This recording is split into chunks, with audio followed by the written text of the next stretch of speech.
The Project Gutenberg ebook of Psychological Warfare. This ebook is for the use of anyone anywhere in the United States and most other parts of the world at no cost and with almost no restrictions whatsoever. You may copy it, give it away or reuse it under the terms of the Project Gutenberg license included with this ebook or online at www.gutenberg.org. If you are not located in the United States, you will have to check the laws of the country where you are located before using this ebook.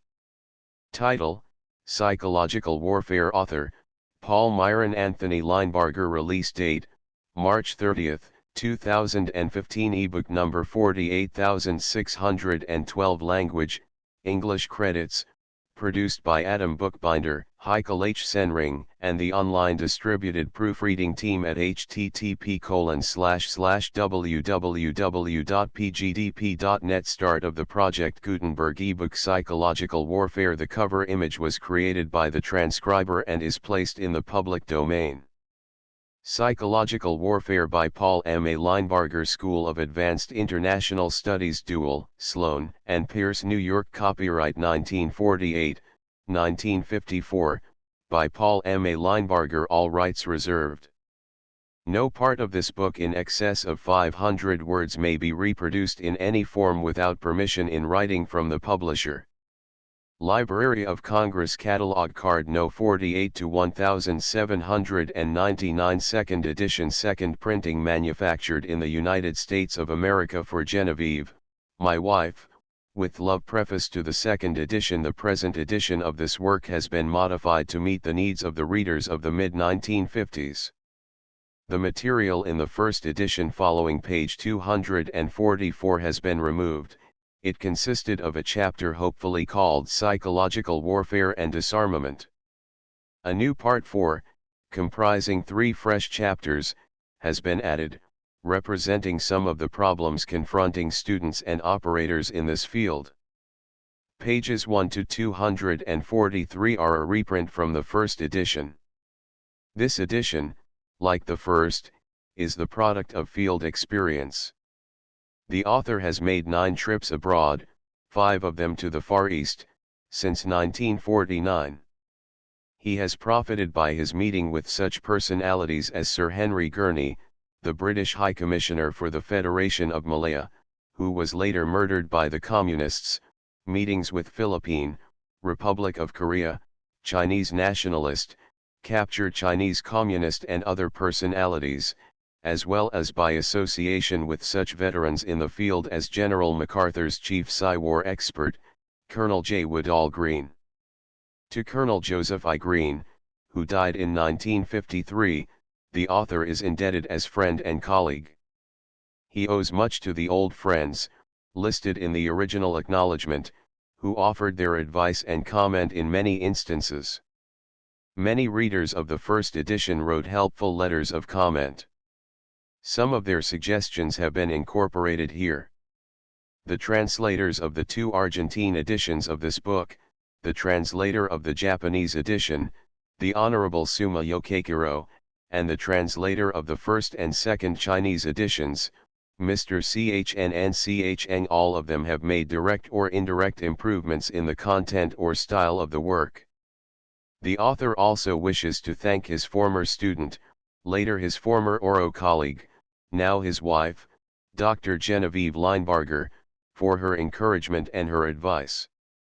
The author hopes that, as U.S. agencies and other governments move toward a more settled definition of doctrine in this field, a third edition a few years from now may be able to reflect the maturation of Psy-War in international affairs.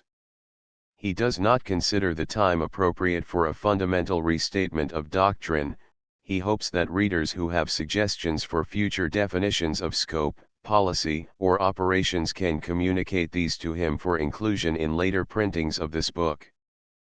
PMAL August 3, 1954. Acknowledgements. This book is the product of experience rather than research, of consultation rather than reading. It is based on my 5 years of work, both as civilian expert and as Army officer, in American psychological warfare facilities at every level, from the Joint and Combined Chiefs of Staff planning phase down to the preparing of spot leaflets for the American forces in China. Consequently, I have tried to avoid making this an original book, and have sought to incorporate those concepts and doctrines which found readiest acceptance among the men actually doing the job. The responsibility is therefore mine, but not the credit. Psychological warfare involves exciting wit-sharpening work. It tends to attract quick-minded people, men full of ideas. I have talked about psychological warfare with all sorts of people, all the way from Mr. Mao Zedong in Yemen and Ambassador Joseph Davies in Washington to an engineer corporal in New Zealand and the latrine coolie, second class, at our Chungking headquarters. I have seen one New York lawyer get mentally befuddled and another New York lawyer provide the solution, and have seen Pulitzer Prize winners run out of ideas only to have the stenographers supply them. From all these people I have tried to learn, and have tried to make this book a patchwork of enthusiastic recollection. Fortunately, the material is non-copyright. Unfortunately, I cannot attribute most of these comments or inventions to their original proponents. Perhaps this is just as well. Some authors might object to being remembered. A few indebtednesses stand out with such clarity as to make acknowledgement a duty. These I wish to list, with the caution that this list is not inclusive.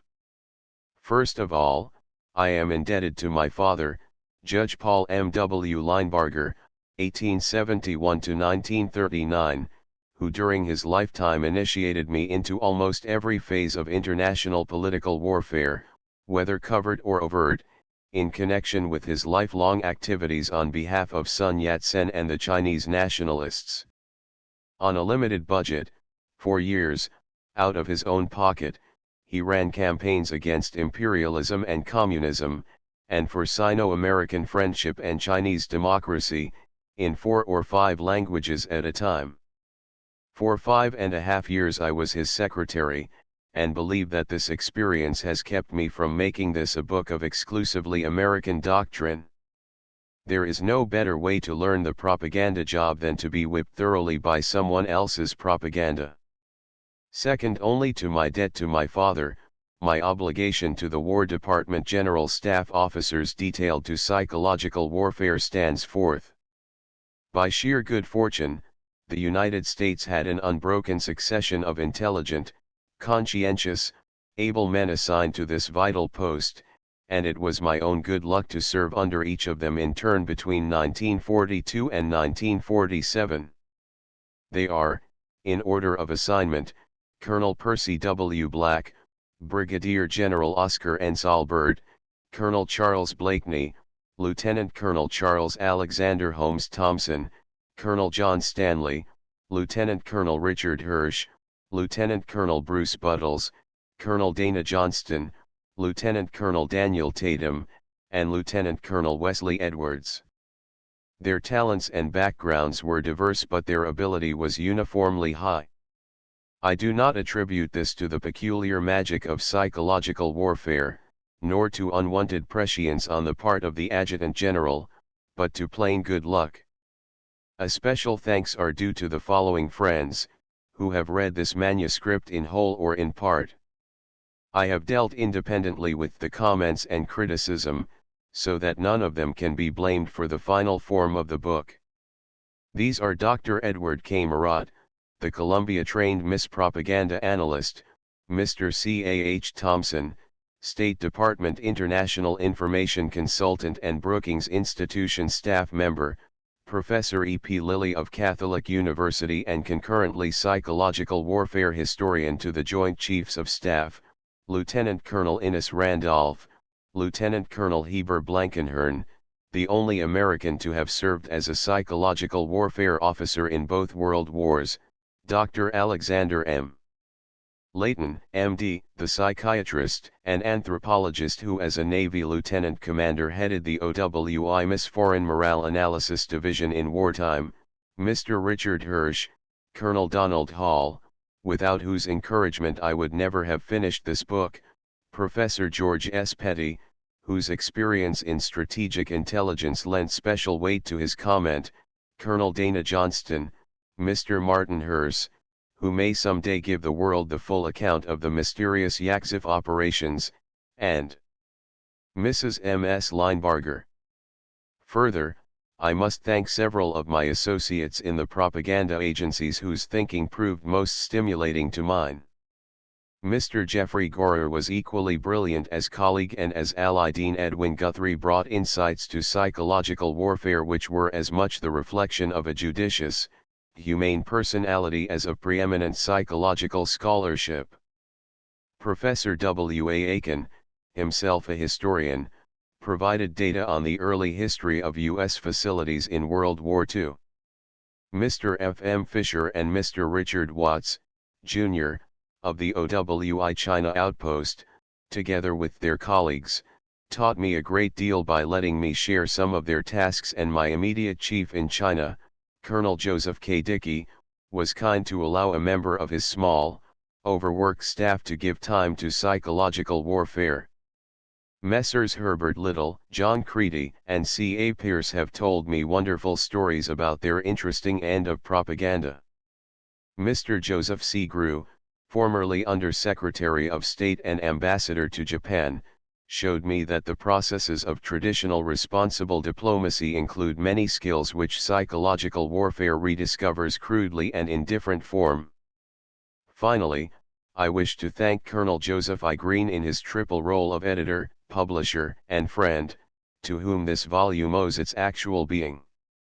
While this material has been found unobjectionable on the score of security by the Department of the Army, it certainly does not represent Department of the Army policy, views, or opinion, nor is the department responsible for matters of factual accuracy. I assume sole and complete responsibility for this book and would be glad to hear the comment or complaint of any reader. My address is indicated below. Paul M. A. Linebarger, 2831 29th Street Northwest, Washington 8, D.C. June 20, 1947. Contents: Acknowledgements 7 Part 1, Definition and History Chapter 1, Historic Examples of Psychological Warfare 1 Chapter 2, The Function of Psychological Warfare 25 Chapter 3, Definition of Psychological Warfare 37 Chapter 4, The Limitations of Psychological Warfare 48 Chapter 5, Psychological Warfare in World War I 62 Chapter 6, Psychological Warfare in World War II 77 Part 2, Analysis, Intelligence, and Estimate of the Situation Chapter 7, Propaganda Analysis 110 Chapter 8, Propaganda Intelligence 132 Chapter 9, Estimate of the Situation 150 Part 3,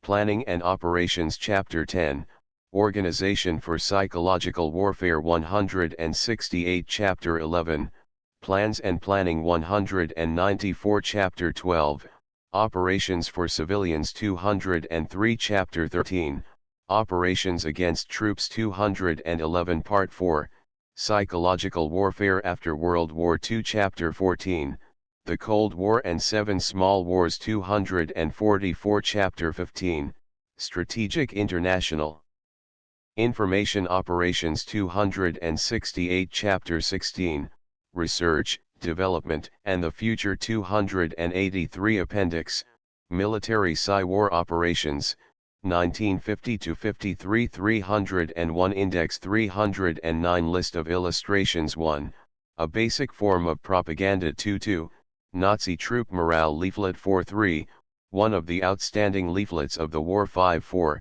The Pass Which Brought Them in 6-5, Revolutionary Propaganda 9-6, Propaganda for Illiterates 10-11-7, Propaganda Through News 13-8, One of the Mongol Secret Weapons 14-9, Black Propaganda from the British Underground, 1690.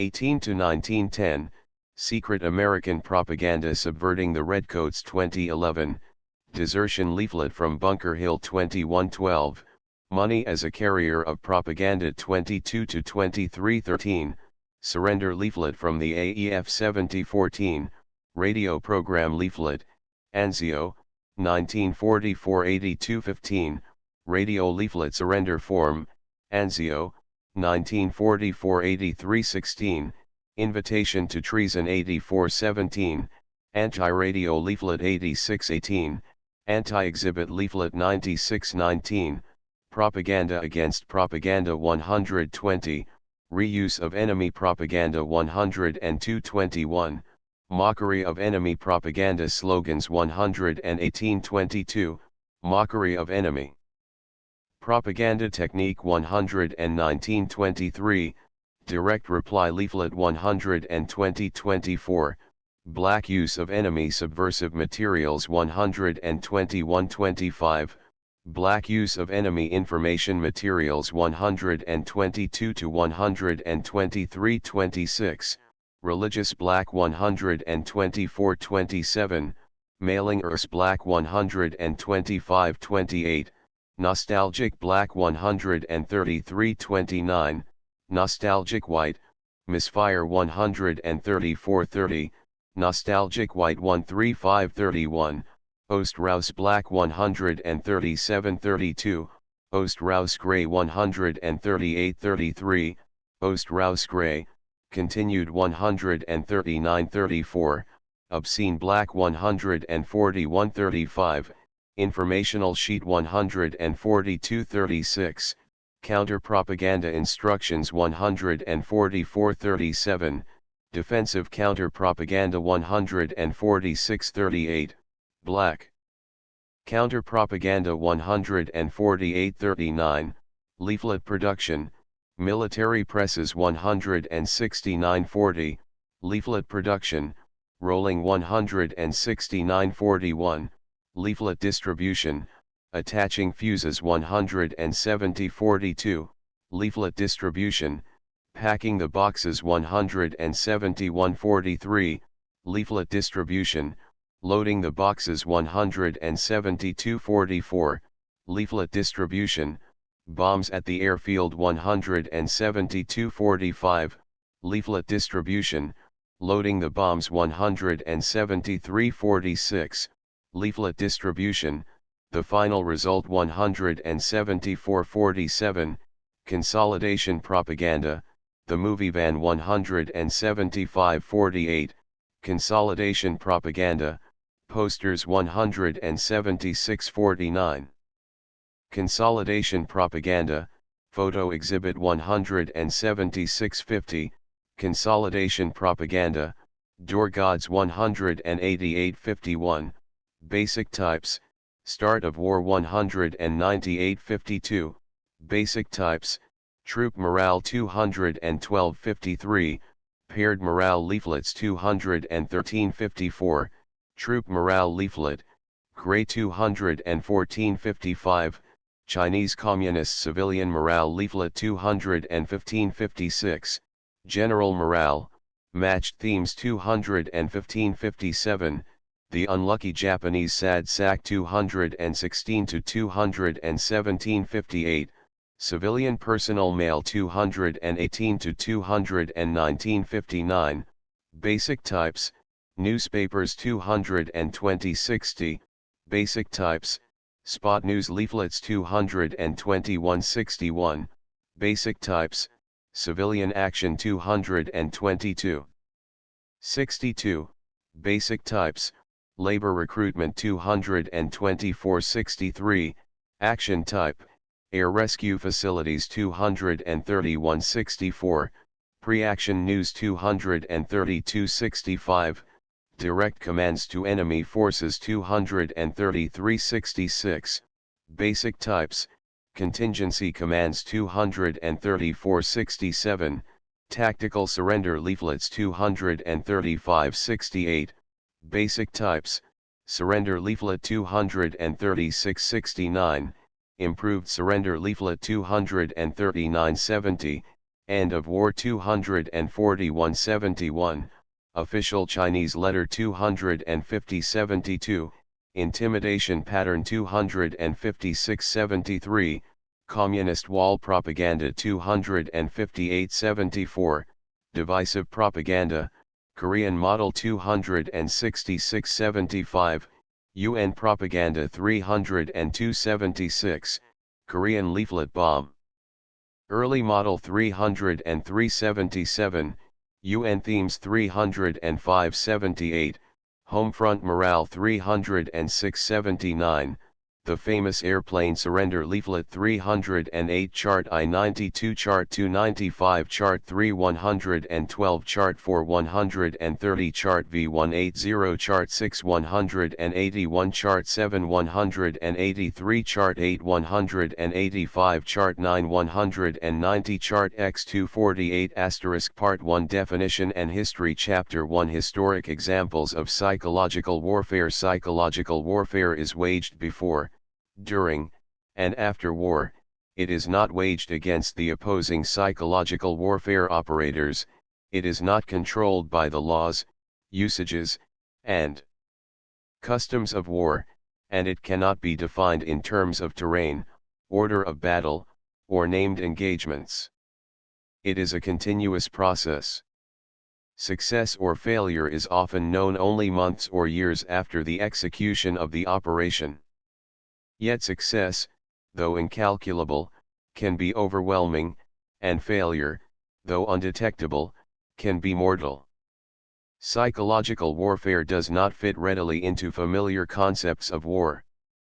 Military science owes much of its precision and definiteness to its dealing with a well-defined subject, the application of organized lawful violence. The officer or soldier can usually undertake his task of applying mass violence without having to determine upon the enemy.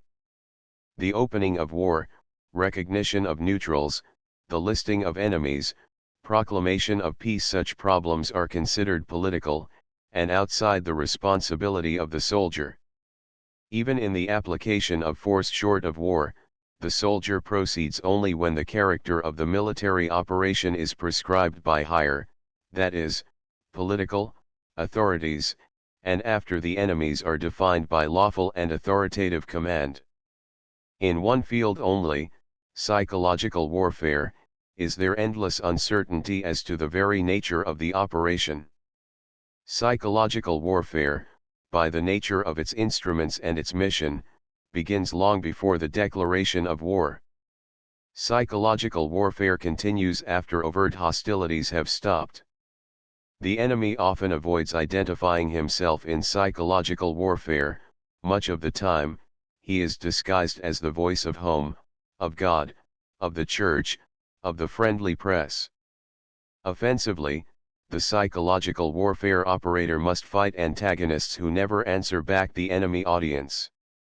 He cannot fight the one enemy who is in plain sight, the hostile psychological warfare operator, because the hostile operator is greedily receptive to attack.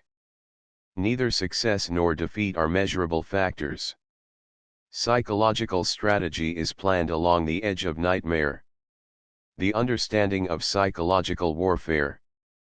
In a formal approach to this mysterious part of the clean-cut process of war, it might be desirable to start with Euclidean demonstrations, proceeding from definition to definition until the subject matter had been delimited by logic.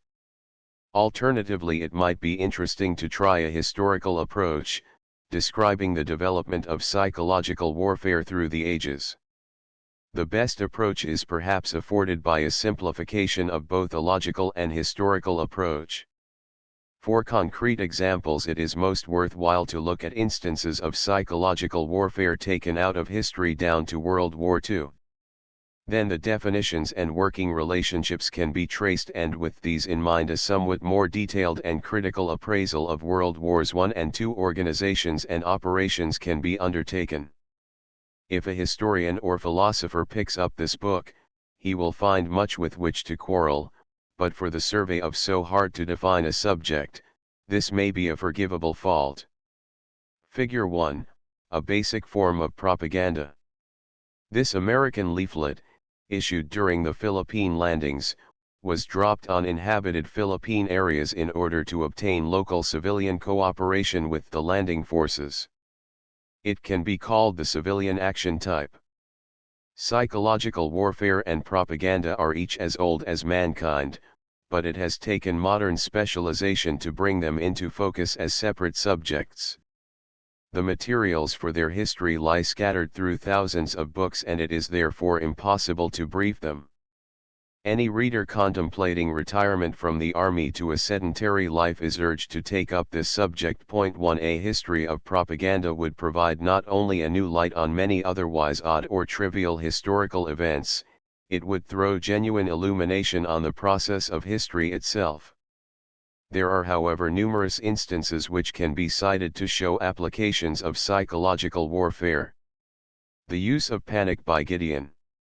One of the earliest, by traditional reckoning, 1245 BC, applications was Gideon's use of the lamps and pitchers in the great battle against the Midianites. The story is told in the 7th chapter of the book of Judges. Gideon was in a tactically poor position. The Midianites outnumbered him and were on the verge of smiting him very thoroughly. Ordinary combat methods could not solve the situation, so Gideon, acting upon more exalted inspiration than is usually vouchsafed modern commanders, took the technology and military formality of his time into account. Retaining 300 selected men, he sought for some device which would cause real confusion in the enemy host. He knew well that the tactics of his time called for every century of men to have one light carrier and one torch bearer for the group. By equipping 300 men with a torch and a trumpet each, he could create the effect of 30,000. Since the lights could not be turned on and off with switches, like ours, the pitchers concealed them, thus achieving the effect of suddenness. Figure 2, Nazi Troop Morale Leaflet. In this leaflet, used on the Italian front in 1944, the Nazis did not call for any specific action from their American GI readers. Their aim was merely depression of American morale for future exploitation by action propaganda. Note the extreme simplicity of the message. Throughout World War II, the Nazis were misled by their own tendentious political intelligence reports and consequently overestimated the kind and degree of American opposition to Franklin D. Roosevelt. They mistook normal complaint for treasonable sedition, hence, leaflets such as this seemed practical to the Germans. Figure 3, one of the outstanding leaflets of the war. Prepared in 1945 for distribution by B-29s operating over Japan, this leaflet lists 11 Japanese cities which were marked for destruction. The leaflet is apparently of the civilian action type, calling on Japanese civilians to save their own lives. At the same time, it had the effect of shutting down 11 strategically important cities, thus hurting the Japanese war effort while giving the Americans a reputation for humanity and also refuting enemy charges that we undertook indiscriminate bombing. Figure 4, the pass which brought them in. Germans liked things done in an official and formal manner, even in the midst of chaos, catastrophe, and defeat. The Allies obliged, and gave the Germans various forms of very official-looking surrender passes, of which this is one. The original is printed in red and has banknote type engraving which makes it resemble a soap premium coupon. Western Front, 1944-45, issued by Schaeff. He had his 300 men equipped with lamps and pitchers. The lamps were concealed in the pitchers, each man carrying one, along with a trumpet. He lined his forces in appropriate disposition around the enemy camp at night and had them himself, setting the example, break the pitchers all at the same time, while blowing like mad on the trumpets. The Midianites were startled out of their sleep and their wits. They fought one another throughout their own camp. The Hebrew chronicler modestly gives credit for this to the Lord. Then the Midianites gave up altogether and fled. And the men of Israel pursued after the Midianites. 2 That settled the Midianite problem for a while. Later Gideon finished Midian altogether. This type of psychological warfare device, the use of unfamiliar instruments to excite panic, is common in the history of all ancient countries. In China, The emperor-usurper Wang Mang on one occasion tried to destroy the Hunnish tribes with an army that included heavy detachments of military sorcerers, even though the Han military emperor had found orthodox methods the most reliable. Wang Mang got whipped at this. But he was an incurable innovator, and in 23 AD, while trying to put down some highly successful rebels, he collected all the animals out of the imperial menagerie and sent them along to scare the enemy. Tigers, rhinoceri, and elephants were included. The rebels hit first, killing the imperial general Wang's son, and in the excitement the animals got loose in the imperial army, where they panicked the men. A hurricane which happened to be raging at the same time enhanced the excitement. Not only were the imperial troops defeated, but the military propaganda of the rebels was so jubilant in tone and so successful in effect that the standard propaganda theme, depress and unnerve the enemy commander, was fulfilled almost to excess on Wang Mang. Here is what happened to him after he noted the progress of the enemy. A profound melancholy fell upon the emperor. It undermined his health. He drank to excess, ate nothing but oysters, and let everything happen by chance. Unable to stretch out, he slept sitting up on a bench. Wang Mang was killed in the same year, and China remained without another economic New Deal until the time of Wang and Shi, AD 1021 to 1086, 1,000 years later. Better psychological warfare would have changed history.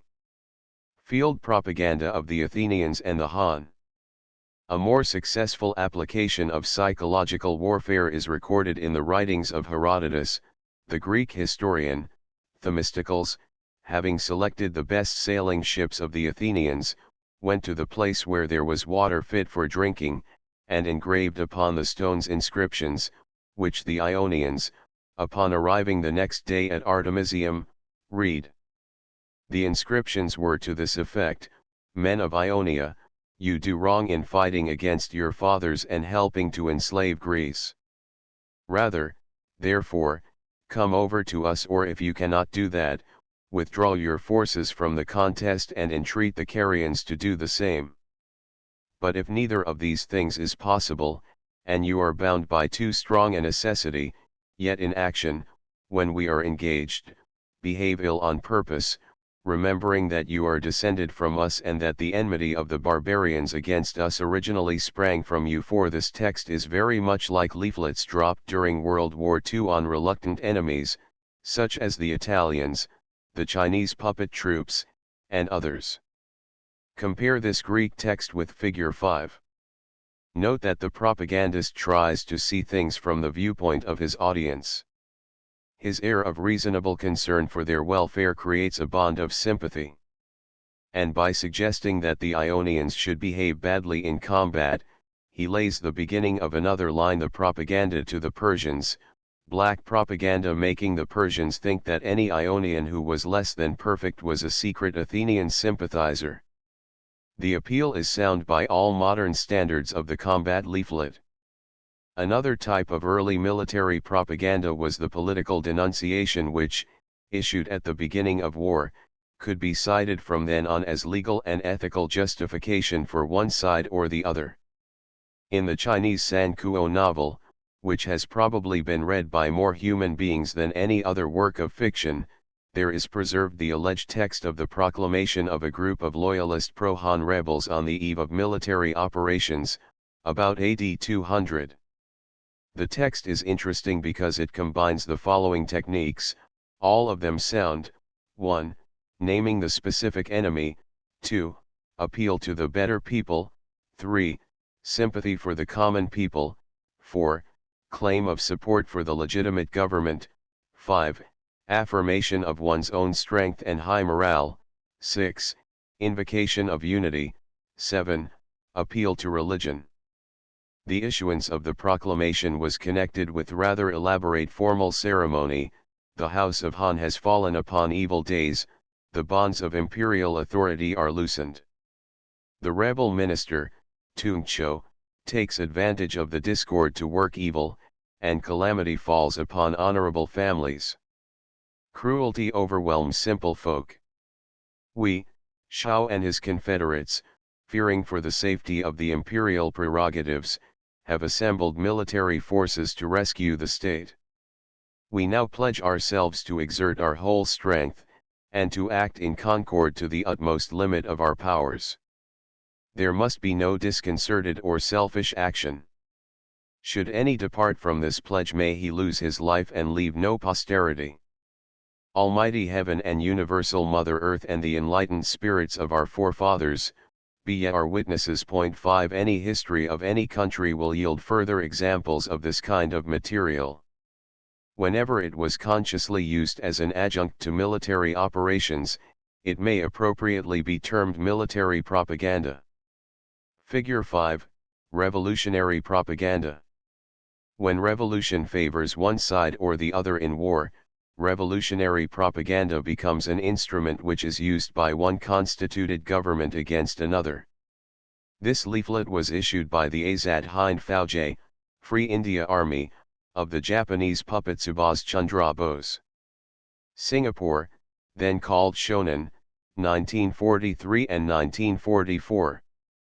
The leaflet avoids direct reference to the Japanese, and is therefore bloc propaganda. Its theme is simple: the British are alleged to eat while the Hindus starve. At the time, this argument had some plausibility. There was famine in Bengal, but no white men were found among the thousands of emaciated dead. Emphasis on ideology. In a sense, the experience of the past may, unfortunately, provide a clue to the future. The last two great wars have shown an increasing emphasis on ideology or political faith, see definition, page 30 below, as driving forces behind warfare, rather than the considerations of coldly calculated diplomacy. Wars become more serious, and less gentlemanly. The enemy must be taken into account not merely as a man, but as a fanatic. To the normal group loyalty of any good soldier to his army, right or wrong, there is added the loyalty to the ism or the leader. Warfare thus goes back to the wars of faith. It is possible that techniques from the Christian Mohammedan or from the Protestant Catholic wars of the past could be re-examined with a view to establishing those parts of their tested experience which may seem to be psychologically and militarily sound in our own time. How fast can converts be made from the other side? In what circumstances should an enemy word of honor be treated as valid? How can heretics, today, read subversive elements, be uprooted? Does the enemy faith have weak points which permit enemy beliefs to be turned against personnel at the appropriate times? What unobjectionable forms should leaflets and broadcasts follow in mentioning subjects which are reverenced by the enemy but not by ourselves? Figure 6, Propaganda for illiterates. Propaganda reached out for the mass audience in World War II. Some of the most interesting developments in this line were undertaken by CBI theater facilities and their Japanese competitors.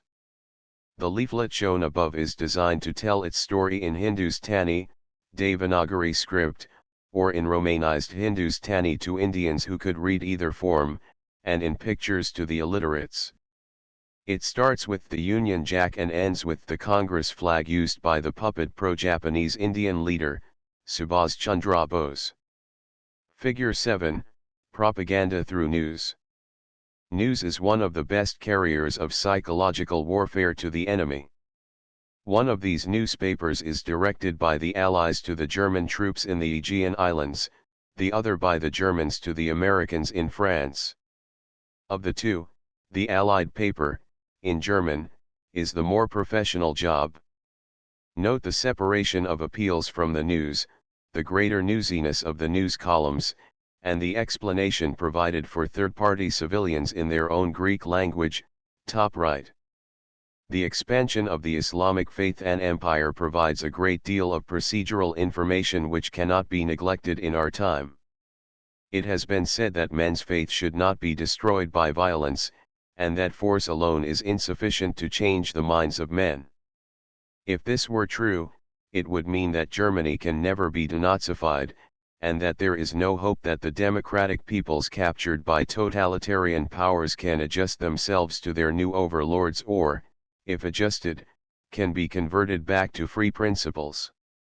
In reality, warfare by Mohammed's captains and successors demonstrated two principles of long-range psychological warfare which are still valid today. A people can be converted from one faith to the other if given the choice between conversion and extermination, stubborn individuals being rooted out. To effect the initial conversion, participation in the public ceremonies and formal language of the new faith must be required.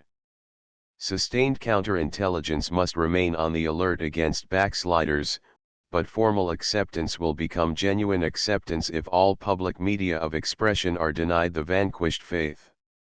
If immediate wholesale conversion would require military operations that were too extensive or severe, the same result can be effected by toleration of the objectionable faith, combined with the issuance of genuine privileges to the new, preferred faith. The conquered people are left in the private, humble enjoyment of their old beliefs and folkways, but all participation in public life, whether political, cultural or economic, is conditioned on acceptance of the new faith. In this manner, all uprising members of the society will move in a few generations over to the new faith in the process of becoming rich, powerful, or learned. What is left of the old faith will be a gutter superstition, possessing neither power nor majesty. These two rules worked once in the rise of Islam. They were applied again by Nazi overlords during World War II, the former in Poland, the Ukraine, and Belarusia, the latter in Holland, Belgium, Norway, and other Western countries. The rules will probably be seen in action again. The former process is difficult and bloody, but quick. The latter is as sure as a steamroller. If Christians, or Democrats, or progressives, whatever free men may be called, are put in a position of underprivilege and shame for their beliefs, and if the door is left open to voluntary conversion, so that anyone who wants to can come over to the winning side, the winning side will sooner or later convert almost everyone who is capable of making trouble. In the language of Vilfredo Pareto, this would probably be termed capture of the rising elite. In the language of present-day Marxists, this would be described as utilization of potential leadership cadres from historically superseded classes. In the language of practical politics, it means cut in the smart boys from the opposition, so that they can't set up a racket of their own. Figure 8, one of the Mongol secret weapons. The Mongol conquerors used rumor and terror in order to increase their military effectiveness. Once they came to power, they used spectacular military displays as a means of intimidating conquered peoples. This old French engraving shows a war howdah mounted on 4 elephants allegedly used by Kublai Khan, grandnephew to Genghis Khan and friend of Marco Polo the Venetian. Obviously impractical for field use, the vehicle is well suited for ceremonial display, and mere mention of it is a factor for warfare psychologically waged. The black propaganda of Genghis Khan. Another demonstration of psychological warfare in the past was so effective that its results linger to this day. It is commonly thought that the greatest conqueror the world has seen, Temujin, the Genghis Khan, effected his Mongol conquests with limitless hordes of wild Tatar horsemen, who flooded the world by weight of sheer numbers. Recent research shows that the sparsely settled countryside of Inner Asia could not have produced populations heavy enough to overwhelm the densely settled areas of the Great Mongol Periphery by weight alone. The empire of the Khan was built on bold military inventiveness, the use of highly mobile forces, the full use of intelligence, the coordination of half-global strategy, the application of propaganda in all its forms. 6 The Mongols were fighting the Sung dynasty in China and the Holy Roman Empire in Prussia 4,000 miles apart when neither of their adversaries knew, in more than rumor, that the other existed. The Mongols used espionage to plan their campaigns and deliberately used rumor and other means to exaggerate accounts of their own huge numbers, stupidity, and ferocity. They did not care what their enemies thought as long as the enemies became frightened. Europeans described light, hard-hitting numerically inferior cavalry as a numberless horde because Mongol agents whispered such a story in the streets. To this day most Europeans do not appreciate the lightness of the forces nor the cold intelligence of command with which the Mongols hit them 7 centuries ago. Genghis even used the spies of the enemy as a means of frightening the enemy. When spies were at hand he indoctrinated them with rumors concerning his own forces. Let the first European biographer of Genghis tell, in his own now quaint words, how Genghis put the bee on Khwarezm, Kharazme, and a historian, to describe their strength and number, makes the spies whom the king of Kharazme had sent to view them, speak thus: "They are, say they to the Sultan, all complete men, vigorous, and look like wrestlers, they breathe nothing but war and blood, and show so great an impatience to fight, that the generals can scarce moderate it, yet though they appear thus fiery, they keep themselves within the bounds of a strict obedience to command, and are entirely devoted to their prince. They are contented with any sort of food, and are not curious in the choice of beasts to eat, like Mussulman Mohammedans, so that they are subsisted without much trouble, and they not only eat swine's flesh, but feed upon wolves, bears, and dogs, when they have no other meat, making no distinction between what was lawful to eat, and what was forbidden, and the necessity for supporting life takes from them all the dislike which the Mahometans have for many sorts of animals. As to their number, they concluded, Genghis Khan's troops seemed like the grasshoppers, impossible to be numbered. In reality, this prince, making a review of his army, found it to consist of 700,000 men. 7 Enemy espionage can now as formerly prove useful if the net effect of it is to lower enemy morale.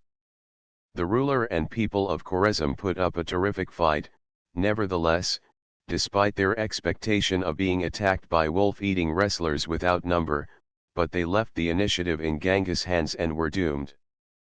However good the Mongols were in strategic and tactical propaganda, they never solved the problem of consolidation propaganda. See page 46, below. They did not win the real loyalty of the peoples whom they conquered, unlike the Chinese, who replaced conquered populations with their own people, or the Mohammedans, who converted conquered peoples. The Mongols simply maintained law and order, collected taxes, and sat on top of the world for a few generations. Then their world stirred beneath them, and they were gone. The blindness of John Milton. Moving across the centuries for an example, it is interesting to note that John Milton, author of Paradise Lost and of other priceless books of the English-speaking world, went blind because he was so busy conducting Oliver Cromwell's psychological warfare that he disregarded the doctor's warning and abused his ailing sight. And the sad thing about it was that it was not very good psychological warfare. Milton fell into the common booby trap of refuting his opponents item by item, thus leaving them the strong affirmative position, instead of providing a positive and teachable statement of his own faith. He was Latin secretary to the council, in that Commonwealth of England which was to its contemporaries in Europe such a novel, dreadful, and seditious form of government. The English had killed their king, by somewhat offhand legal procedures, and had gone under the Cromwellian dictatorship. It was possible for their opponents to attack them from 2 sides at once. Believers in monarchy could call the English murderous king-killers, a charge as serious in those times as the charge of anarchism or free love in this. Believers in order and liberty could call the British slaves of a tyrant. A Frenchman called Claude de Saumaise, in Latin form, Salmasius, wrote a highly critical book about the English, and Milton seems to have lost his temper and his judgment. In his 2 books against Salmasius, Milton then committed almost every mistake in the whole schedule of psychological warfare. He moved from his own ground of argument over to the enemy's. He wrote at excessive length. He indulged in some of the nastiest name-calling to be found in literature, and went into considerable detail to describe Salmasues in unattractive terms. He slung mud whenever he could. The books are read today, under compulsion, by PhD candidates, but no one else is known to find them attractive. It is not possible to find that these books had any lasting influence in their own time. In these texts written by Milton in Latin but now available in English, army men wearying of the monotonous phraseology of basic military invective can find extensive additions to their vocabulary. Milton turned to disappointment and poetry, the world is the gainer. The vocabulary of 17th century propaganda had a strident tone which is, perhaps unfortunately, getting to be characteristic of the 20th century. The following epithets sound like an American Legion description of communists, or a communist description of the Polish Democrats, yet they were applied in a book by a Lutheran to Quakers.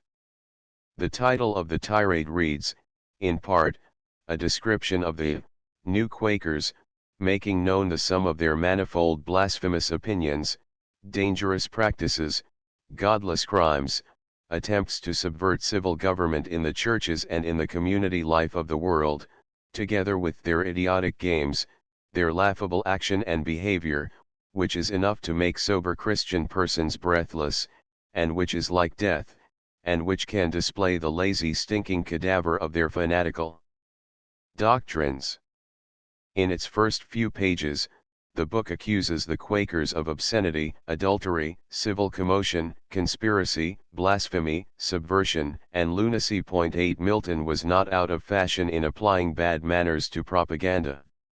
It is merely regrettable that he did not transcend the frailties of his time. Other instances from history. Innumerable other instances of propaganda in warfare and diplomacy could be culled out of history. These would not mean much if they were presented as mere storytelling. The cultural factors would have to be figured out, the military situation would need to be appraised in realistic terms, the media available for psychological warfare would have to be charted pretty carefully, before the instances would become usable examples. Here are some of the most promising topics: naval psychological warfare techniques used by the Caribbean pirates to unnerve prospective victims. Cortez's use of horses as psychological disseminators of terror among the Aztecs, along with his exploitation of Mexican legends concerning the fair god. The failure of Turkish psychological warfare in the great campaigns of 1683, which left the issue one of purely physical means and cost Turkey the possible hegemony of Central Europe. The propaganda methods of the British East India Company in the conquest of India against overwhelming Indian numerical superiority. Edmund Taylor mentions these in his Richer by Asia. The preventive psychological warfare system set up by the Tokugawa shoguns after 1636, which bottled up the brains of the Japanese through more rigorous control than has ever been established elsewhere over civilized people. The field psychological warfare of the Manchus, who conquered China against odds running as much as 400 to 1 against them, and who used terror as a means of nullifying Chinese superiority. The propaganda of the European feudal classes against the peasant revolts, which identified the peasants with filth, anarchy, murder, and cruelty.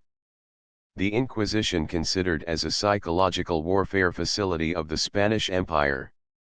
The agitational practices of the French revolutionaries. Early uses of rockets and balloons for psychological effect. The beginnings of leaflet printing as an adjunct to field operations. Such a list just begins to touch on subjects which can and should be investigated, either as staff studies or by civilian historians.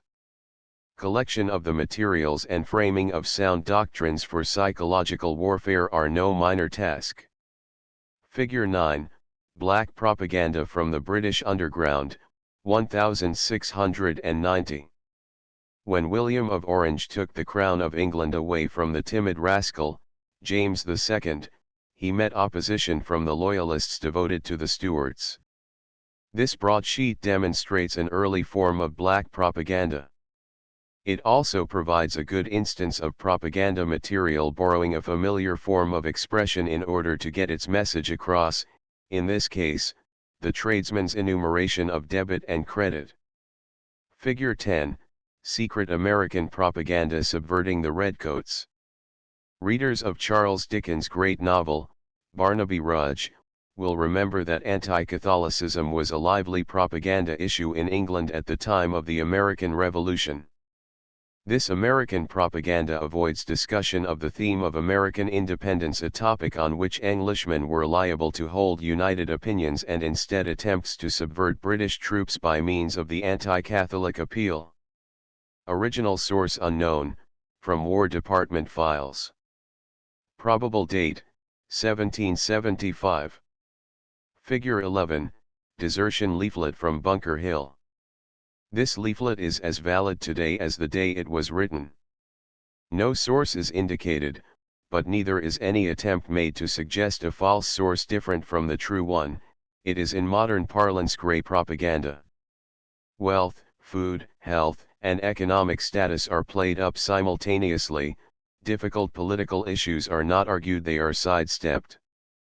The American Revolution. In the American Revolution, psychological warfare played a very important role. The Whig campaign of propaganda which led up to colonial defiance of Britain was energetic and expert in character, and the very opening of hostilities was marked by passionate appeals to the civilian population in the form of handbills. The American forces at the Battle of Bunker Hill used one of the earliest versions of front-line combat propaganda, see Figure 11. The appeal was as direct as could be wished. Artful use was made of the sharp class distinctions then existing between British officers and enlisted men. Fear was exploited as an aid to persuasion. The language was pointed. Even in our own time, the Bunker Hill propaganda leaflet stands as a classic example of how to do good field propaganda. The Americans made extensive use of the press. 9 When the newspaper proprietors veered too far to the Loyalist side, they were warned to keep to a more patriotic line. If, in the face of counter-threats from the Loyalists, the newspaper threatened going out of business altogether, it was warned that suspension of publication would be taken as treason to America. The Whigs, before hostilities, and their successors, the patriots of the war period, showed a keen interest in keeping the press going and in making sure that their side of the story got out and got circulated rapidly.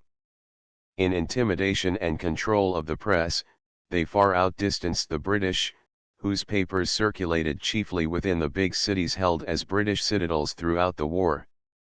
Political reasoning, economic arguments, allegations concerning the course of the war, and atrocity stories all played a role. Figure 12, Money as a carrier of propaganda. The note on the left above is French revolutionary currency. Observe the use of revolutionary slogans. Next to it is the famous Russian 10,000 ruble bill which calls for the world revolution in 7 languages. The Japanese peso note, at top of page 22, carries American propaganda on the reverse. Captured notes were overprinted by Psychological Warfare Branch during the Philippine campaign and dropped back on the enemy. The 2 5-rupee notes date from the Japanese occupation of Burma. The lower of the two was issued by Americans as a means of deriding the Japanese.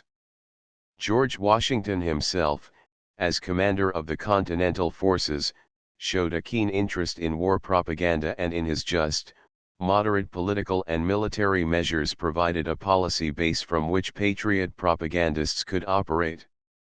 Some wars are profoundly affected by a book written on one side or the other. The American Revolutionary War was one of these. Thomas Paine's Common Sense, issued as a widely sold series of pamphlets, swept American opinion like wildfire. It stated some of the fundamentals of American thinking, and put its bold but reasonable revolutionary case in such simple terms that even conservatives in the Patriot group could not resist using it for propaganda purposes. 10 Common Sense has become a classic of American literature, but it has its place in history too, as the book that won the war. Other pamphleteers, with the redoubtable Sam Adams in the lead, also did well. American experience in the Mexican War was less glorious. The Mexicans waged psychological warfare against us with considerable effect, ending up with traitor American artillerymen dealing out heavy murder to the American troops outside Mexico City. Historians in both countries gloss over the treason and subversion which occurred on each side. In the Civil War, psychological warfare was practiced by both Lincoln and the Confederacy in establishing propaganda instrumentalities in England and on the continent of Europe. The northern use of Negro troops, which was followed, at the end of the war by the Confederate plans for raising Negro troops, did not become the major propaganda issue it might have because of the community of feeling on the two sides, indecision on each side as to the purpose of the war, apart from the basic issue of union or disunion, and the persistence of politics as usual both north and south of the battle line. Boers and Burmese. In the latter part of the 19th century, two sets of British wars indicate the effect psychological warfare can play. The British conquered both Burma and the Boers. The Burmese were more numerous, had the larger country, and, if they had had leadership comparable to the Japanese leadership of the time, could have developed the larger military potential. But Burma was conquered by the British in a final war which went on quietly and ingloriously. No nation came to their aid. They did not even get a chance to surrender. The British simply ended the war in the middle by announcing the end of the Burmese government, and by making a one-sided declaration that Burma was annexed to the Empire of India. The political death of Burma occurred on January 1, 1886, but the event has been forgotten. The Boers, on the other hand, made a stir throughout the world. They got in touch with the Germans, Irish, Americans, French, Dutch, and everybody else who might criticize Britain. They stated their case loudly and often. They waged commando warfare, adding the word commando to international military parlance, and sent small units deep into the British rear, setting off a mad uproar and making the world press go crazy with excitement. When they finally gave in, it was on reasonable terms for themselves. They left the British with an internationally blacked eye. Nobody remembered the Burmese, everybody remembered the Boers. The Boers used every means they could think of, they did everything they could. They even captured Winston Churchill. These examples may show that the military role of propaganda and related operations is not as obscure or intangible as it may have seemed. They cannot be considered history but must be regarded as a plea for the writing of history. More recent experience is another question, and involves tracing the doctrines pertaining to psychological warfare which have now become established military procedure in the modern armies. Chapter 2: The function of psychological warfare. Psychological warfare in the broad sense, consists of the application of parts of the science called psychology to the conduct of war. In the narrow sense, psychological warfare comprises the use of propaganda against an enemy, together with such military operational measures as may supplement the propaganda. Propaganda may be described, in turn, as organized persuasion by nonviolent means. War itself may be considered to be, among other things, a violent form of persuasion. Thus, if an American fire raid burns up a Japanese city, the burning is calculated to dissuade the Japanese from further warfare by denying the Japanese further physical means of war and by simultaneously hurting them enough to cause surrender. If, after the fire raid, we drop leaflets telling them to surrender, the propaganda can be considered an extension of persuasion, less violent this time, and usually less effective, but nevertheless an integral part of the single process of making the enemy stop fighting. Neither warfare nor psychology is a new subject. Each is as old as man. Warfare, being the more practical and plain subject, has a far older written history. This is especially the case since much of what is now called psychology was formerly studied under the heading of religion, ethics, literature, politics, or medicine. Modern psychological warfare has become self-conscious in using modern scientific psychology as a tool. In World War II, the enemies of the United States were more fanatical than the people and leaders of the United States. The consequence was that the Americans could use and apply any expedient psychological weapon which either science or our version of common sense provided. We did not have to square it with emperor myths, the Führer principle or some other rigid, fanatical philosophy. The enemy enjoyed the positive advantage of having an indoctrinated army and people, we enjoyed the countervailing advantage of having skeptical people, with no inward theology that hampered our propaganda operations. It is no negligible matter to be able to use the latest findings of psychological science in a swift, bold manner. The scientific character of our psychology puts us ahead of opponents wrapped up in dogmatism who must check their propaganda against such articles of faith as Aryan racialism or the Hegelian philosophy of history. Psychological warfare as a branch of psychology. Good propaganda can be conducted by persons with no knowledge of formal psychology. The human touch, the inventive mind, the forceful appeal, things such as these appear in the writings of gifted persons. Thomas Paine never read a word of Freud or Pavlov, yet Paine's arguments during the Revolutionary War played subtly on every appeal which a modern psychologist could catalogue. But war cannot, in modern times, assume a statistical expectation of talent. Psychology makes it possible for the able but ordinary statesman or officer to calculate his persuasion systematically and to obtain by planning those results which greater men might hit upon by genius. What can psychology do for warfare? In the first place, the psychologist can bring to the attention of the soldier those elements of the human mind which are usually kept out of sight. He can show how to convert lust into resentment, individual resourcefulness into mass cowardice, friction into distrust, prejudice into fury. He does so by going down to the unconscious mind for his source materials.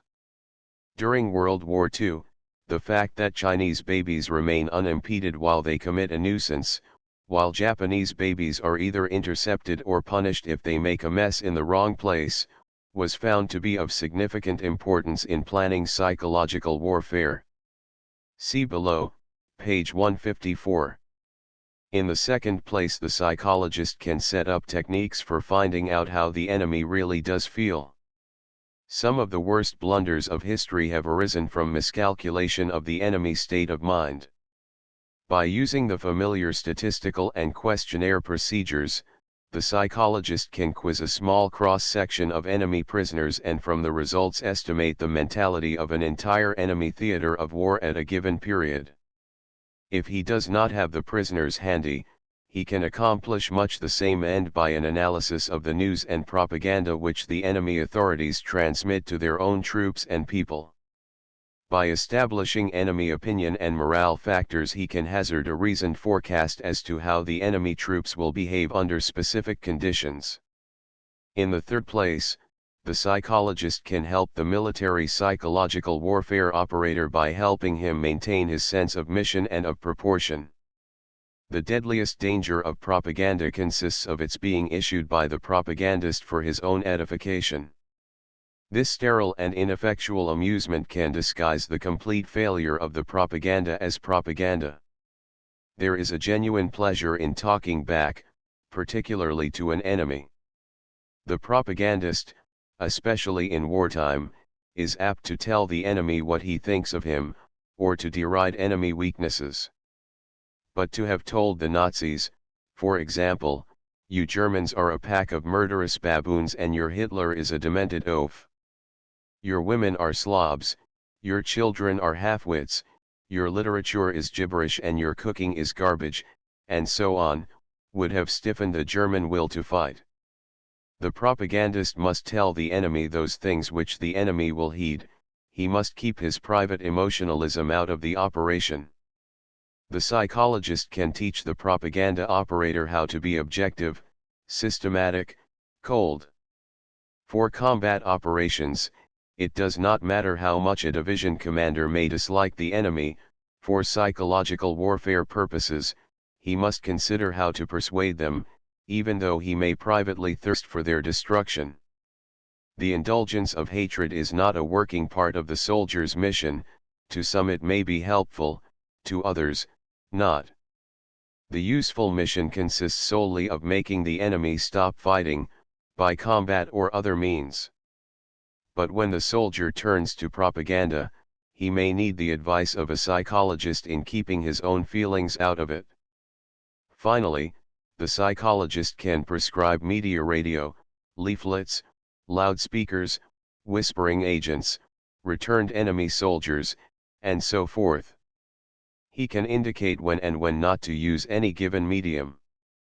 He can, in conjunction with operations and intelligence officers, plan the full use of all available psychological resources. He can coordinate the timing of propaganda with military, economic, or political situations. The psychologist does not have to be present in person to give this advice. He does not have to be a man with an MD or PhD and years of postgraduate training. He can be present in the manuals he writes, in the indoctrination courses for psychological warfare officers he sets up, in the current propaganda line he dictates by radio. It is useful to have him in the field, particularly at the higher command headquarters, but he is not indispensable. The psychologist in person can be dispensed with, the methods of scientific psychology cannot. Further on, throughout this book, reference will be made to current psychological literature.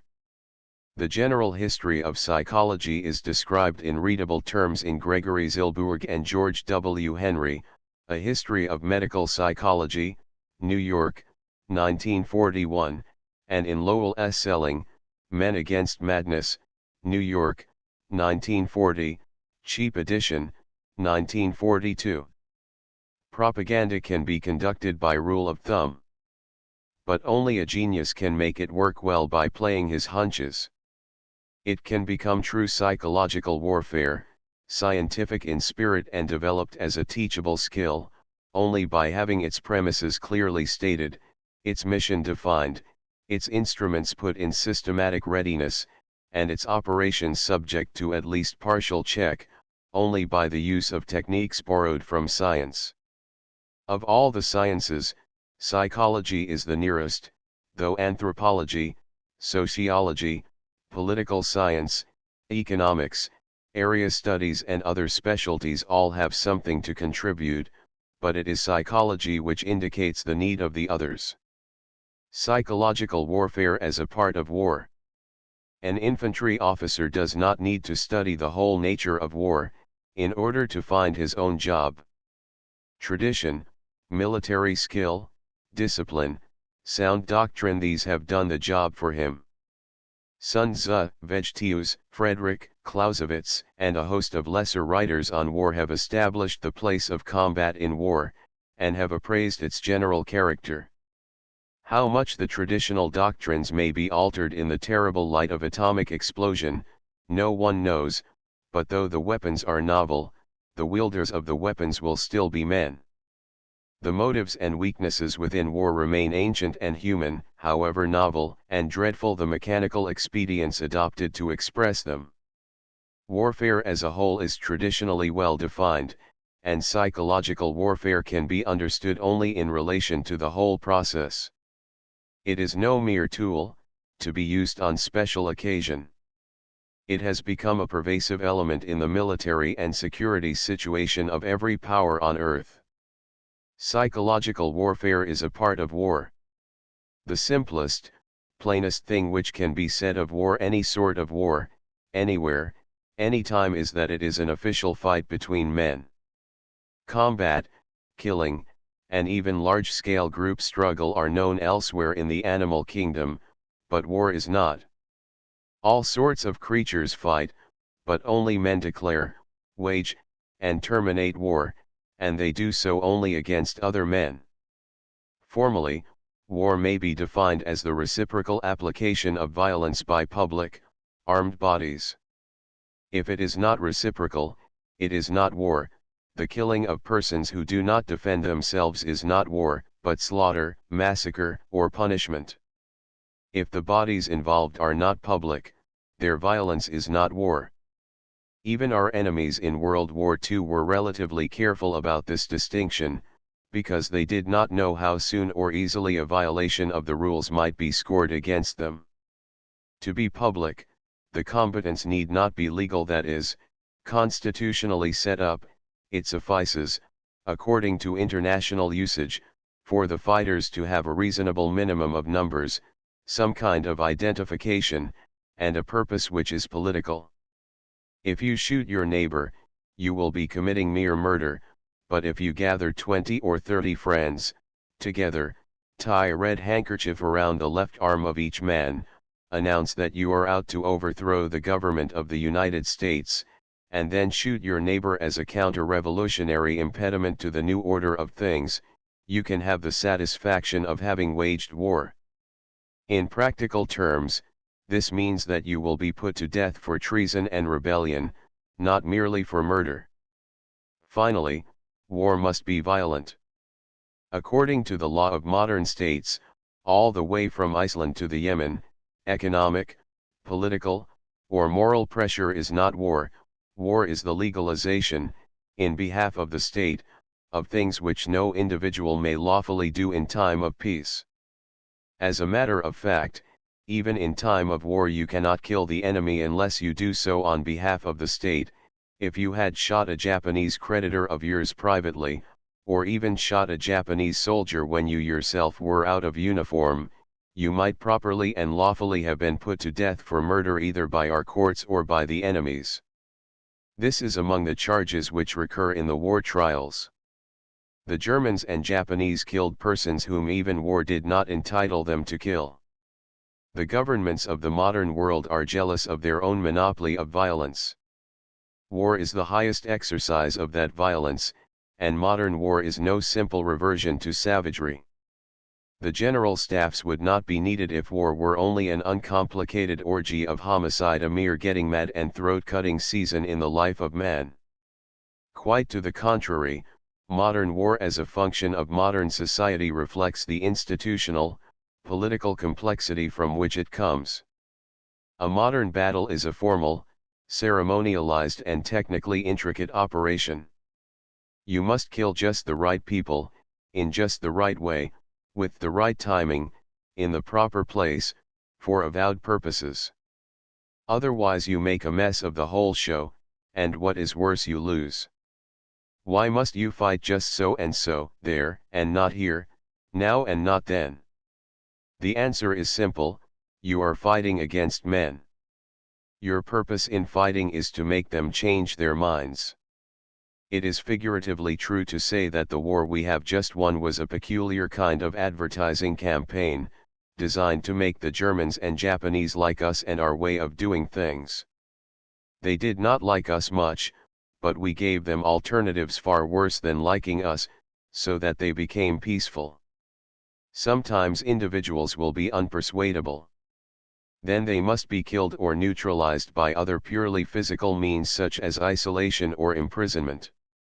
Some Nazis, perhaps including the Führer himself, found our world repellent or incomprehensible and died because they could not make themselves surrender. In the Pacific, many Japanese had to be killed before they became acceptable to us. But such is man, that most individuals will stop fighting at some point short of extinction. That point is reached when one of two things happens: either, the defeated people may lose their sense of organization, fail to decide on leaders and methods, and give up because they can no longer fight as a group. This happened to the American Southerners in April 1865. The President and Cabinet of the Confederate States of America got on the train at Richmond. The men who got off farther down the line were refugees. Something happened to them and to the people about them, so that Mr. Davis no longer thought of himself as President Davis, and other people no longer accepted his commands. This almost happened in Germany in 1945 except for Admiral Dönitz. Or, the defeated people can retain their sense of organization, and can use their political organization for the purpose of getting in touch with the enemy, arranging the end of the war, and preparing, through organized means, to comply with the wishes of the conquerors. That happened when Britain acknowledged American independence, when the Boers recognized British sovereignty, when Finland signed what Russia had dictated, and when Japan gave up. Sometimes these things are mixed.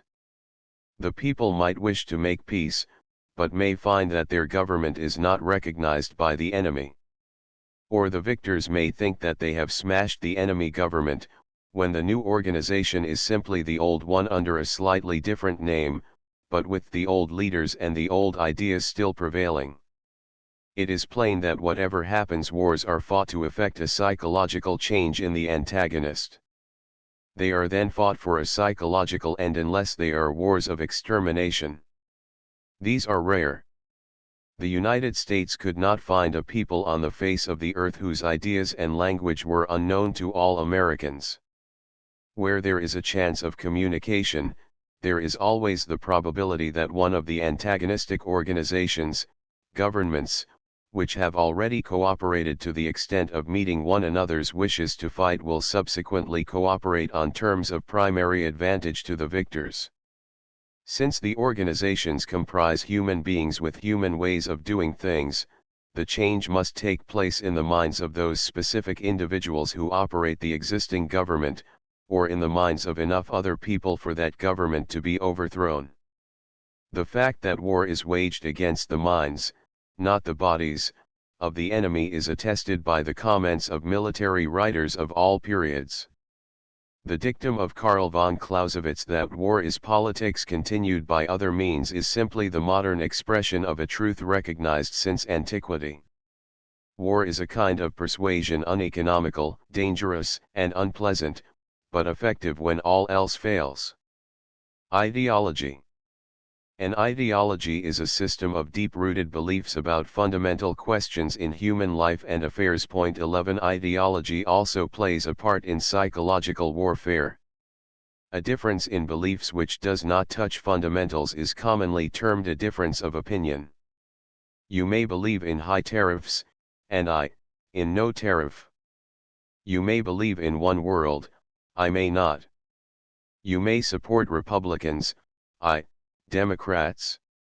Despite these differences, both of us can still believe in dollars as a method of paying income, in marriage as a system of setting up the family, in private property for most goods, industrial or personal, in the government of the United States, in majority rule, in democratic elections, in free speech, and so on. If our difference of opinion is so inclusive that we can agree on nothing political, our differences have gone from mere opinion into the depths of ideology. Here the institutional framework is affected. You and I would not want to live in the same city, we could not feel safe in one another's presence, each would be afraid of the effect which the other might have on the morals of the community. If I were a Nazi, and you a Democrat, you would not like the idea of my children living next door to yours. If I believed that you were a good enough creature, poor deluded devil, but that you were not fit to vote, scarcely to be trusted with property, not to be trusted as an army officer, and generally subversive and dangerous, you would find it hard to get along with me. It was not metaphysical theories that made Protestants and Catholics burn one another's adherents as heretics in early wars. In the 17th century, the Protestants knew perfectly well what would happen if the Catholics got the upper hand, and the Catholics knew what would happen if the Protestants came to power. In each case the new rulers, fearful that they might be overthrown, would have suppressed the former rulers, and would have used the rack, the stake, and the dungeon as preventives of counter-revolution. Freedom cannot be accorded to persons outside the ideological pale. If an antagonist is not going to respect your freedom of speech, your property, and your personal safety, then you are not obliged to respect his. The absolute minimum of any ideology is the assumption that each person living in an ideologically uniform area, what the Nazi general Haushofer, following Rudolf Kagelin, would call a geopsychic zone, will respect the personal safety, etc., of other individuals in the same area. In our own time, we have seen Spaniards get more and more mistrustful of one another, until years of ferocious civil war were necessary before one of the two factions could feel safe. Spain went from republican unity to dictatorial unity in 4 years. In neither case was the unity perfect, but it was enough to give one government and one educational system control of most of the country. The other countries of the world vary in the degree of their ideological cohesion. Scandinavia seemed serene until the German invasion brought to the surface cleavages, latent and unseen, which made quisling a quisling. Russia, Italy, Germany, and various other states have made a fetish of their ideologies and have tried to define orthodoxy and heresy in such a way as to be sure of the mentality of all their people. But most of the countries of the world suffer from a considerable degree of ideological confusion, of instability of basic beliefs without having any immediate remedy at hand, or even seeking one. Education. Education is a process usually institutional by which the people of a given area transmit to their successors, their own children, the purely practical information needed in modern life, together with a lot of other teachings designed to make good men and women, good citizens, good Christians, or other believers, of them. In the democratic states this process is ideological only in some parts of the curriculum. Elsewhere in the field of opinions, the government seeks to control ideology only negatively through laws concerning obscenity, blasphemy, subversion, and so on. In the states which are ideologically self-conscious and anxious to promote a fixed mentality, the process of education is combined with agitation and regulation, so that the entire population lives under conditions approximating the psychological side of war. Heretics are put to death or are otherwise silenced. Historical materialism and the Marxian objectivity, or the Vogue, or Fascismo, or Yamato Damashii, or New Democracy is set up as the touchstone of all good and evil, even in unrelated fields of activity. Education and propaganda merge into everlasting indoctrination. And when such states go to war against states which do not have propaganda machinery, the more liberal states are at a disadvantage for sheer lack of practice in the administrative and mechanical aspects of propaganda. Education is to psychological warfare what a glacier is to an avalanche. The mind is to be in both cases captured, but the speed and techniques differ. Salesmanship. Salesmanship is related to psychological warfare. Propaganda is often compared to another art of our time, industrialized salesmanship through mass printing and telecommunications. This bad parallel was responsible for much of the inept American propaganda overseas in the early part of the war. Some of our propagandists had a fundamental misconception of the nature of wartime propaganda. Allegiance in war is a matter of ideology, not of opinion. A man cannot want his own side to lose while remaining a good citizen in all other respects. The desire for defeat, even the acceptance of defeat, is of tragic importance to any responsible, sane person. A German who wanted the Reich to be overthrown was a traitor to Germany, just as any American who wished us to pull out of the war and exterminate American Jews would have been a traitor to his own country. These decisions cannot be compared with the choice of a toothpaste, a deodorant, or a cigarette. Advertising succeeds in peacetime precisely because it does not matter. The choice which the consumer makes is of slight importance to himself, even though it is of importance to the seller of the product. A dromedary cigarette and an old coin cigarette are both cigarettes.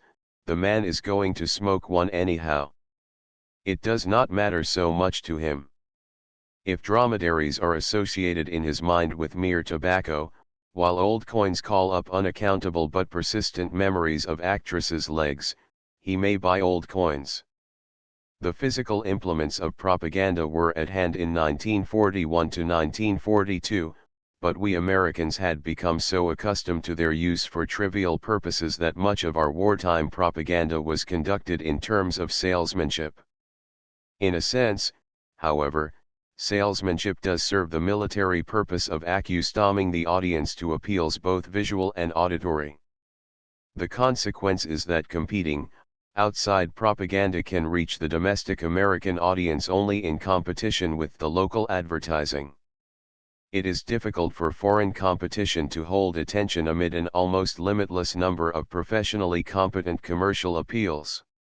A communist or fascist party cannot get public attention in the United States by the simple expedient of a mass meeting of 300 persons, or by the use of a few dozen posters in a metropolitan area. Before the political propagandist can get the public attention, he must edge his media past the soap operas, the soft drink advertisements, the bathing beauties advertising Pennsylvania crude or bright leaf tobacco. The consequence is that outside propaganda either fails to get much public attention, or else camouflages itself to resemble and to exploit existing media. Clamorous salesmanship deadens the American citizen to his own government's propaganda, and may to a certain extent lower his civic alertness, but at the same time, salesmanship has built up a psychological great wall which excludes foreign or queer appeals and which renders the United States almost impervious to sudden ideological penetration from overseas. Psychological warfare and public relations. Psychological warfare and public relations are different in the direction in which they apply. Psychological warfare is designed to reach the enemy. Public relations is designed primarily to reach the home audience. Both reach neutrals, sometimes confusingly much. In some nations, the two functions were combined in a single instrumentality, as in the Japanese Yohokyaku, see page 184, below. The American Army and Navy traditions of public relations are based on the ideas that the news should be as complete as military security may permit, that it should be delivered speedily and interestingly, that it should enhance the confidence of the people in their armed services, and that its tenor, no less than its contents, should not aid the enemy morale. These ideas are justified in terms of sound newspaper practice, but they can lead to a weak psychological warfare position when we must deal with an inventive and enterprising enemy. It is not possible to separate public relations from psychological warfare when they use the same media. During World War II, the Office of War Information prepared elaborate watertight plans for processing war news to different audiences. At their most unfortunate, such plans seemed to assume that the enemy would listen only to the OWI stations, and that the American public releases issued from Army and Navy would go forth to the world without being noted by the enemy. If a radio in New York or San Francisco presented a psychological warfare presentation of a stated battle or engagement, while the theater or fleet public relations officer presented a very different view, the enemy press and radio were free to choose the weaker of the two, or to quote the two American sources against each other. Psychological warfare and morale services. All modern armies, in addition to public relations, also employ morale services facilities officers or employees whose function it is to supply troops with entertainment, educational materials, political indoctrination, and other attention-getting materials. Morale services are the prime overt defense against enemy psychological warfare, and by a program of keeping the attention of the troops, can prevent the enemy from establishing effective communication. During World War II, the Armed Forces Radio Service of the United States established global radio service for Americans, and incidentally turned out material of top importance to United States propaganda. Naturally, enemy and allied peoples would pay more serious heed to communications from Americans to Americans than they would to materials which they knew had been concocted for themselves. The American morale services in the last war indignantly rejected the notion that they were a major propaganda facility, rightfully insisting that their audience counted on getting plain information, plain news, and plain education without ulterior propaganda content. The fact that in a theater of war all communication has propaganda effect was not always taken into account, and only on one or two critical occasions was there coordination of stress and timing. It must be said, however, that propaganda by any other name is just as sweet, and that the conviction of the propagandist that he is not a propagandist can be a real asset. Morale services provided the American forces with news, entertainment, and educational facilities. Most of the time these morale facilities had huge parasitical audiences, the global kibitzers who listened to our broadcasts, read our magazines, bought our paper-bound books on the black markets. It was a happy day for Lienta University at Kunming, Yunnan, when the American Information and Education Setup began shipping in current literature. The long-isolated Chinese college students found themselves deluged with good American books. The morale services lost the opportunity to ram home to their G.I. plus foreign audience some of the more effective points of American psychological warfare, but they gained as propagandists by not admitting, even to themselves, that they were propagandists. Since the United States has no serious inward psychological cleavages, the general morale services function coordinated automatically with the psychological warfare function simply because both were produced by disciplined, patriotic Americans. In the experience of the German and Soviet armies, morale services were parts of a coordinated propaganda machine which included psychological warfare, public relations, general news, and public education. In the Japanese armies, morale services were directed most particularly to physical and sentimental comforts, edible treats, picture postcards, good luck items, which bore little immediate relation to news, and less to formal propaganda. Related civilian activities. In a free nation, the big media of communication will remain uncoordinated even in time of war. The press, the stage, motion pictures, part of the radio, book publishing, and so on will continue. Psychological warfare has in such private facilities a constantly refreshed source of new material for news or for features. By a sparing but well-considered liaison with censorship, psychological warfare can effect negative control of non-governmental materials, and can prevent the most overt forms of enemy propaganda from circulating on the home front. News becomes propaganda when the person issuing it has some purpose in doing so. Even if the reporters, editors, writers involved do not have propaganda aims, the original source of the news, the person giving the interview, the friends of the correspondents, etc., may give the news to the press with definite purposes in mind. It is not unknown for government officials to shift their rivalries from the conference room to the press, and to provide on-the-record or off-the-record materials which are in effect ad hoc propaganda campaigns. A psychological warfare campaign must be planned on the assumption that these civilian facilities will remain in being, and that they will be uncoordinated. The plan must allow in advance for interference, sometimes of a very damaging kind, which comes from private operations in the same field. The combat officers can get civilian cars off the road when moving armored forces into battle, but the psychological warfare officer has the difficult task of threading his way through civilian radio and other communication traffic over which he has no control. Psychological warfare is also closely related to diplomacy. It is an indispensable ingredient of strategic deception. In the medical field, psychological warfare can profit by the experiences of the medical corps. Whenever a given condition arises among troops on one side, comparable troops on the other are apt to be facing the same condition. If the Americans are bitten by insects, the same insects will bite the enemy, and enemy soldiers can be told how much better the American facilities are for insect repulsion. Finally, psychological warfare is intimately connected with the processing of prisoners of war and with the protection of one's own captured personnel. Psychological warfare is a field to itself, although it touches on many sciences and overlaps with all the other functions of war. It is generally divisible into three topics: the general scheme of psychological warfare, the detection and analysis of foreign psychological warfare operations, and the tactical or immediate conduct of psychological warfare. Sections of this book deal with each of these in turn.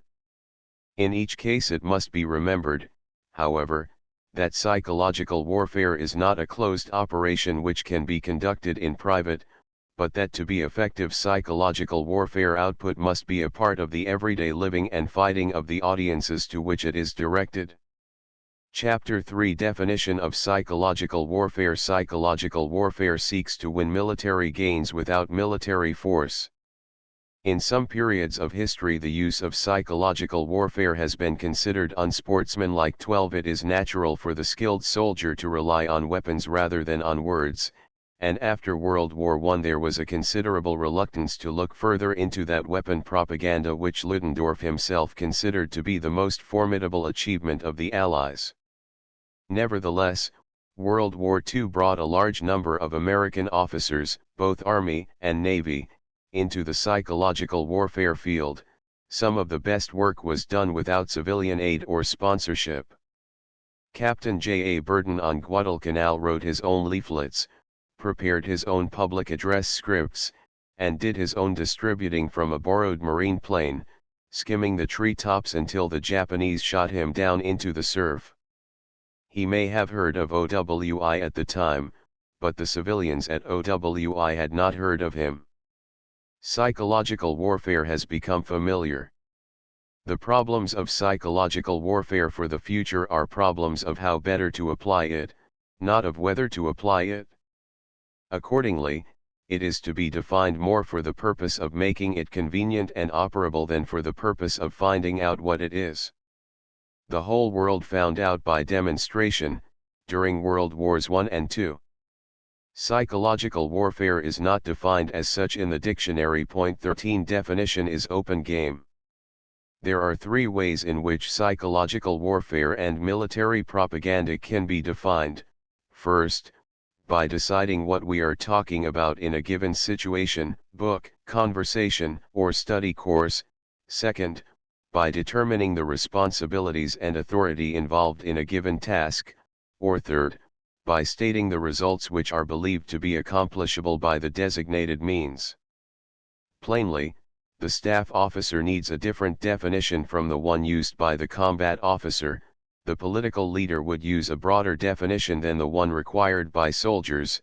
The fanatic would have his own definition, or more probably two of them: one, such as promoting democracy or awakening the masses, for his own propaganda, and another, such as spreading lies, corrupting the press, or giving opiates to the people, for antagonistic propaganda. Point 14 Definition is not something which can be done once and forever for any military term, since military operations change and since military definitions are critically important for establishing a chain of command. The first method of definition is satisfactory for research purposes. It may help break a politico-military situation down into understandable components. The second method, the organizational, is usable when there exists organization with which to demonstrate the definition, such as, propaganda is what OWI and OSS perform. The third method, the operational or historical, is useful in evaluating situations after the time for action has passed. Thus, one may say, this is what the Germans did when they thought they were conducting propaganda. Since the first lesson of all propaganda is reasoned disbelief, it would be sad and absurd for anyone to believe propaganda about propaganda. The propaganda boys in every army and government are experts at building up favorable cases, and they would be unusual men indeed if they failed to work up a fine account of their own performance. Propaganda cannot be given fair measurement by the claims made for it.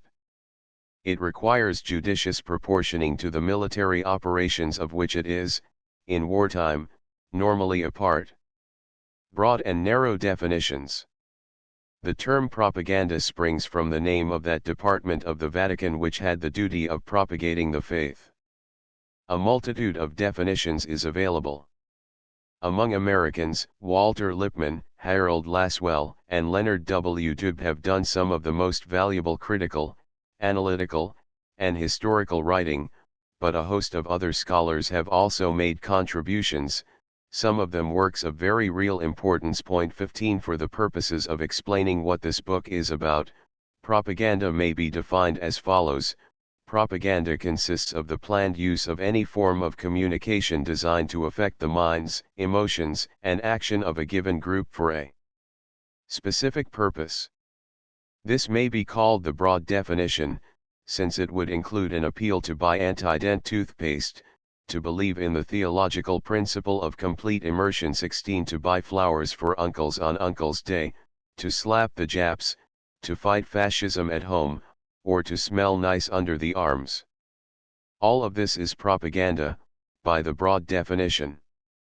Since War and Navy Department usage never put the Corps of Chaplains, the PX system, the safety campaigns, or the anti-VD announcements under the rubric of propaganda, it might be desirable to narrow down the definition to exclude those forms of propaganda designed to affect private or non-political purposes, and make the definition read: propaganda consists of the planned use of any form of public or mass-produced communication designed to affect the minds and emotions of a given group for a specific public purpose, whether military, economic, or political. This may be termed the everyday definition of propaganda, as it is used in most of the civilian college textbooks. Point 17. For military purposes, however, it is necessary to trim down the definition in one more direction, applying it strictly against the enemy and making it read: military propaganda consists of the planned use of any form of communication designed to affect the minds and emotions of a given enemy, neutral or friendly foreign group for a specific strategic or tactical purpose. Note that if the communication is not planned, it cannot be called propaganda. If a lieutenant stuck his head out of a tank turret and yelled at some Japs in a cave, "Come on out of there, you Kortyapistfs," or "Will ZXCVB you all to HJKL, you etc. s, the communication may or may not work, but in the technical sense it is not propaganda because the lieutenant did not employ that form of communication planned and designed to affect the minds or emotions of the Japanese in the cave. Had the lieutenant given the matter thought and had he said, in the Japanese language, enemy persons forthwith commanded to cease resistance, otherwise American Army regrets inescapable consequences attendant upon operation of flamethrower, the remark would have been closer to propaganda. Furthermore, propaganda must have a known purpose. This element must be included in the definition. A great deal of communication, both in wartime and in peacetime, arises because of the pleasure which it gives to the utterer, and not because of the result it is supposed to effect in the hearers. Sending the Japanese cartoons of themselves, mocking the German language, calling Italians by familiar but inelegant names, such communications cropped up during the war. The senders got a lot of fun out of the message, but the purpose was unintelligently considered. The actual effect of the messages was to annoy the enemy, stiffening his will to resist. Screams of rage had a place in primitive war. In modern military propaganda they are too expensive a luxury to be tolerated. Planned annoyance of the enemy does, of course, have its role, a minor, rare, and special one. Psychological warfare is simple enough to understand if it is simply regarded as application of propaganda to the purposes of war, as in the following definition: psychological warfare comprises the use of propaganda against an enemy, together with such other operational measures of a military, economic, or political nature as may be required to supplement propaganda. In this sense, psychological warfare is a known operation which was carried on very successfully during World War II under the authority of the Combined and Joint Chiefs of Staff. It is in this sense that some kind of a psychological warfare unit was developed in every major theater of war, and that the American military assimilated the doctrines of psychological warfare. However, this is only one of several ways of using the term, psychological warfare. There is, in particular, one other sense, in which the term became unpleasantly familiar, during the German conquest of Europe, the sense of warfare psychologically waged. In the American use of the term, psychological warfare was the supplementing of normal military operations by the use of mass communications. In the Nazi sense of the term, it was the calculation and execution of both political and military strategy on studied psychological grounds. For the American uses, it was modification of traditional warfare by the effective, generous use of a new weapon. For the Germans it involved a transformation of the process of war itself. This is an important enough distinction to warrant separate consideration. Warfare psychologically waged.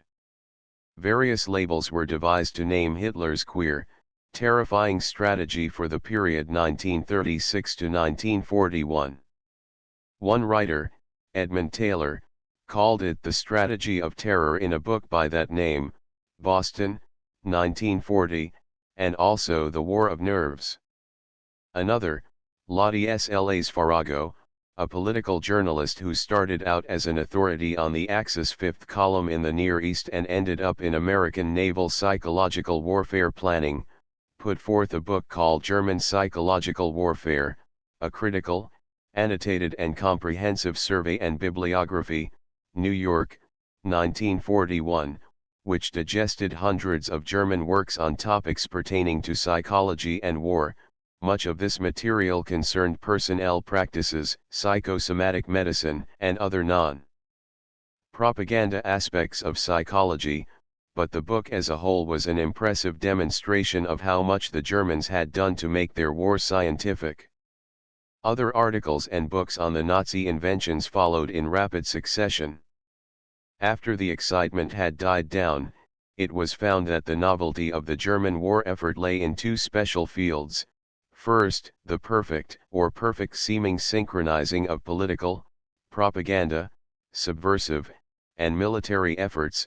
Second, the use of the findings of modern psychology for the attainment of military goals. The Germans set the pace, in the pre-war and early war period, and United Nations psychological warfare tried to keep up, even though the two efforts were different in scope and character. In conquering Europe, the German staff apparently used opinion analysis. Much of this analysis has turned out to have been superb guesswork. At the time, it looked as though the Nazis might have found some scientific formula for determining just when a nation would cave in. In the conduct of war, the Germans waged a rapid war which was industrially, psychologically, and militarily sound, as long as it worked. Their diplomacy of dramatic intimidation used the war threat to its full value, with the result that the Czechoslovaks surrendered the Sudetenland without a shot and then submitted themselves to tyranny. Half a year later, the Germans wrung every pfennig's worth of advantage out of threatening to start war, and when they did start war, they deliberately tried to make it look as horrible as it was. The psychologists had apparently taught the German political and military intelligence people how to get workable opinion forecasts. German analysis of anti-Nazi counter-propaganda was excellent. Add all this to strategy and field operations which were incontestably brilliant, the effect was not that of mere war, but of a new kind of war, the psychological war. The formula for the psychological war is not to be found in the books of the psychologists but in the writings of the constitutional lawyers. The totality of war is a result of dictatorship within government, total coordination results from total authority. The secret weapon of the Germans lay in the power which the Germans had openly given Hitler, and in his use of that power in a shrewd, ruthless, effective way. The Führer led the experts, not the experts the Führer. If the Germans surprised the world by the cold calculation of their timing, it was not because they had psychological brain trusters inventing a new warfare, but because they had a grim political freak commanding the total resources of the Reich. Even in wartime, no American president has ever exercised the authority which Hitler used in time of peace. American cabinet members, military and naval figures, press commentators, and all sorts of people are free to kibitz, to offer their own opinions, to bring policy into the light of day. That is as it should be. The same factors which made psychological warfare possible in the beginning of the war were the ones which led to Germany's futile and consummate ruin in 1944–45, excessive authority, an uninformed public, centralized propaganda, and secret political planning. That kind of psychological warfare, war tuned to the needs of fanatically sought lusts for power, war coordinated down to the nth degree, waged in the light of enemy opinion and aiming at the political and moral weaknesses of the enemy, is not possible within the framework of a democracy. Even from within Imperial Japan, Pearl Harbor had to be waged secretly as a purely naval operation. Those Japanese who would have told the Board of Field Marshals and Fleet Admirals that an unannounced attack was the best way to unify all American factions against Japan were obviously not brought into the planning of the Pearl Harbor raid. The Japanese still had too much of their old parliamentary spirit left over. As Ambassador Gruss reports show, the military had to outsmart the home public, along with the foreigners. In the Western dictatorships, the home public is watched by elite troops, secret police, party cells, and is made the subject of psychological warfare along with the victim nations. Hitler could turn the war spirit on and off. The Japanese did not dare do so to any effective extent. Psychological warfare was too dictatorial a measure even for pre-war Japan. It is therefore permanently out of reach of the authorities of the United States. After war starts, we are capable of surprising the enemy with such things as incendiary raids, long-range bombers, and nuclear fission, but we cannot startle with the start of war. The United States is not now capable, and under the spirit of the Constitution, can never be capable of surprising an enemy by the timing of aggression. If the same were true of all other nations, peace would seem much nearer than it does. German psychological warfare, in the broad sense of warfare psychologically waged, depended more on political background than on psychological techniques.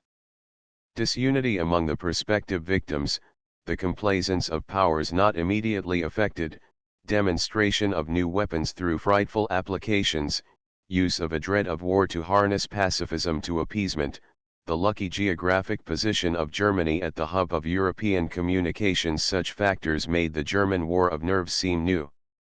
Such psychological warfare is not apt to be successful elsewhere except for aggressions by dictatorships against democracies. Where the democracies are irritable, tough, and alert, it will not work at all. The psychological warfare which remains as a practical factor in war is therefore not the Hitlerian war of nerves, but the Anglo-American application of propaganda means to pre-decided strategy. Let him who will advocate American use of the war of nerves. He will not get far with commentators publishing his top-secret schedule of timing, with legislators very properly catechizing him on international morality, with members of his own organization publishing their memoirs or airing their squabbles right in the middle of the operation. He would end up by amusing the enemy whom he started out to scare. Psychological warfare has its place in our military and political system, but its place is a modest one and its methods are limited by our usages, morality, and law. Propaganda. Definitions. Propaganda has been defined, above, page 39.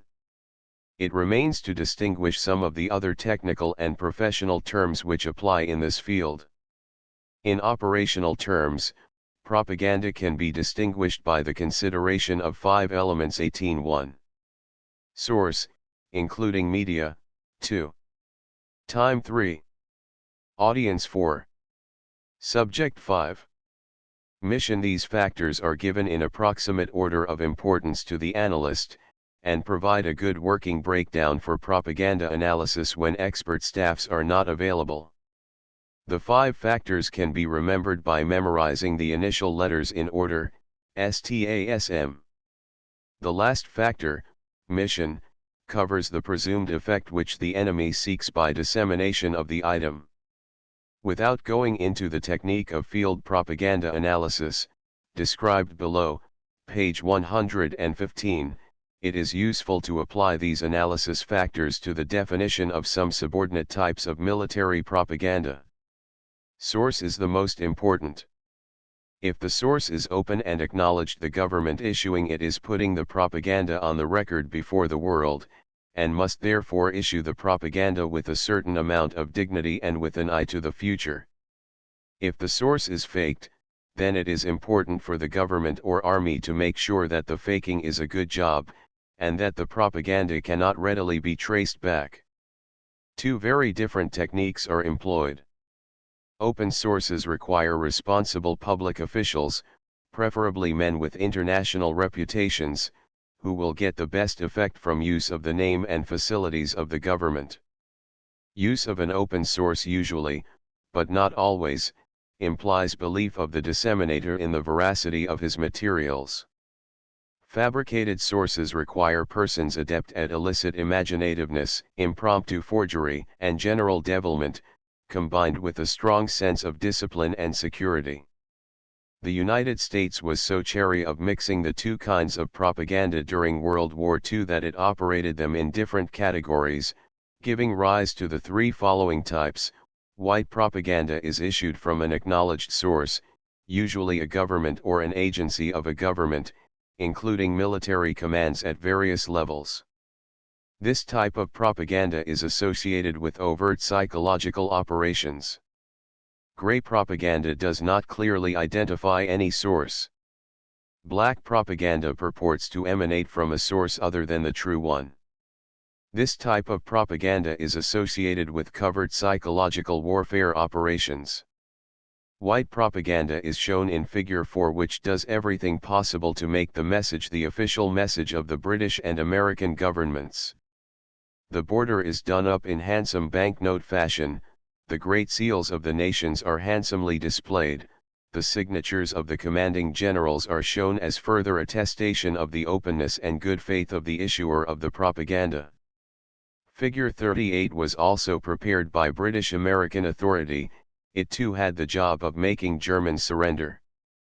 But in this case, nothing was done to make the British American source evident. Indeed, every effort was made to hide the source, so that the German who read it would think that it came from within his own territory. The 2 different kinds of propaganda were both of them needed, each supplemented the other, but they had to be kept apart as far as possible. In the field of radio, the difference between covert and overt was even more plain. During World War II, the ether over Europe was filled with appeals from radio stations, both public and covert in character. The British spoke to the Germans over BBC, making no effort to conceal the fact that they were British. But they also spoke to the Germans over clandestine stations, which pretended to be freelancing Nazis, German army stations, or Freedom Group operations. The Germans, comparably, beamed official German news to the United States in English, but they also pretended to be Americans broadcasting from an isolationist radio in the American Midwest. In some cases, the belligerent powers used the identical radio transmission facilities for overt and covert propaganda. Radio Saipan, under the Americans, was most of the time the relay for the acknowledged San Francisco programs. Intermittently OSS borrowed it, and it then became a Japanese station. Under such conditions, black radio cannot remain black very long. In terms of the timing, propaganda can be subdivided into 2 further categories, strategic and tactical. Strategic propaganda is conducted with no immediate effect in view. Its purpose is to wear down the enemy by psychological changes that may extend over months. Figure 19, warning the Germans of the remote future, is an example of this in leaflet form. Tactical propaganda is operated to accomplish an immediate short-range purpose, and normally does not cover a long time span.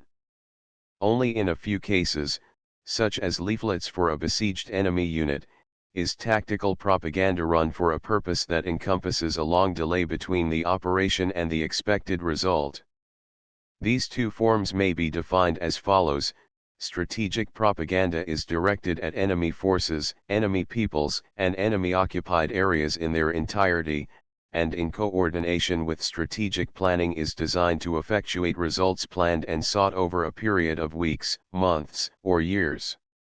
Tactical propaganda is directed at specific audiences, usually named, and is prepared and executed in support of localized combat operations.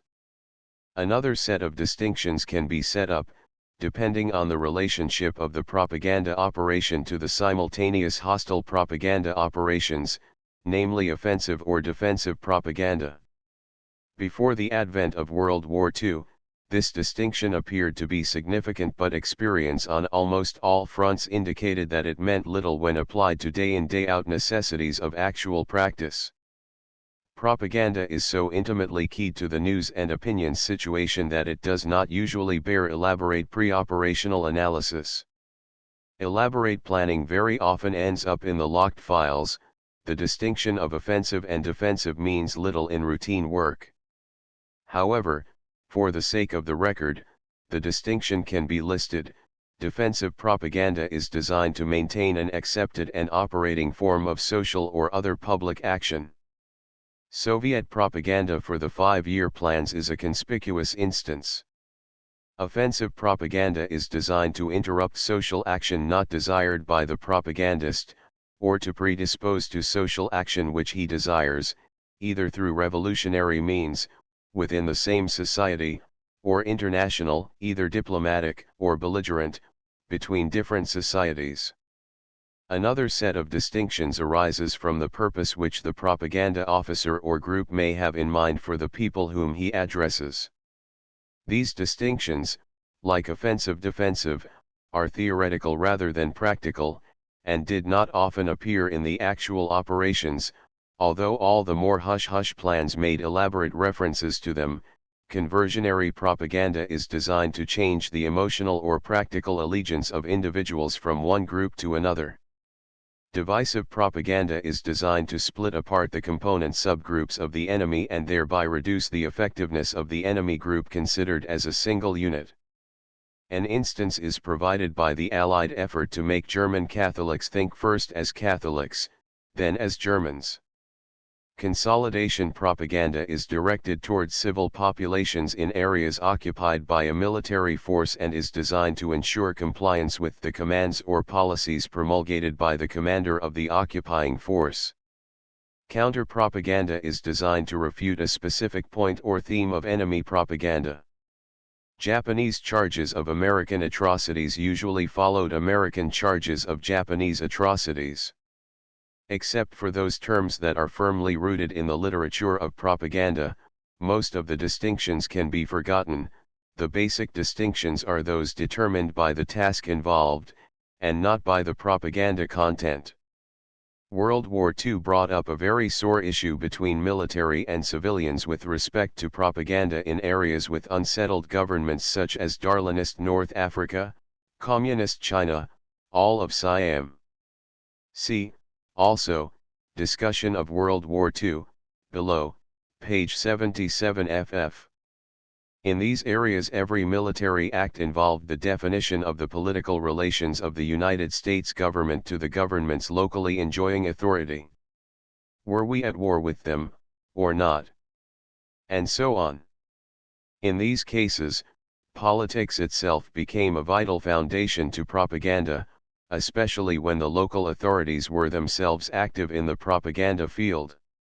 The American theater and unit commanders had to decide what kinds of political promises they could or could not make.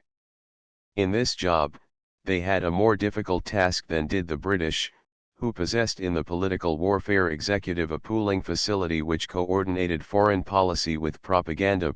19 Could we promise freedom from France to the Algerians? Or immunity to the Siamese who redouble-crossed in the matter of allegiance and got ready to subvert the Japanese? Or the Yenin people who wanted us to hijack the Generalissimo as a price of their support. Or the Indonesians who might oppose the Japanese and already opposed the Dutch. Such questions transcended propaganda. Their decision made propaganda, or unmade it, but the deciding power was outside the authority of the propaganda people. Political warfare is therefore, in administrative terms, a higher level activity than propaganda, and may be defined as follows. Political warfare consists of the framing of national policy in such a way as to assist propaganda or military operations, whether with respect to the direct political relations of governments with one another or in relation to groups of people possessing a political character. Such policy framing does not normally fall within the authority of the Army or Navy, though these may be consulted and called upon to effect appropriate military action. An outstanding instance of the use of political warfare was President Roosevelt's impromptu enunciation of the theme unconditional surrender at Casablanca. The theme affected not only our propaganda, but the types of surrenders which American generals could accept from Germans.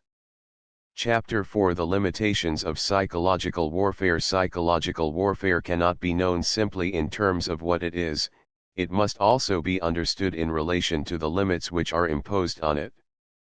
The limitations can be described under four headings: political limitations, security limitations, limitations arising from media, limitations of personnel. Like all limitations, these are handicaps only to the person who lacks the courage and resourcefulness to turn them into assets. Propaganda is dependent on politics, even for such front-line requirements as definition of the enemy, yet intelligent exploitation of political goals yields valuable results. Security is an asset to any army, its price is rarely too high a price to pay for protection, but a selective and flexible censorship can lead to positive advantages. Media, that is, the actual instrumentalities by which propaganda is conveyed, are the ordnance of psychological warfare. They limit the performable job, but they also make it possible in the first place.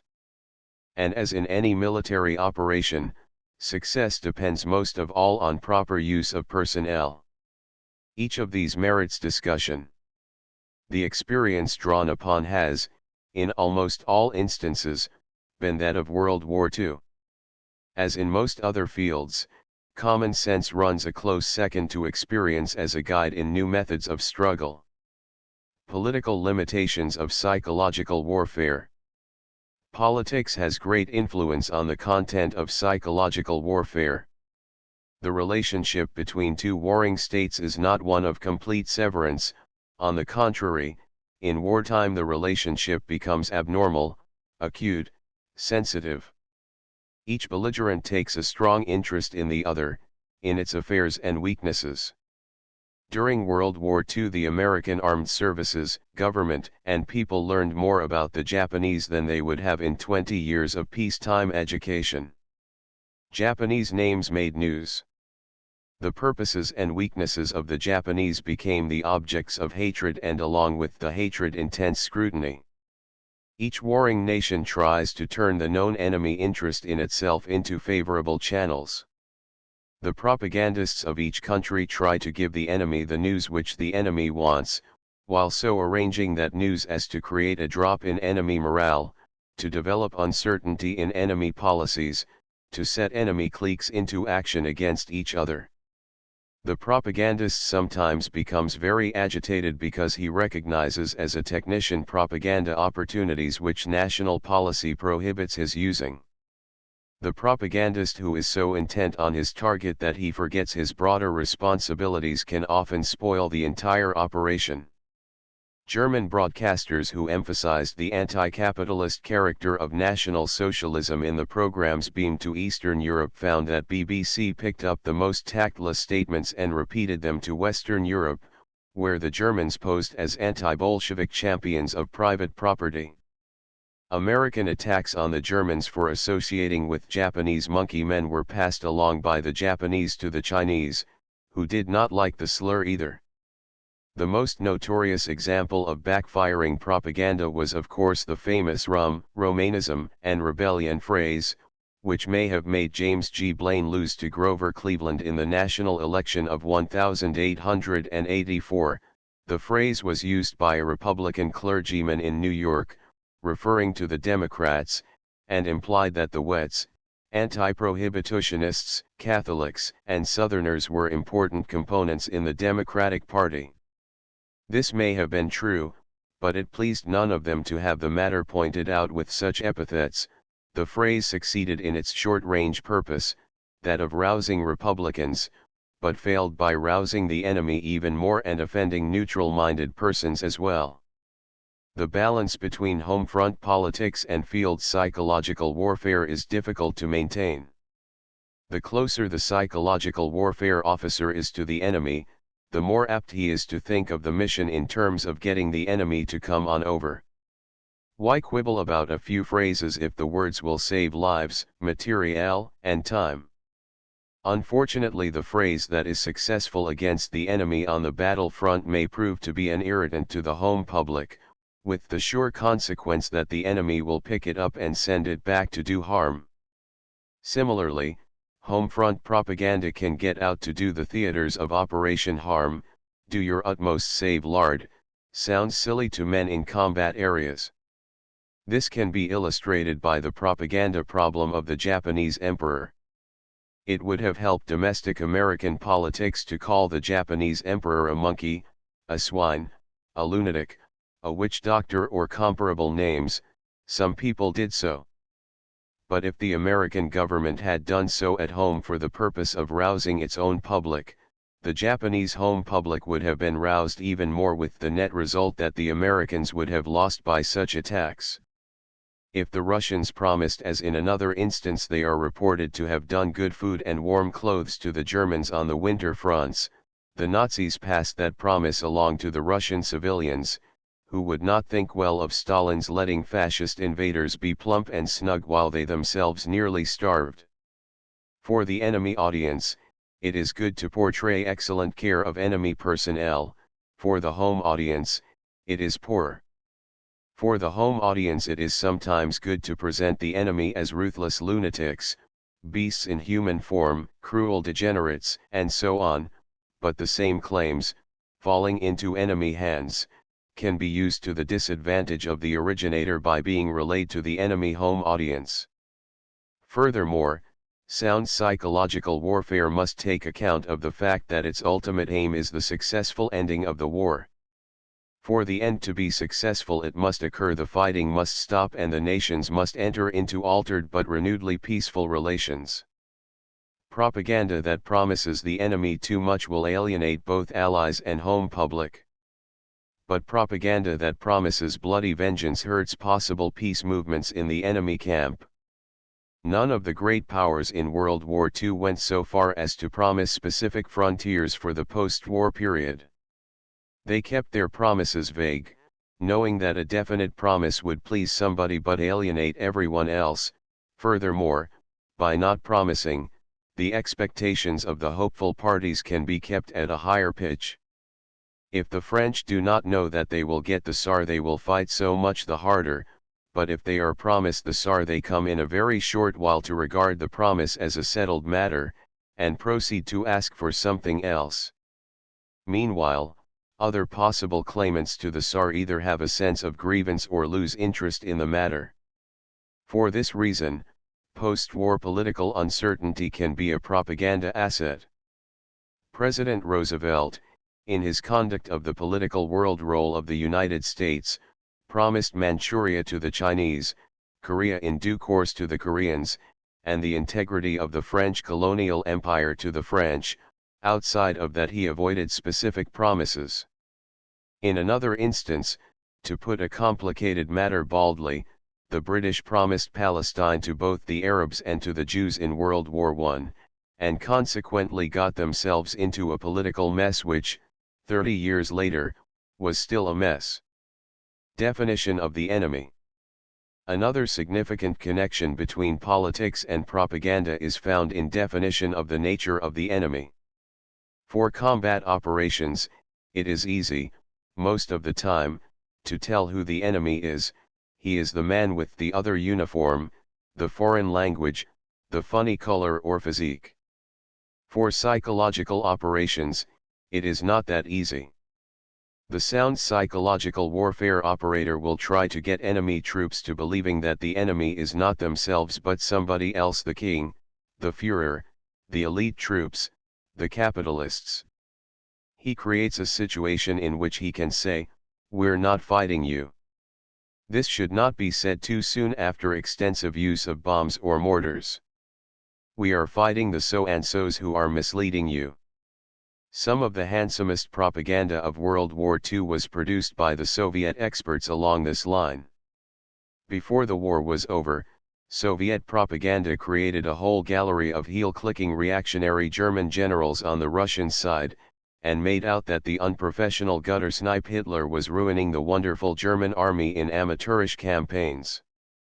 Joseph Stalin's ringing words, "The German state and the German Volk remain," gave the Russians a propaganda loophole by which they implied that Germany was not the enemy. No, not Germany.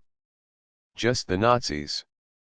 This was superb psychological warfare, since the Russians had already built up the propaganda thesis that the common people, workers and peasants, were automatically by virtue of their class loyalty on the side of the workers' country, Russia. That left very few Germans on the other side. For psychological warfare purposes, it is useful to define the enemy as 1. The ruler, 2. Or the ruling group, 3. Or unspecified manipulators, 4. Or any definite minority. It is thoroughly unsound to define the enemy too widely. On the other hand, too narrow a definition will leave the enemy the opening for a peace offensive if the ruler dies, or if the ruling group changes part of its composition. It was fear of a peace move by the German generals, plus the desire to maintain the precarious anti-German unity of the occupied countries, which led the United States and Britain to adopt the policy of defining the German Reich rather than Nazism as the enemy. In the instance of Japan, we defined the enemy as the militarists and fascists, with the capitalists a poor second, and left the emperor and people with whom to make peace. If the psychological warfare campaign is operated for a definite political purpose, it is possible for politics to be an aid rather than a limitation. The operator can describe his own political system in its most radiant light. He can say complimentary things about the enemy leaders or groups who might come over, though he should avoid giving them the kiss of death which the Nazis gave certain prominent American isolationists, by praising them too much. He can promise his own brand of utopia. If the politics are defensive, vague, well-meaning but essentially non-committed, psychological warfare has to avoid making blunders. In World War II we could not say that we were against one-party states, because our largest ally, Russia, was a one-party state. We could not attack the ruin of free enterprise by the Japanese and German governments since socialism existed on the Allied side too. We could not bring up the racial issue, because our own national composition rendered us vulnerable to racial politics at home. There was a huge catalogue of don'ts, usually not written down but left to individual judgment, in every propaganda office. Whenever we violated them, we paid the price in adverse opinion. Promises. Finally, psychological warfare must avoid promises that may not be kept. The Americans during World War II never promised much as a government, but individual American agents promised all sorts of things which could not be delivered. We promised the Dutch their homeland and empire by implication, we promised the Indonesians self-government, also by implication, and we promised everybody, including the Japanese, access to Indonesian raw materials. It is highly probable that individual Americans, off the record, stated that they expected, hoped, or thought that their government would fulfill each of these promises. The three are not compatible, especially the first and second. The New York banker, James Warburg, has written a book, Unwritten Treaty, pointing out that the United States promised just about everything to everybody during the war. He was in OWI and he ought to know, and that it is going to take a generous, wise, and intelligent foreign policy to fulfill even in part the promises which we made. The promises of the loser are forgotten, he can write them off and start international policies with a clean slate. But the promises of the victor remain, and have to be carried out or else repudiated. The psychological warfare officer should not make promises to persons in occupied territory, to friendly guerrillas, to underground movements, or to enemy troops when those promises are not backed up by word-for-word quotations from the head of his government or someone of cabinet rank. The promises may not conform with promises which other psychological warfare officers are making to other groups. In China, some American officers told the Chinese Communists that the Chinese Communists were wonderful people, and would be sure to get American material aid and political sympathy against Chiang Kai-shek. At the same time, other American officers told the Chinese government people that the United States did not propose to short-circuit recognition of the Chinese government, or to interfere in internal Chinese affairs. The two sets of Chinese heard about the American promises and, for a while, could not decide whether Americans were fools or liars. Much the same sort of thing happened in our dealings with French, Serbs, and Poles. It is a poor piece of work for a combat officer to promise elections, liberties, labor rights, or even food to people in his path, unless the rear echelon people will be able to deliver the goods when they come up. And it is an irresponsible radio or leaflet man who makes promises without finding out whether his government is in a position, in relation to the political situation, to back up the promises one way or other. His nation itself will be called a liar if he slips up. Security limitations. Another serious set of limitations arises from security problems. The very conduct of psychological warfare encroaches upon perfectionist plans for security. Security is designed to keep useful information from reaching the enemy, propaganda operations are designed to get information to him.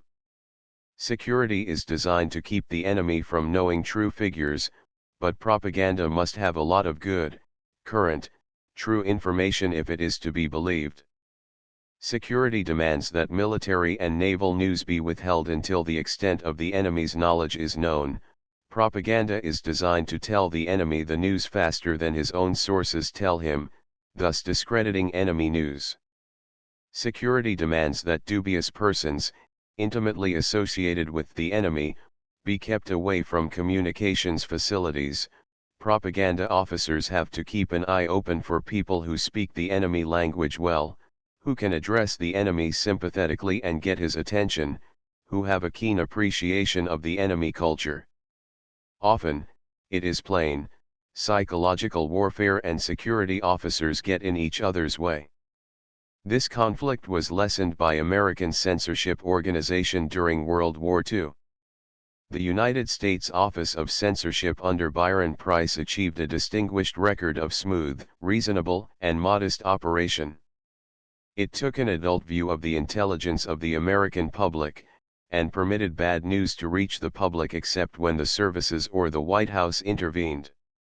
Much of the story of this office is told in Theodore Koop's exciting book, Weapon of Silence 20, which makes it plain that censorship sought to avoid developing negative psychological warfare campaigns on its own initiative. The usual wartime security procedures apply with special force to psychological warfare operations. Civilian employees who are qualified as political experts, as writers, or as propaganda analysts are often well educated and artistic. They are apt to value classified information highly for the pleasure which they can derive by violating security, that is, by showing people they can trust how much they are in on certain operations. The temptation to show off is almost irresistible. The vice is not unknown even in military echelons. An atmosphere of excessive security easily degenerates into melodrama, bringing out in many individuals a silly zest for displaying to others how much top-secret information they possess. Where military and civilian personnel work together, this human weakness is stimulated by rivalry. Even among the Germans in World War II, propaganda groups were easily infected by an atmosphere of gossip and intrigue. Security procedures. Security procedures for psychological warfare involve the usual common-sense precautions which apply to all operations, and which may be summarized in the following rules. 1. Classification should be kept at an absolute minimum. No information should be classified unless there are genuinely strong reasons for supposing that it would benefit the enemy. Classification and declassification should be the responsibility of designated officers trained for the task. In World War II, many American civilians classified information recklessly, with the result that all classification became a subject of disrespect. The author once found a highly classified inter-Allied plan in the hands of an elderly woman stenographer in Washington, who safeguarded the information by leaving the papers in a desk drawer which had no pull. The drawer had to be opened with a nail file, and that fact comprised the security. 2. Security should apply, generally speaking, to units as a whole, taking working units up to the limit of face-to-face working acquaintance as a base. It is unsound procedure to give certain individuals a higher level of information than others, since the privileged individuals will be tempted to display their inside knowledge, and the underprivileged individuals will be goaded by unwholesome, resentful, and acute curiosity. Either the entire unit should be given the information, or denied it. 3. Security should not be applied for editorial purposes. Censorship is a separate function. Improper security procedures, vesting arbitrary powers in stated officers, may tempt the security officer to express his personal literary, artistic, or political preferences under the guise of maintaining security. The inevitable consequence is the breakdown of both security and of procedure. Censorship should be applied in conformity with national or theater censorship policies. Review and estimate of radio or leaflet output is another function. 4.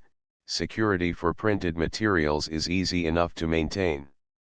The leaflets can be sent to the G2 to check, or wherever else security functions may be vested.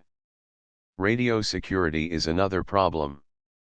Experience in World War II indicates that spot news cannot wait for routine security, but must be processed through.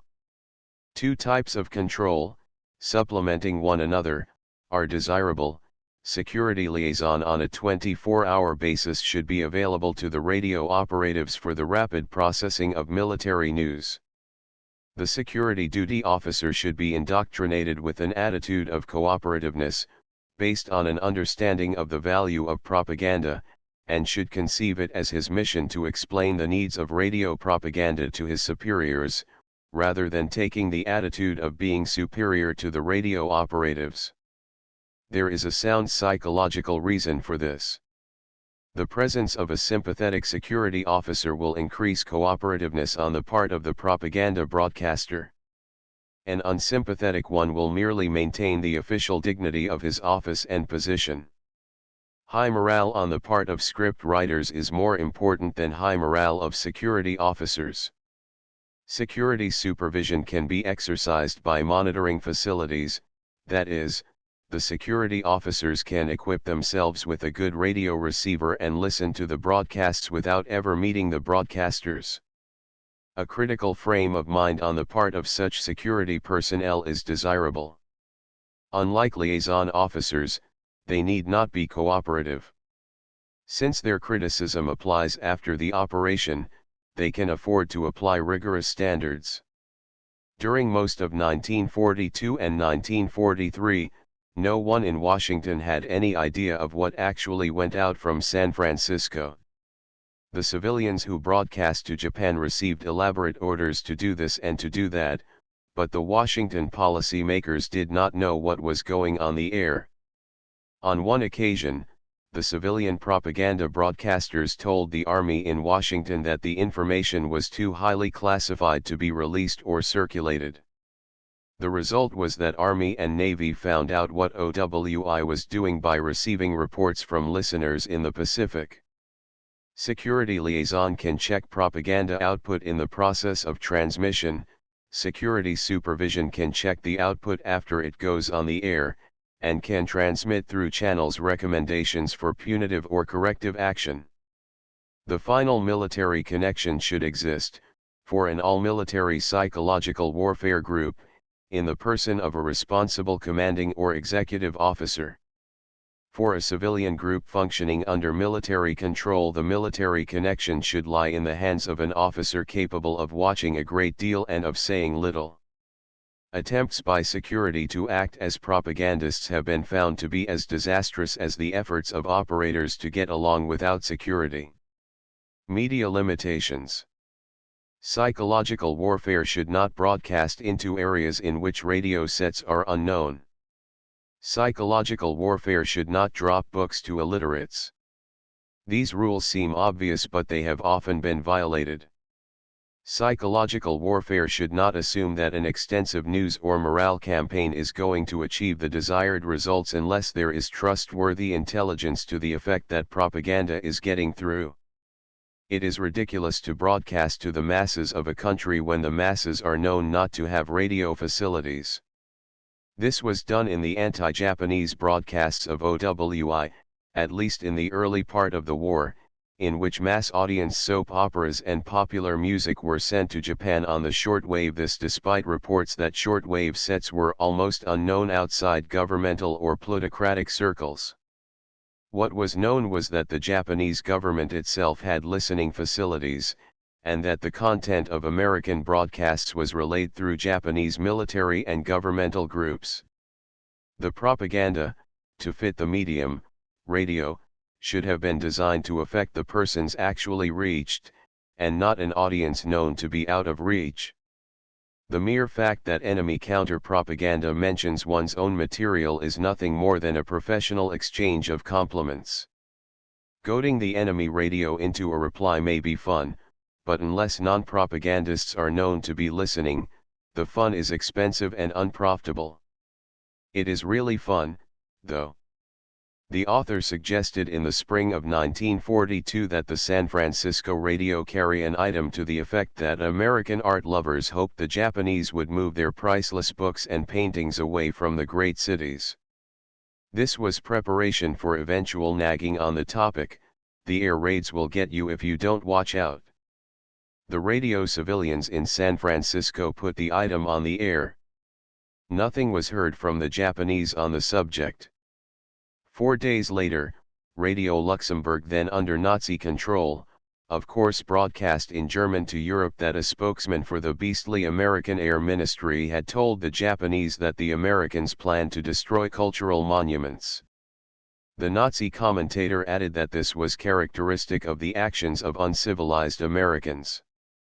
New York picked up the German broadcast. The author enjoyed seeing his item go all the way around the world, but in retrospect he wonders whether he did any good other than to please himself.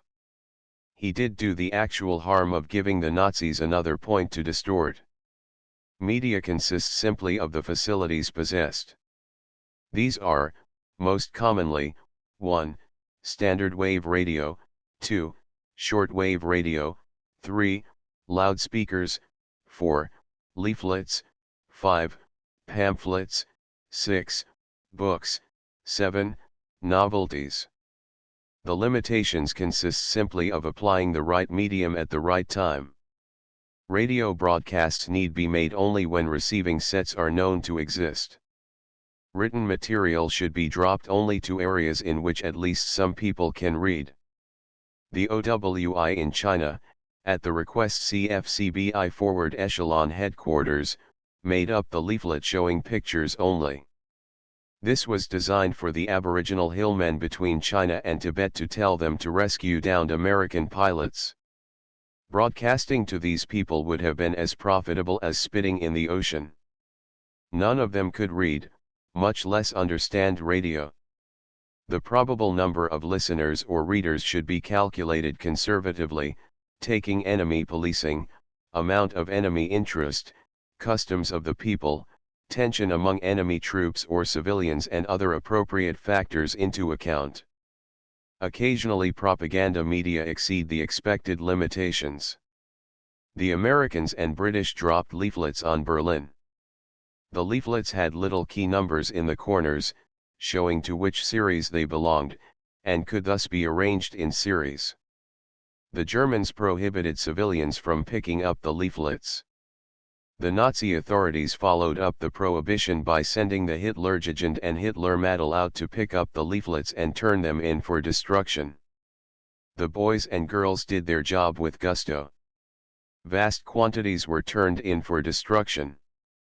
What the Nazis discovered too late was that the school children had begun collecting the leaflets, using the key numbers to make up perfect sets.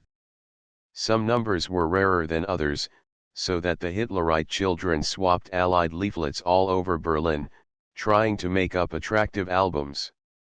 Mother and father who did not dare pick the leaflets up off the street for fear the Gestapo might be watching found a convenient file, reasonably complete, in the room of little Fritzloh or Ermintrude. The most hopeful British or American planner could not have counted on such a happy result. Maximum performance of personnel. Another limitation, to be found in any psychological warfare operation, is that imposed by the types of personnel available. It would be a rash commander who assumed that he had air support because he saw airplanes without knowing whether air crews were available. A microphone does not make a propagandist. Personnel using the speaking voice have to be good speakers, merely knowing the language is not enough. Writing personnel must be up to the level of professional writers. On the other hand, the available personnel must not be driven above its limits of performance. Often an attempt to do a too professional job will defeat the propaganda. When the Japanese pretended to be perfectly American, and used the corny obsolete slang of the 1920s, they aroused more contempt than they would have done had they confined themselves to rather bookish, plain English. The psychological warfare operation must be gauged to the personnel facilities no less than to the material facilities.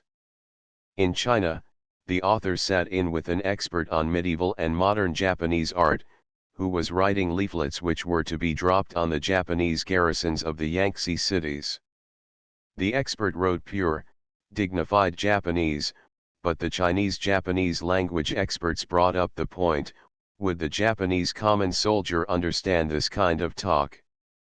For a while, we had no plain-spoken Japanese at hand, and we had to send our Japanese leaflets from Chungking up to Yan'an, where the Japanese communists read the leaflets and wrote back long detailed criticisms. Whenever the politico-military situation permits, it is sound procedure to check output with live enemies, either interned civilians or captured military personnel. A shrewd interrogator can soon find out whether the comments from the enemy jury are honest or not. Intelligent psychological warfare procedures have often turned liabilities into assets. Absence of a good orchestra has compelled propagandists to make up current music schedules by recording enemy musical programs, rebroadcasting them with new spoken commentary. Failure to obtain native speakers, such as genuine homegrown Japanese, or Chinese with the properly slurred Wu dialect, has led to the use of substitutes that proved better than the original. There is no point in trying to establish rapport with the enemy unless you talk his language with effortless perfection on the one end of the scale, or else admit that you really are a foreigner, on the other end of the scale. It is easier to build up the image of a trustworthy enemy than it is to create trust in a traitor. Frequently the attempt to talk the enemy's own language is less successful than a frank acceptance of handicaps. In actual practice this means that either a. the speaker should be authentically perfect in use of the enemy language, whether spoken or written as script, or b. the speaker should make no effort to conceal his foreign accent.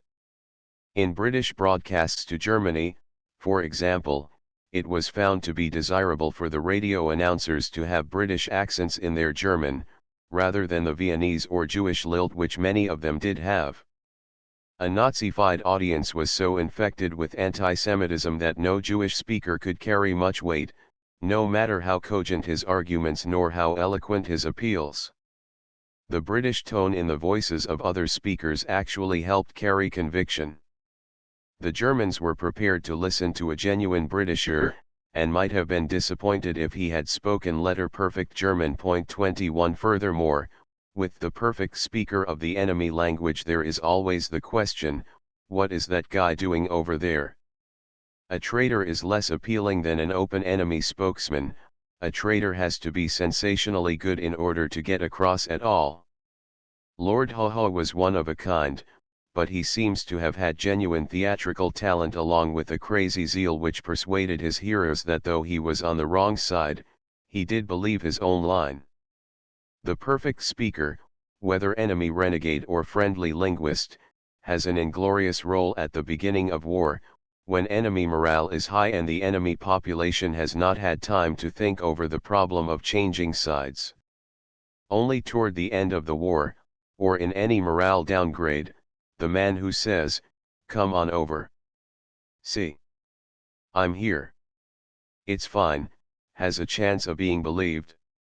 The propaganda administrator must use his personnel thoughtfully.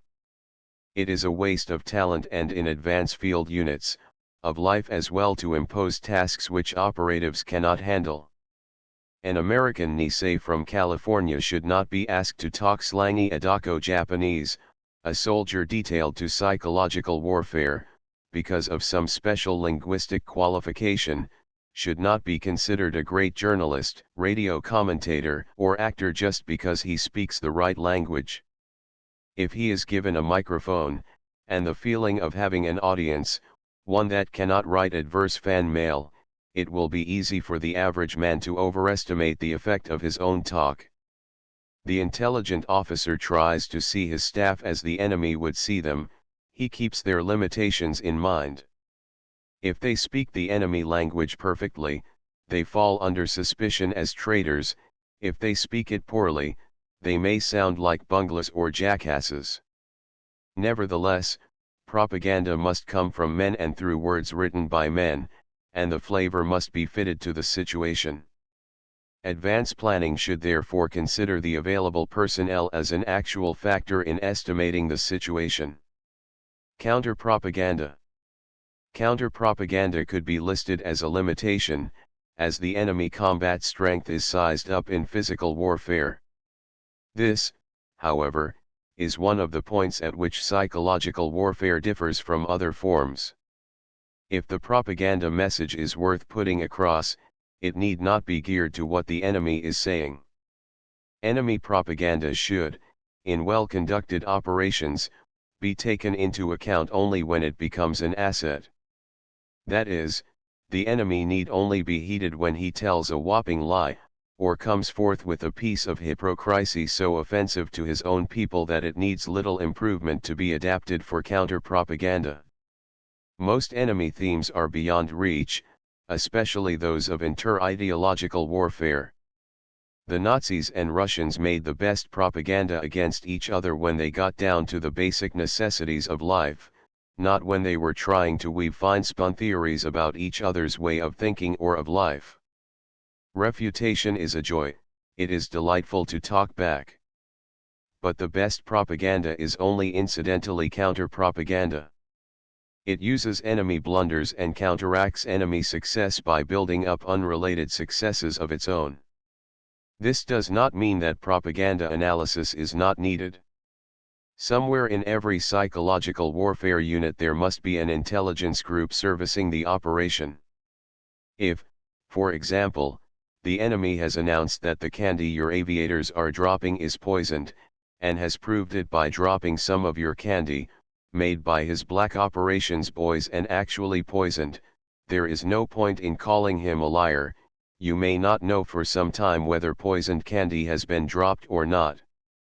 If the enemy commander has shown his troops photographs of prisoners whom your side has taken and murdered, according to his well-staged photos, it is not a good idea to ask people to surrender without sending along equally convincing pictures of well-cared-for prisoners. If the enemy alleges that you and your allies are rioting in the streets or stealing each other's womenfolk, or that one of you is doing all the fighting while the other sits around in safe staging areas, it may be a good idea to send along some leaflets showing inter-allied cooperation on your side, or to run a few radio shows on the subject. This consists merely of reckoning the enemy propaganda as part of the psychological warfare situation, and of using the enemy as part of the background to your own advantage. The moment you start letting him take the initiative, your propaganda wags along behind his. Tell his people something he can't deny. Let him sit up nights worrying about how he will counteract you. Make him drive his security officers crazy trying to release figures that will please your G2 in order to reassure his home audience. Really good propaganda does not worry about counter-propaganda. It never assumes that the enemy propagandist is a gentleman, he is by definition a liar. Your listeners and you are the only gentlemen left on earth. Chapter 5 Psychological Warfare in World War I. World War I saw psychological warfare transformed from an incidental to a major military instrument, and later it was even called the weapon which won the war. The story spread, since the Germans liked to imagine that they had been talked out of winning, and since ex-propagandists among the Allies enjoyed thinking that their own cleverness had been decisive when even the tremendous violence of trench warfare had produced nothing more than a stalemate. If psychological warfare is considered in the broad sense, it seems plain that it was among the decisive weapons of 1914 to 1918. The political decency of the Allies, the appeal of President Wilson's 14 points, the patent obsolescence of the Kaiser and what he stood for, the resurgence of Polish, Baltic, Finnish, Czechoslovak, and South Slav nationalisms, all these played a real part in making Germany surrender in 1918. More real than the role of guns, men, ships, planes, tanks. This cannot be answered. It is like asking of a long-distance runner whether his heart, lungs, legs, or head contributed most to his success. Since war is waged by and against all parts of the human personality, physical condition, skills, intelligence, emotions, and so on, it is impossible to distinguish between the performance of one kind of weapon and the other in the attainment of a goal itself complex governmental surrender. Only a weapon which left no enemy survivors could claim for itself undisputed primacy in victory. Propaganda came to prominence in war because the nations involved had made mass communications part of their civilian lives. The appearance of huge newspapers, systematic advertising, calculated political publicity, and opinion manipulation in other forms made it inevitable that skills which developed in civilian life should be transferred to the military. In general, the psychological warfare efforts of each belligerent were the direct equivalent of his peacetime non-political propaganda facilities. By way of exception, the peculiar genius of the Bolshevik leaders stimulated a propaganda effort disproportionate to the facilities, either of personnel or materiel, to be found in pre-1914 Russia. Nations rarely change their basic character in time of war. When war starts, it is usually too late to re-educate generations already grown up, teach them wholly new skills, or develop administrative or operational procedures unknown in peacetime life. Sometimes, by great effort, a nation can transform a small available cadre into large, new, and effective units on the political, military, economic or social fronts. Even then, the character of the war effort will be colored and influenced by the experience of the men undertaking it. The British had, in 1914, one of the world's finest news systems, a highly sophisticated press, and extensive experience in international communication for technical and commercial purposes, notably the undersea cable system, and they turned these to war use with considerable smoothness. The Germans had a far more regimented press and a more limited network of commercial and technical connections. The British, furthermore, had a diplomatic and consular service of superb quality. Comparable German services included a much higher proportion of bunglers and enthusiasts. From the very beginning the British had the lead. They nailed German propaganda as propaganda, while circulating their own as news, cultural relations, or literature. The Germans who boasted that they were a cultured people had their naivete rewarded when the British let the German word Kultur become a synonym for boorish pedantic arrogance. The Germans had the awful habit of putting many of their own unattractive emotions into words, and the even more ruinous habit of then printing the words. In many instances, the British simply let the Germans think up braggadocio or vengeful phrases, then circulated the German phrases to the world. The English language was permanently enriched by some of these. Strafe comes from the German plea that God strafe, punish, England. The actual hymn of hate was originally a song made up by Germans for Germans.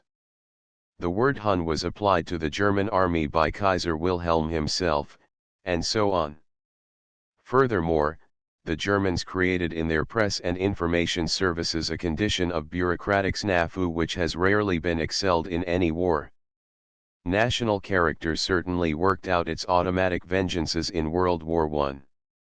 The American psychological warfare effort of 1917 to 1919 also drew heavily on familiar skills. The American press, second only to that of the British at the time, the church, YMCA, and Chautauqua groups, and the wealth of private clubs which flourish under our liberal system of laws and usages. Other nationalities made efforts similarly in keeping with their peacetime facilities. The Japanese were adroit, but even at that time confused by the mix-up of trying to be a civilized power but simultaneously expansionist. The French showed high professional skill in adapting their military and diplomatic personnel to propaganda tasks. France's position as battleground ensured her of the rage of her own people and the sympathy of neutrals, giving propaganda from Paris a hearing. The Chinese, though undergoing the downfall of the Yuan Shikai dictatorship and lapsing into chaos, maintained an impeccable diplomatic front and played a weak hand for everything it was worth. They had their private quasi-war with the Japanese in 1915. That they did so while putting the blame for Allied disunity squarely on the Japanese where it belonged is to their credit. The weight of the propaganda war, as of the material war, fell on its prime contestants, Britain, Germany, and the United States. The private and revolutionary groups which emerged as the revolutionary governments played a vigorous part because they had few other functions to distract their attention. The Republic of Czechoslovakia got its start in Pittsburgh, Pennsylvania, in 1918, and fought psychological warfare from the instant it took form. Not till later did it assume the weightier and more expensive responsibilities of ruling and warring. The British effort. In World War I, the British made most of the mistakes and learned most of the lessons which the Americans were to make and to learn in World War II. The British Foreign Office formed a War Propaganda Bureau in 1914, but a great deal of the effort was done by private facilities, patriotic associations, or by lower political and military echelons of the government and armed forces and without coordination. Things became so confused that at the midpoint of the war, the British organized a Department of Information with Colonel John Buchan at its head. Buchan will be remembered by all adventure lovers as author of the 39 Steps, The Courts of the Morning, and other first-class thrillers. He was also made a peer under the style Lord Tweedsmuir and became a popular Governor-General of Canada. Buchan did not always get along with the committee which floated above him, telling him how to run his business. The British, like the Germans, had immense organizational difficulties. The British ended up by inventing a distinction of roles. Thus they finished World War I with two separate propaganda agencies. The Ministry of Information, under Lord Beaverbrook, with Colonel Buchan as Director of Intelligence, carried on civilian psychological warfare outside Britain, the National War Aims Committee carried on civilian psychological warfare within Britain. Military psychological warfare was carried on by military and civilian agencies, both. The British required 5 years of honest effort, bitter wrangling, and positive political invention in order to devise a psychological warfare system sufficient to meet the needs of a great power at war. They did not let their administrative difficulties prevent their conduct of correct, poised, and highly moral propaganda, nor impede their use of plentiful funds and high ingenuity in getting their propaganda across. Point 22. The British set the pace in coordinating political warfare with news propaganda, and in effecting workable liaison between national policy makers and operational and public relations chiefs of the armed services. It is not likely that, even in World War II, the Americans within the looser, younger, bigger framework of our more compendious government achieved as good results in terms of timing. State War Navy OWIOSS Treasury timing of related events or news items was obtained through most of World War II in the following manner: the federal agency affected did whatever it was going to do anyhow, and other federal agencies took notice after the event, initiating their related actions, if any were feasible, then and only then. The British sought to get around this in World War I by correlating their policy toward various countries with their policy involving different departments. They were not totally successful, but they learned a lot. The net product of their propaganda was, for most of its purposes, superb. The German failure in propaganda. German writers, after World War I, sometimes attributed the superiority of the British in propaganda to the innate fiendishness of Britishers as contrasted with the gullible purity of Germans. The psychoneurotic non-com who made himself famous to the world's cost did not make this mistake. In Mein Kampf, Hitler stated categorically that the British had understood the professional touch in propaganda while the Germans had not. Hitler's contempt for the masses was shown in his explicit statement of their inattentiveness, their poor response to formal logic, their affirmative reaction to simple one-sided reiteration. He said, in England, propaganda was a weapon of the first class, while with us it was a sop to unemployed politicians. German nationalists of whatever stripe found themselves in accord when they blamed their military defeat on the enemy's use of propaganda. They thus succeeded in maintaining the myth, already sedulously inculcated for 2 centuries, that the German army could not be beaten in the field. The extremists and crackpots among them went on to develop the stab-in-the-back theory that an unbeaten Germany was betrayed from within by Jews, socialists, and democratic people. The mutually exclusive alternatives, namely that either Allied propaganda was fiendishly good, and the Germans merely innocent victims, or else that Allied propaganda was ineffectual and the anti-war sentiment a purely German development, did not keep the Hitlerites from exploiting both alibis simultaneously. The post-war period of the 1920s saw, therefore, the curious spectacle of the Germans lauding American psychological warfare, and counting it as a major factor of defeat, while the Americans naturally emphasized the fighting record of American troops. As for Kaiserist propaganda, it started out with the twin curses of amateurishness and bureaucracy, each of them crippling but deadly when paired. German writers and scholars ran wild in 1914 and 1915 in trying to put the blame on the Allies. Amateurish in public relations, they succeeded in arousing a tremendous amount of antagonism. They were handicapped by the ponderosity of the German imperial government, by the intervention of persons unfamiliar with news or advertising, at that time the most obvious sources of civilian propaganda personnel, and by a military stodginess which made German press communiques infuriating even to anti-British readers. Overseas propaganda developed through poorly secured clandestine channels, and was mixed up with espionage and sabotage personnel. Inescapable breaks gave all German agents a bad name.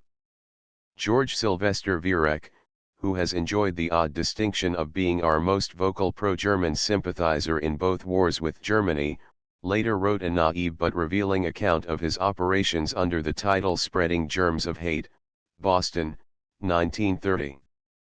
No British information officer was guilty, even after the war, of a comparable breach of taste. Viereck praises the British for their sang-froid and skill. Coming from him, the praise is more than deserved. More seriously, German propaganda lacked both organization and moral drive.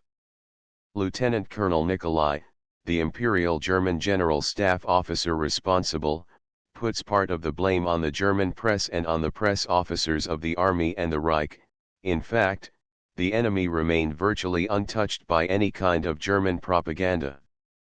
This reproach falls against the press, it would seem, as well as on the responsible officials. Internationally minded papers themselves failed to cooperate. Yet it was precisely these which were circulated and esteemed abroad. Newspapers with other, pro-militarist, editorial policies, failing to get leadership from the government, could not aim at any unified effect. Instead, the goal of the governmental press leadership remained a thoroughly negative one, to prevent the press from doing harm to national policy. 23 Without developing his theme into systematic doctrine for psychological warfare, the German colonel stated the basic defect of World War I from the German point of view. Writing in 1920, he went on to say, "The enemy alleges simply to have copied our front-line propaganda when he initiated his. In so doing, he is guilty of a deliberate untruth, made for the sake of removing the moral blot which is attached to his victory." Nicolai could not overcome the supposition that propaganda was a dirty and unsoldierly device and that it was much more honorable for armies to exchange loss of life than to save men on both sides by talking the enemy into surrendering, but he went on to the real point at issue. Furthermore, it was not moralistic misgivings which kept us from applying to the enemy front lines a propaganda campaign as successful as theirs, but very sober practical obstacles. There were available to us none of the psychological points of attack at which propaganda would have been effective against the enemy forces, points such as the enemy found in our own domestic conditions. What was lacking was political propaganda as precursor of military. What the Germans failed to learn in World War I, they later learned and applied in World War II. The German imperial government started in 1914 with a defiant assurance of its own power. Power was not sought among the masses so far as Kaiser Wilhelm was concerned. One inherited it from one's ancestors, along with an army, and the masses had better keep their noses out of it. The Hitlerite German government of 1939 began its world war only after 2 decades of shrewd, conscienceless, bitter domestic propaganda. Hitlerism had come to power by first wooing and then bullying the common man, and the Nazi chiefs, in their strategy of terror or warfare psychologically waged, subsequently applied the same tactics to the international community. Hitler conquered Europe with these tactics. He started with flattery, made scenes, and ended with cold brutality. These were the skills of the urban slum. The Creel Committee. The fabulous American propaganda, of which the Germans expressed such dread, was the work of 2 agencies. The civilian agency was the Committee on Public Information, universally known as the Creel Committee after its chairman, Mr. George Creel. The military agency was the Propaganda Section, or Psychologic Section, G2D, General Headquarters, American Expeditionary Forces, under Captain Heber Blankenhorn. The Creel Committee had the superlative advantage of possessing a chief who enjoyed the confidence of the President and whose participation in national policy was on a high enough level to give propaganda coordination to other governmental policies on a basis of equality. Creel himself considered the task to be one of advertising, and he organized his committee with extreme looseness, expanding it rapidly. Although his total gross budget for the war was only a fraction of OWI's budgets in World War II, he systematized most of the publicity activities then available.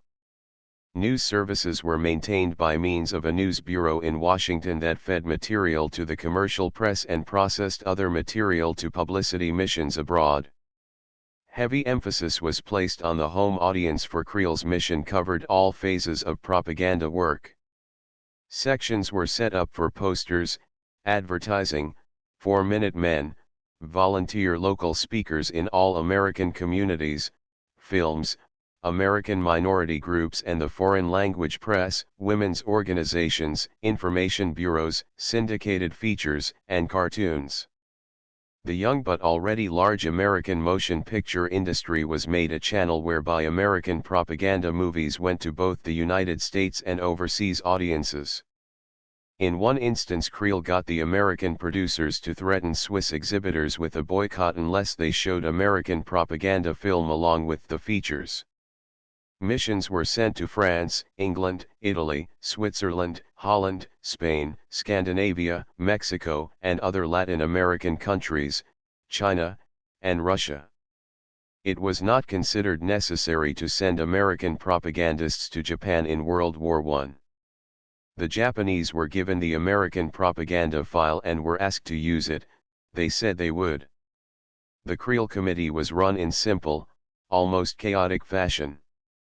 Agencies proliferated whenever a new idea turned up. The basic concept was that of domestic American agitation, as practiced commercially through advertising and socially through the civic clubs. The war propaganda left a rather bad taste in the mouth of many Americans, and the boisterous joviality of the arousers probably produced negative attitudes which encouraged pacifism and isolationism in the post-war years. The purely technical side of the work was done well, but at the terrible cost of overshooting national commitments. America emerged from the war disappointed at home and discredited abroad so far as the heated propaganda of making the world safe for democracy was concerned. A more modest, more calculated national propaganda effort would have helped forestall those attitudes which, in turn, made World War II possible.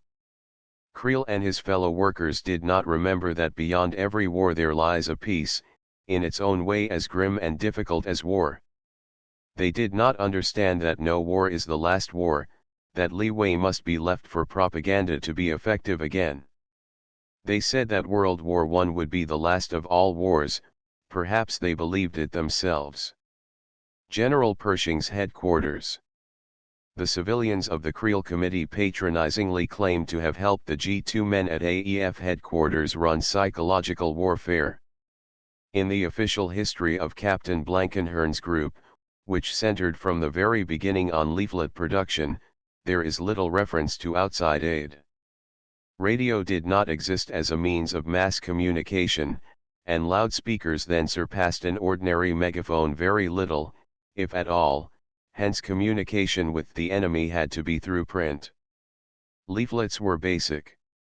The Americans at AEF concentrated on morale and surrender leaflets.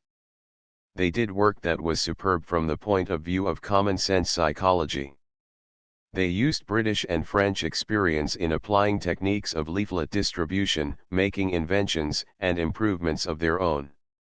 Balloons and airplanes were the chief methods for air distribution. The plane-borne leaflet bomb was a development of World War II. Extensive improvements were made in the procedures of leaflet distribution by means of mortars. The morale leaflets used the anti-militarist, pro-democratic sentiments of the world at that time. The autocracy and inefficiency of the German government provided an excellent target. Since propaganda against the upper classes was not yet regarded as a communist monopoly, considerable appeal was introduced for the common German soldier against his generals, nobles, officials, and capitalists. German nationalism was attacked by means of sectional appeals to Lorrainers and Bavarians.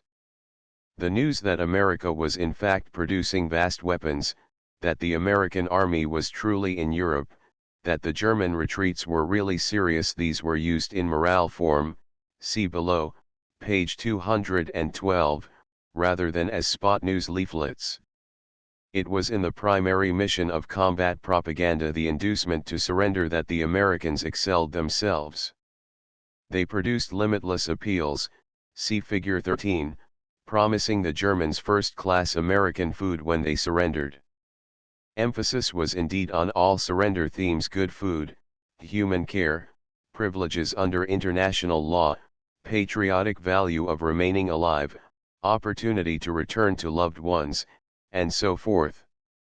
But the Americans went over these variously, and came back to the topic of food. For an army of hungry men who knew that their homeland starved behind them, the enumeration of things to eat had obsessive value. Haughty and incompetent, the German High Command tried to counteract Allied leaflets, particularly the American leaflets, by the use of appeals to disregard propaganda. While the German armies plainly backed down toward defeat, such German statements preached about the situation. They did not put the common soldier's plight in concrete terms. They did not say, "You will be unemployed, poor, sick, dishonored, lonely, if you surrender. Your wife will be beaten by Frenchmen, your daughters raped by savages, your father and mother starved to death by the food prices." Such tactics had to wait for a later war. In 1918, the German command, senile and fussy, pointed out that enemy leaflets were propaganda, nasty, nasty, and that good German soldiers would remember their duty. For men who probably imagined they could smell white bread baking, bacon frying, and coffee cooking across the lines, such wordage was nonsense. The Germans came on over to surrender. Figure 13, surrender leaflet from the AEF. Though this American combat leaflet from World War I copies the original form of the German Feldpostcard, field postcard, an early precursor of the V-mail form, it is not black propaganda, since neither source nor intent is concealed. When you are taken prisoner by the Americans, give this to the first officer who checks your identities. The prisoner is commanded to fill in his own battle order history. By marking out appropriate items, he indicates whether he is hurt or not, and can explain that he is well cared for and fed beef, white bread, potatoes, beans, plums, genuine bean coffee, milk, butter, tobacco, etc. Captain Blankenhorn's unit, without benefit of psychologists, developed a German morale analysis chart. This was made up before scientific polling had become a common technique, and was consequently based on a group of selected known factors given arbitrary weight and then averaged into a total. It was not number of German prisoners per 100 who express attitudes characterized by doubt, but the U-boat situation, unity in Germany, and other abstracted generalities which were used as controls. The chart was carefully kept, and sought to follow morale from its causative factors rather than by a percentage count of attitudes discovered in the newspapers or among prisoners. The Bolshevik and Chinese revolutions. The dynamic propaganda development of this period came about in Russia. The Russian Revolution began as reaction to an adverse military situation, dissys-teamed leadership, economic hardship, and long overdue reforms. In its first, or constitutional phase, it had an inevitableness about it. There was little resistance to the revolution, and the popular mood was one of relief, joy, easement. However, the majority group of the Russian socialists interpreted the Marxist philosophy to mean, putting it bluntly, that the end is justified by the means. They believed that they had developed a system of politico-economic forecasting which, while not always certain, was close to certain. And they further believed that no one else, lacking this system of forecasting, could lead the workers and peasants to their historically inevitable freedom. This philosophy may sound beside the point, but it is not. Such abstruse doctrines of Hegelianism and Marxism were used by the majority socialists, known by their Russian name, Bolshevik, to give themselves a sense of unconditional rightness. From the first phase of the revolution on, the Bolsheviks pitilessly sabotaged all other democratic groups. There was no point in helping other groups, when Bolsheviks alone had the inner secrets of history at their command. In the geniuses Lenin and Trotsky, the Bolshevik movement found its leadership. Lenin had no use for democracy as it was known in America. To him it was a sham, a front for the great capitalist trusts, which even though the capitalists themselves might not know it were doomed to get bigger on a shrinking market, until international capitalist war, bankruptcy, and working-class revolution was the result. Lenin was as sure that this would happen as he was that the sun would rise the next morning. The only dispute was the matter of timing. A few Bolshevik pessimists thought that the capitalist world might last into the 1920s. Such a frame of mind led to a very deadly kind of psychological warfare. The Bolsheviks despised their opponents, desiring to liquidate them. This meant breaking down a group and preventing its reforming as a group, but came above all to mean mass murder. They were so antagonistic to the capitalist world that they hated God, patriotism, national history, churches, money, private property, chastity, marriage, and verse that rhymed, all with equal intensity. Moscow became the Mecca for the eccentrics and malcontents of the world, and for some years Russia was in fact looser in morals than any other civilized country.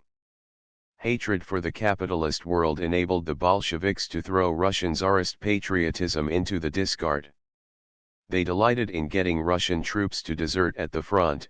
The Germans delighted in this, too. But the Bolsheviks were certain they would have the last laugh because they knew it was only a matter of weeks or months before the revolution, the inevitable revolution, forecast by Karl Marx's peculiar economics, broke out in Germany as well. The Russian devil-may-care attitude toward all established forms of society was perfectly characterized by Trotsky's flip but deadly answer to the German military negotiators at the Brest-Litovsk negotiations. When the Germans balked at some point, "All right," said Trotsky, "no war and no peace." The Germans insisted that if the Bolsheviks did not sign the dictated peace terms, the German army would make more war. "Fine," said Trotsky. In effect, he didn't mind. Go ahead and make war. It wouldn't worry him or his army. They would go somewhere else and would refuse to play games with capitalists. This stopped the Germans in their tracks. They did not want to send their troops into a starving country that roared with subversive doctrines. They knew that while Trotsky wasted their time quibbling over negotiations, his printing presses worked night and day telling the German troops that the war was over, that capitalism was on its way out, that the workers' revolution was coming, everywhere, for everybody, with food, peace, plenty, atheism and all the other delights of the good Bolshevik life. The Russians finally signed the surrender treaty, but in point of fact, the German divisions on the Eastern Front were contaminated by Bolshevism, and when they came back across Germany they brought the message of freedom and peace with them. Germany did have an abortive communist revolution, partly because of Russian operations, though it was stopped by an alliance of the moderate socialists and the dependable remnants of the army. The Russians went on merrily through a living hell. For 5 more years the Bolshevik leaders held their country together with wretched industrial production, poor food, bad weapons. They had amazingly high morale among their own select Bolshevik group, and against the common people they had 2 weapons, propaganda and terror. The terror was symptomatic of the first of the modern totalitarian dictatorships. Its domestic police role is not a part of psychological warfare. The Bolshevik propaganda was probably the finest propaganda effort ever known in history down to that time, down, perhaps, all the way to our own time. The political limit was beyond reach. Anything in the old world was fair game. Things the sober Soviet citizen of 1946 would regard with veneration were open to ridicule in 1919 to 1922, patriotism, religion, national sovereignty, international law, treaties with or between capitalist states. There flowed from Russia a worldwide stream of propaganda, mostly clandestine, some of it overt. In every nation of the world there was, to a greater or less degree, a Red Scare. The propaganda of the Bolsheviks was regarded as having mystical subversive powers which no other operation could match.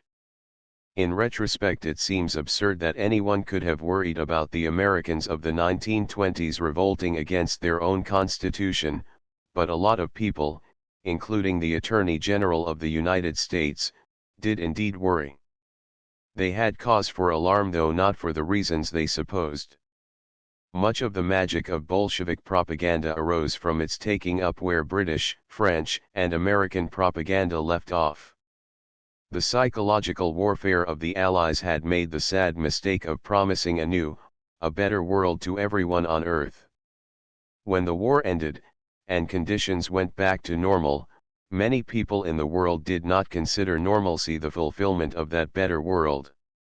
The Bolshevik propaganda reaped the harvest which the Allied propagandist had sown and then left untended. Expectations, whipped up beyond normal, turned to Bolshevism when the Western democracies abandoned both domestic and foreign propaganda operations. The strategic advantage of Bolshevik propaganda was overwhelming. The Allies had gotten the world ready for it, so that the wild utopia of the Leninists temporarily made sense to millions. This does not mean that the Bolshevik propaganda of the 1920s was not good. It was good, technically, psychologically, politically, but good in terms of achieving an immediate scare at the cost of long-range confidence. The eventual cost to the Soviet Union was terrible. The Soviet government isolated itself and declared a condition of open psychological warfare against every other government on Earth, including the United States. This so exasperated Presidents Wilson, Harding, Coolidge, and Hoover that they refused to recognize the Soviet Union. The Bolshevik propaganda was carried by Russian government channels, Communist Party channels, the Communists not really being a political party, anywhere, but using the name party to designate the hierarchy of a dogmatic, ruthless, and fanatical political religion, trade unions, individual subversive operators, cover organizations, trade, consular and other official missions, leaflets in the mails, posters, books, and other literature, films, radio. The theme throughout was plain: the world revolution is coming, by inescapable economic laws discovered by our theory. The world revolution, which will come, will remove the owning classes from control of the productive capital, and will put all capital in the hands of the workers. The expropriators will be expropriated. Thereupon the economic laws we have found in Marx's books will cease their bad influence and will guarantee world peace, world prosperity, happiness, human freedom. This is not an appeal, they said, this is science. This is objective. We know. Listen. The communists harped on these basic themes. They waged political warfare along with the psychological. Every attempt of the non-communist countries to discuss the situation was termed conspiracies of the warmongers. The word democratic was reserved to the communists or to non-communists who were certain to cause communism no trouble. The communists invented an entirely new vocabulary, which the Soviet and other communist papers still use, with meanings that have the same emotional value, plus value, or, that's good, as in America or Britain, but which have entirely different meanings in concrete practice. Democracy means free elections. Free elections mean that the people elect democratic leaders, but democratic leaders are not the people who are elected in non-communist countries. Non-communist leaders are usually dubbed tools or stooges of something, they are servile or reactionary. Real democratic leaders are only those people approved by the international communist movement. It knows. By science. What was the net effect of such psychological warfare? In the first place, much use of common terms without regard to ultimate fulfillment means that communist propaganda is self-defeating. It can succeed only in situations of desperation, anarchy, or terror. That is satisfactory to the communist leaders, because they think their science tells them that the capitalist states will lead to desperation, anarchy, and terror anyhow. Secondly, communist propaganda sacrifices all other values to the propaganda. One has to be a religious fanatic, of the Marxist sort, to turn it out. One has to be ready for a totally new creed in order to keep on accepting it. International understanding, patriotism, truthfulness, freedom of action, artistic conscience, all these are sacrificed to propaganda. In the end, everything is propaganda to the communist. Nothing which hurts communism can be true. They have their science. If you would like to look at this fabulous science, read the Communist Manifesto, v.i. Lenin's The Teachings of Karl Marx, and Stalin's latest current compilation of speeches.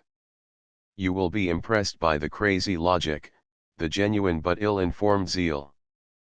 Third and most important, communist psychological warfare is continuous.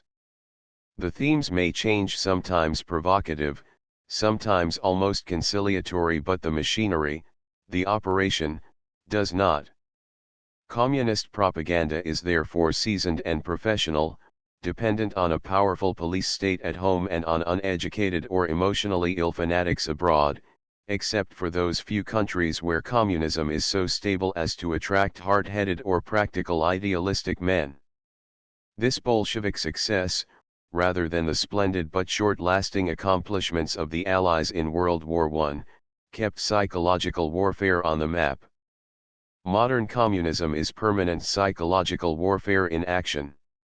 The communist leaders unwittingly made a tremendous mistake between 1922 and 1927. They invited the military and political staff of the Chinese nationalists, Kuomintang, to cooperate with them. Filled with their own communist sense of certainty, it never occurred to them that anyone else could outsmart them. The Chinese did. Their military chief of mission in Moscow learned everything that the communists had to teach about irregular fighting, subversive propaganda, revolutionary situations, mass agitation. He then went home and got more communist aid to carry out the military phase of the nationalist revolution, which started underway in the summer of 1922. The old warlord armies were helpless in the face of agents, agitators, poster crews, student strikes, press propaganda, and indoctrinated troops. The most sensational war in modern Asia involved relatively little combat. The nationalist leader used all the communist psychological warfare techniques, and added a few more of his own. His name was Chiang Kai-shek. In 1927 the communists began a debate in Moscow as to whether they had used the nationalists enough or not. One group said they might as well liquidate the nationalists, Sun Yat-senism, Chiang Kai-shek, and all. The other said they should use the nationalists a little longer, to carry on the struggle against American, Japanese, and British imperialism. Chiang Kai-shek displayed a keen interest in these formal theoretical discussions which, thanks to his Moscow training, he understood perfectly. While the communists were still debating when and how to hijack him, he hijacked them. In the fall of 1927, he turned against them, using the weapons of terror and propaganda, and then shifting to the more solid ground of economic development. They have not forgiven him. Nationalist China to this day possesses a working duplicate of the Moscow propaganda facilities which the communists, unconscious of the humor of it, call fascist. What is anti-communist for whatever cause is fascist, they say. The Russian Revolution of 1917 to 1922 and the Chinese Revolution of 1922 to 1927 represent the situations created by communist psychological warfare. Since that time, except for Spain, communist psychological warfare has failed in every single attempt to come to power outside Russia. Following World War II, communist psychological warfare proved itself capable of holding countries only after the military force had occupied or won them. The magic has gone out of communist propaganda, it can keep control only with heavy military pressure behind it. But in the far past, it has been capable of winning as in Russia and China without outside military aid. With the renovation of techniques, doctrines, and personnel, it may do so again. Chapter 6 Psychological Warfare in World War II Bolshevik accomplishments in psychological warfare were often regarded as part of the peculiar mischief of Marxism, not as techniques which could be learned and used by other people. Similarly, the history-making sweep of the Chinese nationalist armies northward in 1922 to 1927 was considered to be specially and incomprehensibly Chinese. Possible lessons which might have been learned from Chinese communist psychological warfare were left unheeded by officials and students in the West. Meanwhile, Germany, the greatest power of Europe, had been fighting bitter internal psychological warfare battles 24 which looked like heated internal politics.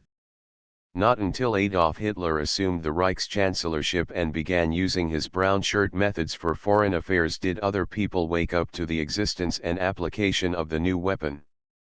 The War College files, for example, show that not one single officer was assigned full-time to study of these problems during 1925 to 1935. For the entire period 1919 to 1929, there are listed only 2 War College research papers on the subject. Yet the American Army was far from negligent. It was an excellent army, though crippled by outright poverty of personnel and materials. The Army was simply American, and like the rest of America for a while took the world for granted. The National Socialist German Workers' Party, as Hitler called his movement, was a conglomerate built up around a few determined fanatics. The Nazis do not appear to have believed their own doctrines to anything like the degree to which the Communists believed theirs. From the first, the Nazis regarded propaganda very consciously as a new, fierce instrument which led to the accomplishment of modern power. The Communists had proclaimed that democracy was a fake, the Nazis agreed. The Communists had shown that a minority with a sacred mission of its own invention could get mass support for a government that claimed to be for the people, even though it was obviously not by the people nor of them. The Nazis took this as a model. The Communists had shown that a modern man-god could be set up and worshipped in a 20th century state, and called leader, Vozhd in Russian. The Nazis elevated the Soviet practice all the way into a principle, the principle of the leader, Führer in German.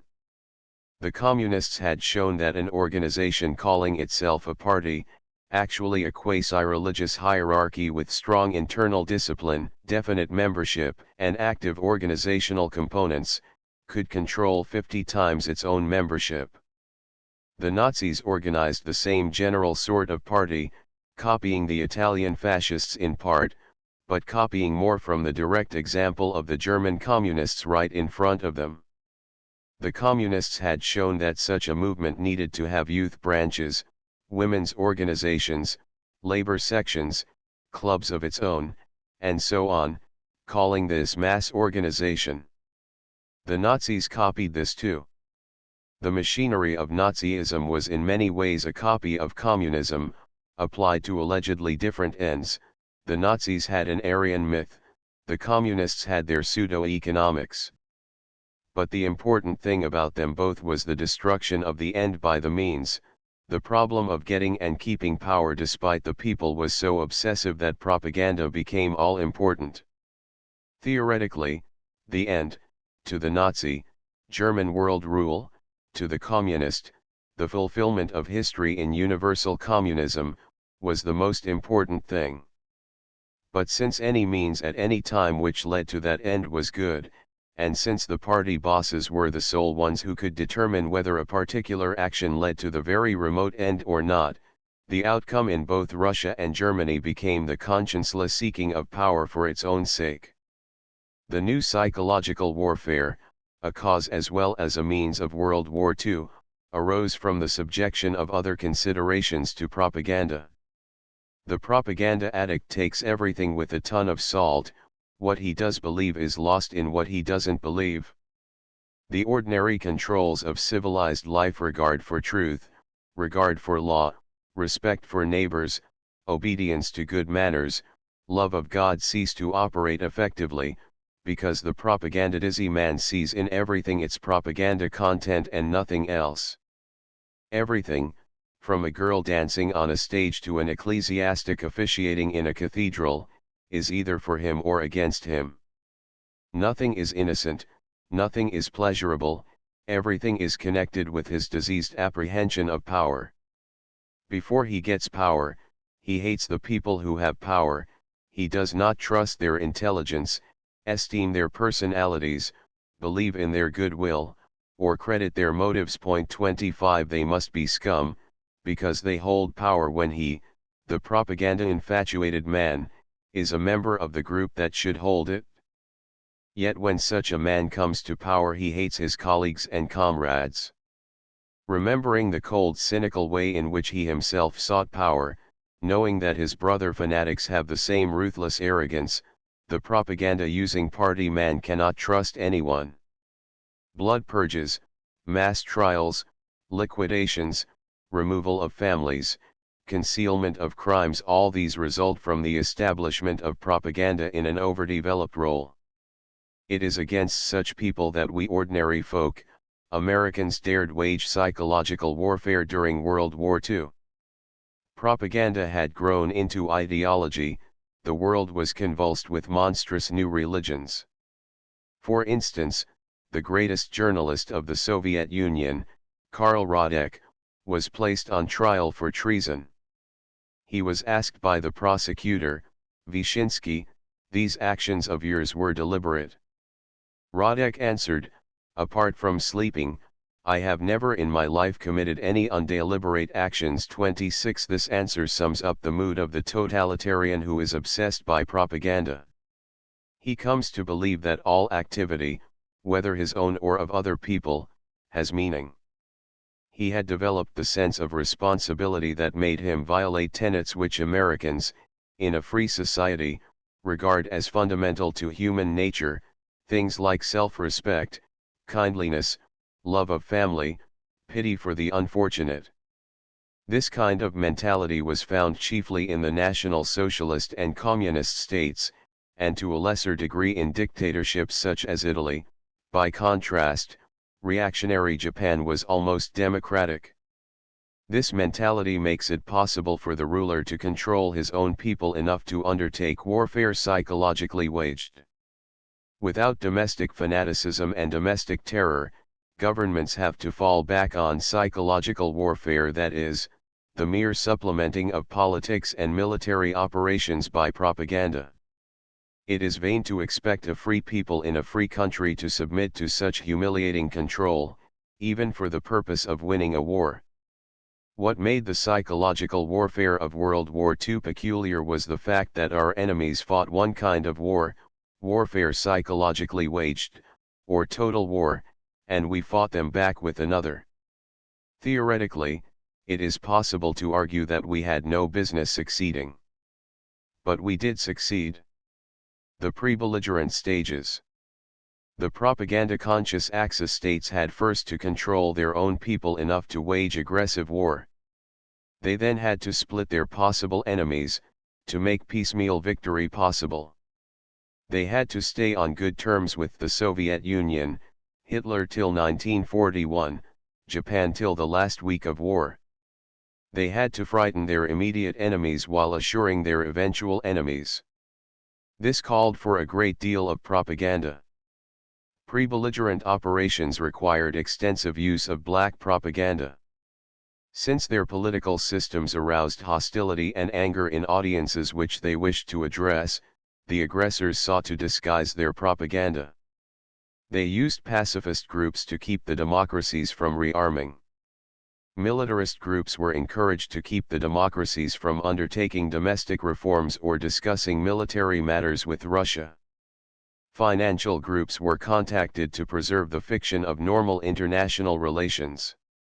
Cultural groups were employed to preserve friendliness for their respective nationalities as such. The Japanese did a little global propaganda and for a while subsidized several magazines in this country, but in general they concentrated their main effort in the immediate area of their military operations. It was the Germans who developed worldwide pre-belligerent propaganda to a fine art. They exploited every possible disunity which could contribute to the weakness of an enemy. They were not choosy about collaborators. If the Communist Party of the United States lent a hand, as it did between September 1939 and June 1941, terming the war an imperialist war, after Russia got in, the war was called the Democratic Anti-Fascist War. The Nazis did not object. They willingly listened to men who had fantastic schemes for world peace and later used such men as aids in getting appeasement. They tried to rouse Catholics against communists, communists against Democrats, Gentiles against Jews, whites against Negroes, the poor against the rich against the poor, British against Americans, Americans against British, anyone against anyone, as long as it delayed action against Germany and weakened the enemy potential. They went to special pains to organize German-speaking minorities in non-German countries, but they never neglected using people who had no open connection with Nazism at all. This work was performed, so far as the open propaganda itself was concerned, through the instrumentalities of the Reich's Ministry for Propaganda and Popular Enlightenment under control of that malignant intelligence, Paul Joseph Goebbels. The broader program was not solely a publicity matter, and was operated chiefly through party channels. The German capacity to learn was demonstrated by the contrast between World War I and World War II. In World War I the Germans lacked political motifs, professionalism, and coordination. In World War II they had all of these. German accomplishments. 3 basic propaganda accomplishments were achieved by the Germans. First, in the political warfare field, they succeeded in making large sections of world opinion believe that the world's future was a choice between communism and fascism. Since they and the communists agreed on this, the point seemed well taken. Actually, there is no historical or economic justification for supposing that those two forms of dictatorship constitute a real choice in the first place, or that the civilized and truly free countries need ever depart from their ancient freedoms in the second place. Second, in the strategic field, they made each victim seem the last. There was still hope that war would not arise, even while the Spanish Republic was being strangled before the eyes of the world. The British hoped that they could stay out even after Czechoslovakia fell. Astute though the Russians were, they hoped to stay out even after Britain and France fought. And as late as December 6, 1941, many Americans still believed that the United States would avoid war. This suited the Nazis' book, "Take them on one at a time." Thirdly, in the purely psychological field the Germans used outright fright. They made their own people afraid of communist liquidations. They brazenly showed movies of their blitzkriegs to the governing groups of prospective victims, just to lower morale. When one nation is really ready to fight, and the other knows it, the nation that doesn't want to fight can be reduced to something resembling a nervous breakdown by constant uncertainty. The author was in Chongqing during the summer of 1940, when the German propaganda agent, Wolfshank, showed these German movies to the Chinese leaders. The author asked for an invitation and did not get it. "It was for Chinese only," said Schenk. But the Chinese were not awed, or made fearful of the power of Japan's ally. They simply said, "Nice movie, that's the kind of thing we used to do in the Qin dynasty," and let it go at that. The British-German Radio War. With the outbreak of war the British and Germans found radio at hand. Neither had to change broadcasting policies a great deal. Each could reach almost all of Europe on standard wave, each could jam the other's wavelengths, never with complete success, and the struggle centered around a contest for attention. Who could get the most attention? Who could get the most credence? Who could affect the beliefs, emotions, loyalties of friendly, neutral, and enemy listeners the most? Figure 14, Radio Program Leaflet, Anzio, 1944. These leaflets were dropped by the Germans on American troops at Anzio in April 1944. They show an interesting tie-in between two forms of propaganda. The counter-propaganda to the British Broadcasting Corporation is slight, chief emphasis is on entertainment value of the German radio programs. From photograph taken by Signal Corps and released through War Department Bureau of Public Relations. The Germans showed evidence of real planning. Their public relations facilities were perfectly geared to their propaganda facilities. When the Germans wanted to build the British up for a letdown, they withheld military news favorable to themselves. During the fight for Norway, they even spread rumors of British successes, knowing that if British morale went up for a day or two, it would come down all the harder when authentic bad news came through the War Office. When the Germans wanted to turn on a war of nerves, their controlled press screamed against the victim, when they turned it off their press was silent. The Germans thus had the advantage of not needing to make much distinction between news, publicity, and propaganda. All three served the same purpose, the immediate needs of the Reich. Figure 15, Radio Leaflet Surrender Form, Anzio, 1944. Willingness of prisoners to surrender sometimes involves speedy communication of their names to their families, as in the preceding illustrations. At other times, prisoners are very unwilling to be identified and want their faces masked. This leaflet combines radio program announcements with the standard surrender pass. The Germans put on the following types of news propaganda: 1. Official OKW, Oberkommando der Wehrmacht, or Wehrmacht HQ, communiques. These rarely departed from the truth, though they naturally gave favorable situations in detail and unfavorable ones scantily. 2.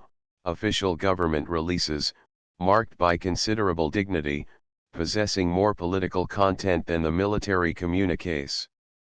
3.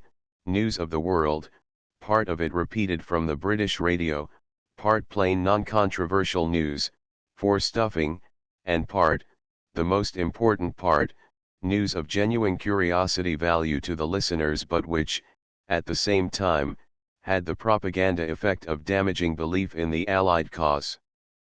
4. Feature items, comparable to feature articles in newspapers, which tried to concentrate on a single topic or theme. 5.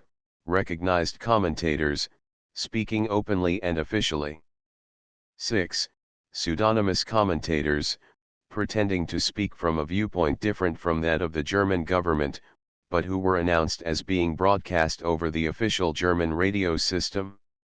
Of these the British trader William Joyce, since hanged, known as Lord Haw-Haw, was the most notorious. His colleagues were the American traders Fred Kaltenbach and Douglas Chandler. At the end of the war, Chandler was tried in Boston and sentenced to life imprisonment, but Kaltenbach fell into Soviet custody and died. 7. Falsified stations, which pretended to have nothing at all to do with Germany. The new British Broadcasting Company transmitted defeatist propaganda with a superficial anti-German tone. Others took a strong communist line and sought to build up opposition to the British government within England. 8. Falsified quotations on the official German radio. Sometimes it was easier to make up an imaginary foreign source, ostensibly quoted in the German program, rather than to set up a special fake program for the purpose. 9. Planted news sources quoted on the German radio. A great deal of the German news was culled out of Swedish, Spanish, and other papers which were either secretly German-controlled or which, as in the case of the United States papers involved, were so sympathetic to Germany that they voluntarily printed German-inspired news which the Nazis could then quote from a neutral or enemy source. 10. Open falsification of BBC, British Broadcasting Company, the official British agency, materials at which the Germans were not necessarily caught by their ordinary listeners, but at which BBC caught them. 11. Ghost voices and ghost programs, transmitted on legitimate Allied wavelengths when the Allied transmitters went off the air, or else interrupting the Allied broadcasts by transmitting simultaneously. Figure 16, Invitation to Treason. Another German leaflet, also from Anzio, combines the radio surrender notice form with a political invitation to Britishers to commit treason. The Germans had a few British traitors in their Legion of St. George, and a few American civilian renegades, but in general this line of appeal was useless. The last paragraph of the appeal is such naive trickery that it probably aroused suspicion in the minds of the men it was supposed to persuade. Of all these, it was soon found that the communiques and government releases were the most important, although the bulk of the station time had to be diversified with other types of program. The Germans and British both found that radio was important as a starting point for news. It was more valuable to have the press, as in England, or rumor, as in Germany, pass along an item than it was to rely on the direct listeners. Each side sought to make opinion analyses of the enemy. Some of the British studies were clever in technique. The radio propagandists had to ask themselves why they made propaganda. It is simple to make mischief, spreading rumors, or putting practical jokes into circulation. Such antics do not necessarily advance a military political cause.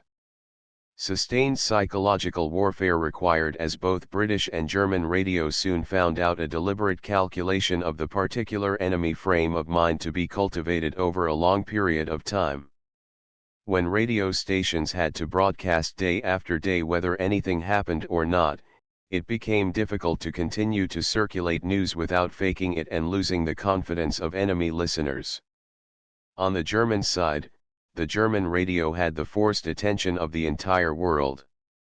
As long as the Germans had the strategic initiative for field warfare, they were in a position to make news scoops whenever it suited them.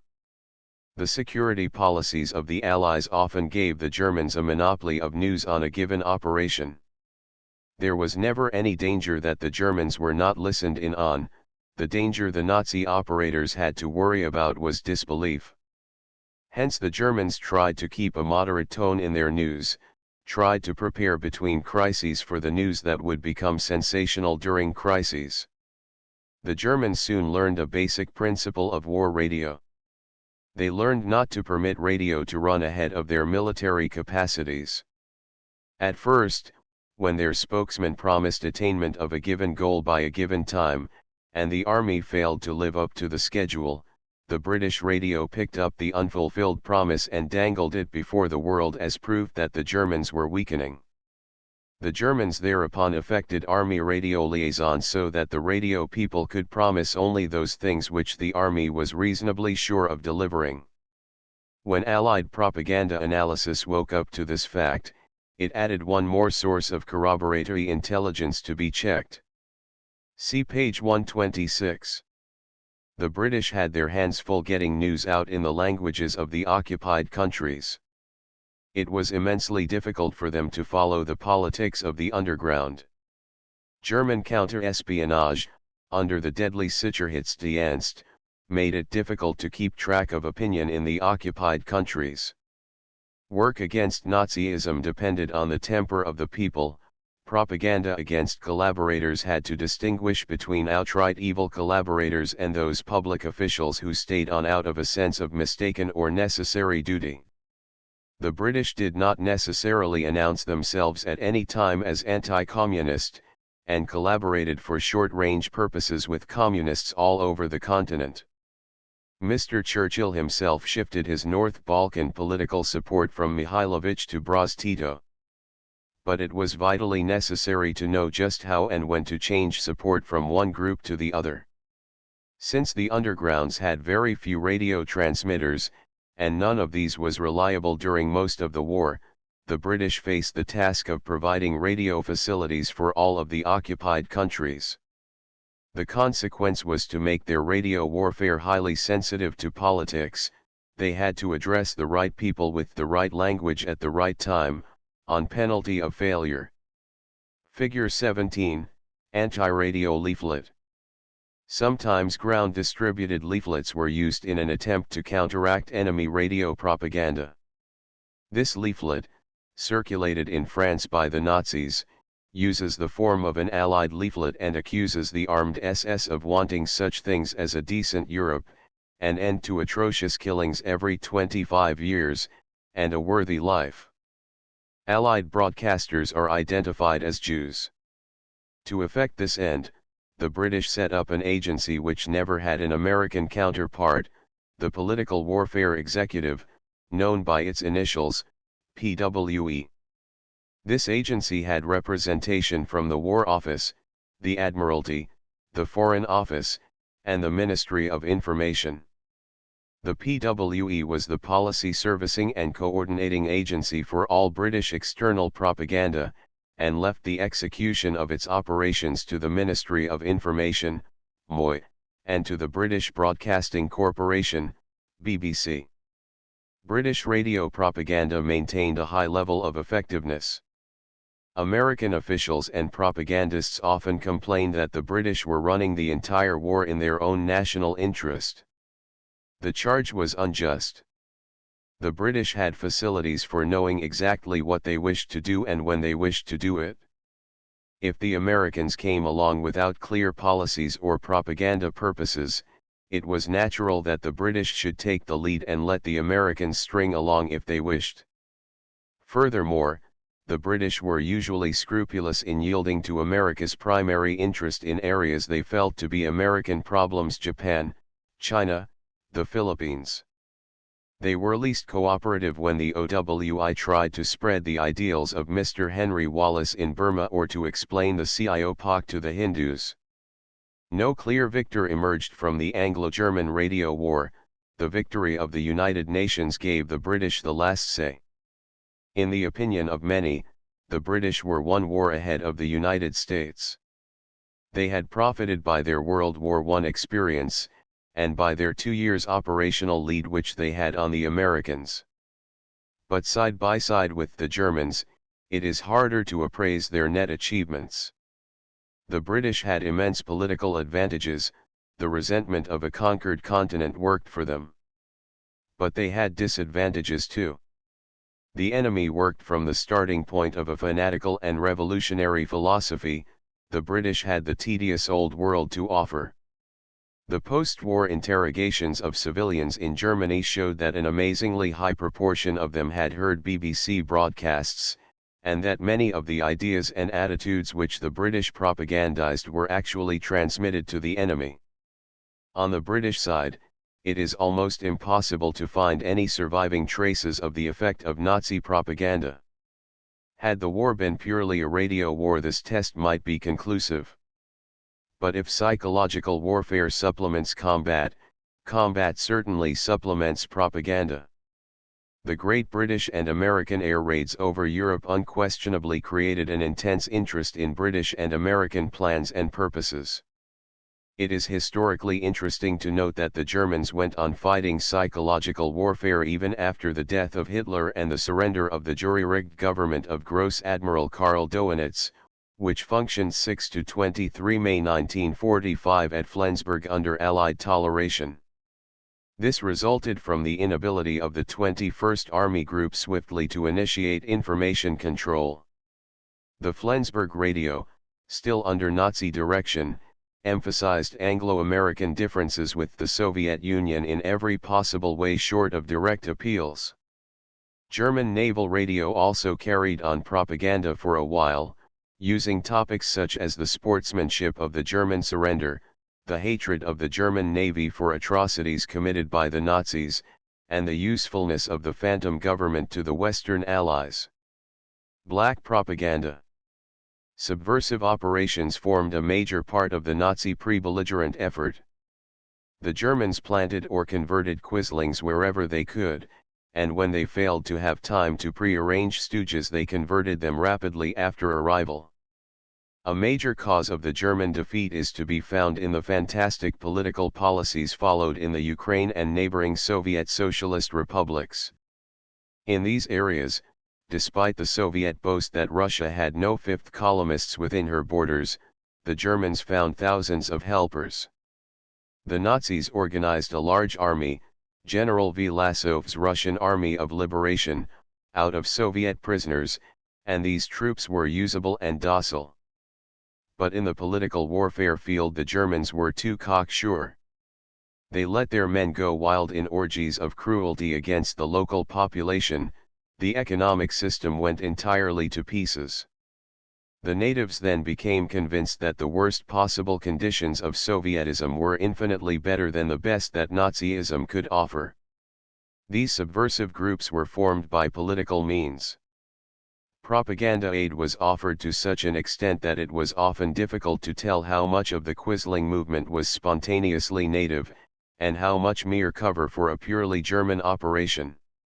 In the latter phase of the European War, the Russian Communists followed the German Nazi example of having tame natives ready to take over the government of occupied areas.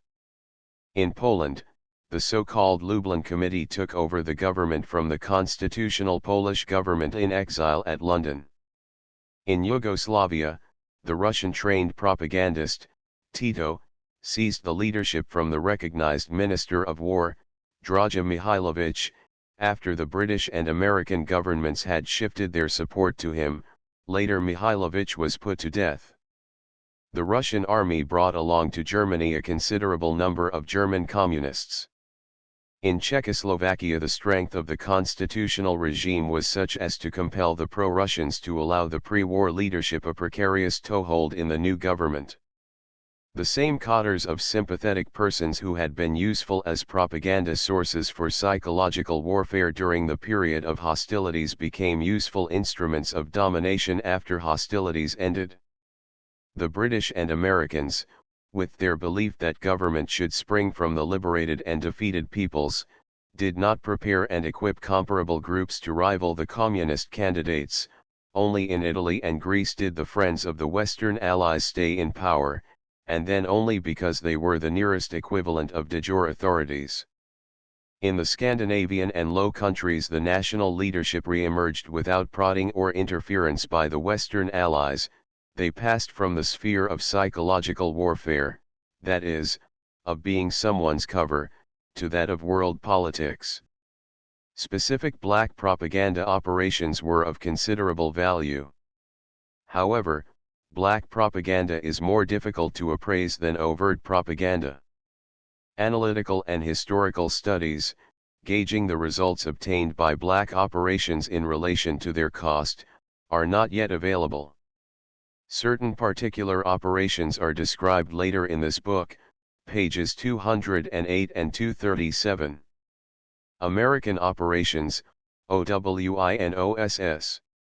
Long after the outbreak of war in the Far East, and even after the coming of full war in Europe, neither the civilian nor military portions of the American government possessed propaganda facilities. This is not as serious as it may sound, for the United States is lucky in possessing a people well agreed on most fundamentals. The commercial press, radio, magazine, and book publishing facilities of the country for the most part expressed a national point of view without being prodded. The isolationist issue never brought in the question of America's basic character. Before the war, and even after the government entered the field, private American news and publishing continued to engage in operations which had the effect if not the intention of propaganda. OWI at its most vigorous could scarcely have reached the audience that had been built up by the Time Life Fortune Group, not to mention the Reader's Digest, both of which became truly global in coverage during the war years. American movies already had a worldwide audience.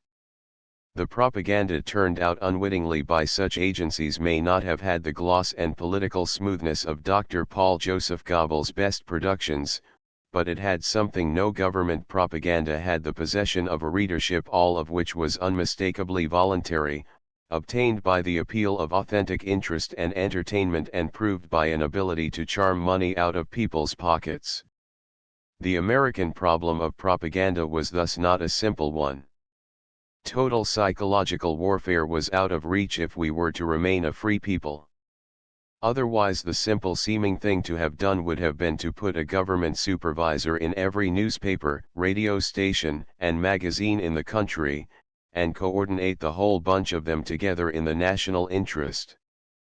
Simple seeming. Actually, such an attempt would have been utter madness, touching off a furious political fight within the country and meeting legal obstacles which would have remained insurmountable as long as there was a constitution with courts to enforce it. The simplest official action which the United States could take was therefore hedged about by the presence of private competitors who would watch it enviously, jealous of their established rights and privileges, and by the operational interference which vigorous private media would have on public media. The then Mr. or Colonel, later General, William Donovan had tasted the delights of political warfare when President Roosevelt sent him to Belgrade to talk the Serbs into fighting instead of surrendering. He was successful, the Serbs fought. He came back to the United States with a practical knowledge of what political warfare could do if qualified personnel operated on the spot. The outbreak of the Russo-German War lent urgency to American action in the political intelligence field as well as in the propaganda field. On July 11, 1941, President Roosevelt issued an order appointing Colonel Donovan as Coordinator of Information. The agency became known by the initials COI.27. The primary mission of COI was the collection of information and its processing for immediate use. Large numbers of experts were brought into its research and analysis branch, designed to do for the United States in weeks what the research facilities of the Germans and Japanese had done for them over a matter of years.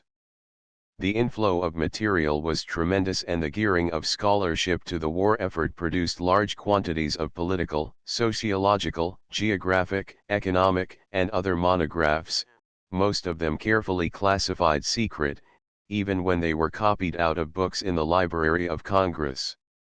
However, it was not the research wing of the COI that entered the broadcasting field. Radio work was first done by an agency within COI called FIS, Foreign Information Service.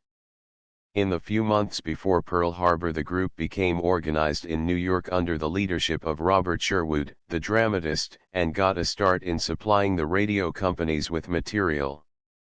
The radio scripts were poorly checked, there was chaos in the matter of policy, little policing was possible, and the output reflected the enthusiasm of whatever individual happened to be near the microphone.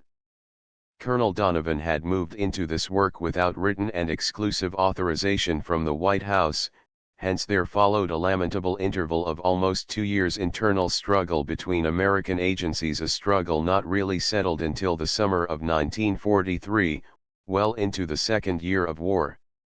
The occasion for struggle arose from lack of uniform day-to-day propaganda policy and from an unclear division of authority between the operating agencies. But the work was done. Radio operations had to be coordinated with strategy on the one hand and foreign policy on the other, and we sought to develop methods for doing this. It is significant that all the major difficulties of American psychological warfare were administrative and not operational. There was never any serious trouble about getting the facilities, the writers, the translators, the telecommunications technicians.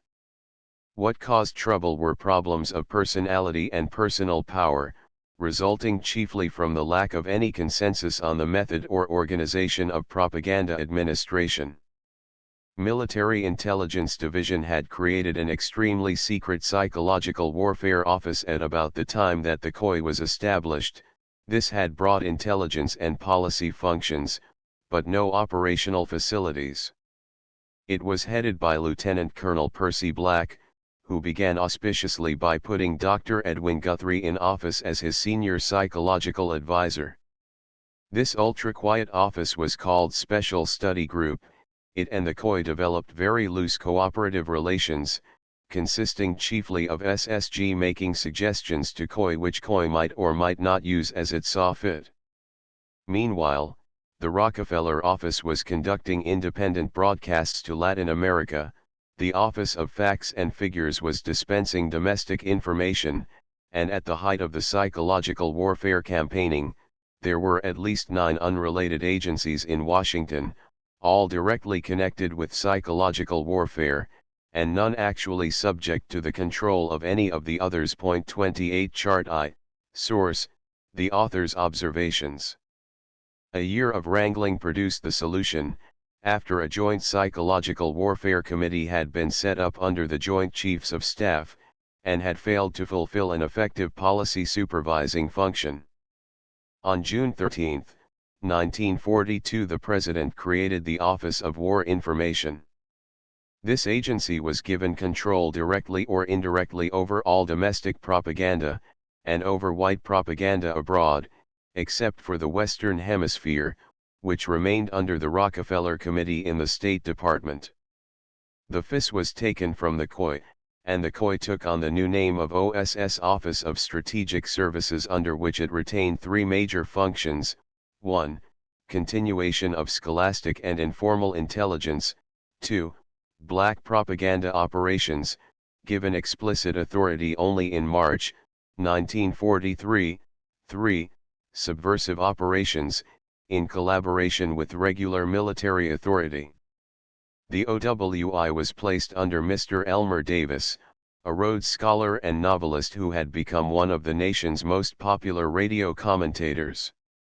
The FIS was perpetuated under the control of Mr. Robert Sherwood, who had a most extraordinary coterie of odd personalities assisting him: socialist refugees, advertising men, psychologists, psychoanalysts, of both the licensed and lay varieties, professional promoters, theatrical types, German professors, a commercial attaché, young men just out of college, oil executives and popular authors, novelists, slick writers, Pulitzer winners, pulp writers, humorists, poets, and a professional Japanese writer, fresh off the Imperial Japanese Embassy payroll. The War Department Agency, under the Military Intelligence Service of G2, had been renamed Psychological Warfare Branch and had executed within the G2 structure the equivalent of a knight's move in chess, ending up at a new place on the 2 with no observable change in function or authority. It had passed under the authority of Colonel, later Brigadier General, Oscar Salbert, a West Pointer with wide international and business experience. He had been out of the Army as a top official with Eastman Kodak, after a cosmopolitan Army career which sent him all over Europe and gave him 1 tour of duty as a White House aide. With the establishment of OWI, Colonel Salbert's office separated like an amoeba. The civilian half of Psychological Warfare Branch, with a few officers, went over to OWI to be a brain trust for the foreign broadcast experts, who failed to welcome this accession of talent. The military half remained as an misagency until December 31, 1943, when OWI abolished its half and mis-cooperated by wiping out the other, leaving the War Department in the middle of a war with no official psychological warfare agency whatever, merely some liaison officers. Psychological warfare became the responsibility of designated individual officers in OPD, the Operations Division of the General Staff, an outfit celebrated for conscientious overwork, as well as in MIS, and the War Department got along very nicely. Meanwhile, OWI and OSS fought one of the many battles of Washington, each seeking control of foreign propaganda. The DC and Manhattan newspapers ran columns on this fight, along with news of the fighting in Russia, Libya, and the Pacific. For one glorious moment of OSS, it seemed that the president had signed over all foreign propaganda functions conducted outside the United States to OSS, cutting the OWI out of everything except its New York and San Francisco transmitters. The OWI was stricken with gloom and collective indigestion. The next day, the mistake was rectified, and OWI triumphantly planned raids on the jurisdiction of OSS. Meanwhile, the following things were happening: highly classified plans for psychological warfare were being drafted for both the Joint and Combined Chiefs of Staff. These were discussed at various meetings and then classified a little higher, whereupon they were locked up, lest the propaganda writers and broadcasters see them and break security on them by obeying and applying them. Broadcasts thousands of words in dozens of languages were transmitted to everyone on Earth. They were written by persons who had little if any contact with federal policy, and none with the military establishment, except for formal security. The plans at the top bore no observable relation to the operations at the bottom. Chart 2, Source, Bureau of the Budget, The United States at War, Washington, 1947, p. 225. Figure 18, Anti-Exhibit Leaflet.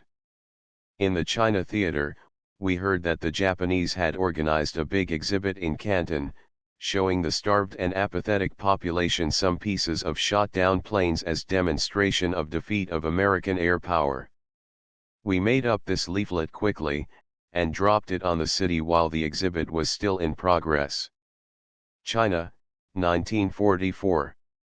When Washington agencies wanted to find out what the broadcasts really were saying, the actual working offices at New York and San Francisco, their feelings hurt at not having been consulted by the Joint Chiefs, refused, on their security ground, to let anyone see a word of what they were sending out.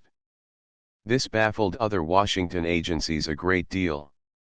The author, who was then detailed from the War Department to OWI, outflanked this move in one instance by getting a report on a San Francisco Japanese broadcast from the Navy Department. It had been monitored by an American submarine out in the Pacific. Large overseas offices were set up at various foreign locations. Some of these went down to work quickly, efficiently, smoothly, and did a first-class job of presenting wartime America to foreign peoples. Others, with the frailties of jerry-built government agencies, lapsed into inefficiency, wild goose chases, or internal quarrels.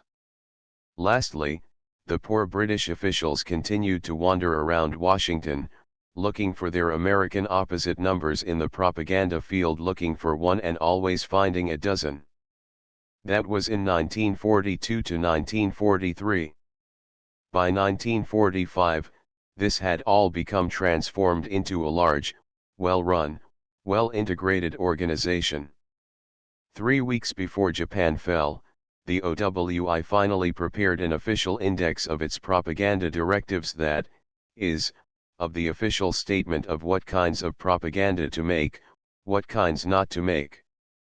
The overseas units had been associated with the metropolitan shortwave. Personnel had been disciplined. Techniques had become more precise. Under the command of Lieutenant Commander Alexander Layton, an MD who was also a psychiatrist and anthropologist, careful techniques were devised for the analysis of Japanese and German morale. Comparable though dissimilar work on Europe had been done by a staff associated with Harold Lasswell. The propaganda expert Leonard W. Dubh had been appointed controlling and certifying officer for every single order of importance. The military relationship had been clarified. The War Department, acting through G2, had re-established a psychological warfare office under the new name of Propaganda Branch, under the successive commands of Lieutenant Colonel John B. Stanley, Lieutenant Colonel Bruce Buttles, and Colonel Dana W. Johnston. The new branch undertook no operations whatever, but connected War Department with OWI and OSS for policy and liaison, and represented one half of the Joint Chiefs of Staff, an appropriate naval officer from a comparable office representing the other half, at the weekly policy meetings of OWI. Military needs in psychological warfare had been settled by regarding the theaters in this respect as autonomous, and leaving to the respective theater commanders the definition of their relationships with OWI and OSS, and their use of each. OSS and OWI had passed the stage of rival growth, and consulted one another enough to prevent operational interference. Each had sufficient military or naval supervision to prevent interference with cryptographic security, communication, and deception operations. The lessons. The major job of psychological warfare passed to the theaters. In some theaters this was kept by the commander directly under his own immediate supervision, and OWI was used simply as a propaganda service of supply. In others, OWI was an almost independent agent. In some places, OWI worked with OSS as in the European theater, in others independently, as in the China-Burma-India theater. In one, it worked completely without OSS, SWPA, since General MacArthur did not let OSS into his theater at all. OSS got in the general area anyhow, with Navy permission. It turned up blithely, highly nautical on Saipan. These theater establishments were the ones that set up local standard wave programs which the enemy could hear in volume. They provided the loudspeaker units which were taken right into combat. They serviced the ground and air combat echelons with leaflets as needed. They moved along behind the advances, opening up information booths and explaining to liberated natives why each did not get the 4 freedoms, the 3 meals a day, and the new pair of shoes he thought he had been promised by the American radio. These military establishments are better described under operations, since it was their functioning which defined down to the limit of present-day experience American military doctrine concerning the conduct of psychological warfare in theaters of war. In concluding the historical summary of psychological warfare, it is interesting to look at 3 major points which emerge plainly from the experience of World War II, points which either were not discovered in World War I, or else failed to make an impact on the minds of the responsible officials and informed citizens. The first of these is simple. It became almost a litany with Colonel Oscar Salbert, when he sought to indoctrinate civilian geniuses with military proprieties. Psychological warfare is a function of command. If command chooses to exercise it, it will succeed. If command neglects it, or if it is operated independently of military command, it will either interfere with the conduct of war proper, or it will be wasted. It took us 2 bitter years to learn this lesson. Political warfare cannot be waged without direct access to the White House and the Department of State. Field operations cannot be conducted unless they meet at some common staff point with field command. No one can succeed in improvising alleged policy and presenting that policy as United States policy, and get away with it. Sooner or later actual policy catches up with him. In the field, no civilian can write leaflets for air or ground distribution unless he has some idea of when, where, why, and how they will be used. The second lesson of World War II, set forth by Colonel Salbert and Dr. Edwin Guthrie, was simply this: atrocity propaganda begets atrocity. Everyone knows that war is cruel, sad, shameful to the soul of man. Everyone knows that it hurts, degrades, injures the human body. Everyone knows that it is not pleasant to undergo, nor even to look at. If any particular war is worth fighting, it is worth fighting for some reason other than the crazily obvious one, the fact that it is already war. It is a poor statesman or general who cannot give his troops and people an inspiring statement of their own side in war. Atrocity propaganda reacts against war in general. Meanwhile, it goads the enemy into committing more atrocities. The anti-atrocity rule was not lifted in World War II, save for 1 or 2 notable exceptions, such as President Roosevelt's delayed announcement of the Japanese having executed the Doolittle flyers, except for the specific purpose of preventing some atrocity that seemed about to occur in a known situation from actually occurring. Atrocity propaganda heats up the imagination of troops, makes them more liable to nervous or psychoneurotic strain. It increases the chances of one's own side committing atrocities in revenge for the ones alleged or reported. Furthermore, atrocity propaganda scares the enemy out of surrendering, and gives the enemy command an easier responsibility in persuading their troops to fight with last-ditch desperation. The third lesson was equally simple: America does not normally produce psychological warfare personnel in peacetime, and if such personnel are to be needed again, they will have to be trained especially and in advance. Qualifications for psychological warfare. Effective psychological warfare requires the combination of 4 skills in a single individual. 1. An effective working knowledge of U.S. government administration and policy, so that the purposes and plans of the government may be correctly interpreted. 2. An effective knowledge of correct military and naval procedure and of staff operations, together with enough understanding of the arts of warfare, whether naval or military, to adjust propaganda utterance to military situations and to practical propaganda operations in forms which will dovetail. 3. Professional knowledge of the media of information, or of at least one of them: book publishing, magazines, newspapers, radio, advertising in its various branches, or of some closely related field, practical political canvassing, visual or adult education, etc. 4. Intimate, professional level understanding of a given area: Italy, Japan, New Guinea, Kwangtung, Algeria, based on first-hand acquaintance, knowledge of the language, traditions, history, practical politics, and customs. On top of these, there may be a possible 5th skill to make the individual perfect. 5. Professional scientific understanding of psychology, anthropology, sociology, history, political science, or a comparable field. The man who steps up and says that he meets all 5 of these qualifications is a liar, a genius, or both. There is no perfect psychological warrior. However, and the qualification is important, each psychological warfare team represents a composite of these skills. Some members have 2 or 3 to start with, the others virtually none. But all of the personnel, except for men with peculiarly specialized jobs, ordnance experts, cryptographers, translators, calligraphers, end up with a professionalism that blends these together.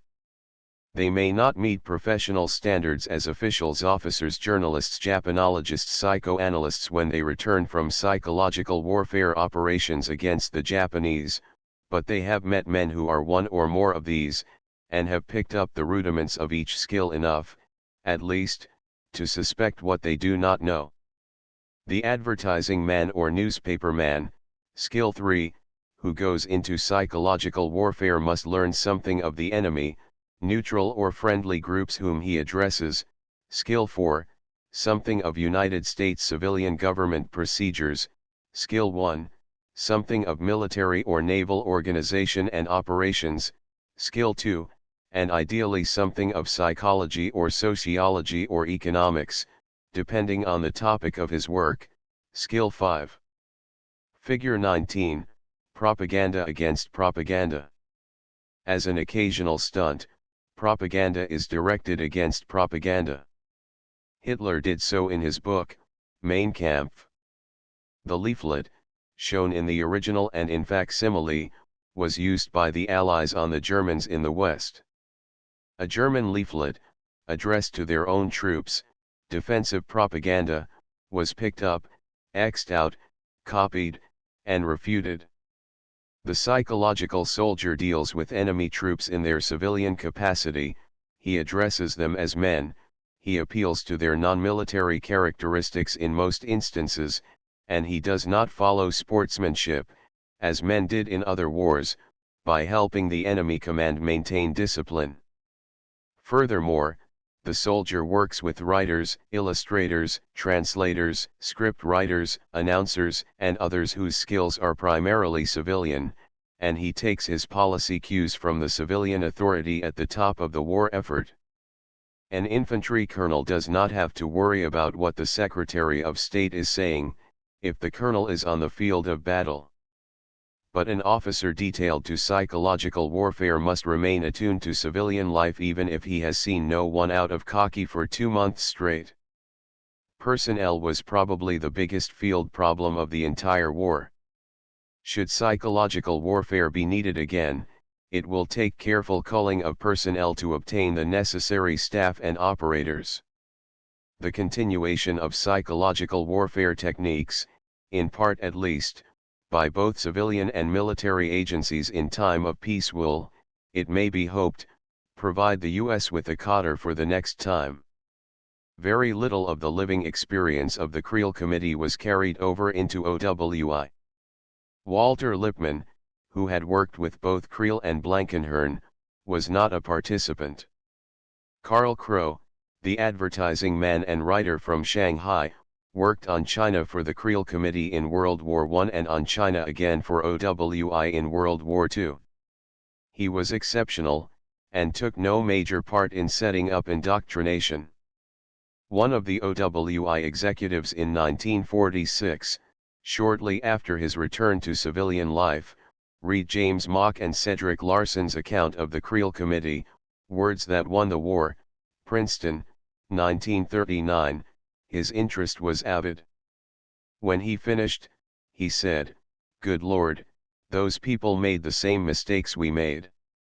He had forgotten that the Creel Committee record had been available all the way through. Effects of American operations. The net effects of the work of civilian-operated propaganda are hard to appraise because the radio broadcasts and leaflets for civilians were designed to have a long-range effect on the enemy. Statistical computations come to nothing. It would appear likely that some parts of our psychological warfare actually lengthened the war and made it more difficult to win. The unconditional surrender formula, the publicity given to proposals for the pastoralization of Germany, the emphasis on Japanese savagery with its implied threat of counter-savagery were not overlooked by the enemy authorities. It is certain that other parts of our psychological warfare speeded up the end of the war, saved lives, increased the war effort, which was enormous when measured in terms of the expenditure of manpower, material, and time involved. Figure 20, Reuse of enemy propaganda. Leaflets sometimes develop an enemy pictorial or slogan theme and use it effectively against the original disseminators. Employing the colors and insignia of the U.S. Air Force, this Nazi leaflet for Frenchmen makes no attempt to minimize American bombing to the French. Instead, it uses the Allied heading, "The hour of liberation will ring." Then it adds the grim point, "Make your will, make your will." One operation alone probably repaid the entire cost of OWI throughout the war. The Japanese offered to surrender, but with conditions. We responded, rejecting the conditions. The Japanese government pondered its reply, but while it pondered, B-29s carried leaflets to all parts of Japan, giving the text of the Japanese official offer to surrender. This act alone would have made it almost impossibly difficult for the Japanese government to whip its people back into frenzy for suicidal prolongation of war. The Japanese texts were checked between Washington and Hawaii by radio photograph and crypto-telephone, the plates were put into the presses at Saipan, the big planes took off, leaflets properly loaded in the right kind of leaflet bombs. It took Americans 3.5 years to reach that point, but we reached it. Nowhere else in history can there be found an instance of so many people being given so decisive a message, all at the same time, at the very dead point between war and peace. The Japanese had done their best against us, but their best was not enough. We got in the last word, and made sure it was the last. Soviet experience. Soviet psychological warfare used Communist Party facilities during World War II, turning them on and off as needed. But Soviet psychological war efforts were not characterized by blind reliance on past experience. They showed a very real inventiveness, and the political policies behind them were both far-sighted and far-reaching. The Soviet government was the one government in the world which could be even more totalitarian than Nazi Germany. Many Americans may consider this a moral disadvantage, but in psychological warfare it has very heavy compensating advantages. The Soviet people were propaganda conscious to an intense degree, but the authorities took no chances. Revolutionary communist themes were brilliantly intermingled with patriotic Russian items. Army officers were given extraordinary privileges. Everyone was given epaulets. The communist revolutionary song, the famous Internationale, was discarded in favor of a new Soviet hymn. History was rewritten. The Tsars were honored again. The Church was asked to pray for victory. The Soviet officials were able to tailor their social system to fit the propaganda. They did so, even to the name of the war. They call it the Great Patriotic War. Outsiders may murmur, what war is not? But the Russian people liked it, and the regime used traditionalism and nationalism to cinch communism in the Soviet Union. In their combat propaganda the Russians were equally ruthless and realistic. They appealed to the memory of Frederick the Great of Prussia, they reminded the Germans of Bismarck's warning not to commit their forces in the East, they appealed to the German Junker caste against the unprofessional Nazi scum who were ruining the German army, and they used every propaganda trick that had ever been heard of. They turned prisoners into a real military asset by employing them in propaganda, and talked a whole staff of Nazi generals into the Free Germany movement. Only in radio did the Russians retain some of their old revolutionary fire with its irritating qualities for non-communist peoples. This was explicable in terms of the audience. The Russians could keep their domestic propaganda half-secret by imposing a censorship ban on those parts of it, or those comments on it, which they did not wish known to communists abroad. The censorship was a permanent institution, in war and out, and therefore did not impose special difficulty. They could keep their front-line propaganda quiet, since they did not allow their allies to send military observers up front, and the Nazis could be counted on not to tell the world about effective anti-Nazi propaganda. But their radio propaganda had to be audible to everyone. Hence the radio propaganda was the least ingenious in using reactionary themes effectively. The Russians and Germans both used black radio, but since each policed the home audience rigorously against the other, it is possible that the efforts cancelled out. Japanese developments. The Japanese invented little in psychological warfare. They made excellent and judicious use of news to the American audience. They actually got much more official Japanese news into the American press during the war years than they had succeeded in placing during peacetime, when they had offices in American cities. They did so by maintaining the regular Dome news service in English language Morse wireless for the American press, ready edited for the newspaper offices. They put bylines on the stories and it is said they sometimes even told the American newspapers, please hold until 9 a.m. Eastern Wartime. Thank you. Dome. In dealing with Asiatic audiences, Special Japanese Butai did a great deal of black propaganda along with subversive operations, but they displayed little initiative as to the use of basic techniques. Their chief merits were industry, patience, and the delivery of a first-class news service. Chinese uses. The Chinese Communist forces broke all records for certain specialized aspects of combat propaganda. Japanese prisoners were given cordial welcome, better food than they had in the army, the company of maidens, rich gifts, and political indoctrination about the freedom of Japan. These soldiers then went with the Chinese Communists back to the front lines and talked Japanese sentries out of their strong points. The Yan'an forces went to great pains with this propaganda, and even elected a Japanese prisoner to the city council of Yan'an. The author talked with the political director of the Chinese Communist Authority at Yan'an, and with some of the Japanese in Communist China. There was evidence of a real understanding of the problems of the Japanese common soldier, and of real sympathy with him, which the Japanese enlisted men were quick to feel. The Communists went so far as to throw gift packages into the Japanese lines, not booby traps, just nice gifts with the polite request for a reply. They learned the names of Japanese field telephone operators, and then spliced into the line and argued politics with them in a rough and jolly way. When they had enough prisoners, they kept the most promising converts for political training. They fed the ordinary prisoners well, entertained them royally, and sent them back to their own lines with the suggestion that the Chinese Communists would appreciate it if their good Japanese brethren would in combat please shoot their rifles in the air, thus making sure of not hitting Communists while at the same time avoiding unnecessary trouble with the Japanese officers. Under Chiang the chairman, the Chinese national government waged a dignified, humane kind of psychological warfare against Japan.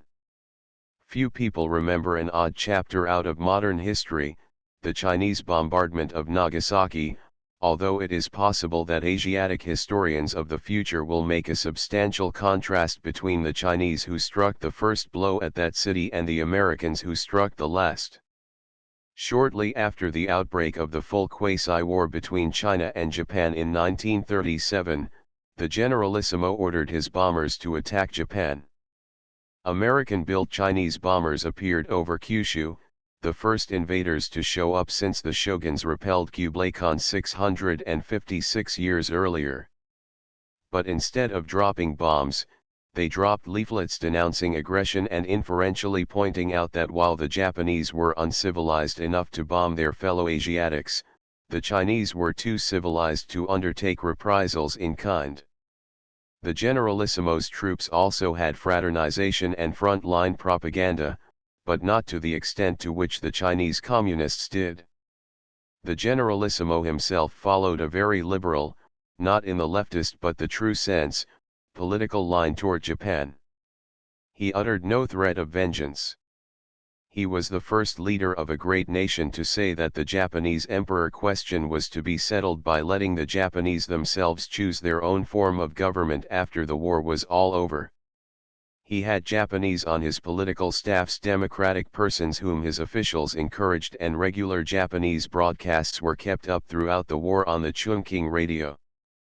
Part 2 Analysis, Intelligence, and Estimate of the Situation. Chapter 7 Propaganda Analysis. Opinion analysis pertains to what people think, propaganda analysis deals with what somebody is trying to make them think. Each form of analysis is a new and flourishing field in civilian social research. The bibliographies of Smith, Laswell, and Casey, and the current reviews in the Public Opinion Quarterly 29 demonstrate the existence of a large and growing literature on the subject. Each year, new textbooks in the field or current revisions of old ones can be counted on to bring scholastic and scientific findings up to date. Technical writings on visual education, religious conversion, labor organization, practical politics, revolutionary agitation, and on commercial advertising have frequent bearing on propaganda analysis. Propaganda cannot be analyzed in a logical vacuum. Every step in the operation is intensely practical. There is nothing timeless about it, other than that common sense which is based on the nature of man. The ancient Chinese three-character classic, from which several billion Chinese have tried to learn to read, says, Zhen Qi Chu Xing Pen Shan, Xing Shang Qin, Shi Shang Yuan. Freely translated, this means, when people are born, they all start good, but even though they all start out about the same, you ought to see them after they have had time to become different from one another by picking up habits here and there. 30. The common nature of man may be at the basis of all propaganda and politics, but incentives to action are found in the stimuli of varied everyday environments. Certain very elementary appeals can be made almost without reference to the personal everyday background, cultural historical milieu, of the person addressed. Yet in a matter as simple as staying alive or not staying alive, in which it might be supposed that all human beings would have the same basic response, the difference between Japanese and Americans was found to be basic when it came to surrender. To Japanese soldiers, the verbal distinction between surrender and cease honorable resistance was as important as the difference between life and death. The Japanese would not survive at the cost of their honor, but if their honor were satisfied, they willingly gave up. Propaganda is directed to the subtle niceties of thought by which people maintain their personal orientation in an unstable interpersonal world. Propaganda must use the language of the mother, the schoolteacher, the lover, the bully, the policeman, the actor, the ecclesiastic, the buddy, the newspaperman, all of them in turn. And propaganda analysis, in weighing and evaluating propaganda, must be even more discriminating in determining whether the propaganda is apt to hit its mark or not. Monitoring. The first requisite of propaganda analysis is materials to be analyzed. In time of peace, it is usually enough to send a subscription to the newspaper, magazine, or pamphlet series, and to buy the books as they come out. Poster propaganda is more difficult to obtain, and frequently requires on-the-spot contacts.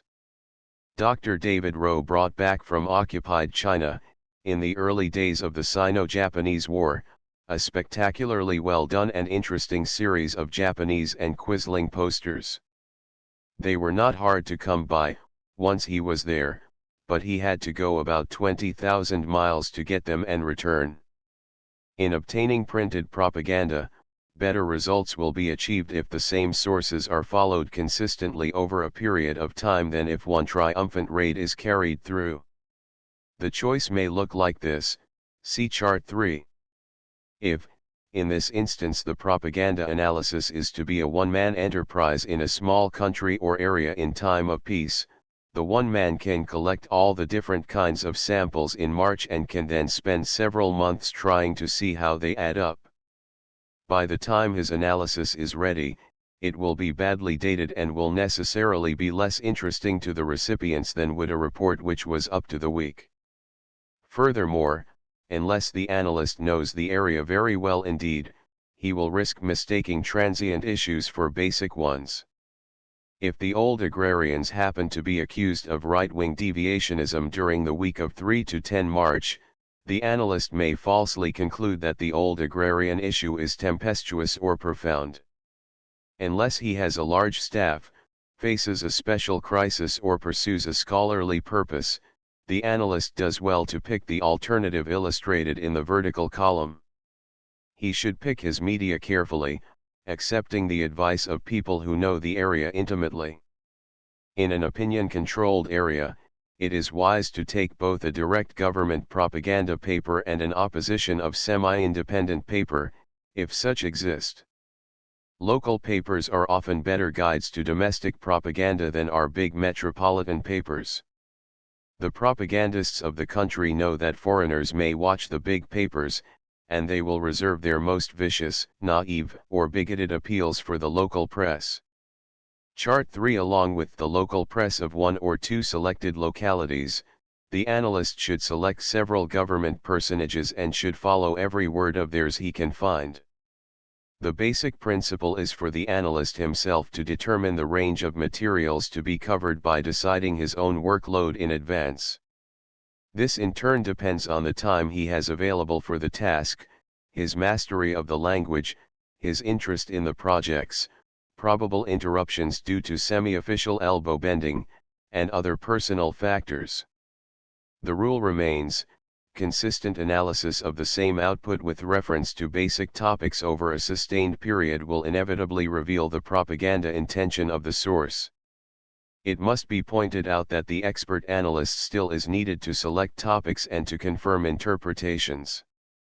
To make a first guess as to whether the intended effect is being achieved or not, the analyst uses himself as a propaganda guinea pig. What does he think of the issues?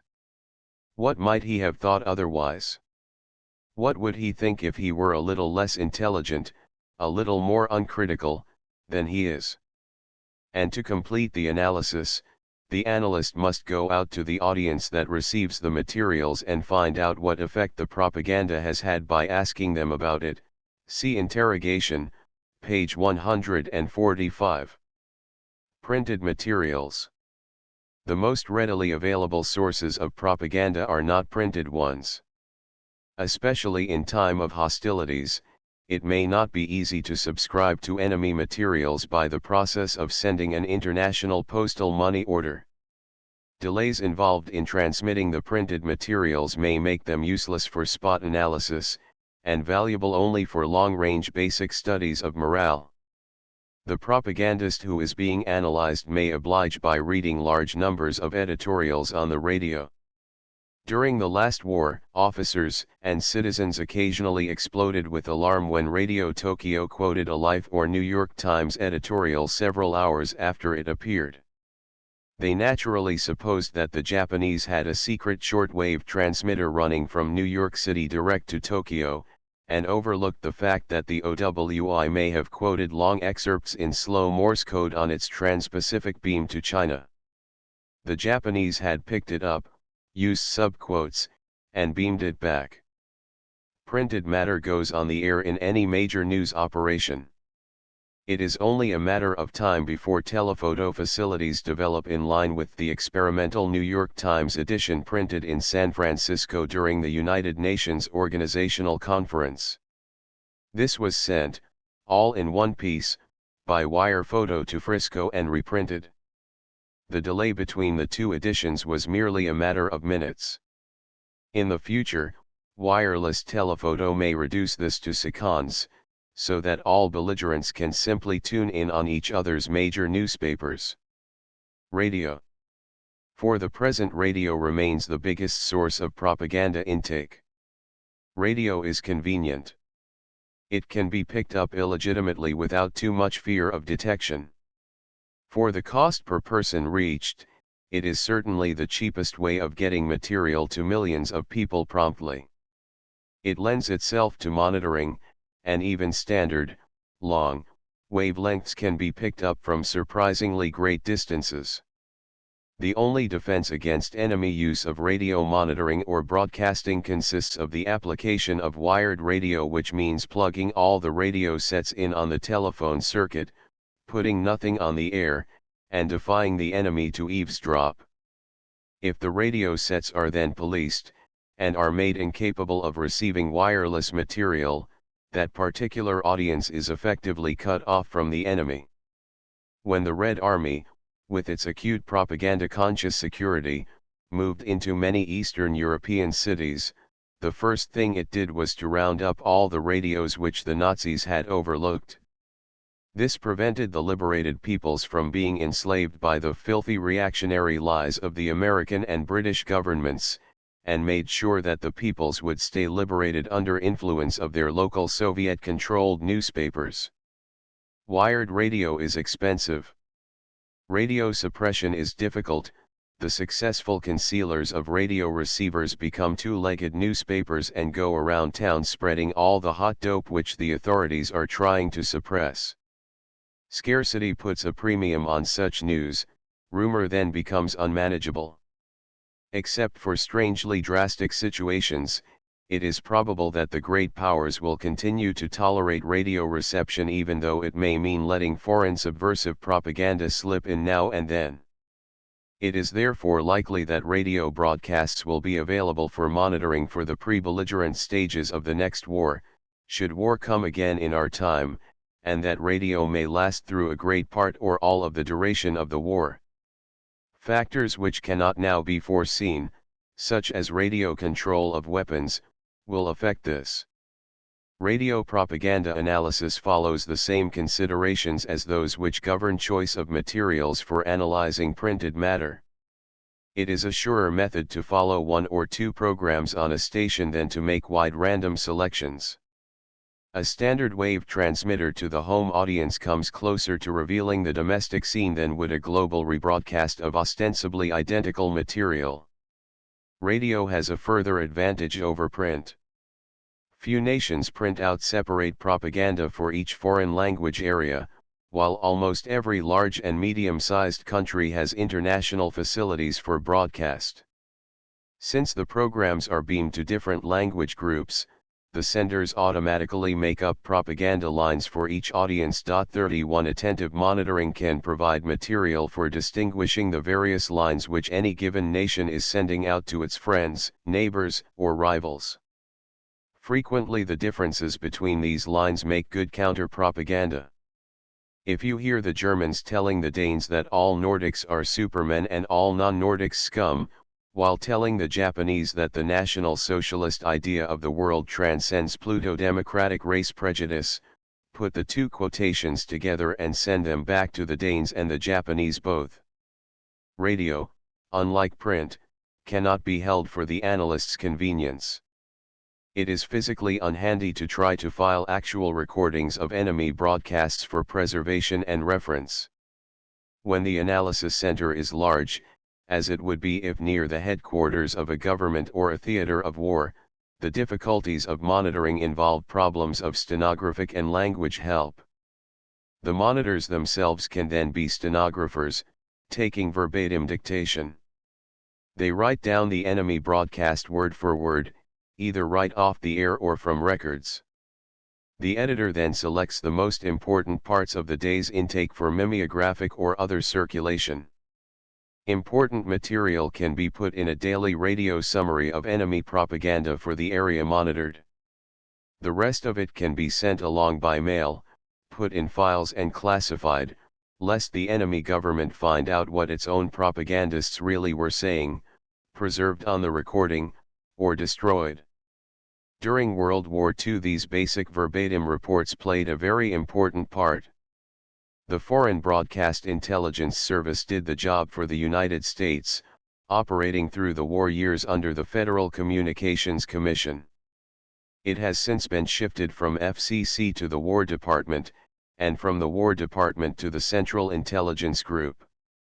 Its materials sometimes are unclassified, although during most of the war they were marked restricted, and they are not available to the public except through microfilm copies of the Library of Congress file. These FBI's daily reports schemed the cream off the enemy news broadcasts, and included editorial or feature material which might have intelligence or policy interest. Monitoring by a single individual.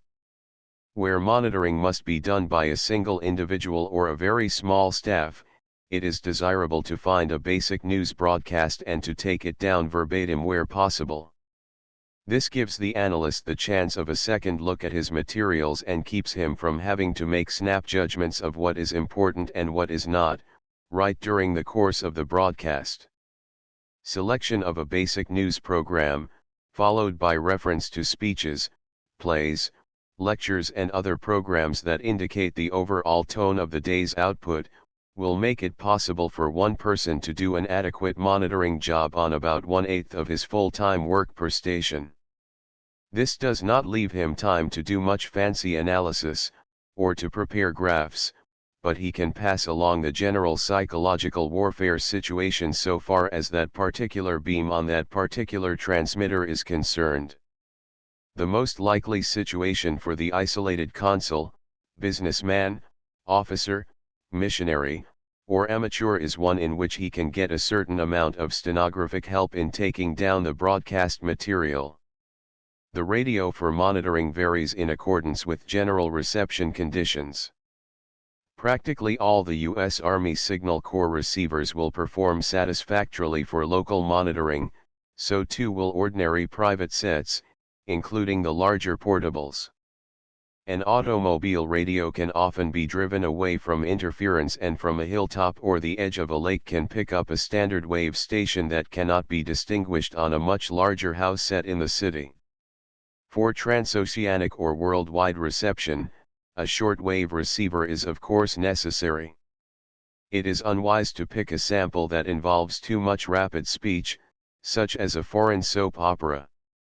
The best reception is almost always the Morse code transmission of news or the slow dictation speed reading of news from one central station to outlying news offices or substations.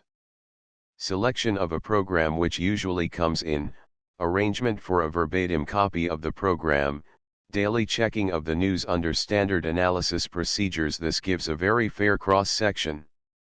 One man sitting at Hankow could find out just what both the Generalissimo and the Chinese Communists were trying to tell the French understanding and the Dutch understanding listeners in the Far East. Another with pipe and slippers in Brussels could keep tab on the basic Russian lines to the Spanish-speaking world. Such monitoring obviously comes in handy for newspapers, commercial firms, governments, military establishments, speculators, and research institutions. Identification, propaganda versus truth. The point will invariably arise, this tells me how to listen to a foreign radio. Okay, I'll get the news, the lectures, the plays, all the rest of it. But so what? How am I going to know what's the truth and what's propaganda? How can I tell them apart? Tell me that. The answer is simple: if you agree with it, it's truth. If you don't agree, it's propaganda. Pretend that it is all propaganda. See what happens on your analysis reports. Propaganda was defined, at the beginning of this book, as follows: propaganda consists of the planned use of any form of communication designed to affect the minds and emotions of a given group for a specific purpose. Taking a lesson from communist theory, we can say that any form of mass communication is operated for propaganda purposes if no other motive for running it is evident. Human beings talk, they like to talk. Much private talk is idle, but only an imbecile would talk over a radio network just for the pleasure of hearing himself talking. Propaganda is presentation for a purpose, it is the purpose that makes it propaganda, and not the truthfulness or untruthfulness of it. The collected news of any modern country contains more truth each day than any one man could read in a lifetime. The reporters, editors, writers, announcers who collect truth not only collect it, they select it. They have to. Why do they select it? That is the propaganda question. If they select it to affect the minds and emotions of a given group for a specific purpose, it is propaganda. If they report that a little girl fell out of bed and broke her neck with the intent of frightening parents among their listeners into following the Safe Homes Week campaign, that is propaganda. But if they report it because it is the only death in the community, and because they might as well fill up the program, it is not propaganda. If you put the statement on the air, an American Negro workman in Greensboro, NC, got 80 cents for a hard day's work last week, that can be presented and interpreted as a simple news, if there is something more to the story, about what the man said, or how he spent the 80 cents on cornmeal to feed his pet tarantula. B. Anti-capitalist propaganda, if you show that 80 cents is mighty little money for American business to pay its workers. C. Pro-capitalist propaganda, if you show that the 80 cents will buy more than 2 weeks' wages of a worker in the city of Riga, when it comes to consumer goods. D. Anti-white propaganda, if you show the man got only 80 cents because he was a Negro. And so on, through a further variety of interpretations. The facts, man, happening, amount, place, time are true in each case. They could be sworn to by the whole membership of an interfaith conference. But the interpretation placed on them who communicates these facts to whom, why, when, makes them into propaganda. And interpretation can no more be true or untrue than a Ford car can be vanilla or strawberry in flavor. The questions of truth and of interpretation are unrelated categories. The essence of motive is that it is ultimately private and impenetrable, and interpretation commonly involves imputation of motive. You can dislike an interpretation, you can kill a man for believing it, you can propagandize him out of believing it, but you cannot sit down and prove that it is untrue. Facts and logic are useful in propaganda, but they cannot be elevated to the point where you can say, is it propaganda or is it true? Almost all good propaganda, no matter what kind, is true. It uses truth selectively. There is no secret formula which, once applied, provides an unfailing test for propaganda. It is not possible for a person unfamiliar with the part of the world affected, with the topic discussed, with the interested parties, and with the immediate politics involved to put his finger on an item and say, this rightist charge is propaganda, and then to turn and say, but that rightist statement is not propaganda. It is fact. Untruthful statements are made at times for other than propaganda purposes. Truthful statements may be propaganda or not. The analyst must himself be an interested party. He must determine ahead of time what he will regard as propaganda, and what not. And he must do so by delimiting the field of his analysis before he starts. No one person or staff of people could ever trace all the motives behind a single statement. Even to attempt that, he would have to be a novelist of the school of Marcel Proust. And he would end up feeling like James Joyce, Gertrude Stein, or Franz Kafka. Figure 21, Mockery of enemy propaganda slogans. Homefront propaganda was sometimes repeated in an inappropriate place, in order to achieve an effect contrary to that originally intended. These Nazi leaflets, dropped on American detachments in Europe, used modifications of the "It's Your Job" posters and advertisements used by the U.S. for home front purposes. Figure 22, Mockery of enemy propaganda technique. When the content of enemy propaganda cannot be attacked, the media themselves can sometimes be criticized. This German leaflet attempted utilization of potential suspicions of Hollywood. In so doing, it used three techniques: built up from a news item, suitably faked, raised suspicion of the movies which the Germans knew our army showed for morale purposes, and spread racial hate. The analyst looks in the direction in which the message is going. He defines the propaganda presentation of the people who get the message in terms of all the public information to which the persons addressed have access. If he does not know the purpose of the message, he may divine it from the character of the audience and from the effect he presumes the message may reasonably be expected to have upon the audience. If he does not know the audience, he can at least follow the physical transit of the message. In what language does it move? Whence? Whither? When? Figure 23, Direct Reply Leaflet. World War II propagandists often succumb to the temptation of using the enemy materials and sending them right back. Sarcasm can be effective if the reader identifies himself with the speaker and not with the addressee. In this Nazi leaflet from the Anzio beachhead, the Germans probably antagonized more Americans than they befriended. A simple statement of the news would have been more effective. Signal Corps photo. The STASM formula. The formula given earlier, page 44, was found useful in the spot analysis of German broadcasts, both open and clandestine, and Japanese materials, during the last months of the war. The formula reads: source, including media, time, audience, subject, mission. The neologism, STASM, may serve a mnemonic purpose. The formula works best in the treatment of monitored materials of which the source is known.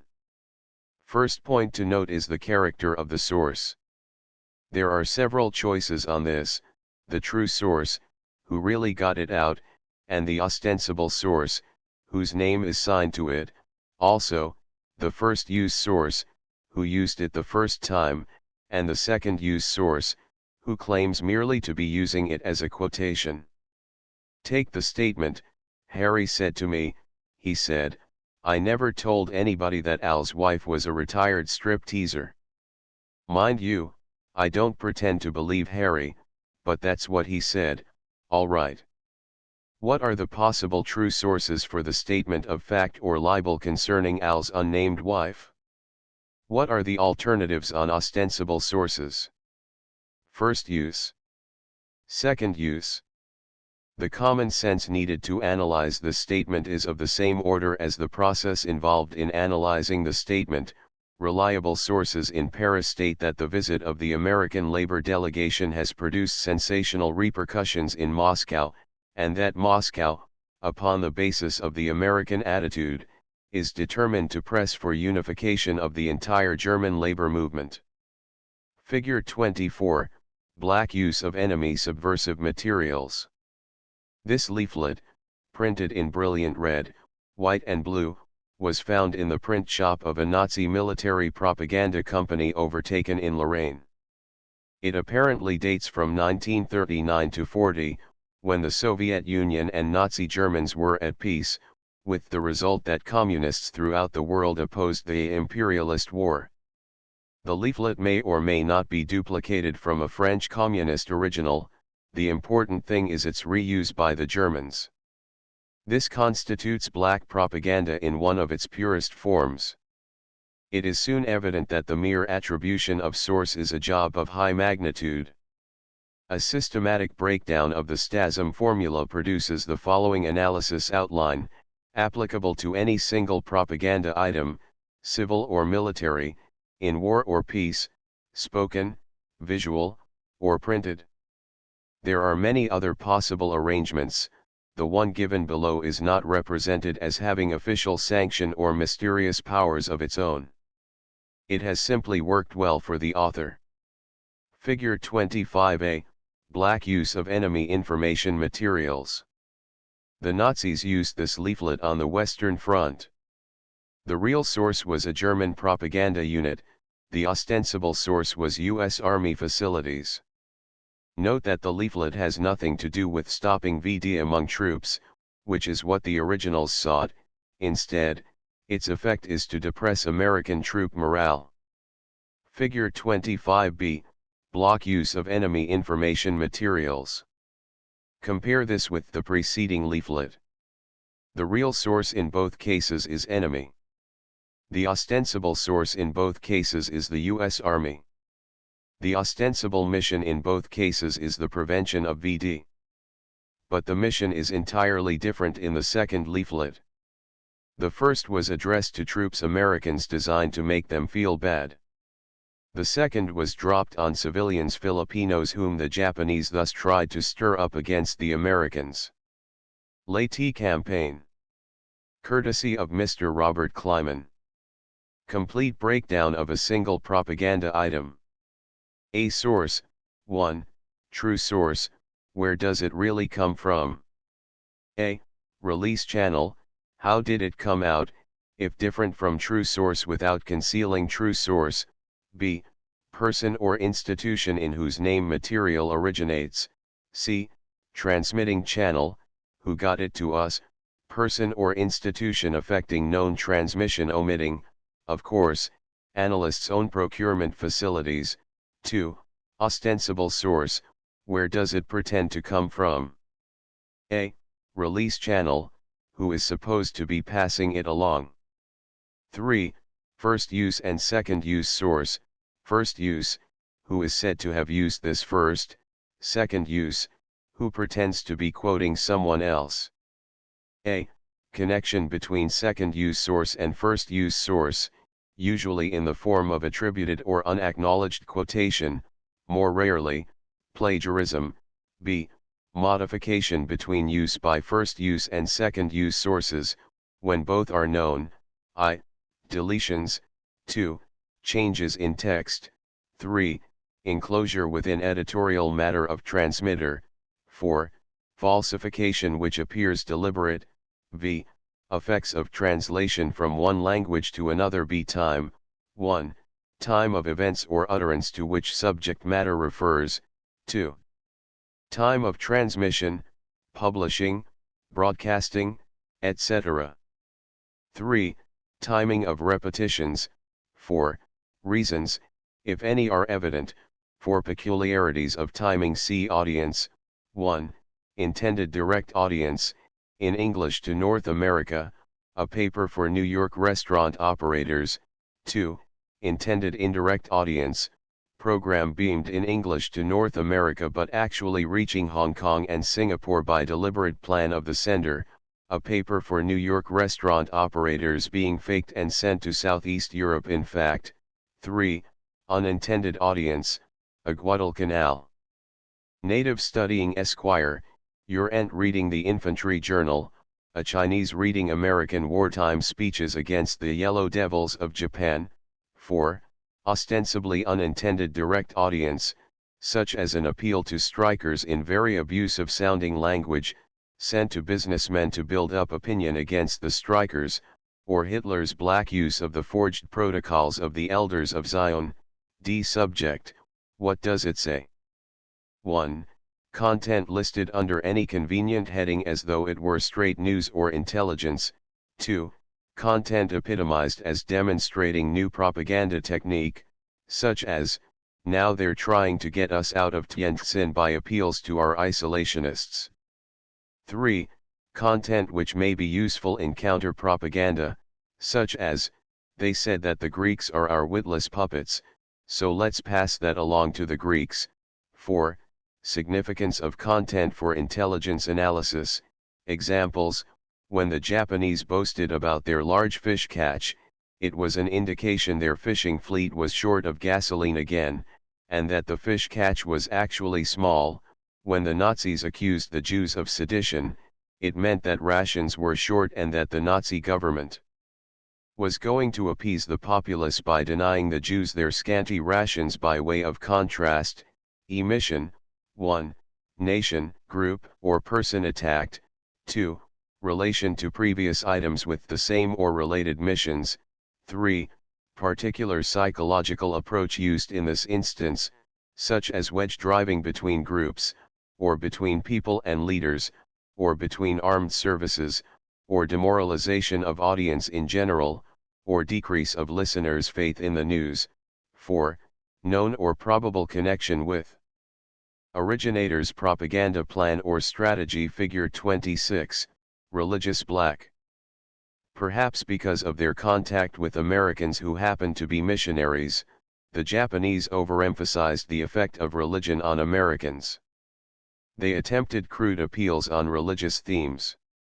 It is doubtful that leaflets such as this had any practical effect. Philippines, 1944-45. Figure 27, mailing-ers black. One of the favored targets of bloc propaganda is the mailing-er. Suspicion of successful malingering inevitably hurts the morale of a unit. Even if the enemy's instructions are not followed, the troops may suspect genuine psychoneurotics of having faked their troubles.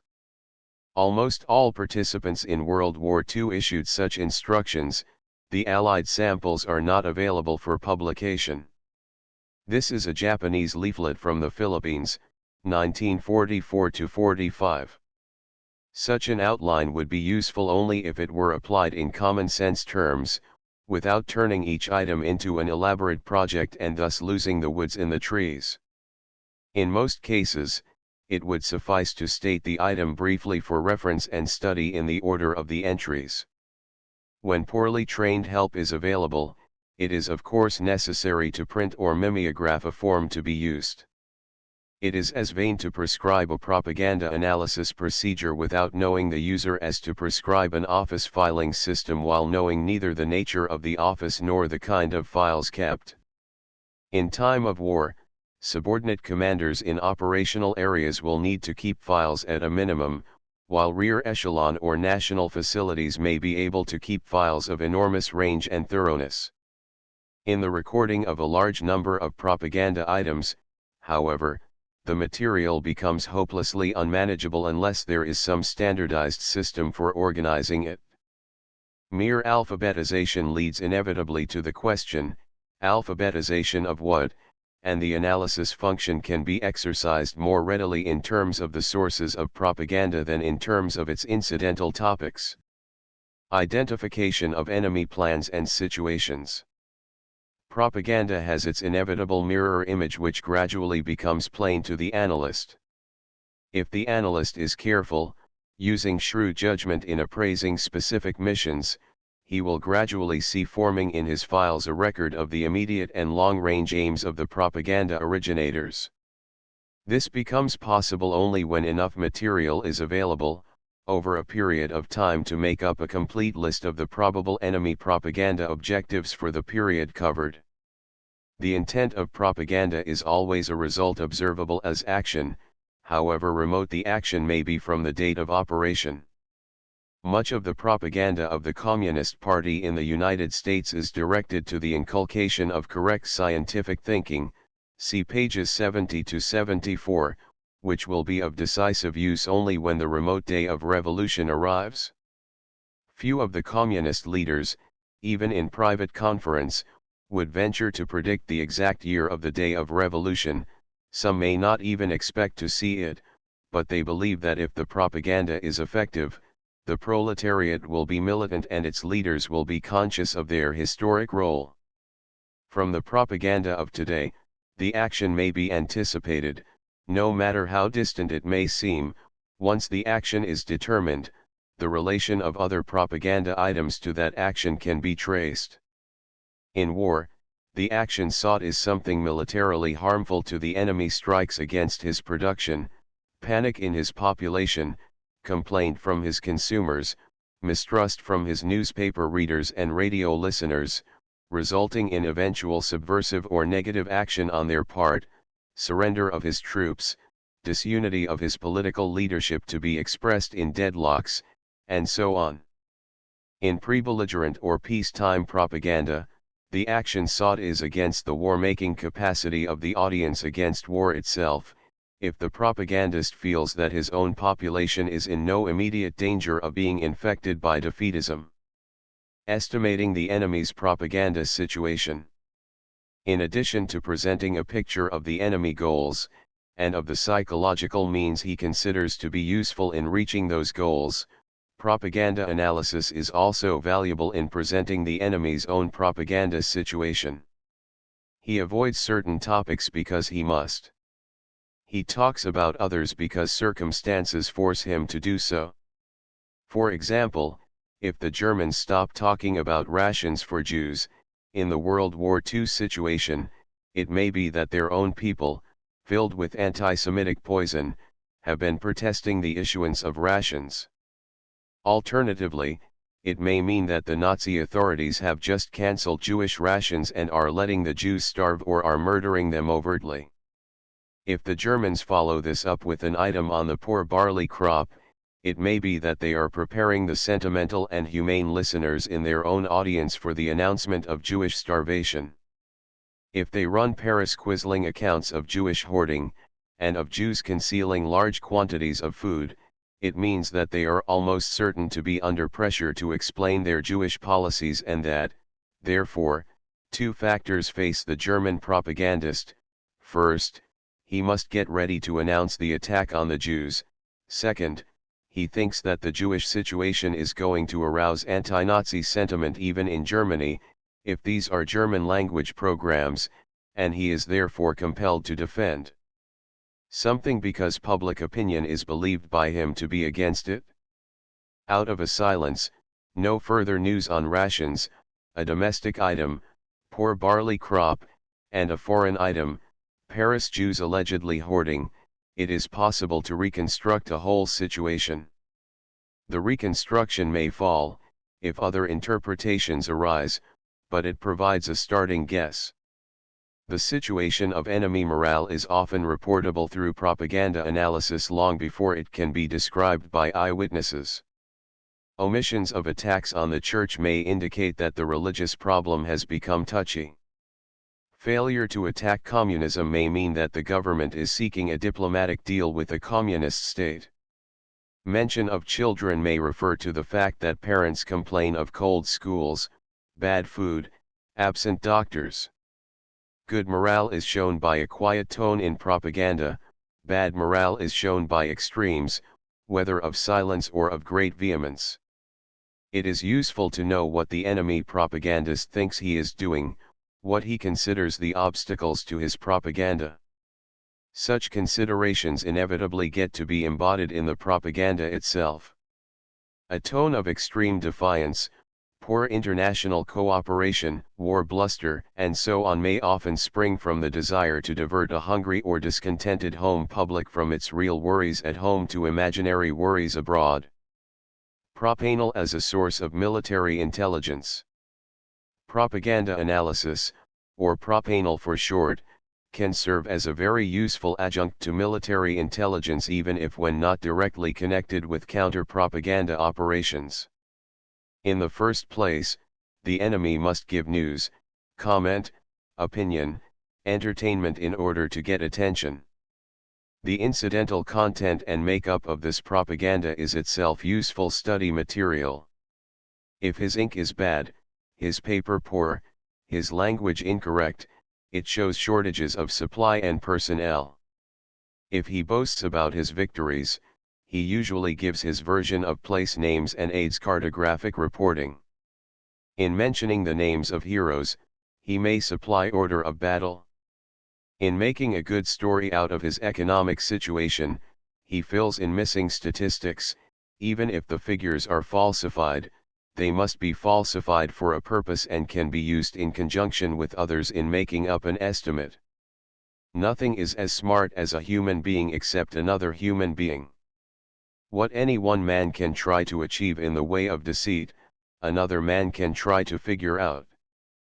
The bulk of propaganda, short of peremptory tactical leaflets, is filled with information about the enemy's personnel, his opinion of himself, his opinion of you, his state of mind, his order of battle, his economic system, and all the rest.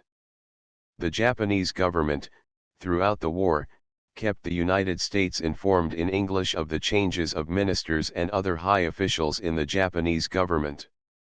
This gave us good political background. There was no use there trying to hide it over a long period of time, and presumably Yohokyaku, the Imperial Japanese Board of Information, figured that the help it gave the Americans, in filling out their political intelligence files for them, would be more than counterbalanced by the fact that such news would make American newspapermen, officials, officers, and others read the propaganda in order to get the facts. Over and above the direct contribution to straight news or intelligence, enemy propaganda in times of war or crisis affords a clue to enemy strategy. If the coordination is not present, the propaganda may do the enemy himself harm.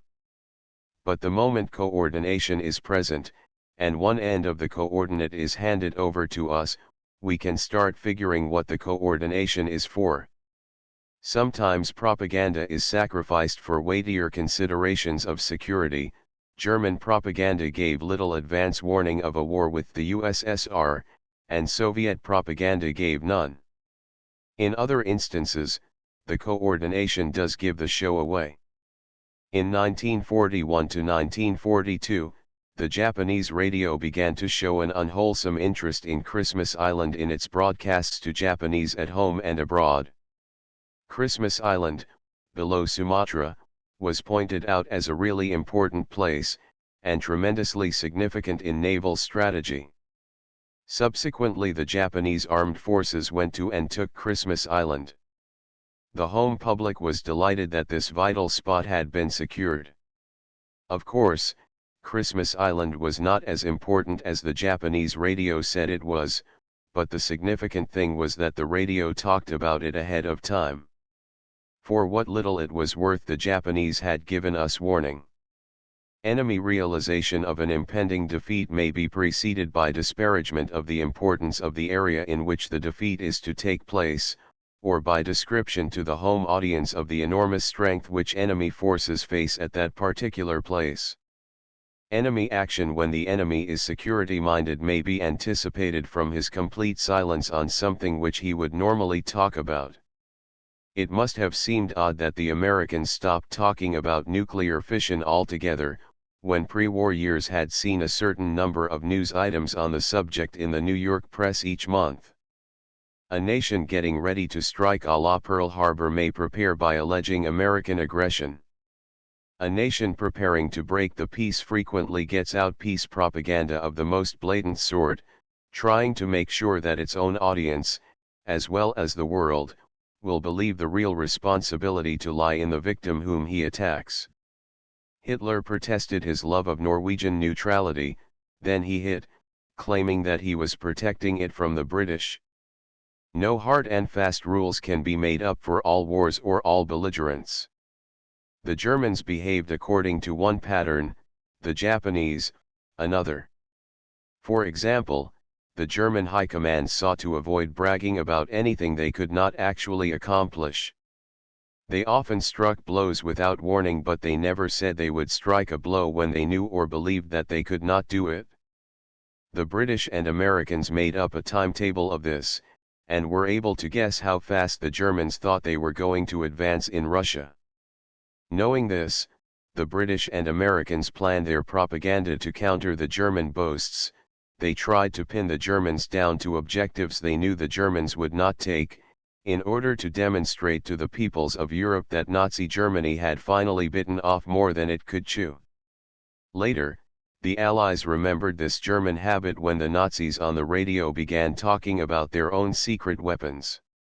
When the British bombed the V-1 ramps on the French coast, the German radio stopped that talk.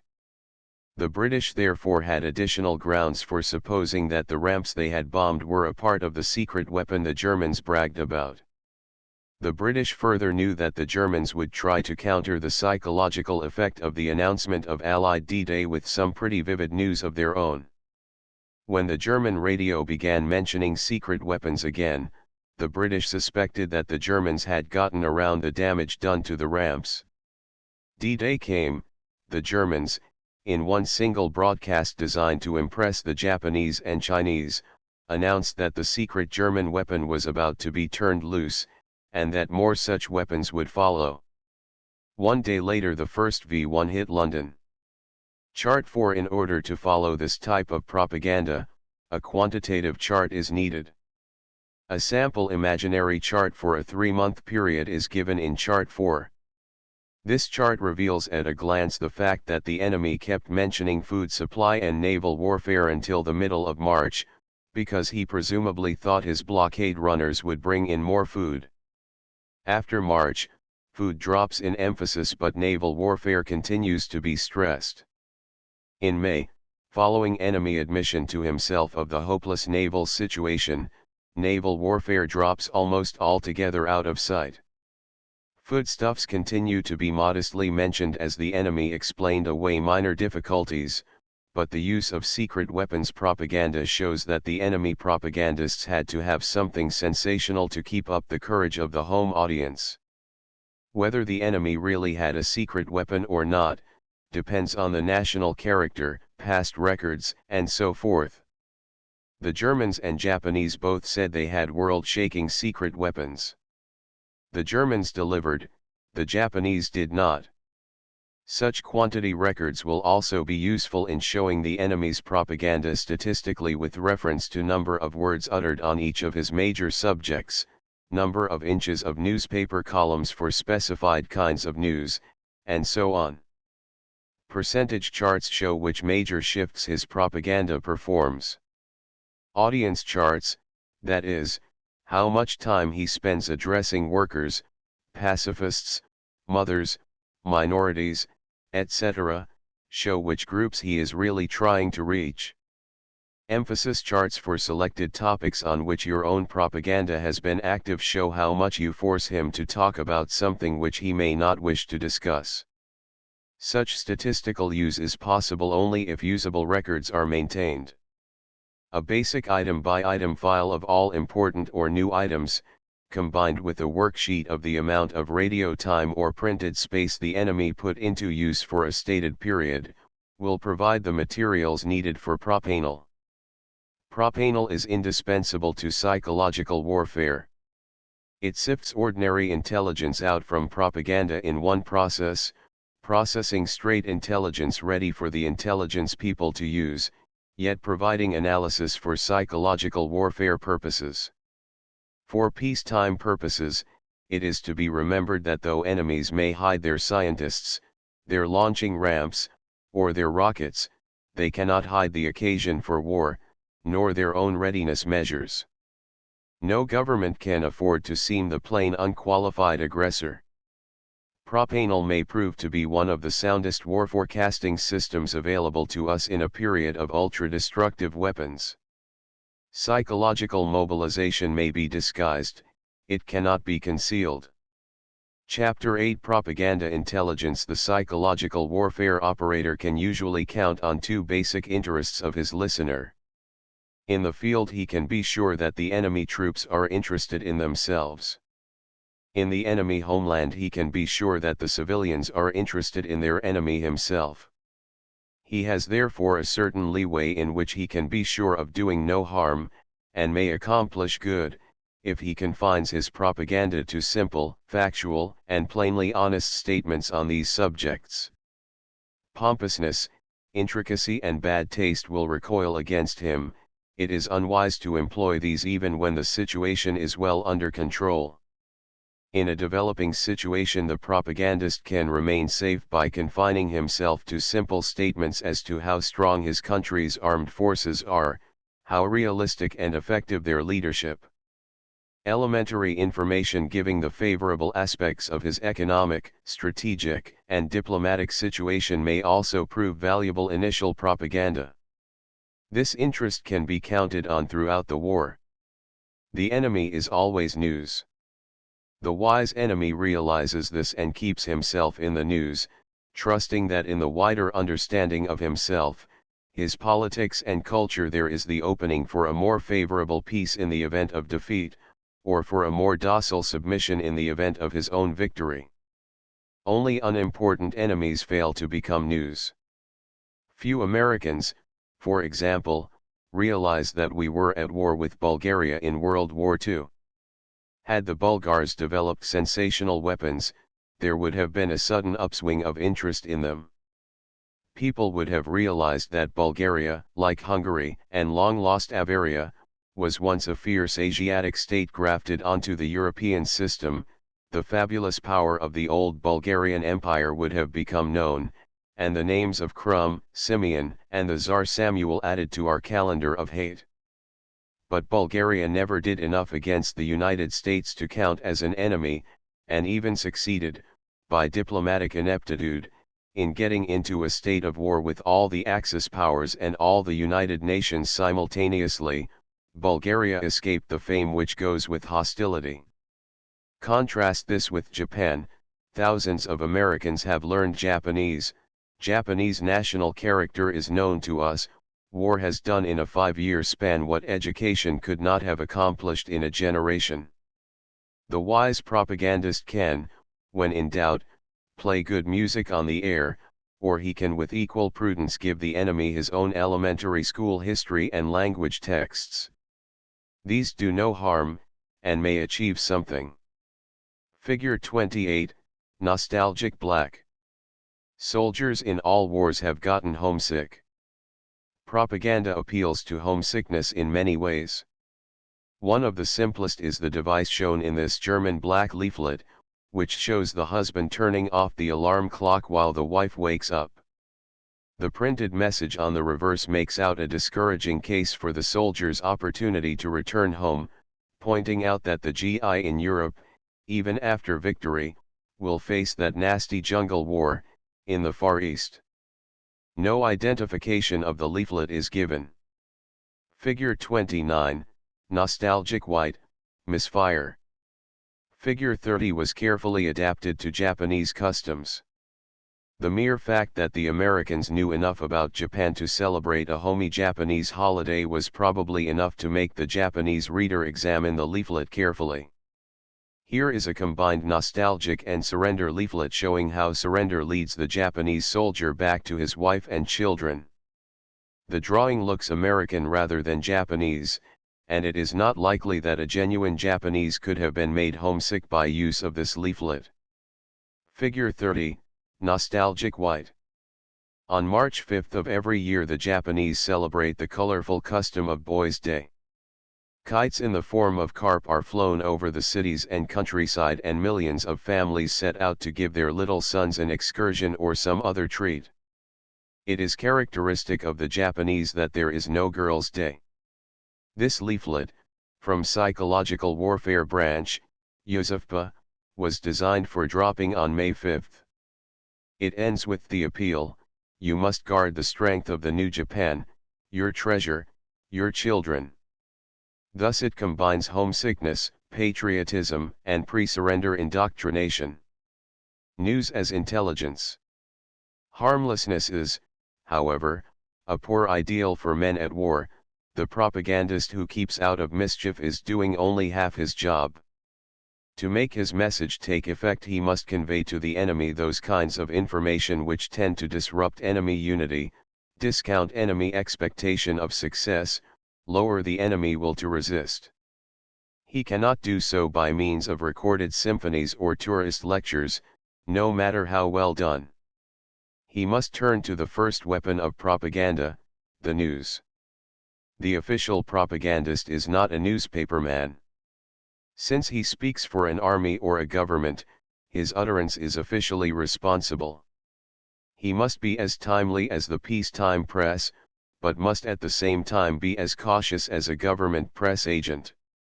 He is torn between two responsibilities: his responsibility to the job of propaganda, which requires him to get interesting information and get it out to the enemy quickly, and his responsibility to the official policies of his own government, which requires him to release nothing unconfirmed, nothing that could do harm, or that might embarrass or hurt the government. A sort of institutional schizophrenia is common to all propaganda offices.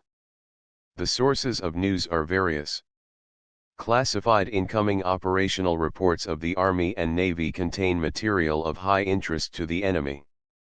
There are obvious reasons for denying access to such information to the propaganda people. Propaganda men might think of their audience first and security second. If they do not know the secret information, but are advised by military consultants who do, security will be better maintained and the propagandist will not labor under the handicap of a double standard of information: what they know, and what they dare to tell. In technically advanced countries, the regular commercial facilities of press and radio continue to do a normal news job, and usually do better work than the drafted amateurs in the government. What intelligence agency in Washington could compile a weekly report as comprehensive, well edited and coldly planned as Time magazine? 32 The author often yearned to paraphrase Time, rearranging it and classifying it top secret, in order to astound his associates with the inside dope to which he had access. The nature of news is not affected by its classification, and the distinction between news produced on the federal payroll and news produced off it often consists of the superior professionalism of the latter. The intelligence that goes into the making of propaganda must compete for attention with the home newspaper of the enemy. It must therefore be up-to-date, well put, authentic. There is no more space in propaganda for the lie, farce, hoax, or joke than there is room for it in a first-class newspaper. Even if exaggerations or nonsense appear in the commercial press of his own country, the propagandist must realize that he is honorary G2 to the enemy, a G2 whose function consists of transmitting news, the ultimate effect of which should be bad but which should go forth with each separate item newsworthy and palatable. A little trick of the human mind helps all propagandists in this regard. Most people have a streak of irresponsibility in them, which makes bad news much more interesting than good.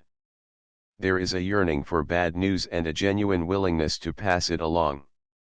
Bad news increases the tension upon the individual and tickles his sense of the importance of things. Good news relieves the tension, and to that extent has the effect of a letdown. The palatability of news is not concerned so much with its content as with its trustworthiness to the enemy, its seeming to deal with straight fact, its non-editorialized presentation. One of the reasons why Soviet communist propaganda, after all these years, is still relatively unsuccessful, lies in the incapacity of the communists to get out a newspaper with news in it. They put their editorial slant in all their news articles. Man bites dog would not make the front page in Russia unless the dog were Stalinist and the man reactionary. Figure 31, Ost-Raus Black. Young human beings, especially young males, are apt to give considerable attention to sex. In areas of military operations, they are removed from the stimuli of secondary sex references which are, in America, an accepted part of everyone's daily life: bathing beauty photos, magazine covers, semi-nudes in advertisements, etc. Our enemies tried to use the resulting pin-up craze for propaganda purposes, hoping that a vain arousal of estrum would diminish morale. This choice Japanese item is from the Philippines. The best collection of these is kept in a locked file for experts only at the Library of Congress. The Japanese, who obediently hated the Americans when it was their duty to do so, nevertheless could not help looking at maps that showed where the Americans actually were. Nazis, who despised us and everything we stood for, nevertheless studied the photographs of our new light bombers. The appeal of credible fact is universal. Propaganda does not consist of doctoring the fact with moralistic blather, but of selecting that fact which is correct, interesting, and bad for the enemy to know. 33 On the friendly side of the battle lines, the procurement of our own news is a budgetary matter. The propaganda office can subscribe to the news tickers, newspapers, telegraph services, and so on. How much is a matter of administrative housekeeping? In the field, the communications officer can frequently steal news from the news agencies of his own country or allied countries by the process of picking it out of the air. It would be highly unpatriotic of the news agency to send him a bill in the zone of operations, and he can classify his record copies of his material restricted so that the owners of the material would have no legitimate business acquiring copies that could later be taken into court to support a claim. Americans would not do this, of course. The reference is to Byzantines. Figure 32, Ost-Raus Gray. This and the succeeding illustration show a series of 4 leaflets which the Nazis used against American troops in Europe. Anti-morale in intent, they rely on the illustrations to get attention and then develop their malicious, salacious anti-Semitic story. The series illustrates the strength and weakness of Nazi propaganda. Figure 33, Ost-Raus Gray, continued. Concluding the series begun in the preceding illustrations, these Nazi leaflets tried to lower American morale by combining estrum, resentment, discouragement, and inter-American hatred. The Dr. Mordecai Ezekiel mentioned in number 2 is a real person, a splendid American and conscientious official. The Nazis used his name because it was so plainly Jewish, hoping that the ignorance of the American troops would permit their lies to spread. The need for timeliness. Some white propaganda and all black propaganda needs to be written so as to fit in with what the enemy is reading, listening to, or talking about in his home country. The use of antiquated slang, an old joke, reference to a famous man as living when he died some time ago, lack of understanding of the new wartime conditions under which the listener lives and worries, such things sour a radio program quickly. In radio, the propagandist must be living in the same time as his listeners. Since the propagandist cannot shuttle between the enemy country and his own radio office, unless he is a braver and more elusive man than governments ever call for, he must try to get the up-to-the-minute touch by other means. Without it he is lost. He will be talking about something that happened a long time ago, not the situation which he is trying to affect. This need may be called timeliness. It can be served by obtaining all the most recent enemy publications that may be available, by listening attentively to enemy prisoners and captured civilians, and by carefully analyzing the enemy's current broadcasts to his own people. The Nazis made the unnecessary mistake of assuming that isolationism used the same old language after Pearl Harbor. They were right in assuming that there was considerable anti-internationalist and anti-Roosevelt sentiment left in the United States, but they were hopelessly wrong in using the isolationist language of mid-1941 as late as mid-1942. Pearl Harbor had dated all that, and the isolationist interventionist argument had shifted to other ground. When the Nazis went on using the old language, they were as conspicuous as last year's hat at a women's club. Instead of making friends and influencing people, they made themselves sound ignorant and look silly. They lacked the element of timeliness. They could have gotten it by procuring representative American publications in Lisbon and studying them. Propaganda is like a newspaper, it has to be timeless or brand new. In between, it has no value. Figure 34, Obscene Black. One of the wildest adventures of World War II concerns this now rare Chinese Federal Reserve Bank $1 bill. The bank was a Japanese puppet outfit in peeping. The Japanese had banknotes engraved by Chinese artists, and only after the new pro-Japanese banknotes had been issued all over the city did they notice what the ancient scholar was doing with his hands. The engraver had disappeared and the Chinese enjoyed a rare, morale-stimulating laugh. Propaganda gestures such as this spontaneous, saucy, silly achieve effects which planned operations rarely attain. Opinion analysis. In a favorable intelligence situation, espionage can succeed in running a Gallup poll along the enemy's main street. When this is done, the active propaganda operator has some very definite issues at hand on which he can begin work. When it is not possible to send the cloak and dagger boys walking up and down the boulevard of the martyrs of the 11th of July, propanal, properly handled, can produce almost the same result. The opinion of the enemy can be figured out in terms of what enemy propaganda is trying to do. To be useful, opinion analysis must be systematic. For a while the author had the interesting job of interviewing all the latest arrivals from Tokyo at a certain headquarters.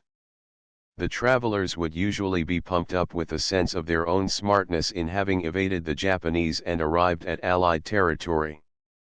You could almost hear them thinking, "Oh, boy, if Gendarmerie Chief Bakayama could only see me now." They were ready, in army parlance, to spill their guts. The only item on which most of them maintained one-man security was the question, "Why, chum, did you yourself go to Tokyo in the first place?" Outside of that, they were eager to talk. Some of them had frightfully good reasons to be eager, the adverb is literal. With such sources of information, the author thought that he could find out in short order what the Japanese were thinking. He found out, all right. He found out every single time. The refugee engineer said the Japanese were so depressed that there was a bull market in butcher knives. The absconding dairyman said the Japanese were ready to die with gloom. The eloping wife said she never saw happy Japanese anymore. The military school deserter said the Japanese lay awake all night every night listening for American air raids. The reformed puppet said the Japanese had just gone to pieces. Then each of them grinned. The interviews were individual, of course, and expected to be patted on the head for bringing such good news. Figure 35, Informational Sheet. This British leaflet combines a message for Arabs with instructions for British pilots forced down in the desert. The propaganda content is closely associated with the practical mission of the leaflet. Their comments were worthless. What the enemy thinks in general is worth nothing unless your troops are already in his suburbs. What an informant thinks the enemy thinks is worth even less. What do you, reader, think right now? What do you think you think? See. The question is nonsensical. To work, it has to be specific. What do you think about the price of new suits? What do you think about Senator O'May and Congressman McNaples? Do you think that we will ever have to fight Laputa?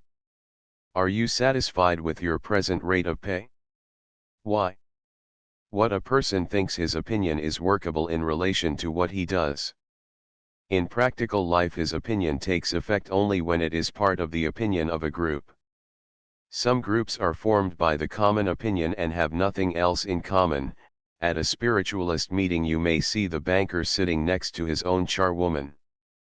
Most groups are groups because of things which the people are: Negroes, descendants of Francis Bacon, the hard of hearing, or things they do, electrical workers, lawyers, farmer, stamp collectors, or things they have, factory owners, nothing but wages, apartment houses, in common. The community of something practical makes the group have a community of opinion which arises from the problems they think they face with respect to their common interests. Such groups are not only opinion groups, they are interest groups. It is these groups that do things as groups. It is these groups that propaganda tries to stir up, move, set against each other, and use in any handy way. Few individuals belong to just one group at a time. The groups are almost illimitable in number. The propagandist should not get the idea that just because a group exists it is a potential source of weakness or cleavage. Workers are not always against employers, nor the aged against the young, nor women against men, nor shippers against railwaymen. In a well-run society, groups have interest only for limited purposes. Railwaymen are not permanently hostile to truckers, shippers, flyers, canal operators. At the moment they may be maddest of all at the insurance companies because of some quarrel about insurance premiums and risks. The poor propagandist tries to butt in on every fight, even when there is none. Often his propaganda is received the way an intervener is received in most family quarrels, with the bland question, "What fight? We ain't mad." Sound propaganda picks only those group issues which are acute enough to stand a little help from outside. If outside help would be a kiss of death to the group that is helped, then black propaganda instead of white is indicated. In any case, sound operating intelligence is the first precondition to the attempted psychological manipulation of enemy groups. Figure 36, Counter-Propaganda Instructions. The Wehrmacht in the West had a unit bearing the code designation Skorpion.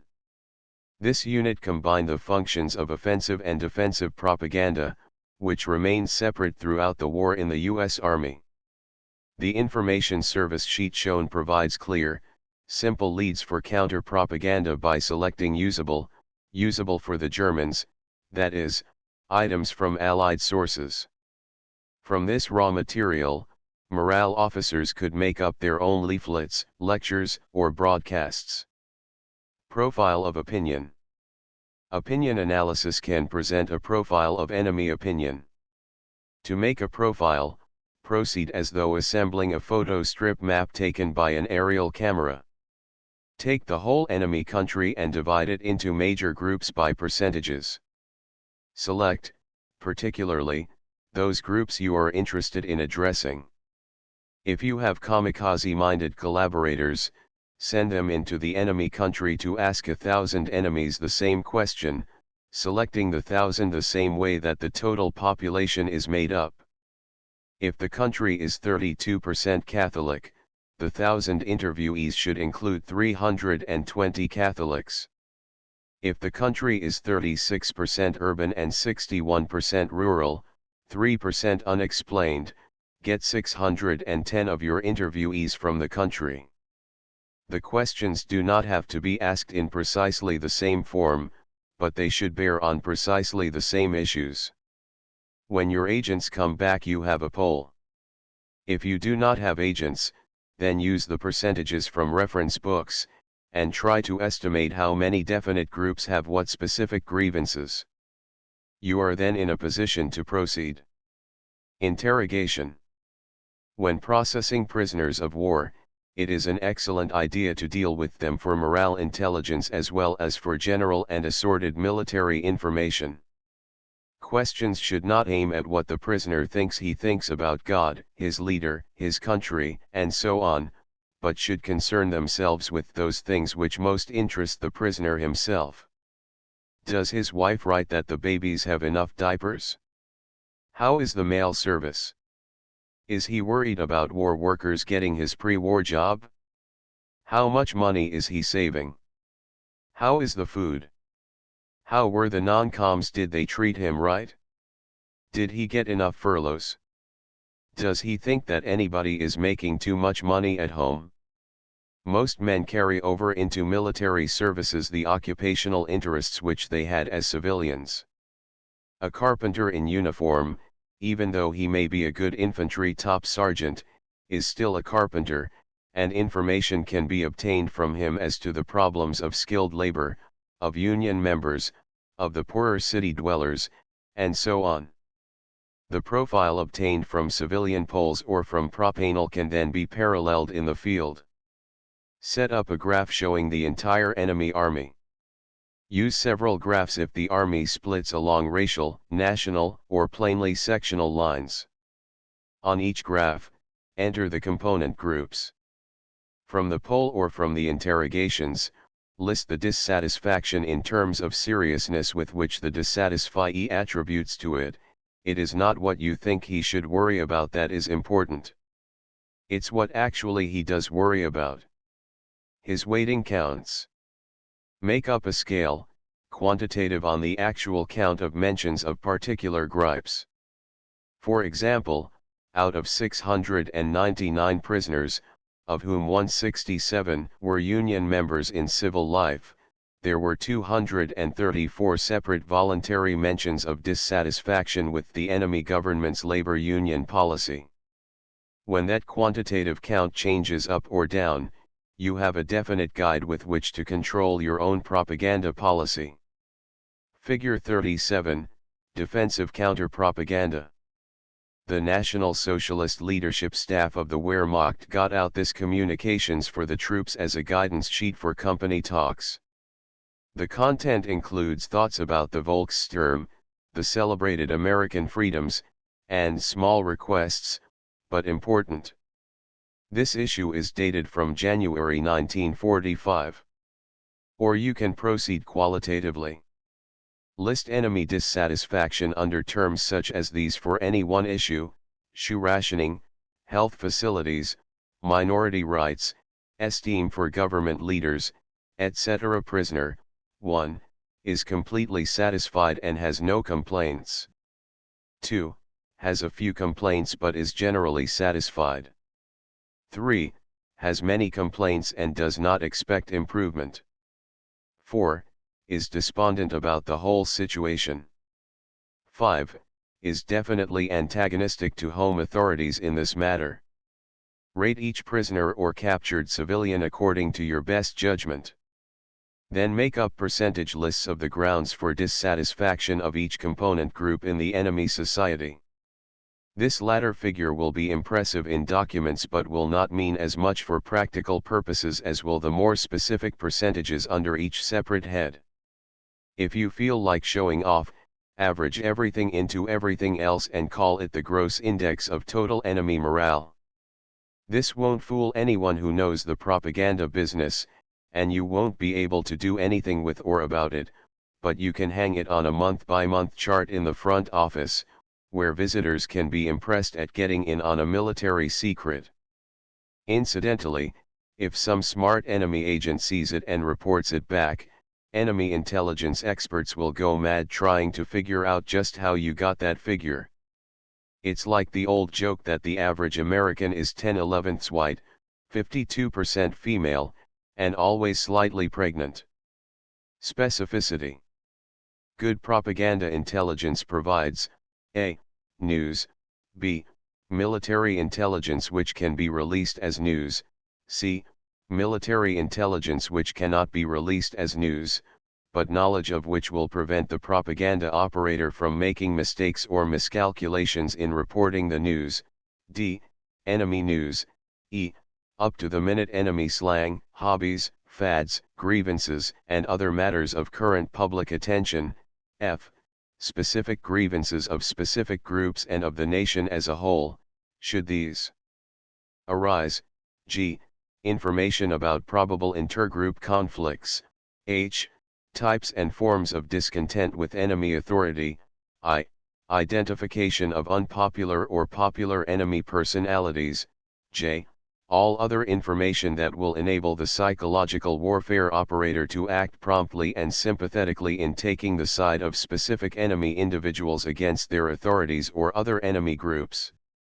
Figure 38, Black Counter-Propaganda. Seeing that the Germans had a good counter-propaganda medium, the Allies decided to use it themselves. They issued this counter-propaganda sheet, shown in original and facsimile in English.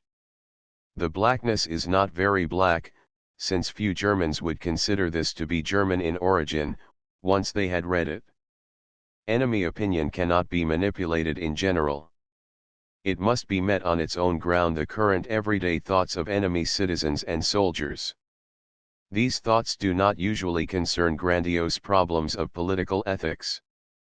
They are practical like your own. 34 They must be appealed to in a way which makes the listener really listen, makes the reader stop and reread, makes them both think it over later. Getting the attention of the enemy is not enough. Most enemies will pay plenty of attention to you, too much, at times. Getting sympathetic attention is what counts. This can be done only with specific grounds. With the news, you and he have a genuine common interest. Using his real troubles as a link, you must create that common interest. The force, the effectiveness of your argument may make him forget that it is the enemy who has brought his attention to this issue. You must leave him with the feeling, by golly, that fellow is right. But to talk about his troubles, effectively, you must know what they really are. You must see it his way before you start showing him that his way is your way, that you think that he is really on your side, and that his boss's side is wrong, incorrect, and doomed to get whipped, anyhow. Propaganda can operate only on the basis of specificity. Real persuasion can be sought only on the basis of real sympathy with real troubles. Old, incorrectly guessed, or poorly described issues are worse than none at all. Chapter 9 Estimate of the situation in physical warfare. The inherent instability of every situation is concealed by the apparent definiteness of the operation. Panic, revolt, or dissolution of regiments is not normally figured into the situation. The assumption is made, and for professional military purposes must be made, that all identical units are of equal quality unless proved otherwise, that all men in a unit will respond with psychological uniformity unless they are reported out physically by medical reports, that the unit will be capable of doing tomorrow what it did yesterday. The terrain comes in as a constant factor, and even such variables as weather can be calculated in terms of a predictable risk.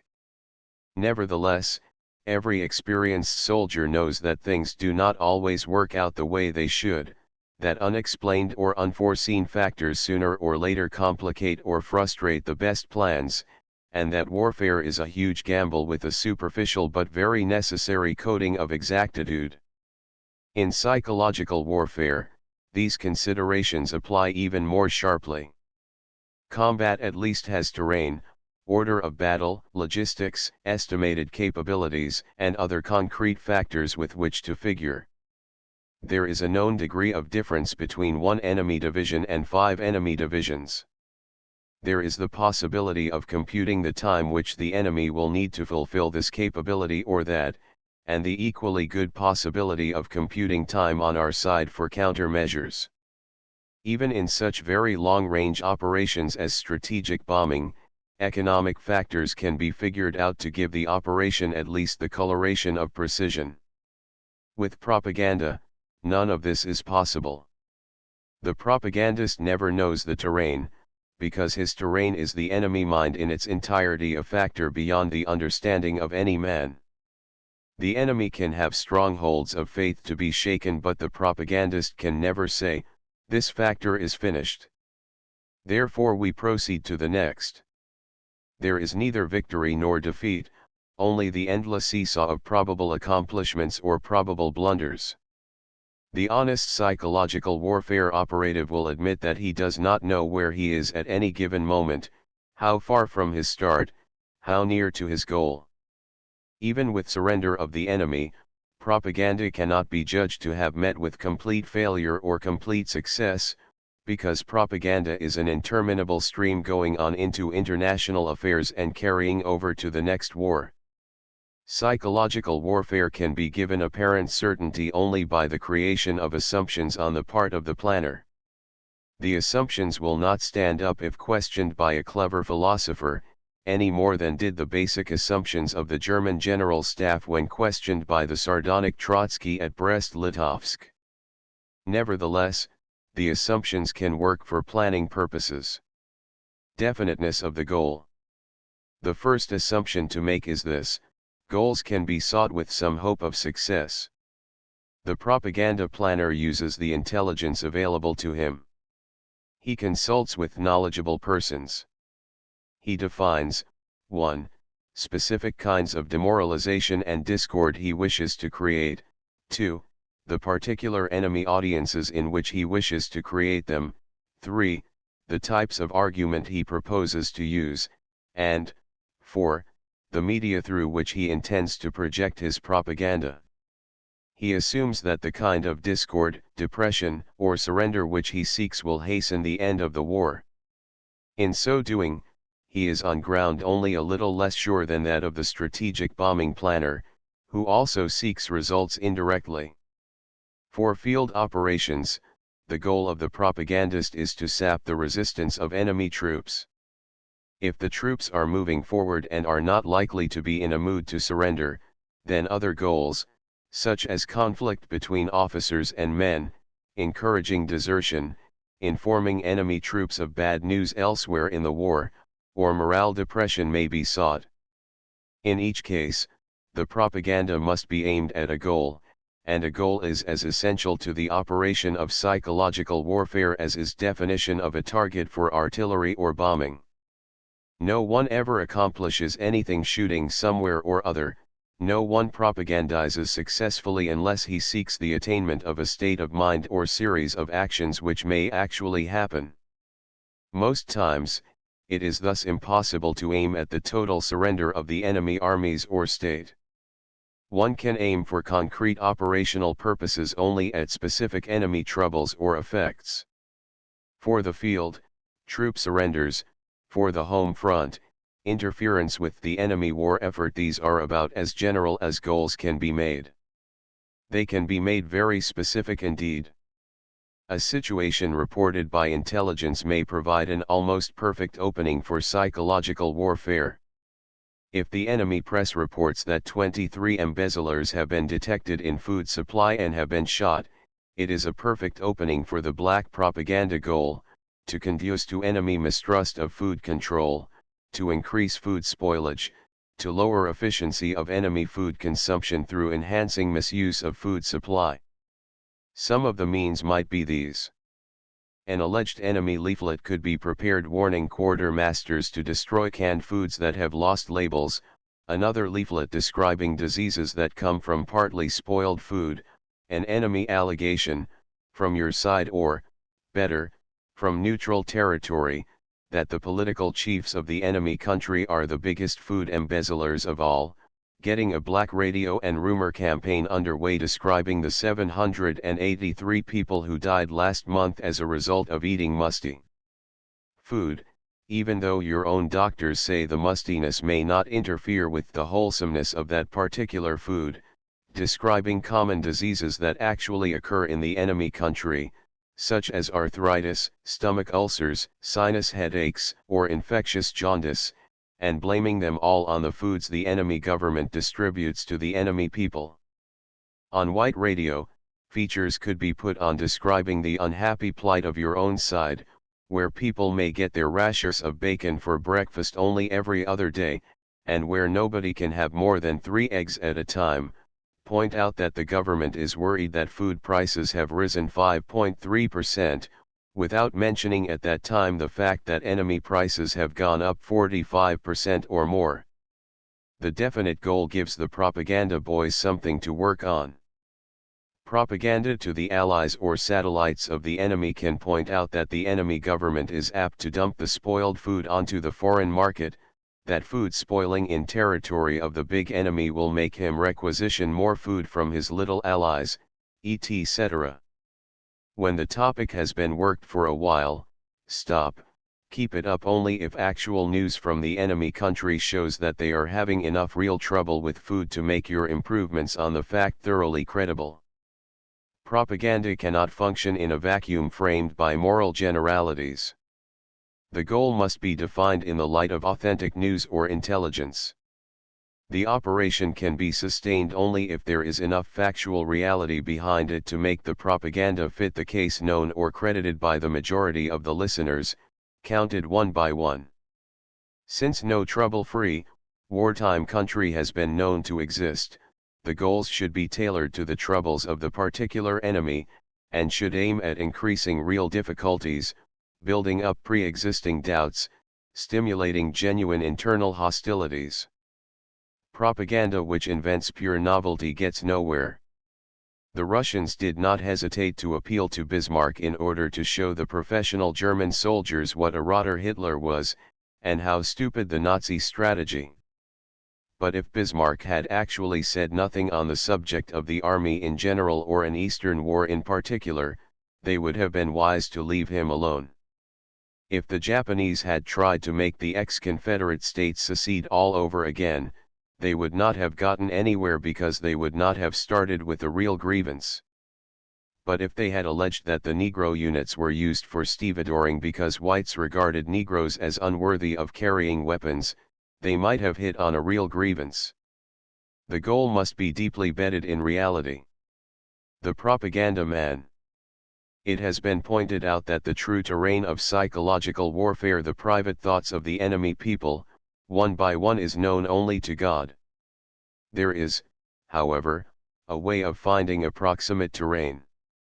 That consists of setting up a hypothetical enemy listener or reader, and then trying to figure things out from his angle.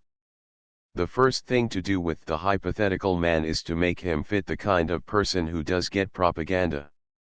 In dealing with China, for example, it would be no use to take a statistically true Chinese, who lived on a farm 1.3 acres in size, went to town 5.8 times a year, had 3.6 children, and never read newspapers. The man to be set up would be the reachable man, the city, town, or village dweller who had an income 2.1 times greater than that of the average in his county, who owned 1.7 long coats, and who shared one newspaper with 6.8 neighbors. Take this lowest common denominator of a man who can be reached by enemy propaganda and by yours. Name him the propaganda man. Realistically speaking, modal and not arithmetical classes should be set up.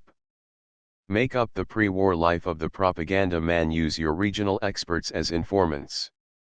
What kinds of things did he like? What prejudices was he apt to have? What kind of gossip did he receive and pass along? What kind of words disgusted him? What kind of patriotic appeal made him do things? What did he think of your country before the war? What things did he dislike you and your people for? What myths did he believe about America, that all Americans drove sports convertibles while drinking liquor? That all had blonde sweethearts? That all exchanged gunfire periodically? Of what American things did he think? Well, food, shoes, autos, personal freedom, others. What is he apt to be thinking now? To this add what the enemy propaganda is trying to do to its propaganda man. That is, size up the domestic propaganda of the enemy in terms of the concrete individuals at whom it is aimed. This may reveal the enemy's vital necessities and his concealed weaknesses. What are the leaders trying to do? Are they trying to make the propaganda man get to work on time? Are they trying to make him give up holidays willingly? Are they trying to make him think that your side will kill him if you win? Are they trying to keep him from being worried about his city going up in an incandescent haze? Are they trying to make him believe that the concrete shelters are good? Why are they harping so on the safety of the shelters? Has the propaganda man been muttering back about the flimsiness of the shelters? Does he want to be evacuated from target cities? Are the police being praised for their fairness and speed in issuing leave the city permits? Are illegal evacuees being treated as scum and traitors and cowards? Then go after the propaganda man yourself. He is your friend. You are his friend. The only enemy is the enemy leader, or generals, or emperor, or capitalists, or they. How is the propaganda man going to hear from you? Leaflets? Shortwave, and if so, why is he listening to the enemy in the first place? Standard wave? Speaker planes? Rumors? Get things to him that you know he will repeat, things which will interest him. Make up a list of the things he worries about each month, a list of the things which the enemy propaganda is trying to do to him currently, a list of the things your propaganda is trying to do. Do the three lists fit? Would they work on an actual living, breathing, thinking human being, with the prejudices, frailty, nobility, greed, lubricity, and other motives of the ordinary human being? If your list fits his real life, if your list spoils the enemy propaganda list, if your list builds up a psychological effect of confusion, gloom, willingness to surrender which accumulates month after month, the terrain is favorable. It is in your propaganda man's head. There are no maps of the human mind, but in certain special cases sociology and psychology can provide leads which even the most acute untrained observation would otherwise overlook. During World War II, for example, Mr. Geoffrey Gorer, a British anthropologist, was able to provide character analyses of the Japanese that stood up under the rigorous analysis of experts long resident in Japan. Gorer took as base data the experience of the Japanese infant in the first 40-odd months of life. How was the baby given toilet training? How was it weaned? How was it disciplined into the family life? How did the small child learn what it was? Gorer found that Japanese domestic life started the child out with a mixture of uncertainty and defiance, that the infant soon learned he was in a definite position in the human queue, where all above him had to be respected on the threat of immediate and condign reprisal, while all below him could be mistreated almost with impunity, that the Japanese had sad, dirty little private thoughts about himself to a degree unknown to ourselves or the Chinese, that the Japanese was in adult life the inevitable fulfillment of what he had been made in infancy, arrogant, timid, insanely brave, deferential, fearful of foreigners and overtly cruel to them. Furthermore, the Japanese identified persons, nations, or institutions as female, peaceful, possessing enjoyments, subject to bullying, or as male, fierce, counter-aggressive, superordinate. The USA of Admiral Perry seemed male, that of Cordell Hull, female. These findings, applied to propaganda, gave British-American operations an audience unlike the Japanese, whom missionaries, soldiers, diplomats, businessmen, and journalists had portrayed in such varied and inconsistent terms. This Japanese propaganda man, analyzed at a distance, since Gorer had never been nearer Japan than Indochina, became a believable person. It was uncanny to see Japanese propaganda movies after reading the Gorer analyses, and to find the Japanese government propagandists, by hunch and instinct, appealing to the same propaganda man whom Gorer, by bold but permissible extrapolations, had revealed to Allied propaganda planners.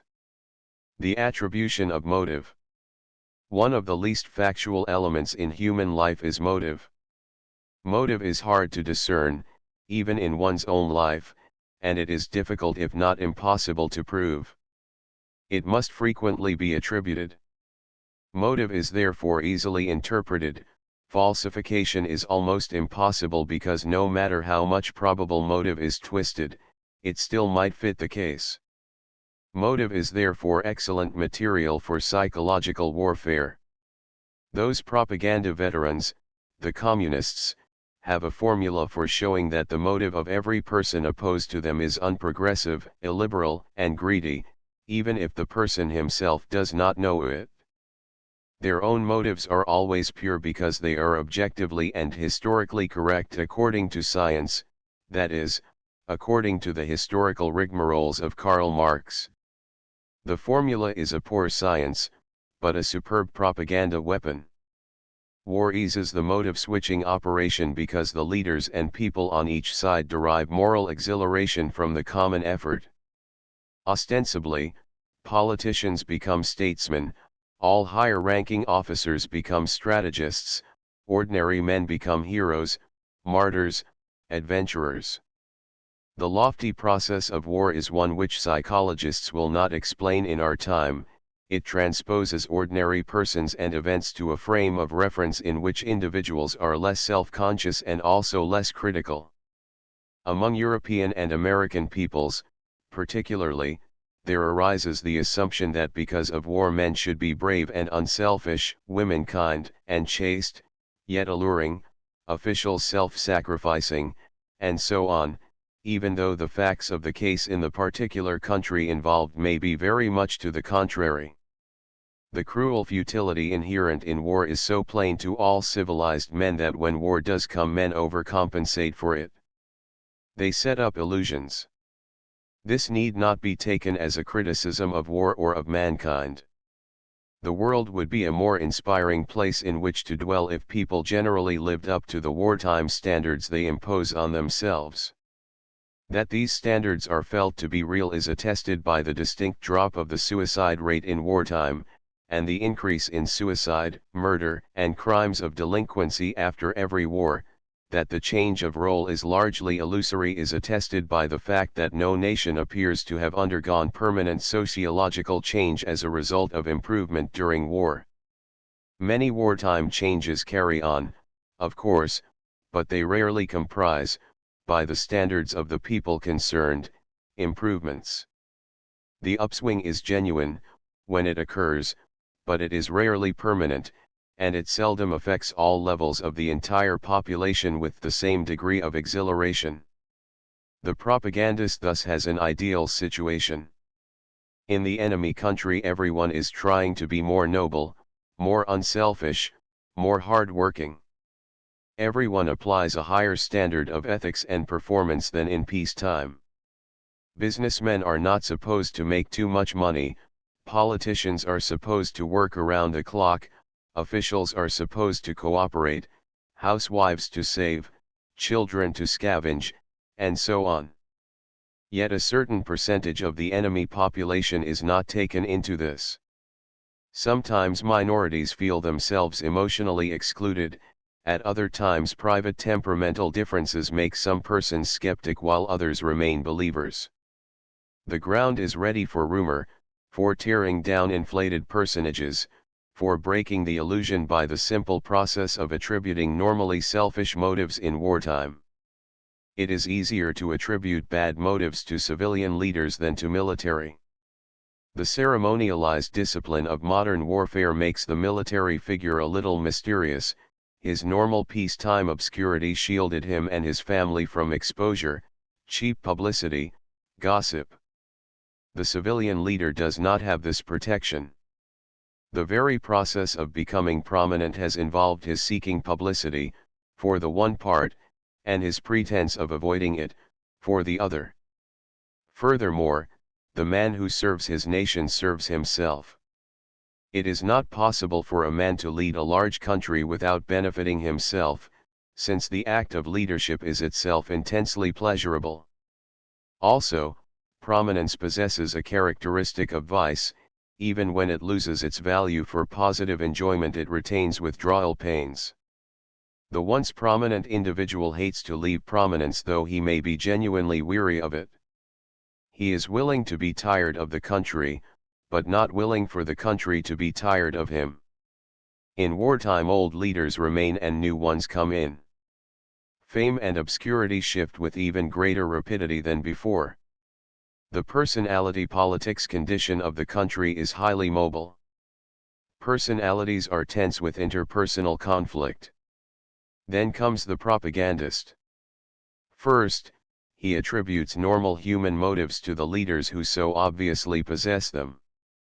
In this job, he is doing what the famous little boy in the Hans Christian Andersen story did when he said of the emperor, "Mama, he hasn't any clothes on." The propagandist need only say what everyone knows, that this man is notoriously fond of money, that another one has been a poor sportsman, that a third has betrayed some old friends, that a fourth has sought power in a selfish, vindictive way. The response which the propagandist seeks is a simple "that's so." The next step in propaganda is to show that these persons do not measure up to the tragic, heroic, historic roles war has imposed on them. That too is not difficult, especially if the war is not going decisively one way or the other. Defeat or victory serves equally well to make leaders into heroes. Churchill and MacArthur were never more splendid than when they were whipped, the one after Dunkirk, the other after Bataan. The final approach is the total discrediting of leaders. If the internal politics of the country have been bitter enough, some of the leaders may even come over voluntarily to the enemy. Quisling in Norway, Wang in China, Doriot and Laval in France, Vlasov in the USSR, Laurel from the Philippines. Such men all possessed a certain amount of standing in their own countries, but through capture, impatience, or seduction decided to continue their careers with enemy backing. The propagandist can now pretend to be tolerant. It is he who believes in peace, in reconciliation, in easygoing live and let live attitudes. He describes his protégés, the Quislings, in warm complimentary terms. He lightens the tenor of his attack on the non-Quisling enemy leaders. He takes the attitude that war continues because of private stupidity, vengefulness, greed, unreasonableness on the other. For his part, he is willing to let the politicians, both Quisling and Patriot, settle it between themselves. Let them form a coalition government. Personal smearing is effective. If the war situation runs in the enemy's favor, the easing of the enemy position permits the population the privilege of backbiting, and even within the leader group some leaders may feel more free to destroy the positions or reputations of the others. The impossible and foolishly heroic stances which the leaders have taken in time of strain now make most of them look a little silly. Conversely, in a downgrade situation, the leaders may gain stature in the first tragic weeks of defeat, but soon the ignobility of defeat sweeps over them all. The propagandist need only be a good reporter, and the leaders of the defeated country will provide him with good propaganda material. In estimating the propaganda situation, the vulnerability of the leaders to personal attack is one of the major elements. Properly handled, it can be of real value. In the American Revolution, the personal character of George Washington was a very substantial asset. A very rich man, he could scarcely be accused of a gutter revolution. A slave owner, he could not be accused of wanting the overthrow of the social order. An experienced soldier, he could not be attacked as a military amateur. A man of patience, correct manners, and genuine modesty, he was not easily described as a bloody empire builder, an immoral sycophant, or a power-drunk madman. British propaganda accordingly went after the Continental Congress, of which there was a great deal to be said. On the other side, the Americans had duck soup when it came to George III and most of his cabinet personalities, which included bores, fuddy-duddies, too little and too laters, and conspicuous nincompoops. A written estimate of the situation. If, as indicated above, the terrain of psychological warfare consists of the private thoughts and feelings of each member of the audience reached, if the mission of psychological warfare is the accomplishment of anything from entirely unknowable results, such as an imperceptible change of mood, all the way through to complete success, such as organized mass surrender, if the capabilities of the enemy have virtually nothing to do with one's own psychological warfare commitments, and if the decision consists of choices of means and theme, if these peculiarities all apply, the usual estimate of the situation has almost nothing to do with military propaganda. Roughly speaking, this is the case. An attempt to apply the outline given in FM 101-5, Appendix I, would produce only a lamentable parody of a military document. The situation of the military unit possessing psychological warfare facilities has relatively little to do with the capabilities of the psychological warfare unit. The morale of one's own men should have no effect whatever on the output of the radio script writers and the leaflet writers. In combat operations, military forces meet. In psychological warfare, they do not. In combat operations, it is impossible for two hostile units to occupy the same territory for any length of time without both of them degenerating into a chaos of armed mobs. In psychological warfare operations, both sets of operations can be conducted in the same media, can address themselves to the same basic human appeals, can use the same music, the same general kind of news account, and so on. Furthermore, no modern army ever went into operation with certain units designated as wholly and exclusively defensive, and certain others as wholly and exclusively offensive. The Great Wall of China is the world's most celebrated example of purely defensive planning, yet it protected Chinese offensive bases for 2,100 years. But in psychological warfare, the Japanese language shortwave broadcasts from San Francisco had no imaginable effect on the American forces in the Pacific. The only people who could understand them were the Japanese language officers in G2 and ONI offices. Their personal vexation did not matter. The offensive operations of combat troops are predicated upon finding the enemy, effecting contact, and either destroying the enemy or making him yield terrain. The defensive operations of combat troops, contrariwise, are planned with a view to resisting an enemy who has been met. In psychological warfare, operators and enemy do not effect contact. The audience cannot strike back through a radio set, the enemy reader cannot throw a leaflet back at the bomber which has dropped it on him. When American planes bombed German radio stations, they did not do so because the flight commander was trying to get German propaganda off the air, they did so because the Americans were trying to break up the entire German communications network. It is almost impossible to pinpoint radio transmitters and printing presses with such accuracy as to deny the enemy all chance of talking back. In a purely physical sense, there are only two sets of measures whereby an actual defense can be set up against psychological warfare. Each is a measure of desperation, neither is considered effective.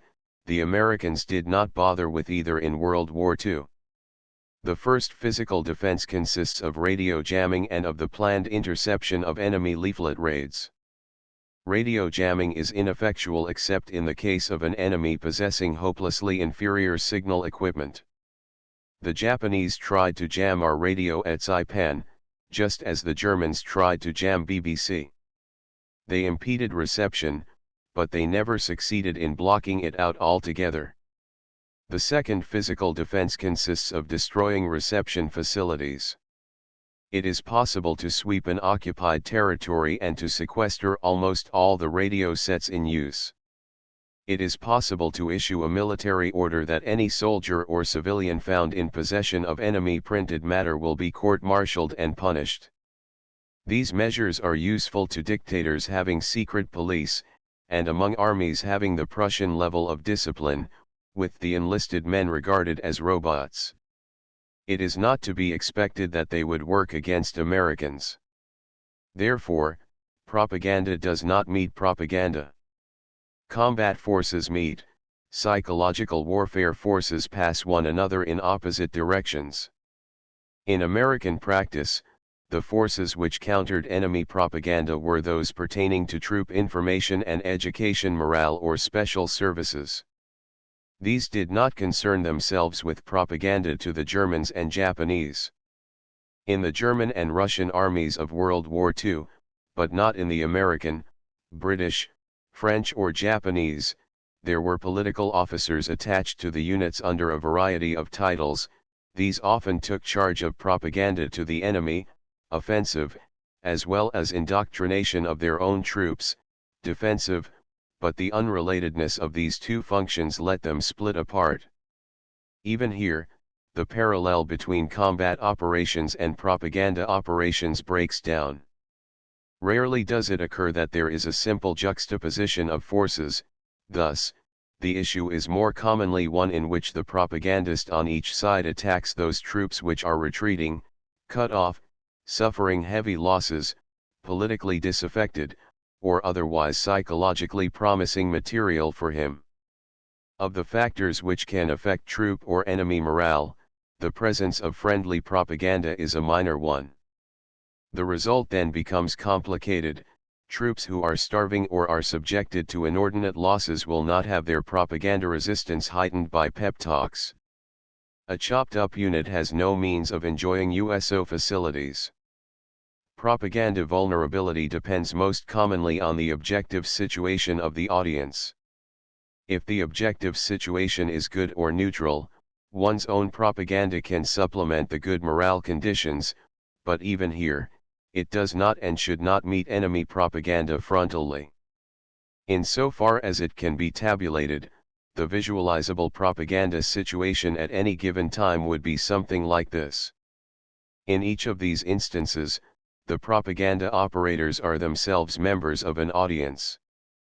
Furthermore, propaganda leaks, as it were, out of the channels into which it is directed. Additionally, propaganda in all countries has to compete with the normal day-to-day preoccupations of the listener: his food, his health, his hour-by-hour activities, his tangible interpersonal relationships. Save for rare moments of intense crisis, propaganda can expect to occupy only a small fraction of the audience's attention. In dictatorships, the range of propaganda can be widened by polluting all news, all theater presentations, all churches, etc., with the party line, but visitors to totalitarian capitals of both the fascist and communist varieties report that most of the common people have become calloused with apathy, overall disbelief, or skepticism as a result of overexposure to official indoctrination. Hence a written estimate of the situation follows not from some special psychological warfare situation, but from the practical measures available. If desired, it can summarize the following points. 1. Definition of the audience: a medium through which reached be anticipated attention, including means of getting attention. See pertinent characteristics, from Propaganda Intelligence Report. 2. Psychological goals to be sought: a. Attention of the enemy. B. Present goal, if strategic, opinion or sentiment, if tactical, action. C. Ultimate goal, applicable to strategic only. 3. Limitations of policy: a. National political limitations. B. Limitation by adverse factual situation. C. Limitations arising from one's own security. 4. Media available: a. Kind and quality of media to be used. 5. The propaganda man: a descriptive appreciation of a typical audience member. 6. Competitive factors: a. Listener's non-propaganda preoccupations. B. Continuation of adverse indoctrination. C. Effect of news available both to oneself and to listener. D. Competitive effect of hostile propaganda. 7. Relation to general, military, estimate of the situation. A. Timing relationships. 1. Contingency plans. 2. Contingency prohibitions. B. Contribution of psychological warfare to operations planning. 1. Combat operations psychologically advisable. 2. Combat operations subject to propaganda exploitation. 3. Operations providing adverse propaganda with opportunity. See correlation of psychological warfare with 1. Public relations programming 2. Information and education plans 3. Medical plans and reporting 4. Counter-subversive functions. Such papers might be of use, gathering together in a single document all pertinent facts. In most tactical situations, the situation would have obsolesced before the author of the estimate had finished his document. In strategic situations, it could not normally be made specific enough to be practical at the operational level without becoming hopelessly unwieldy. Each skill represented in the estimate does prepare other reports, and the practice of most modern armies indicates that it is better to conduct routine propaganda planning, supervision, and appreciation through liaison than to prepare elaborate documents gathering together the multifarious factors which actually affect psychological warfare. In most American psychological warfare facilities, especially in the theaters, the estimate of the situation consisted of a brief resume of home propaganda by the enemy, taken directly from propaganda analysis, comment on the audience by appropriate representatives from the State Department or other federal agencies, and discussion of the audience by some kind of psychological warfare operations planning and intelligence board. Some of the most valuable suggestions came from persons not concerned with propaganda, such as target intelligence people who could anticipate enemy civilian or military shortages, or economic warfare people who suggested vexations which the enemy listener was probably experiencing. The question of choice. An estimate of a combat situation is something like a diagnosis and prognosis in medicine. The estimate sets forth the situation, presenting the difficulties to be faced and the general range of pertinent fact, all in orderly array, like a systematic diagnosis. The plans are then drawn up in the light of the estimate. They are limited by the harsh, immediate facts of the situation. They resemble a doctor's prognosis, which may have room for several choices, but which does not open the way to speculative, creative action. Psychological warfare situations are usually fluid, save at times of specific tactical emergency, the appeal to an enemy unit, when it is surrounded, to surrender, pre-invasion propaganda for specific points. Therefore, the psychological estimate should not be presented as a propaganda versus propaganda analysis. If it does, it will end as an unproductive and meaningless duel between the propagandists on the two sides. Nor should the estimate pretend to present choices with the pretense that these choices are definitely prescribed by the situation itself. In any field, an expert can hoax or befuddle a layman. A psychological warfare officer should present choices for what they really are, options open to him and his staff as creative writers. Policy issues, in specific cases, can be answered yes or no. This is not true of propaganda as a whole. The task of the propagandist is to create something which will arouse attention, will induce attitudes, and will eventually lead to action. It is a task of permanent offense. Its variations are as infinitely diverse as the imaginations of mankind can make them. Choice is perpetually before the psychological warfare propagandist. But it is the wide choice of what he can think up, not the narrow choice dictated by fixed terrain, by specific enemy capabilities, by concrete physical necessities. Adolf Hitler himself, in the near delirium of his last days of life, recognized this. He told his followers to hold out.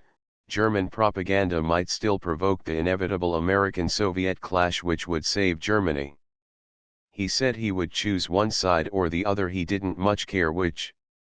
Thus, at the end, the range of propaganda possibilities deceived even the arch-propagandist, despite the bold shrewdness he had shown in the past. He knew, as his generals did not, that in the realm of the psychological, the factor of the unexpected is always a large one, and hoped to the last to turn it to his ends. His premises were right, even though his conclusion was fatal for him. Allied operations. Estimates become more complex when several nations fight on the same side. In a particular type of instance, estimates of the antagonist's propaganda capacity form a part of normal military operations. This occurs in the instance of Allied operation, when the outside ally fears that the local ally may be subverted. Such was the state of France in relation to Britain in 1940, of Central China in relation to the Americans in 1944, of the Balkan states in relation to the Third Reich in 1945. In such instances, estimate of the enemy propaganda becomes a vital part of the total military estimate. The principles stated below can be applied by changing the direction of their application. Propaganda analysis can, in situations like this, provide cues for effective action and correct timing. In this type of situation, the outside ally cannot afford to sit by and hope for the best. By black operations he too must prepare to resubvert the local ally if the local ally goes over to the enemy. In Romania, Bulgaria, and puppet Serbia the Germans were not successful. In Italy they created the fascist Italian Social Republic and brought a large part of northern Italy back into the war. In China, Allied pro-communist sympathizers hoped that the Japanese would subvert the Generalissimo so badly that America would build up Yan'an as a precautionary measure, but the Generalissimo stood firm, and the Yan'an maneuver lingered on as an unpleasant memory between certain Americans and certain nationalist Chinese. This type of situation mixes politics, economics, propaganda, and warfare to such a degree that no sound estimate can appraise one factor without including the others. Estimate of one's own capacity. In preparing a routine estimate of one's own capacity, militarily speaking, the measurable factors of space and time provide guides for projecting plans into the future. It is possible to plan, at 1830 hours, D-Day plus 8, the Smith force will have arrived at Tenalitown, meaning that 8 days after the start, this result can be expected. Psychological warfare can be estimated in a loosely comparable way, provided the terms of reference are different. Naturally, no sane theater commander would rely on psychological warfare alone for the accomplishment of a military result. It is possible, nevertheless, to allow for planned good luck which one has created with many months of hard work. When psychological warfare is used in conjunction with invasion, its planned use, to judge by the results found in World War II, might often justify commanders in using minimum rather than maximum allocations of troops for the protection of lines of communications against guerrilla or civilian attack. If the Nazis had chased the Soviet peasants through the woods with soup kitchens, free movies, and mittens for the babies, they would not have had so many furious partisans sniping at them. Psychological warfare can be relied upon to a considerable degree to step up enemy panic in the application of a rapid forward movement. The Japanese in China panicked whole regiments of local volunteers plumb out of existence by the use of fast-marching Chinese-speaking plainclothes troops, some of whom may have been airdropped. In the Nazi establishment of the first salient through to Abbeville, the psychological aspects of the Blitzkrieg helped prevent the British and French from reforming a continuous line and led eventually to the pocketing of the British at Dunkirk. Psychological warfare can also be counted on, tactically, to speed up the reduction of isolated enemy positions when these positions are clearly beyond hope of rescue. All the psychological warfare people need to do is to go in with map leaflets, surrender leaflets, loudspeakers, and a nearby radio. The unit may not give in instantly, but the unit would be superhuman if it fought as well in the face of persuasion as it would have fought without psychological attack. In the mopping up of Japanese in the Pacific Island fighting, psychological warfare teams and techniques undoubtedly eased and speeded the process. These references are to tactical estimates. Strategic propaganda is beyond estimate. All it can do is to weight the probabilities a little more favorably than would be the case without it. If the United States had not dropped the Japanese surrender proposal in Japanese all over Japan, the Japanese government leaders might have been more inclined to resist surrendering. If the Germans had not softened up the French before the Great Western Blitz of 1940, they might have needed more time, days or weeks more to reduce France, and thus might have faced a united French overseas empire even after France in Europe fell. The success of a strategic propaganda operation cannot be guaranteed in any plan. It would be foolhardy optimism to think that psychology can assume a major portion of responsibility for direct military results. It would appear that the Soviet Red Army, despite its propaganda-conscious communist background, never passed the whole buck to psychological warfare. The Russians never appeared to leave the artillery at home in order to take the loudspeakers or leaflet mortars along. They made brilliant, almost terrifying use of pre-belligerent propaganda. They used propaganda tactically with immense success in the taking of prisoners. They used psychological warfare, with a heavy infusion of political warfare, more drastically for consolidation and occupation purposes than did any of the other United Nations. But like everyone else, they seem to have used strategic propaganda for whatever it might bring in immediate generalized effect, and the ultimate production of windfalls.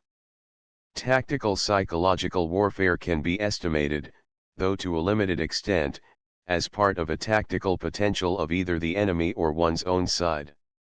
Strategic propaganda can be planned and evaluated only in terms of the diffuse general situation, with the reasonable and fair expectation that if properly employed it will better the position of the user. It sometimes achieves results which astound even the originators, but these results cannot be calculated, except by hunch, in advance. Nevertheless, the operation is well worth trying since it has incalculable possibilities and is quite inexpensive in relation to the gross cost of war. Part 3 Planning and Operations Chapter 10 Organization for Psychological Warfare. Big jobs require big organizations. 8 billion leaflets were dropped in the Mediterranean and European theaters of operations alone under General Eisenhower's command.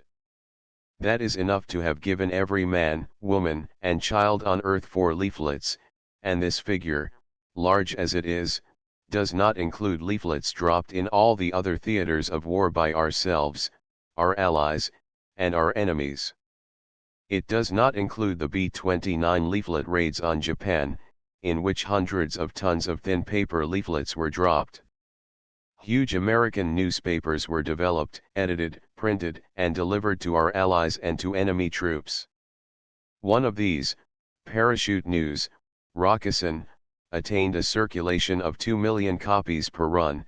This was in the Southwest Pacific. In parts of the Upper Burmese jungle and the Tibetan borderland where no newspaper was ever distributed before, the 14th Air Force distributed a Japanese newspaper, Jisei, along with picture sheets for illiterate tribesmen. In getting at the enemy, the United States printed leaflets, cartoons, pamphlets, newspapers, posters, books, magazines. In black operations enough fabrications were perpetrated to keep the FBI busy for 1,000 years. Movies in all forms, commercial, amateur, all known widths, sound and silent, even lantern slides, went out all over the world. Radio talked on all waves in almost every language and code, loudspeakers, souvenirs, candy, matches, nylon stockings, pistols you could hide in your mouth, sewing thread, salt, phonograph records, and baby pictures streamed out over the world. Much of this was necessarily waste. In the larger waste of war it appears almost frugal when taken in relation to the results thought to have been achieved. Every American theater commander, given the choice of using psychological warfare or not, as he chose, did choose to use it. Every major government engaged in the war used psychological warfare, along with a number of assorted private characters, some of whom later founded governments. The sacred government of the Dalai Lama, in Forbidden Lhasa, undertook a neat little maneuver in limited overt propaganda when it printed a brand new set of stamps for presentation to President Roosevelt. The Inner Mongols were propagandized by the Outer Mongols, the Grand Duchy of Luxembourg broadcast against the Reich. Psychological warfare proliferated so much as to change the tone if not the character of war. General Eisenhower wrote, at the end of the European operations, that psychological warfare had developed as a specific and effective weapon of war. The organization of psychological warfare was as much a problem as the operation. It overlapped military, naval, diplomatic, press, entertainment, public relations, police power, espionage, commercial, educational and subversive operations. Almost every nation involved had extreme difficulty in fitting these new powers and unknown processes into the accepted frame of government, and almost every national solution was different. The British and the Japanese achieved a considerable degree of unification. The Americans, Nazis, and Russians were hampered by the number of competing agencies. The French were burdened through most of the war by an excess of governments. The Chinese did things in their own formal but offhand manner. The Nationalist Party carried on information functions for the Chinese government, while the Communist guerrilla authorities carried on functions for the Communist Party. Figure 39, Leaflet Production, Military Presses. The machines shown are Davidson presses, widely used by the Americans in all theaters of war.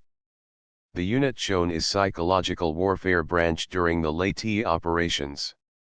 The leaflet being run off is addressed to both Filipino guerrillas and Japanese troops, facilitating a difficult three-way operations whereby Japanese are told to surrender to Filipinos, Filipinos told not to kill surrendering Japanese, and Americans instructed to receive prisoners from Filipinos. Figure 40, Leaflet Production, Rolling. When round bombs were used, the leaflets had to be rolled into round packages to fit.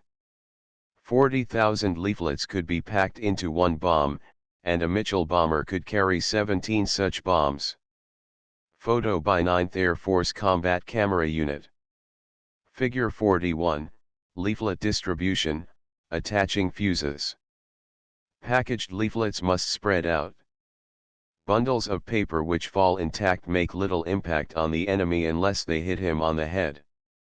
Their subsequent employment is rarely related to propaganda. To be effective, leaflets must scatter. World War II saw the adaptation of various scattering devices, of which the most effective was the barometric fuse, shown here. The others included self-timing packages, slip strings which unwrapped the package in the air, and a belly tank which fed leaflets out at any desired speed, either in a continuous stream or in bursts. The lower down the echelon, the nearer the armies of the world came to standardizing psychological warfare organization. They did this for the same reason that they all organize into regiments instead of centuries, cohorts, or tribes. Modern war is a self-standardizing process if the enemy experience is to be copied, enemy techniques improved, Allied assistance accepted, and military practice kept up to world standards. Psychological warfare units needed printing and radio sections. To service these sections they all needed intelligence and analysis offices. To distribute their materials they all needed agents and liaison.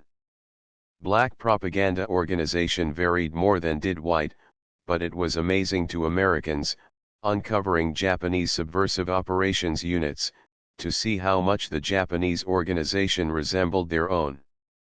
Figure 42, Leaflet Distribution, Packing the Boxes. Sometimes boxes were used instead of bombs. These, being square, facilitated the packing process, since the rectangular packages could be used just as they came out of the print shop. The fuse is attached to the package, not to the box. Figure 43, Leaflet Distribution, Loading the Boxes. Boxes were built to fit the bomb base. Boxes were opened, one after the other, by a trip lever, shown above at left.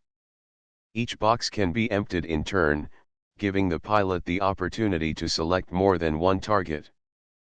Figure 44, Leaflet Distribution, Bombs at the Airfield. Leaflet bombs, filled with rolls such as those shown in Figure 40, are delivered to the bomber. The scene shown is somewhere in England. Officers and men picked up British slang for leaflet operations, and called such missions nickelling. Figure 45, Leaflet Distribution, Loading the Bombs. The bombs were loaded as shown. The entire bomb dropped out of the plane and was disintegrated in the air by a small explosive charge. No illustration can do justice to the sight of such a bomb in the actual dropping, since the leaflets tend to look scattered or to disappear under normal flight conditions.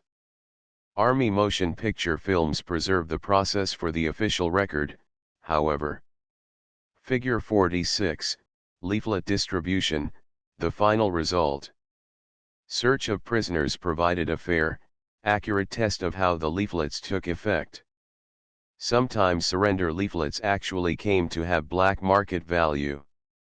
Enemy officers prohibited the carrying of Allied surrender leaflets, since they knew that a soldier who had one in his pocket or hidden in his clothes was halfway or more through the psychological process of surrendering. Here a German hands in a leaflet to his American captor. National propaganda organizations. At the national level, the psychological warfare facilities were parts of their national governments. Neither the Axis nor the United Nations developed supranational psychological facilities.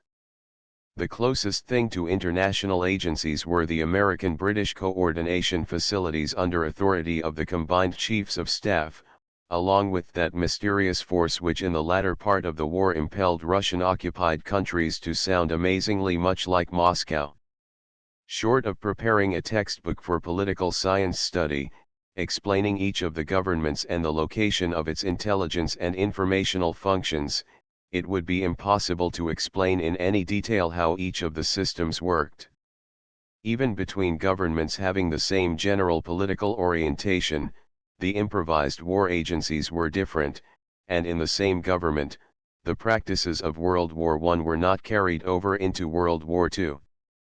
Some description of the American psychological warfare may be warranted, chiefly as a means of showing how a simple task can be accomplished even with intricate and confused organizations, and the Japanese system, on paper, the best of them all, though weak in field operations and control, may be outlined for the sake of contrast. Figure 47, Consolidation Propaganda, the movie van. Consolidation of friendly, neutral, or hostile civilians in an area of operations can become a vitally important function. During the North African operations, this movie van showed newsreels and documentary films to the local people. Similar vans were used in Italy, France, Holland, Belgium, Germany, Austria, and other areas. American psychological warfare agencies. The American Army failed to establish its authority and leadership in the field of psychological warfare despite its creation of the Psychological Warfare Branch under G2. In large part this was a matter of practical politics and of personalities. The United States government as a whole, in the successive administrations of President Roosevelt, acquired tremendous administrative vitality but at the same time permitted the older constitutional agencies to lose ground to their newly founded rivals. Had an administrative purist and traditionalist been in the White House, instead of a bold governmental experimenter, the logical creation of a psychological warfare facility would have paralleled the later creation of SWNCC, State War Navy Coordinating Committee. From the purely theoretical standpoint, it would have been far sounder to put national policy formulation, White House and Congress, foreign policy formulation, state, strategic propaganda, state, war, navy, into a single administrative entity than to create a new federal agency with improvised procedures, improvised security, and an improvised staff. However, the State, War and Navy departments, at the very opening of our war, were overworked and understaffed. Many of the senior personnel regarded psychological warfare with downright suspicion, and propaganda was regarded as a dirty name for a dirty and ineffectual job. Hence the old line agencies let pass the opportunity for establishing initial control. Figure 48, Consolidation Propaganda, Posters. An American soldier pastes American posters over Nazi ones while a French crowd looks on. The crowd is pretty typical as to size and content, but 1,000 such crowds will cover an entire town. The poster operation shown was conducted by Psychological Warfare Division of SHAEF. OWIPWD photo. Subsequent experience suggests that the use of existing facilities and existing agencies wherever possible instead of new ones imparts stability, discipline, and morale, and lowers the organizational friction common to all new political agencies, especially to instrumentalities in so controversial a field as propaganda.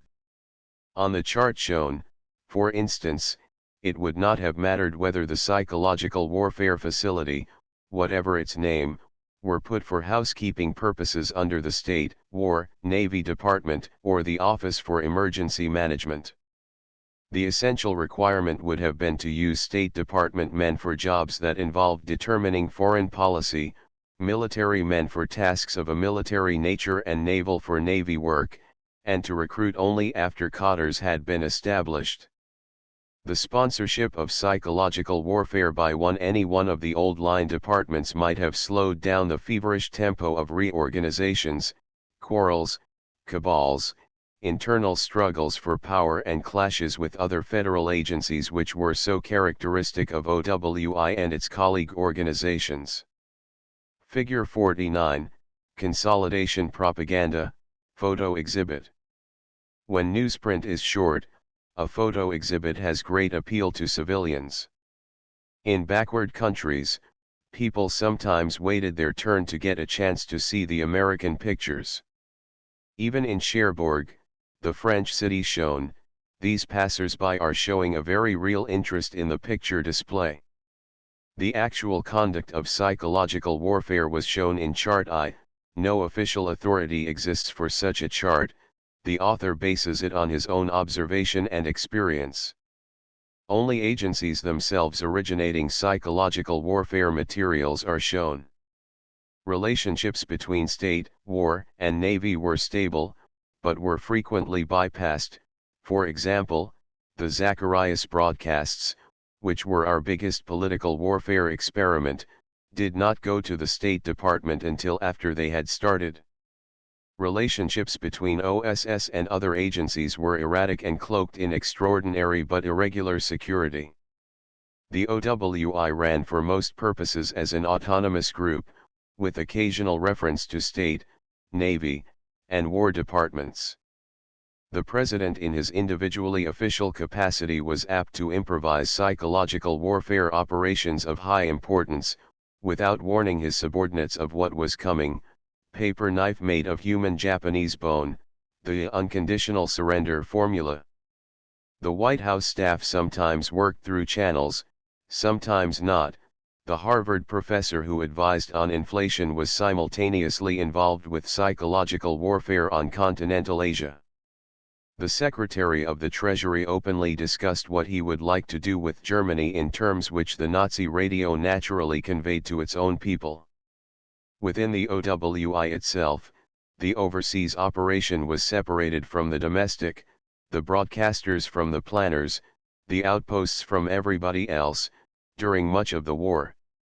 But the job was done. Success was not due to the formal structure of the Office of War Information, see charts V6. No administrative formula could have transcended such governmental confusion. It was owing to the fact that all the people just described who went around, with the best will in the world most of the time, minding one another's business, did in the end achieve effective results. The common denominator behind them was not the authority of the president, the discipline of the Democratic Party, or the casually designed, casually overlooked formal lines of authority. The common denominator was American civilization itself. Had we been deeply disunited, this ramshackle structure would have collapsed into chaos. But there was broad concurrence, a sense of cooperativeness, goodwill, and good temper. A German, Russian, or Japanese bureaucrat would have gone mad in the wartime mazes of the federal system. A Chinese would probably have felt very much at home, but would have polished up the titles and honorifics a little. The difference between our governmental organization and that of our enemies lay in the fact that to us the T/O were something that could be used when convenient, and could, without breach of faith or law, be short-circuited when convenient. Word was passed around, material exchanged, coordination effected in ways which could not be shown on any imaginable chart. It was neither a merit nor a defect, but simply an American way of doing things. This characteristic has the effect, however, of making after-the-fact studies quite unrealistic. There is not much from the formal records and the formal charts which conveys the actual tone of governmental operations in terms of propaganda. Study of World War II organization for the sake of research and planning against possible future war would not be very profitable unless it delved into the concrete experience of individuals. The formal outlines mean nothing, they are positively deceptive unless the actual controls and operations are known. Mr. Warburg makes it plain in his book that he thinks little of Mr. Elmer Davis' conception of his job, but he does not mention that Mr. Sherwood, theoretically Mr. Davis' subordinate, ran foreign operations without much reference to Mr. Davis or to any other part of the federal government. Since Mr. Sherwood was closer to the White House than was Mr. Davis, this important consideration escapes being recorded on the chart. Foreign operations were actually autonomous. 35 Examples of how things really worked as opposed to how they looked as though they worked could be multiplied forever, but the soundest way of finding out sober, judicious opinion will necessarily await the writing of autobiographies and memoirs by the people concerned. With these sweeping reservations in mind, it is worth noting the organization of OWI, internal. The domestic operations branch can be dismissed with brief mention.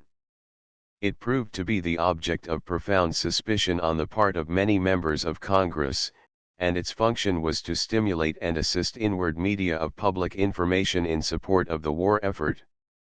The domestic operations branch never superseded other U.S. government informational services, state, agriculture, treasury, war, and so on, so that it was the wartime supplement to the governmental supplement to the regular news and information system, which remained private. This precluded intimate coordination of domestic and overseas propaganda and rendered illusory any hope that domestic propaganda, as eavesdropped by our enemies, could be used as an instrument of war. The Overseas Operations Branch had two basic missions. Within the United States it was the operating and controlling agency for government-owned or government-leased worldwide shortwave. For actual overseas purposes, it was the rear echelon of both the Navy and Army theater facilities and of its own OWI outposts. The outposts were themselves under OWI for certain purposes, for other purposes they were subject to the Chief of Mission, Ambassador, Minister, or Charge, of the U.S. in the foreign country, and still other purposes under the American military commander having local jurisdiction. OWI Delhi, for example, was under the office of the American High Commissioner in India, also under the rear echelon headquarters of the Commanding General, United States Army Forces, China-Burma-India Theater, also under OWI New York for supply of its printed materials, most personnel, and needed presses, under OWI San Francisco for supply of its wireless news, and under OWI Washington for general policy, hiring and firing, and everything else. In terms of its own global radio, OWI prepared planning and control materials in Washington and relayed these to New York and San Francisco. The radio facilities in these cities then transmitted the material overseas. Through the first 3 years of the war, the precise nature of the Washington controls was in question, enforcement remained a perplexing problem, and coordination between planning and execution remained unsolved in part. By the spring and summer of 1945, OWI had solved most of these problems, chiefly by means of circulating the Area I, II, and III chiefs to the operating offices. When personal relations were satisfactory, as in the instance of Mr. Owen Lattimore, chief in OWI San Francisco, Mr. George Taylor, chief of Far East in Washington, and Mr. F. M. Fisher, chief of China Outpost in Chongqing, all of them China experts, coordination might be difficult but was never exasperating. Chart V, Source, OWI Administrative Memorandum. Courtesy of Drive EP Lilly. Chart 6, Source, OWI Administrative Memorandum. Courtesy of Drive EP Lilly. In terms of supply, the materials gathered by the other agencies went to the Outpost Service Bureau, which ran a virtual informational Sears Roebuck for the outposts. Foreign demands for American materials were unpredictable. The OWI learned rapidly and effectively, and the material going out of the outposts to foreign audiences very soon reached a high level of quality. Other psychological warfare agencies at the national level were the CIA, coordinator of later the Office of Inter-American Affairs, which conducted propaganda exclusively to Latin America and the Caribbean, and the OSS, Office of Strategic Services, which serviced the Joint Chiefs of Staff with intelligence and policy materials, and served as a home base for its own units which operated abroad under theater authority. No U.S.-based black propaganda operations were reported to the public. 36 Reduced to the concrete terms of definite policy execution, as opposed to the making of policies that might or might not ever reach their supposed executors, and the routine working of operations, the national level was not important except for the two functions stated above, global shortwave, and source of supply. The decisive choices were made in the theaters or at the outposts, half the time in ignorance of what Washington policy makers had decided in conclave on that particular topic. When the author was in China, he found that the OWI China outpost decoded its week-to-week propaganda instructions only after they were hopelessly obsolete. They were then filed. The theaters were able to use psychological warfare as and when they pleased. Between the Ito and Washington close politico-military coordination was possible. Between Washington and the others it was impracticable. The War Department participation in the control and planning of psychological warfare is shown by Chart 7, which represents the situation as of 1945. The propaganda branch, attached to G2 as a staff agency and not to Military Intelligence Service as an operating agency, served to carry out the psychological warfare functions of the War Department. 37 The chief of the branch represented the Joint Chiefs of Staff at OWI meetings, along with his Navy confrere. He took care of official messages to the theaters pertaining to psychological warfare matters, and his office itself performed a few limited functions. One of these functions required the author to get up at 4:30 mornings in order to digest the overnight intake of enemy propaganda. He was joined in this by Tehran-born, Columbia-trained Edward K. Murat. It was with real relief that he saw the Nazi stations go off the air. He was then able to pass the early bird business to his Persian colleague. The branch also made up propanal studies whenever these were warrantable at the general staff level. The deputy chief, Air, was the vestigial remnant of a short-lived Army Air Forces propaganda establishment. He had direct access to the air staff, and took care of things having a peculiarly air character. The abbreviations under theaters are explained below, on page 187, since theater nomenclature for psychological warfare was never standardized. Chart 7, Source: chart prepared for Colonel John Stanley in Propaganda Branch, G2. With the termination of hostilities, though it was not the juridical finish of the war, both OSS and OWI were swept out of existence. By executive order of September 20, 1945, effective 10 days later, OSS was broken up, the scholastic portions were dismembered and reassembled into the Department of State, where they presumably helped collate material for the new Interdepartmental Central Intelligence Group, SIG. The operational parts were handed over to the War Department. For all the author knows, some distressed colonel may have a desk full of fountain pens which explode, transmit radio messages, or can be used for invisible tattooing, along with an edible blotter, a desk telephone which is really a hand grenade, and a typewriter which is a demo-untable motor scooter. Such speculations are delightful topics on which to dwell, but the day of black propaganda is over. Obsolescence reduces all things, even OSS, to absurdity.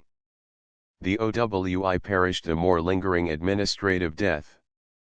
It was transferred to the Department of State as an operating unit under the name Interim International Information Service, IIIS, and a new Assistant Secretary of State, Mr. William Benton, took over its sponsorship.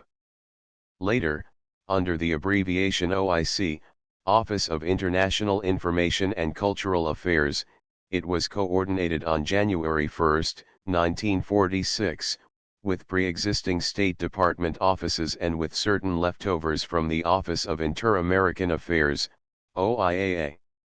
It retained the global broadcasts on a limited budget.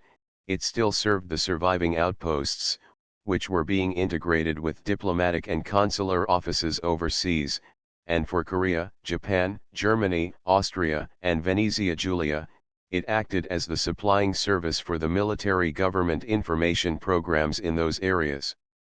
The Bureau of the Budget took over limited domestic functions when the OWI passed out of independent existence on August 31, 1945. The Yohokyaku. Comparison of this United States system with the Japanese Board of Information, Yohokyaku, as outlined in Chart 8, shows the difference between integrated and disparate systems. The Japanese developed a close-knit system which combined public relations of both Army and Navy, all domestic government publishing, complete control of book publishing, magazines, press, radio, and film, propaganda intelligence, and overall psychological warfare. The progress of an item through the Japanese psychological warfare system may look intricate when followed on the chart, but it was in fact much less intricate than the comparable American processing of an item. Chart 8, Source, chart prepared before VJ Day in Propaganda Branch, G2. The only aspect of psychological warfare that does not show on the chart is the Japanese political warfare system by the test of success, the best developed by any belligerent during World War II. The Japanese very early learned the simple rule: political warfare cannot convert a subsistence economy and government into a satisfactory system, but political warfare can convert a subsisting area into one that has the illusions of prosperity and national freedom. To succeed in the face of economic difficulty, political warfare must be shrewd, simple, insistent, and backed up with a touch of terror.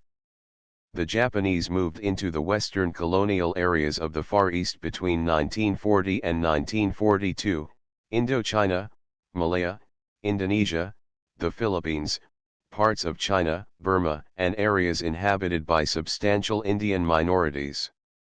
They organized the following independent governments: the Imperial Government of Manchukuo, Federated Autonomous Inner Mongolia, the reorganized National Government of China, superseding earlier puppets, Malaya, under Japanese military control but promised ultimate independence, the Republic of the Philippines, the Empire of Vietnam, later the Vietnam Republic, a dictatorship in Burma of the Adipati, Republic Indonesia, Azad Hind, Free Indian Government in Exile, and the Azad Hind Fauj.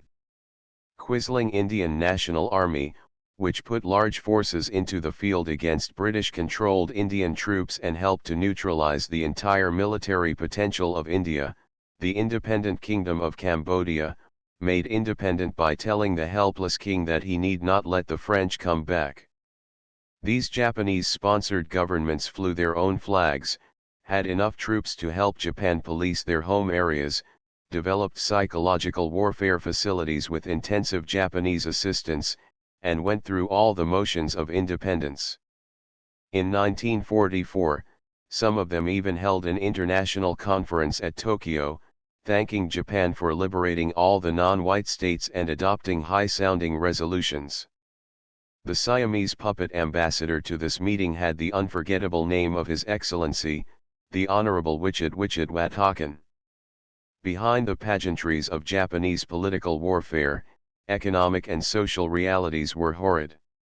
The Japanese printed money which had far less backing than cigar store coupons. They bankrupted all non-Japanese business so that Japanese carpetbaggers could buy their way in cheap. Businesses owned by white foreigners were expropriated out of hand. They cut off communications, spread terror, raised the price of food, put hospitals out of business, degraded schools, and received the devoted loyalty of large parts of the cheated populations. It did not matter to millions of Burmese whether they had lived well under British rule or not. The British did not let them have their own flag, did not let them send ministers and ambassadors, did not let them run a scow up and down the river with a mortar on it, calling it a navy. The Miranda, the pageantry of politics, was what mattered, not law and order, democracy, security, education, health. 38 The same story might have been repeated on a larger scale throughout the Far East, perhaps ultimately leading to something like Lothrop Stoddard's Old Nightmare, the rising tide of color. Countervailing factors included the presence of Chinese agitation, both Kuomintang and communist in leadership, guerrilla operations throughout Southeast Asia, and the ruinous economic effects of American submarine and 14th Air Force anti-shipping operations. Shipping losses drove the Greater East Asia co-prosperity sphere below subsistence level and created a condition where even the most fanatic patriot realized the disadvantages of the situation. The Japanese put all the captured radios to work. They had traitors of all kinds on their side, including, it is shameful to admit, Americans, Russians, British, Australians, and French. Despite the fact they occupied all of Guam, they never used a single Guamanian traitor testimony to the simple loyalty to the U.S. of the Chamorro people and to the popularity of the long-established U.S. naval government on the island. Japanese psychological warfare failed because the real warfare behind it failed. The Japanese could not whip their overdocile troops into a fighting frenzy without allowing those troops to behave in a way which made deadly enemies for Japan among the peoples she came to liberate. The Japanese did not have sense enough to be satisfied with 100% return per year on their money, but wrecked the conquered economic systems with inflation, poor management, and excess exploitation.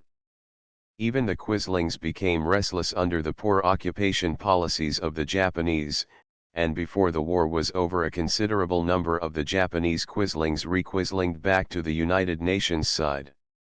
Theater psychological warfare. The Japanese had superlative close-knit psychological warfare staff organization within metropolitan Japan. They possessed many first-class field operators, first among them the true-life mastermind Major General Doihara, whose dinner guests often woke up the next morning with bad hangovers and high treason on their consciences. But the Japanese did not have adequate channels of communication, supply, and control between their smooth system at the top, and the working propagandists at the bottom. The Kempeitai, military political gendarmerie, structure got in the way. Japanese propaganda lines lost touch with the strategic realities of their slow defeat. They did, instead, what any propaganda system does on the downgrade, they turned to repression instead of counter-propaganda, with the inevitable result. In contrast, The American psychological warfare structure included theater operating units, usually called PWB, Psychological Warfare Branch, although it became PWD, Psychological Warfare Division, in shape and did not grow beyond TPWO, Theater Psychological Warfare Officer, in China Theater. The supreme authority was, of course, the theater commander, on whose responsibility the operation had to be carried out. When propaganda bungled and got into the field of political trouble, it was the theater commander and not the subordinates who took the blame. Every theater was under the command of a general, except for Central Pacific, under Admiral Nimitz, and he used an army colonel as his propaganda chief. In most theaters, the political advisor was the buffer between psychological warfare and the commander himself. In Southwest Pacific and later the headquarters of the Supreme Commander for the Allied Powers, Japan, General MacArthur instituted the office of Military Secretary and made this officer responsible for reporting to him personally the developments in the propaganda field. Subject to local variation, the theater agencies faced similar problems. They had to serve in turn as a rear echelon to service the needs of combat propaganda, while working as the actual operating agencies for the bigger radio programs and the preparation of strategic leaflets.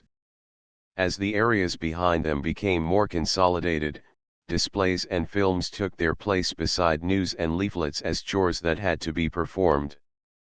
Communications facilities were a problem. Purely military facilities could not, of course, be overloaded by the lightly coded transmission of hundreds of thousands of words of political and other news and guidance. The psychological warfare establishments had to jerry-build communications facilities out of what they could borrow from Army, or obtain from OWI supplies in the United States, or buy locally. In most theater organizations, the chief was a military man and the staff was partly military and partly civilian. Under General Eisenhower, PWD was not only Army and OWI but included OSS, on the American side, along with British partnership, French participation and other Allied personnel as well. Under General MacArthur, OWI participated under strict Army control. Under General Stilwell, no theater organization as such was set up. The G2, the political advisor or the general himself handled propaganda matters when they turned up. Under General Wedemeyer, there was a theater officer. Under General Sultan, the OWI ran itself, the outposts serviced the theater. Under General Clay, Information Control Service, OMGS, became an integral part of military control. The same thing happened in General MacArthur's reorganized PWB, an organization termed CIES, Civil Information and Education Section, had the organization and personnel not only of the American structure, but the usable purged parts of the Yohokyaku obedient to its command and liaison. Other theaters had comparable arrangements, each suited to the theater. Figure 50, Consolidation Propaganda, Door Gods. One of the most unusual consolidation propaganda operations was the distribution of door gods. These were small good-looking posters which traditionally displayed figures from the Chinese pantheon. During the war, farm families who had been accustomed to putting up new door gods each Lunar New Year found that they could not afford them. China Division, OWI, then run by F.M. Fisher, Richard Watts, Jr., Graham Peck, and James Stewart, made up new door gods which showed American aviators, thus familiarizing the Chinese peasantry with our insignia and preaching the cause of inter-allied cooperation. Chart 9, Source, History of 2D Mobile Radio Broadcasting Company. The common features of all theater establishments were, 1. Liaison or control from Army, State, and OWI, sometimes including OSS. 2. Responsibility to the theater commander. 3. Direct operation of strategic radio. 4. Preparation of strategic leaflets, and sometimes of tactical leaflets as well. 5. Use of local, native, or allied personnel. Within the theater staffs, the psychological warfare facilities were to a great extent assimilated for control and movement of personnel, supply, and so on. The G3s and G4s of the theaters normally serviced the PWBs along with the rest of their work. The OWI and other civilian persons were put into uniform and given simulated rank, sometimes wildly disproportionate to their Army counterparts. The Army G2s naturally worked with the PWB intelligence facilities. In some theaters the G2 was ex officio the Chief of Psychological Warfare, as was the Assistant Chief of Staff G2, War Department General Staff, himself at home. G1s usually kept out of the way of psychological warfare and the housekeeping of the units was in most cases autonomous. Responsibility for financing psychological warfare was never established as doctrine. The State Department kept most of it off its budget, leaving the actual payments up to the War Department and the OWI to figure out. Oftentimes this resulted in a curious sort of neo-capitalism within the U.S. own socialism of the Army. The two agencies would hold on to property as though it were private property, on the basis of immediate title, without reference to the plain fact that all of it was paid for in the end by the United States Treasurer. OWI once murmured threateningly about bringing its radio material home from Manila rather than let General MacArthur's people hijack it. Such talk ended when the material was declared surplus or stolen. Field operations. Field operations were most highly developed in the Mediterranean and European theaters of operation. Combat propaganda units came into being, carrying fully equipped mobile radio stations, and high-volume printing presses, along with them. Later, under Schaeff, these units developed further and Army-level organizations were set up which duplicated the theater organizations on a reduced scale. See Chart 9 for chart of an Army unit. The tactical leaflet, page 211, came into its own with such units. It was possible to develop high-speed routines for using intelligence swiftly. Maps were dropped on the enemy in unfavorable situations. Order of battle became highly important for psychological warfare purposes when enemy units could be addressed by their proper unit designation or by the name of their commanders. Intelligence was brought into play. Bad food, bad supply, poor command, or mishandling of enemy forces in any way brought prompt propaganda comment. Radio was the least useful for tactical operations simply because enemy troops do not carry private portable radio sets around with them. Radio was of high value in consolidation operations, passing along instructions to liberated populations, and telling civilians in the line of approach about measures which they could take for the common benefit of themselves and of the Allies. A constant problem, never completely ironed out, was the use of airplanes for dropping purposes. The leaflet producers had, in all theaters, a tendency to prepare excellent leaflets, bail them, and send them along to the airfields in the expectation that an overworked, unindoctrinated Air Force staff would automatically pick up the leaflets, develop dropping mechanisms, pack the leaflets into planes, take them out and drop them to the right language groups at the right time in the right place. This was of course as absurd from the aviators' side as it was, to the civilians, to let their brain children accumulate in hangars or warehouses. For strategic droppings, systematic arrangements could be made through proper official channels, and a regular air operation detailed to do the job. Tactical dropping did not allow enough time for elaborate staff work in each instance, and recourse was had to psychological warfare liaison officers, either Army officers or civilians with the approximate status of tech rep, technical representative, a familiar sight on World War II airfields, to get in touch with the units, help them install dropping facilities, explain the leaflets to the actual pilots and bombardiers, and thus obtain a high degree of cooperation. In almost every theater, this policy succeeded, and a wide variety of leaflet bombs, leaflet dispensers, and other leaflet circulating gadgets was developed. Artillery distribution also played a significant part. For front-line situations, artillery could do the job better than planes, without risking aircraft in a quasi-combat operation. Leaflet bombs of considerable scope appeared, and could be made to fit almost any appropriate weapon. Circulation was also effected by means of clandestine operations to friendly civilians, frequently combined with airdrop of weapons, medicine, and other essentials.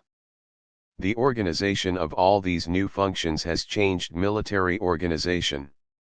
A whole new series of units were attached in echelon, each fitted to the appropriate level for its work. The rear area functions and strategic propaganda work always required a considerable proportion of civilian aid, since some of the best workers in this line were persons who either did not wish to join the army or whom the army did not wish to have join it. These psychological warfare organizations were unbelievably cheap, even if measured by the most conservative estimates of their success. It is impossible that the army of the future, whether American or foreign, will overlook this source of assistance. Psychological warfare nowhere replaced combat, but it made the impact of combat on the enemy more effective. Chapter 11 Plans and Planning. With most military planning, it is feasible to work from the top down, define the strategic objective and then work out the actual requirements of the operation in advance. This is not true of psychological warfare. 39 The objectives may be defined, and in the process of definition the general needs of a propaganda agency may be clarified. If a plan calls for a press or a radio, somebody can requisition a Davidson press or a Hallicrafter radio and get ready to use it. But the plan cannot define goals, set time limits for the achievement of the goals, relate the goals to one another in a scheduled prefixed program of success, establish terms whereby psychological victory can be told from psychological defeat. Psychological victory exists only in terms of the military victory which it is designed to assist. Psychological defeat, no matter how much critics or the enemy propagandist may allege it, can be proved to exist only when an actual defeat makes it real. Psychological plans are always contingency plans for the assistance of military operations.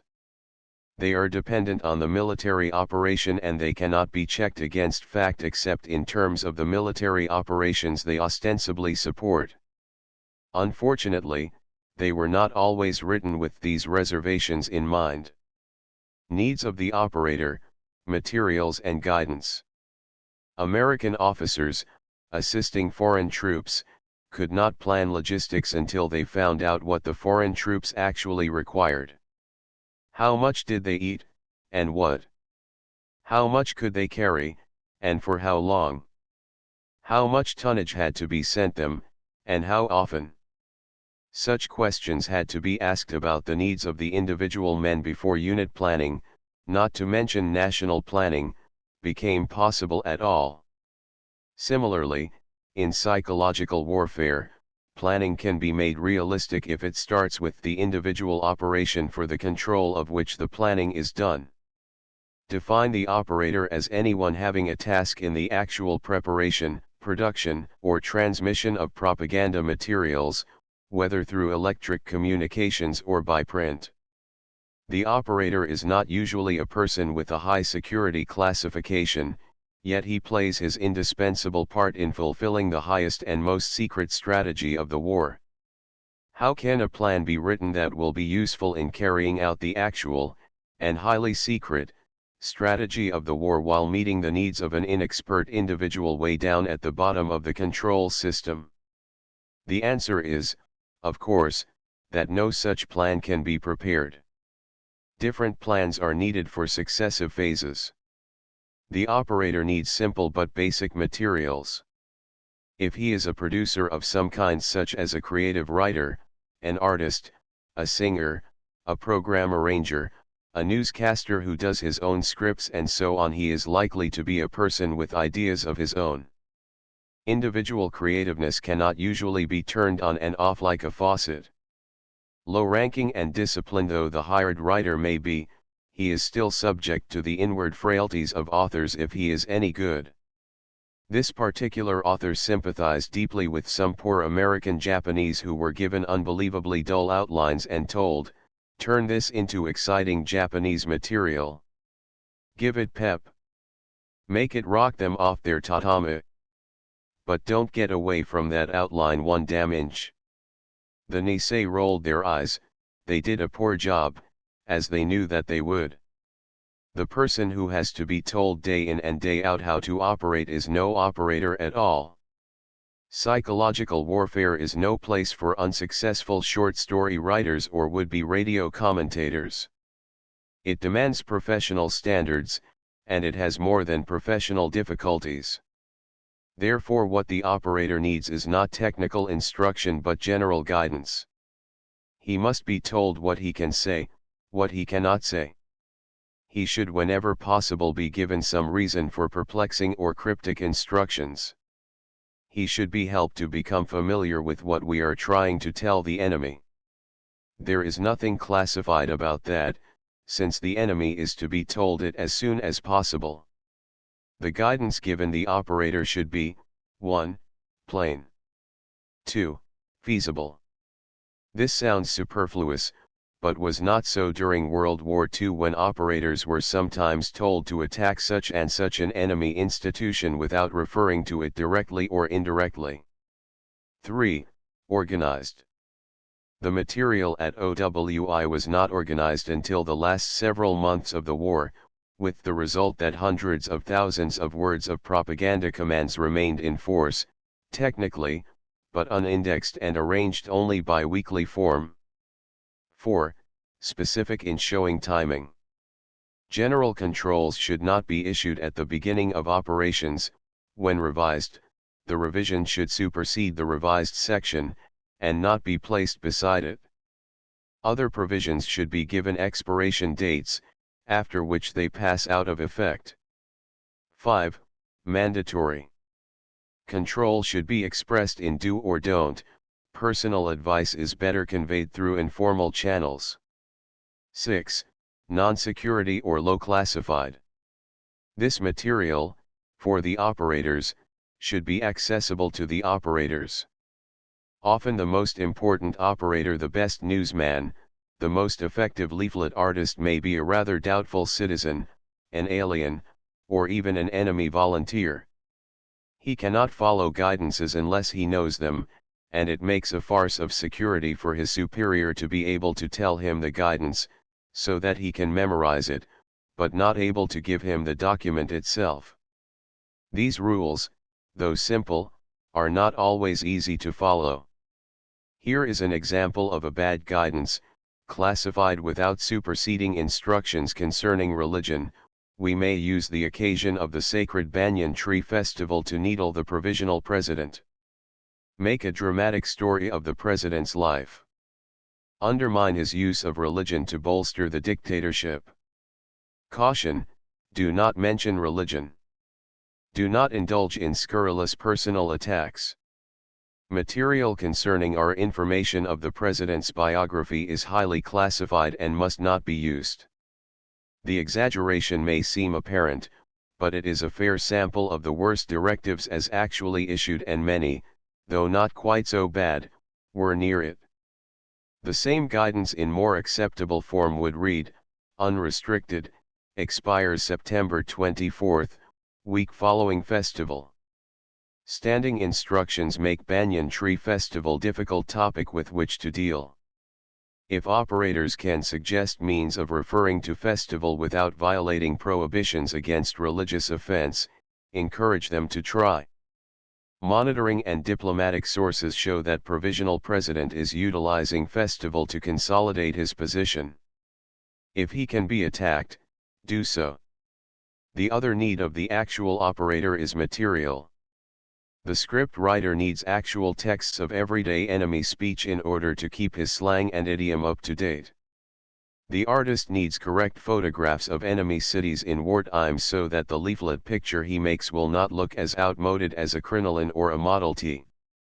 All of them need all the information they can get about their own country: good handbooks, dictionaries, elementary histories, textbooks in fields which they may not know. It is amazing how hard it is to explain America to foreigners. The American soon finds out how little he knows his own country, and needs information about his own background along with current materials concerning the enemy.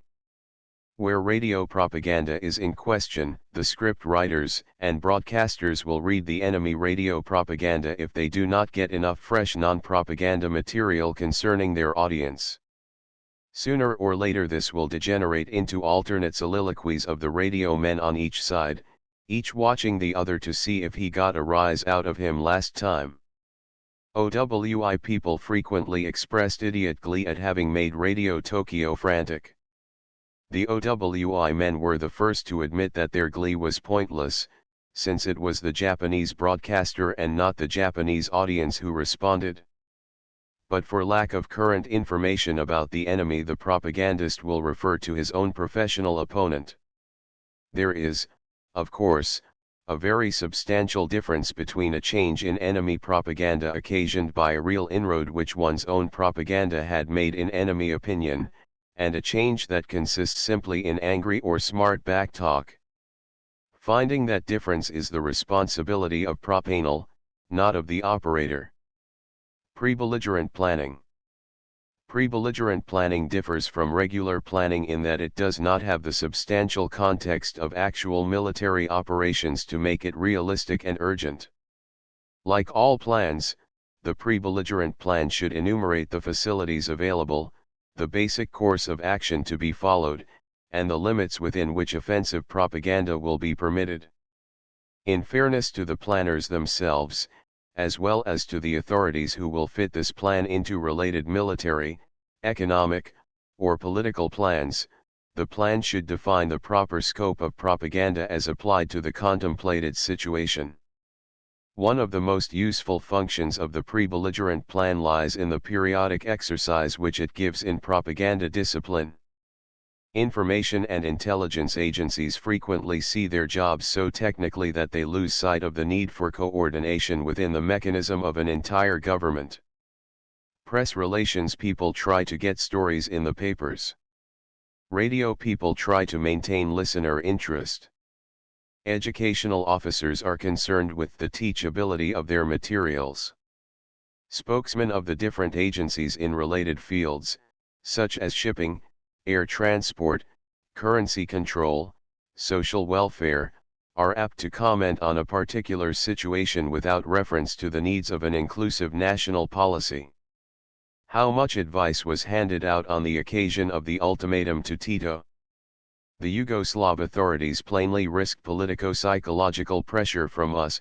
They came prepared for the consequences, but both American official and private opinion expressed a wild medley of recommendations, suggestions, and analysis. Federal officials showed no better discipline than did the private citizens.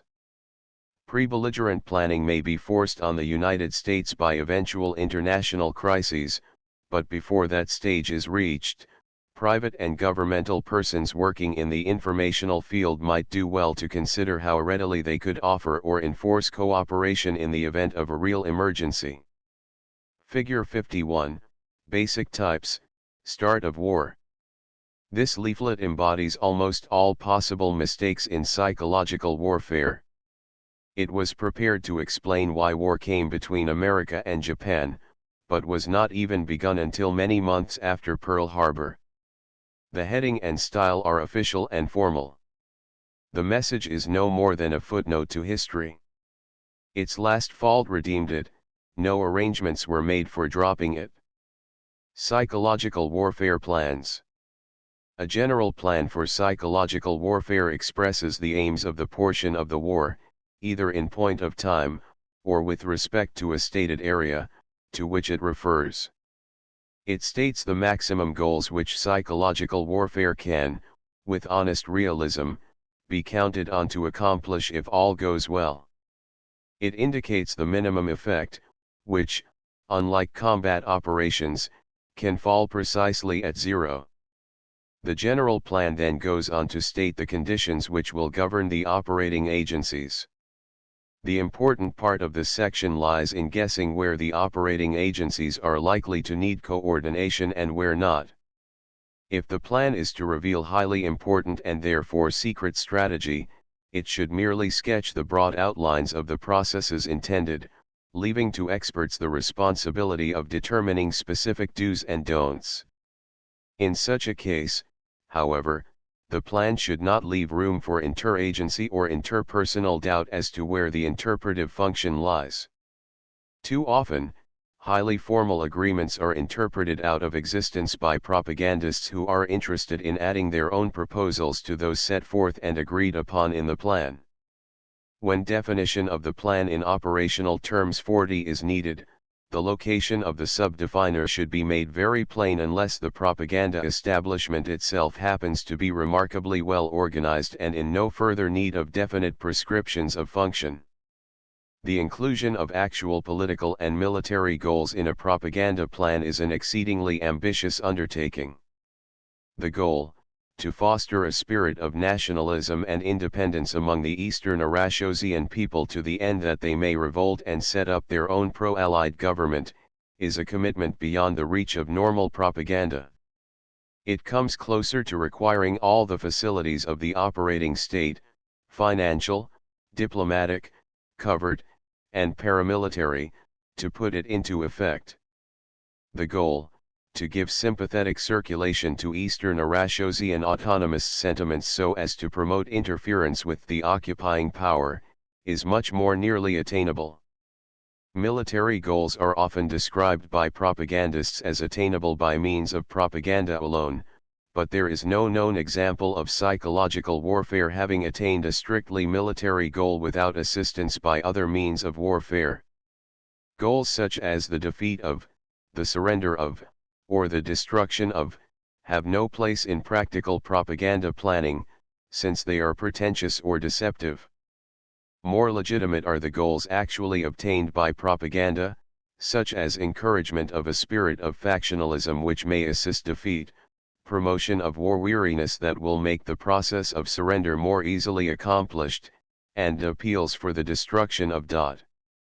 Such points may appear minor, but it is the overstatement of the propaganda case that has many times goaded disinterested outsiders into becoming skeptics or opponents. Political and military goals can be described only in terms of hopes, effective psychological goals resting in the form of opinion which it is desired to create are very concrete. If enemy surrender is desired, propaganda leaves to the operator no further scope for revenge themes which will frighten the enemy away from surrender. If the enemy leader is to be discredited on the basis of having poor military judgment, the contrasting good judgment of the enemy general is a necessary ingredient.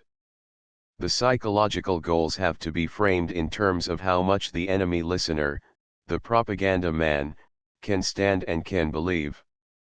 See page 153.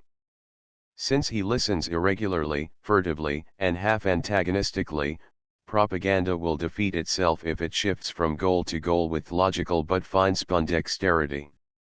Psychological goals are attained only by sustained, consistent patterns of propaganda. They have to be plain, repetitive, and insistent. Political and military goals can be anything the planners feel like including as a pious wish. They might as well consist of a current restatement of political and military aims for the subject or area at the time of planning.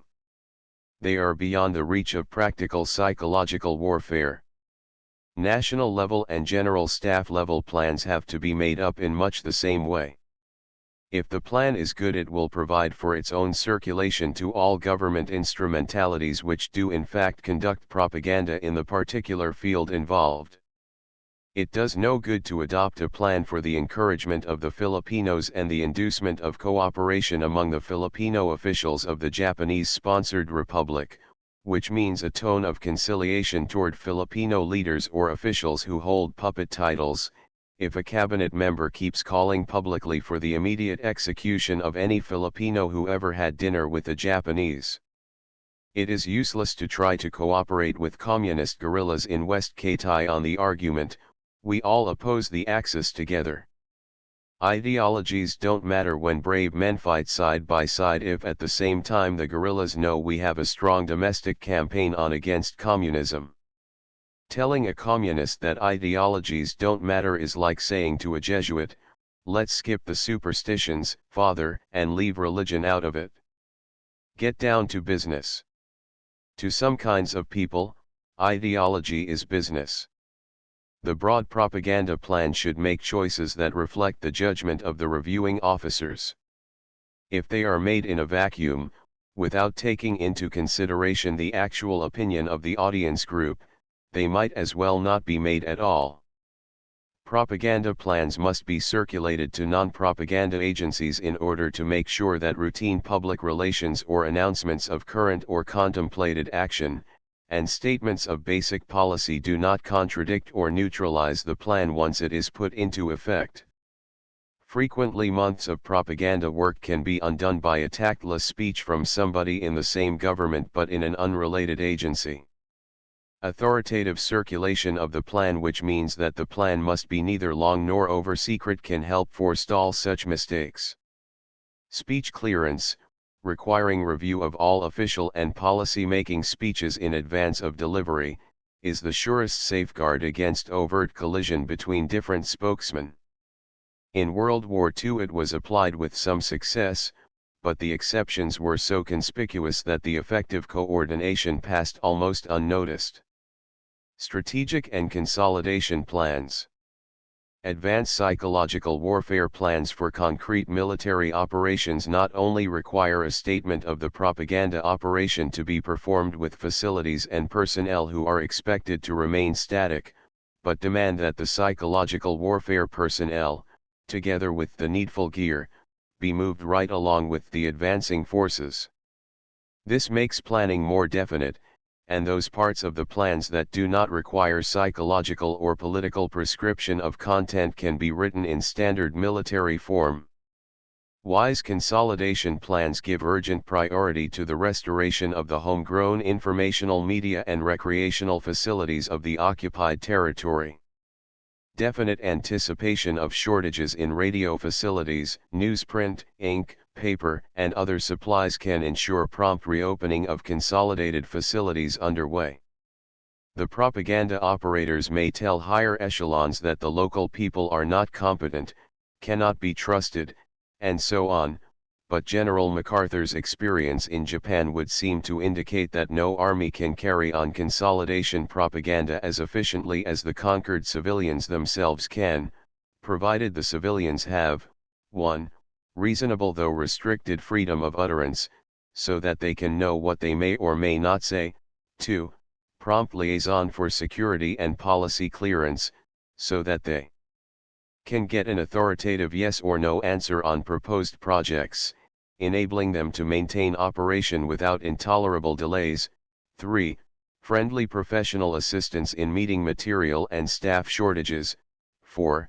A series of phases, marking off the forms and methods of control so that the controlling staff can plan for a first phase of doing its own publishing and broadcasting, a second phase of letting the local people work under license with close supervision and technical help, and a third phase of permitting them freedom within the normal censorship limits of military government.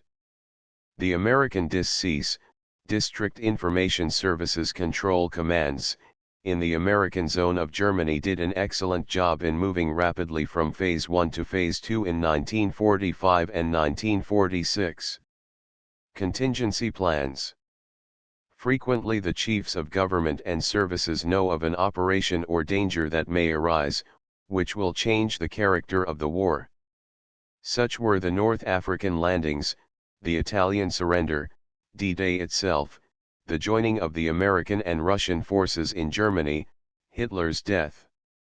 For such contingencies, it is desirable to have plans ready stating the reaction of the government to the event.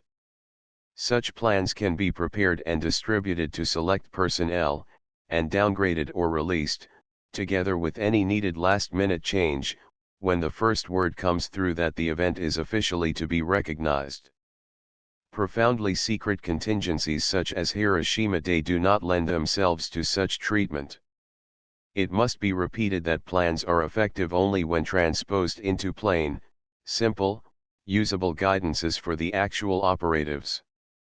When a plan is so secret or so involved that the only people who could carry it out are not allowed to know anything about it, it becomes a sad self-defeating effort. Chapter 12 Operations for Civilians. Plainly, psychological warfare operates against civilians with as much effect as it does against troops. Indeed, under the rather high standards set for modern warfare by the Hague and Geneva Conventions, psychological warfare is left as one of the few completely legitimate weapons which can on occasion be directed against an exclusively civilian and non-combatant target. Even though World War II erased most of the distinctions between military and civilian, leaving civilians in the vertical front line of all air war, psychological warfare gained. It became a more useful instrument for bettering war. Civilian interest in propaganda became no mere matter of emotional loyalty or philosophical preference, but a life and death matter to its recipients. After fire raids, it would be a madman who would disregard an enemy bomb warning leaflet without trying to figure out its application to himself and his children. Shortwave radio. Shortwave radio is the chief burden bearer of long-distance psychological warfare. It is more useful as a means of connecting originating offices with standard wave relay stations than as a direct means of communication. Even in free countries, shortwave sets are not often plentiful. The conditions of reception, from a purely technical point of view, are often undesirable. Recreational material does not go through, since a shortwave listener will put up with the static when he is receiving vital, vividly presented news, but often will not try to make out soap opera or music over the squawks of the ether, and the use of shortwave reception in wartime implies a deliberate willingness on the part of the listener to do something which he knows to be disloyal or dangerous. Shortwave does make it possible for advanced standard wave propaganda stations to pass along material which has been prepared in the homeland. Large staffs can do the work. The news can be put through a large, alert, well-organized office.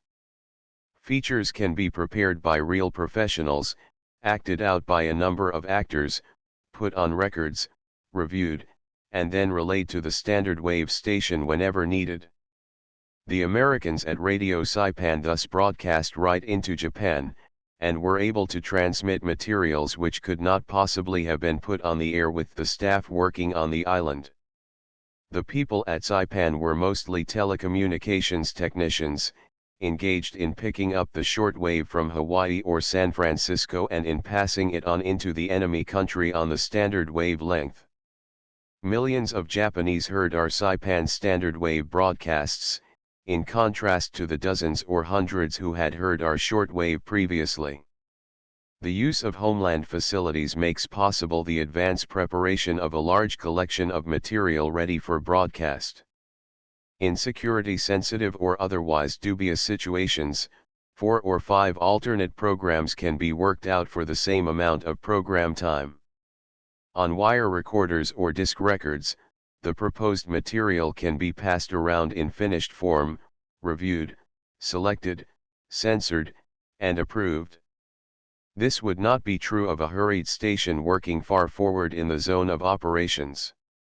Shortwave has its own advantages, however, apart from its utility as a means of getting program material to the relay stations. Shortwave can and will be picked up by the enemy monitors and enemy intelligence systems. It will also be heard by persons of power, wealth, and influence, irrespective of the economic or political system of the enemy. The big shots of any system know how to transcend limitations that awe or defeat the ordinary man. The shortwave transmitter speaks therefore to the enemy government, to the groups which compose the enemy government, and to the individuals in or out of the enemy government who are leaders in their own country. We found that the Yohokyaku and the Geimusho, Foreign Office, in Tokyo were mimeographing a daily summary of our San Francisco broadcasts, and we thus knew that anything we said over San Francisco would be heard by the most influential men in Japan. Captain Ellis Zacharias, USN, spoke Japanese and had known most of the Japanese leaders personally before the war. With government monitoring known to exist, he felt free to address the Japanese leaders personally and directly with assurance his words would reach them, and his broadcasts are confessed by the Japanese themselves to have played a contributory part in bringing about the Japanese decision to surrender. Standard wave. The most effective use of radio is that which falls within the receiving capacity of the ordinary receiving sets owned or used by the enemy population. This means the establishment of transmitting facilities close enough to the enemy territory for the programs to get through. As between the United States and Japan from 1941 through 1944, this was very difficult. No Americans ever dared join the Shantung guerrillas, whether Kuomintang or communist, with transmitters, and as long as we broadcast from the safety of our side of the ocean, we could only hope that occasional freak conditions would echo programs into Japan 2 or 3 times a month. With the British and the Germans, it was altogether different. The two countries were virtually touching, and each could cover the entire enemy territory. With short-distance standard wave broadcasting to an enemy known to have millions of radio receivers, strategic radio becomes effective.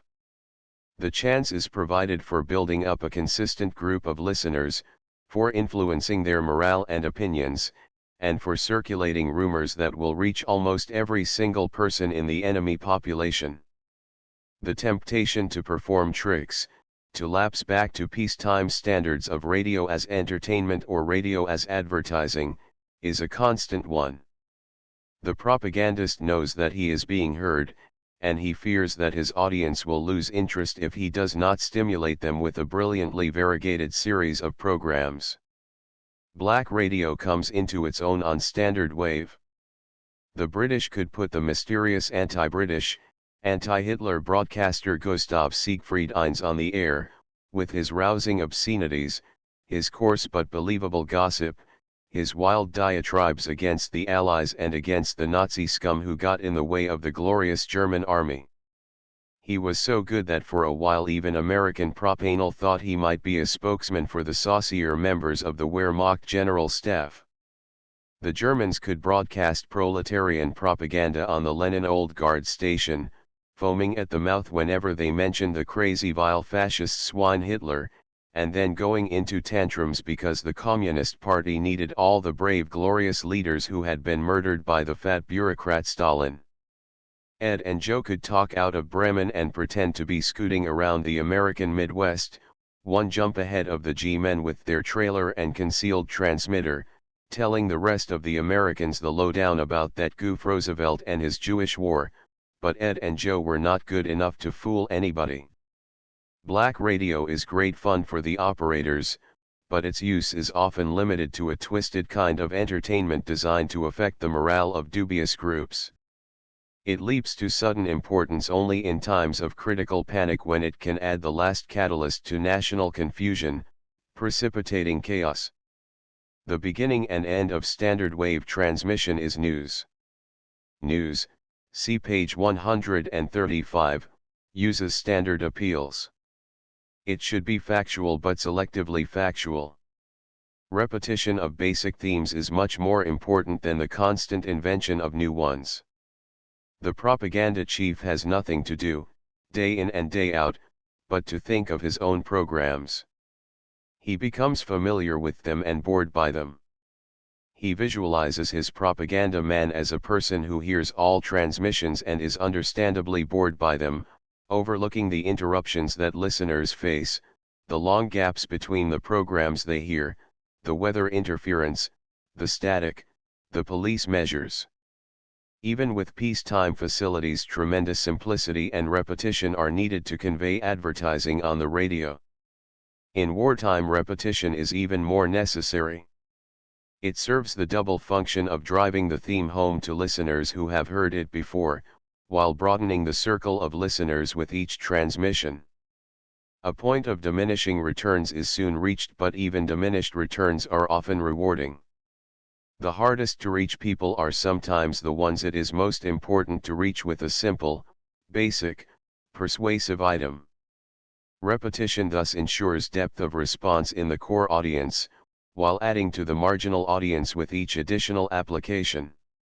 What is deadly monotonous to the propagandist himself may, on the 1000th repetition, merely have become pleasantly familiar to the propaganda man on the other end. The author has talked to any number of clandestine listeners to our propaganda who have almost wept with rage as they told of listening to jokes, novelties, political speeches and other funny stuff when they hope to get a clean-cut announcement of the latest military news. Communication through the mails. In World War II, propaganda was not able to make use of the mails the way that the propagandists of World War I succeeded in doing. The mails were much more intermittent. The channels into Germany through Scandinavia were not kept open except for Sweden, which was reachable, rather perilously, by air alone. Iberia was an inhospitable base. German counterintelligence was more than ruthless, it was effectively savage and made the Germany of Kaiser Wilhelm seem rustic by contrast. With Japan, anything would have had to go through Soviet censorship to get there in the first place, and then meet the traditional intricacies of Japanese red tape. Mail propaganda was therefore not heavily developed. Something was accomplished, however, by use of the Portuguese, Spanish, Swiss, and Chinese press. Enemy officials and private persons were known to read these, and it was possible to do a great deal toward influencing editorial content. Major mail propaganda operations were conducted against us, however. The Nazis, as part of their pre-belligerent planning and operations, sent enormous quantities of propaganda through the United States mail, sometimes postage-free under the frank of congressmen. The Japanese, down to the time of Pearl Harbor, kept large public relations staffs running at full speed in New York, Washington, and other American cities. They helped their American friends with money and by heavy purchase of copyright material friendly to Japan, thus making it unnecessary for any author to report himself as a Japanese paid agent, and they offered Japanese cultural and educational information to interested persons. It really was cultural and well done. By talking about Japanese poetry, religion, and cherry blossoms, and omitting all war propaganda, the handsome little booklets kept alive the memory of a hospitable, quaint, charming Japan. Some of this material was mailed directly from Japan to the United States. Since mail propaganda depends on the freedom of the mails, it is much more apt to be used by a dictatorship against us than by us against a dictatorship. Leaflets. The types of leaflets are described in the next chapter, page 211, in the course of discussing leaflets addressed to troops. Each leaflet designed for a military group has its civilian equivalents. In addition to the military types, overt propaganda leaflets for civilians should include, 1. Communications from the legitimate authorities, whether government in exile underground or friendly quisling, of the civilians addressed. 2. Newspapers in air format, reduced in scale, but with a heavy proportion of the normal peacetime features of the audience's own press. 3. Novelty materials appealing to children, who are apt to be among the most industrious collectors of leaflets, disseminating them far and wide with less danger of reprisal from the occupying power or the police than adults might face. Good adult leaflets are as interesting to children as are leaflets especially designed for them. The use of color printing, vivid illustrations, pictures of air battles, how it works, diagrams of weapons, and so forth, may reach the teenage audience best if it gives no indication of being aimed at them. 4. Gift soap, salt, needles, matches, chocolate and similar articles dropped to civilian populations. This demonstrates the wealth and benevolence of the giver. Countermeasures to enemy use of this type of propaganda consist of dropping a few duplicates of his gifts, containing poison ivy soap, nauseating salt, infected-looking needles, explosive chocolate, etc. The Germans are reported to have followed this procedure against the American air gifts dropped to Italy and France. With the avoidance or the spoilage of gifts, the propaganda effect becomes so confused that both sides find it worth desisting for a while. 5.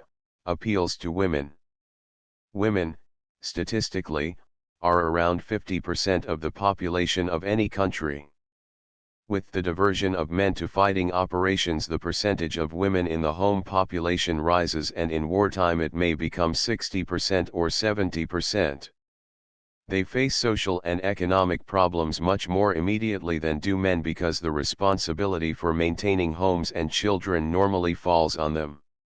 Evidence of humane intentions, of reluctance to wage the most cruel forms of war, of attempts to help civilians escape unnecessary danger, can bring women into the participating enemy group for relaying propaganda. Pamphlets. Where airdropping facilities are plentiful, leaflets can be supplemented by pamphlets. Pamphlets have the advantage of giving the propagandist more space for texts or pictures, enabling him to tackle enemy arguments in detail or in depth. Pamphlets can present sustained arguments, and thus come closer to meeting the domestic propaganda facilities of the enemy on even ground. They are especially useful in countering or neutralizing those enemy arguments which depend either on formal argument or on misapplied statistics, and which therefore require point-by-point confutation. The pamphlet shown in Figure 6 is an excellent example of the medium. Though it carries a complex message, it can be read by persons at the lowest educational level. It meets enemy propaganda over a whole range of themes. It is apt to be disseminated farther, whether initial distribution be by ground or by air. Unlike the leaflet, the pamphlet is sometimes hard to conceal. For well-policed areas, it must be supplied with a protective disguise if it is to be passed along. One ingenious pamphlet made up by Dennis McAvoy and Don Brown at OWI for dropping on the Japanese, started out with a warning, "Enemy. Warning. This is an enemy publication, issued by the United States government. Finder is commanded to take this to the nearest police station immediately. Enemy." The pamphlet gave a general statement of Japan's bad war position, and was addressed to Japanese policemen and police officials. The cover urged the policemen not to keep the pamphlet, nor to destroy it, but to pass it on up through channels to their superiors as an instance of enemy propaganda. We never found out what the Japanese police actually did when they got these. One Japanese black leaflet assumed the proportions of a book, and was made up in the familiar format of the pocket-sized 25-cent volumes. With a New York dateline, a copyright notice, and even a printer's union label all neatly falsified, the book expressed opposition to Roosevelt's war. It was circulated by the Japanese as a captured enemy book, presumably, in order to convince their own people and their Asiatic associates that opposition to World War II existed within the United States itself. Almost all belligerents issued mailing-ers handbooks during the war. These started out with statements that the medical control system was inadequate, that each man had to look out for himself, and that feigned sickness was often the only alternative to real sickness. Disguised as entertainment booklets, instructions accompanying medicine, or even as official handbooks, of the enemy government, for this and that purpose, the leaflets gave detailed instructions on how to fake tuberculosis, heart trouble, and other diseases. Subversive operations. Propaganda to friendly civilians whose country has been overrun by the enemy can be effectively promoted by collaboration with local patriots unless political considerations prevent such collaboration. This type of operation requires careful cooperation between propaganda, overt, subversive facilities, and intelligence personnel. World War II saw the type used on all fronts. The Japanese made especially bold use of it during the conquest of Malaya, the occupation of Burma, and the Chinese railway campaigns of 1944. Natives on the enemy side were regarded by us as quislings, the Japanese honored them as patriots and duped them effectively. Bold black propaganda operations can often embarrass the enemy. The dropping of a few hundred tons of well-counterfeited currency would tend to foul up any fiscal system. Peacetime counterfeiters operate with poor materials, secretly, and in small shops. When instructed, a government agency can do an astoundingly good job of counterfeiting. The United States is on the vulnerable side of this operation, because our money happens to be the most trusted and most widely hoarded in the world. Various governments are believed to have run off substantial numbers of United States $20 and $50 bills. A less offensive operation consists of giving the enemy populace sets of ration cards, along with simple suggestions on how to finish the forging job so as to make it convincing. The Nazis were especially subject to this kind of attack, since German methodical bookkeeping required a large number of documents to be in the possession of each citizen. Falsification of any of these made the German officials go mad with confusion. To a country suffering from too much policing, the transmission by black propaganda of facsimile personal identity cards in large numbers would be welcomed by many common citizens and would keep the enemy police procedure at a high pitch of futile haste. The essence of this, as of all good black propaganda, is to confuse the enemy authorities while winning the thankfulness of the enemy people, preferably while building up the myth within the enemy country that large, well-organized groups of revolutionists are ready to end the war when their time comes.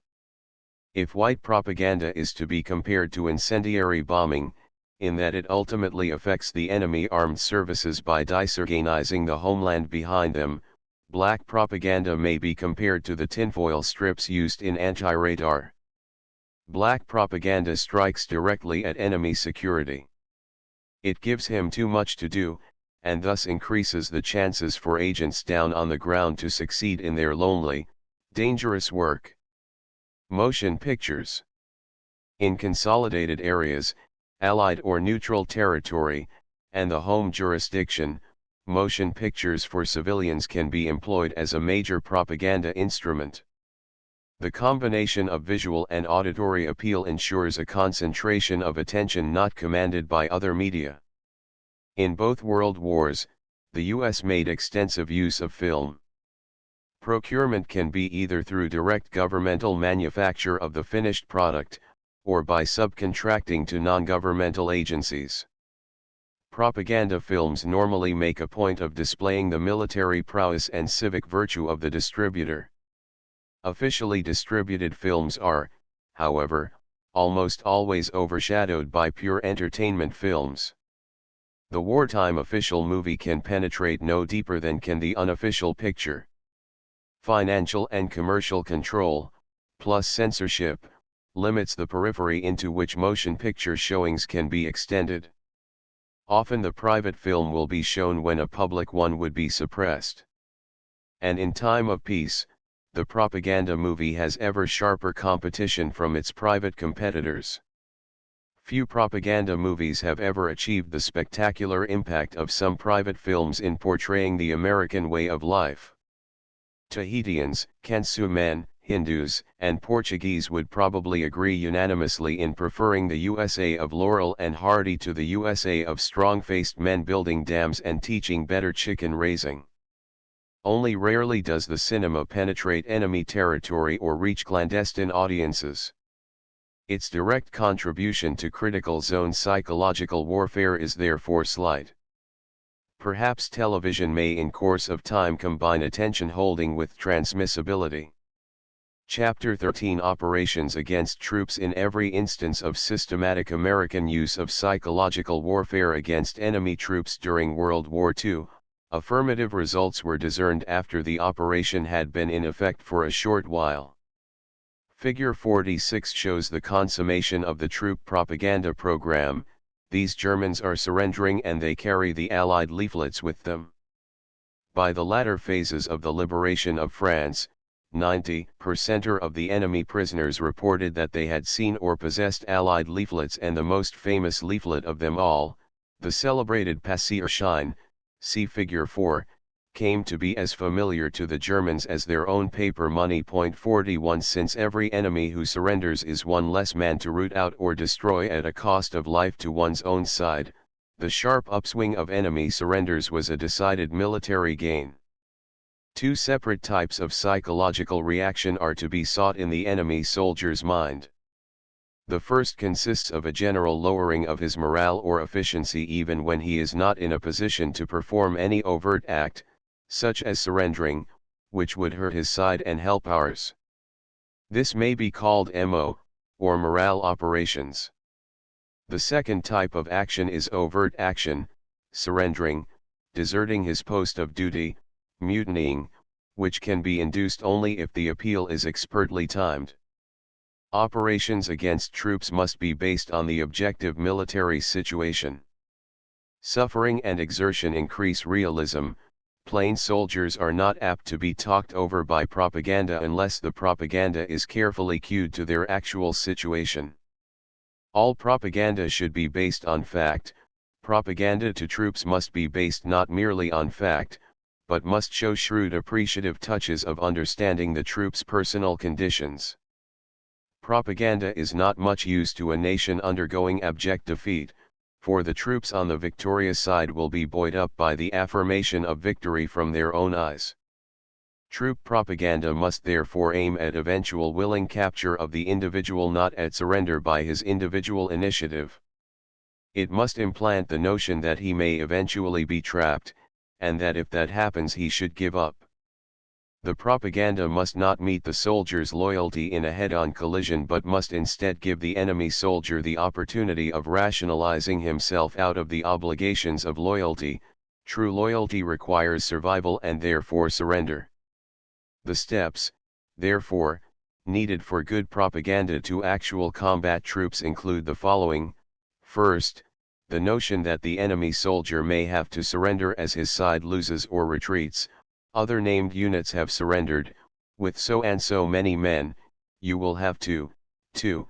Second, themes which make the enemy soldier believe that an all-out effort is wasted or misapplied. Third, the idea that he or his unit may find themselves in a hopeless situation soon. Fourth, identifying the next authentically bad situation with the hopeless situation. Fifth, concrete instructions for the actual surrender. 42 Figure 52, Basic Types, Troop Morale. Leaflets may be aimed at 1. Morale, 2. News, 3. Action. Morale leaflets neither communicate news nor call for specific action. Rather, they pave the way for action. Many of the previous illustrations have been of this type. This one is a troop morale leaflet used by the puppet-free India Army on their own men, who were discouraged by the self-evident lack of materiel and numbers. Singapore, about 1944. Morale operations. Morale operations in the Black Field are, for the American record, still a closed book.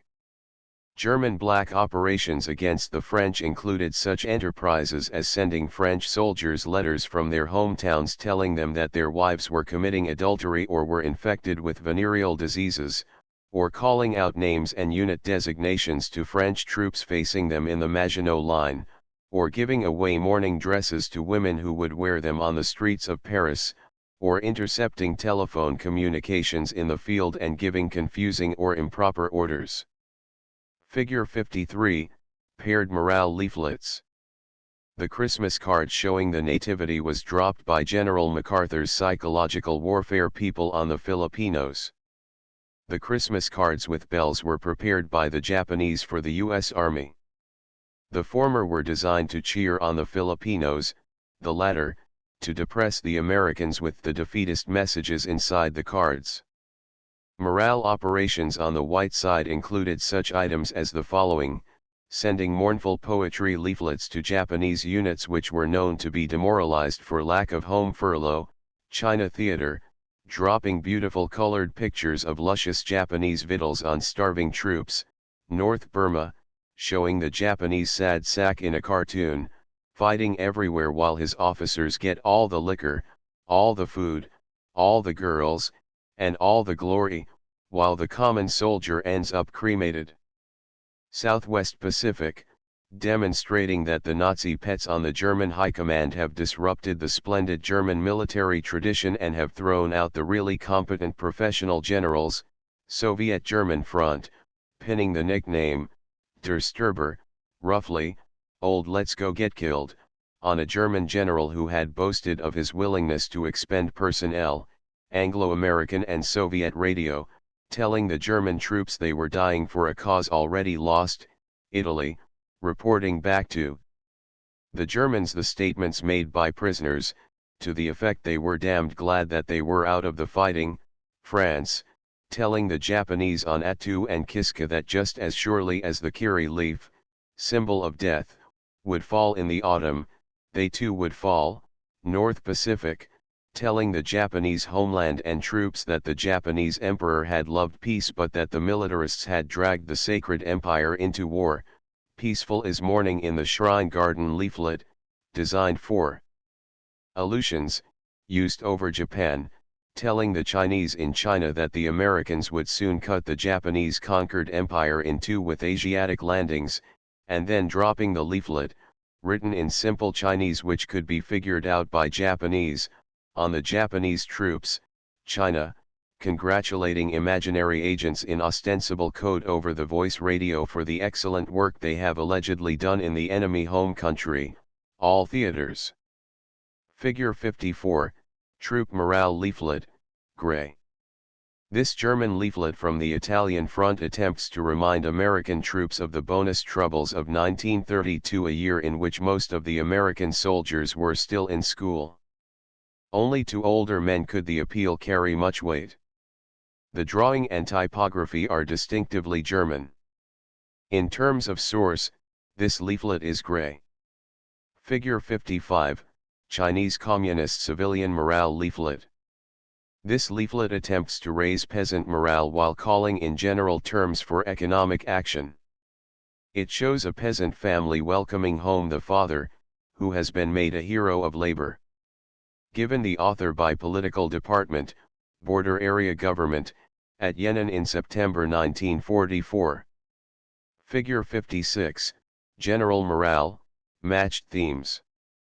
The American leaflet and Japanese one both show the same map with the same event cutting of the enemy lifeline. In each case, the event is alleged to be news. However, the purpose of the leaflet is to depress the morale of all enemies who see it and to raise the morale of all friends. Figure 57, The Unlucky Japanese Sad Sack. This morale pamphlet was used on the Japanese in South and Southwest Pacific. While it never produced any startling results on them, it did no harm. The pictures are done by a qualified Japanese artist. The pamphlet tells the story of the Japanese common soldier whose officers get everything and give him nothing except a cremation box and memorial tablet. The category Morale Leaflets covers all leaflets which neither call for immediate action, nor are designed primarily to convey news as such. News leaflets. Figures 1, 7, 59, 60, and 65 are news leaflets. The propaganda purpose is evident, even to the enemy.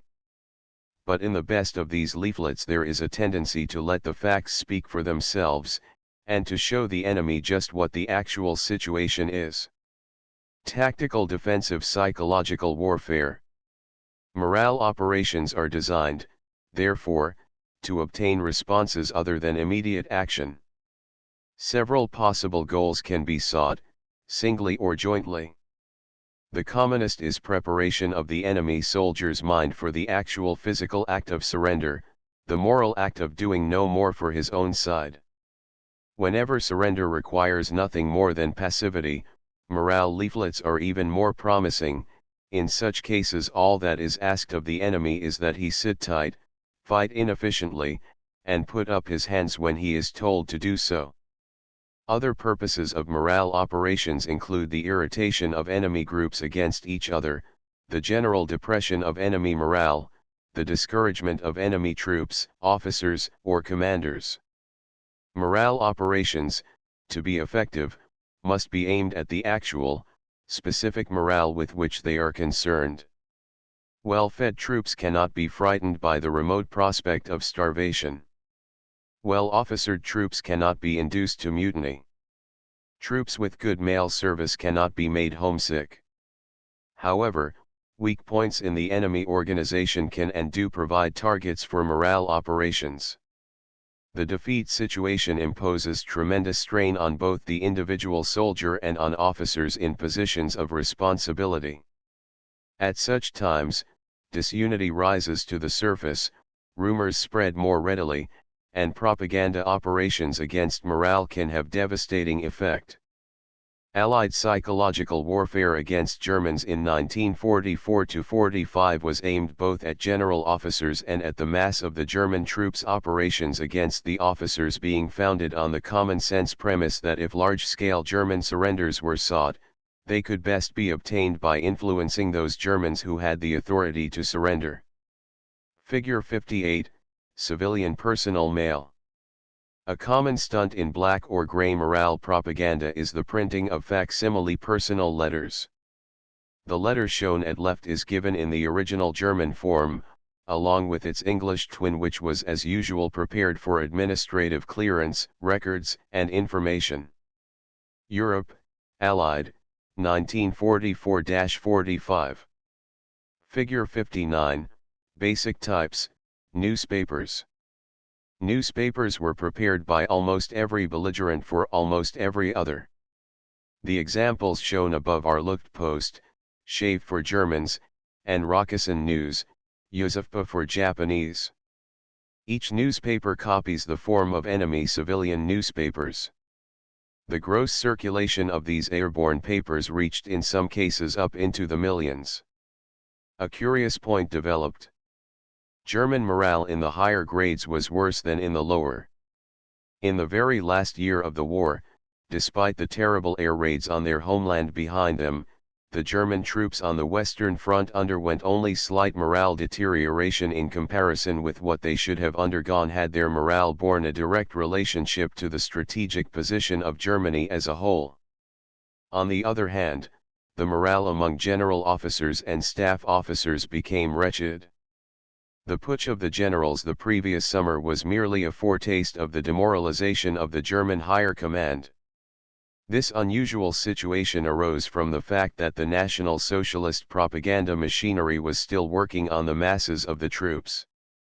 The political officers still made speeches.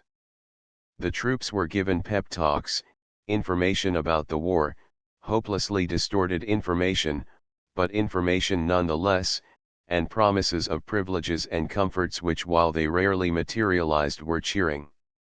Simultaneously, German army discipline in the Prussian tradition, never known to be wishy-washy or weak, was sharply stiffened. Furthermore, the plain soldiers carried over to the months of defeat those propaganda attitudes which they had been taught in the pre-war and war years by Hitler's incessant domestic propaganda. Figure 60, Basic Types, Spot News Leaflets. Spot news often makes better propaganda if handled while still fresh than if carried in newspapers or morale leaflets later on. The examples above were used against the Germans. News is given on one side of the leaflet, and is dropped while the news is still news. The other side has a propaganda appeal reading, in effect, "You must choose for yourself. Die for the party or live for yourself."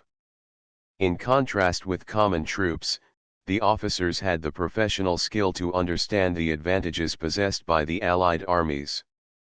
The officers knew enough about global and continental strategy, about the immediate strategy of the Western Front, about economic factors and so on, to see that the situation was genuinely bad. Furthermore, the officer class had been less indoctrinated in the first place, many of them having personally despised the Nazis while welcoming Nazism as a means of getting the cattle, the common people, into line behind the Wehrmacht, and those of them concerned with propaganda naturally became critical of all propaganda, including their own governments, and communicated their criticisms to their brother officers. Figure 61, Basic Types, Civilian Action. Desired civilian action can often be obtained by the use of clear instructions transmitted in leaflet form. This leaflet calls on the people of Alsace, Lorraine, and Luxembourg to stay away from German communication lines, not to work for the Germans, and to make careful notes of atrocities which the Germans may commit. German defenses against Allied psychological warfare worked. The German troops fought on when they had no business fighting, when their own generals thought it was time to quit, and held out only because the SS and Gestapo promised ready death to any high officer who even whispered the word, defeat. This German defensive success was based on two factors: 1. The good condition of the German troops in terms of food, supply, communications, and weapons; 2. The coordination of all morale services for the purpose of defensive psychological warfare. A common Landser, tough and ready in a whole division full of well-fed, well-armed men, could not be expected to undergo despair because freight car loadings hundreds of miles away had dropped to zero. He might see that the Luftwaffe was less in evidence, he might grumble about mail, or about having to use horse transport, but as long as he could see that his own unit was getting on all right, it was hard to persuade him that defeat was around the corner. In World War I, the German troops at the time of surrender were much better off than most of them thought they were. In World War II, they thought they were better off than they actually were. The Germans may not have been in perfect shape, but they were incomparably better off than the starving scarecrows with whom Generalissimo Chang was trying to hold back the Japanese in West Hunan, or the Americans who had fought despair, fever, and Japanese all three at once on Bataan. Along with their relatively good immediate condition, which masked and hid from them the strategic deterioration of the Reich to their rear, the German troops had the services of morale officers who were actually defensive psychological warfare operators. In some units, more on the Eastern Front than the Western, the Germans had PK units, propaganda company, or propaganda companies. These were organizationally very interesting. They combined the functions of a combat propaganda company, printing, radio work, interrogation of prisoners, etc., with the job of morale builders. Their services were available not only for use against the enemy, but for aid to the German troops themselves. Since they were currently informed of Allied propaganda lines, they were able to distribute counteracting propaganda at short notice, and were even capable, on occasion, of forestalling Allied propaganda themes in advance. Defensive psychological warfare in the Wehrmacht and, so far as it is known from Russian articles and fiction, in the Red Army as well, depended on unit-by-unit indoctrination with contempt of the enemy, mistrust of his news facilities, fear of his political aims, and hatred for the whole enemy mentality. Propaganda officers, counter-subversive operatives, public relations men, and information education officers were either in the same office or were in fact the same men. Combination of functions made possible the use of flexible counteracting propaganda. Most of this counteracting propaganda was not counter-propaganda, technically speaking. It was not designed against Allied propaganda, but for German morale. Morale building was not left to occasional recreational facilities, newspapers for troops, USO entertainment, and the like, but was compelled through the use of internal espionage, affirmative presentation of the German case, and unified informational operations. This German tactical defensive psychological warfare was neither a total success nor a total failure, insofar as it helped the Wehrmacht hold out, It aided the last-ditch Nazi war effort. Figure 62, Basic Types, Labor Recruitment. On occasion, civilian labor becomes a highly critical factor even in an area of active operations. Leaflets can urge labor to strike against the enemy, they can also induce labor to come over and get to work.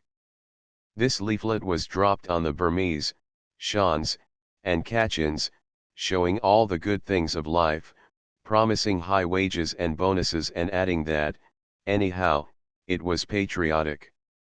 Come work for the Allies.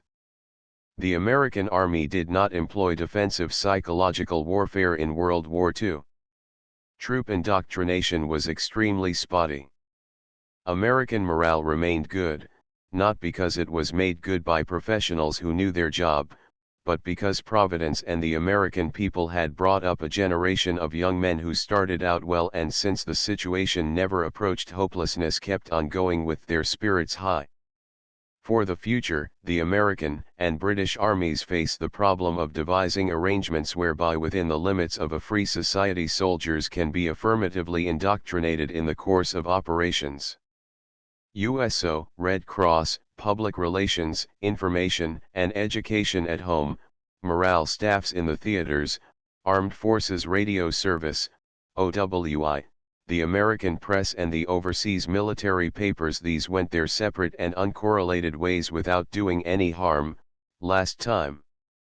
If the next war starts, as it may, with an initial interchange of terrifying strategic bombardments, the morale situation may be inherently less healthy. Wise planning would provide, perhaps, a single chain of command for public relations, military propaganda, and morale services, extending this all the way down to the platoon, if necessary, to make sure that the national line on any given topic is explained, presented, repeated, and, if necessary, enforced. Such defensive psychological warfare might work against sensational enemy black operations, against attempted political division, and against fabrication of the news provided it was carried out in an expert fashion. It could not change morale deterioration resulting from practical deterioration within the troop unit itself, except to decelerate the rate of decline. It would not make up for poor leadership. Nothing makes up for poor leadership. Defensive psychological warfare at higher levels remains a self-contradiction. As pointed out above, page 159, good psychological warfare is never directed merely against other psychological warfare. It is directed at the mind of the target audience, at creating attitudes of belief or doubt which lead to the desired action. Getting and keeping attention is one of its major missions, and psychological warfare which starts by fixing attention on the enemy presentation is doomed from the start. One of the most conspicuous examples of this was President Roosevelt's sensational message of April 15, 1939, addressed personally to the German Chancellor, Hitler, asking that Hitler promise not to invade 31 countries which Roosevelt listed by name. Defensive in tone, the message gave Hitler the chance to answer over the German worldwide radio while his Reichstag laughed its derision and applause. President Roosevelt's message was decent, sane, humane, it was inspiring to the people who already agreed with him, but it created no attitude in the Germans to whom it was addressed. A sharp, bullying, implicitly threatening speech from President Roosevelt might have penetrated the German mentality of the time, even Hitler's. Reasonable reproach did not work. It was not aimed at creating any specific emotional reaction in the German mind. Finally, it must be mentioned that defensive psychological warfare must include counter-subversion and counter-espionage.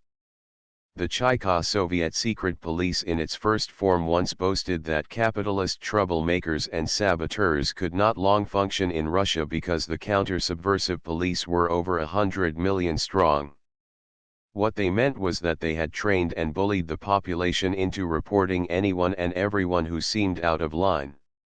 An attitude of popular cooperation with counter-subversive agencies can be achieved only when those agencies are efficient, respected, and properly presented to the public. Psychological warfare can defend its homeland against enemy operations in kind only if it creates an awareness of propaganda and makes the public critical of attitudes or opinions adverse to national policy. Inexpert official tactics, or the general denunciation of dissent, makes the citizen believe, with Mr. Bumble in Oliver Twist, that the law is a idiot. Role of small unit commanders. Unless a small unit commander happens to command a unit which includes a psychological warfare team, he will have no active psychological warfare role.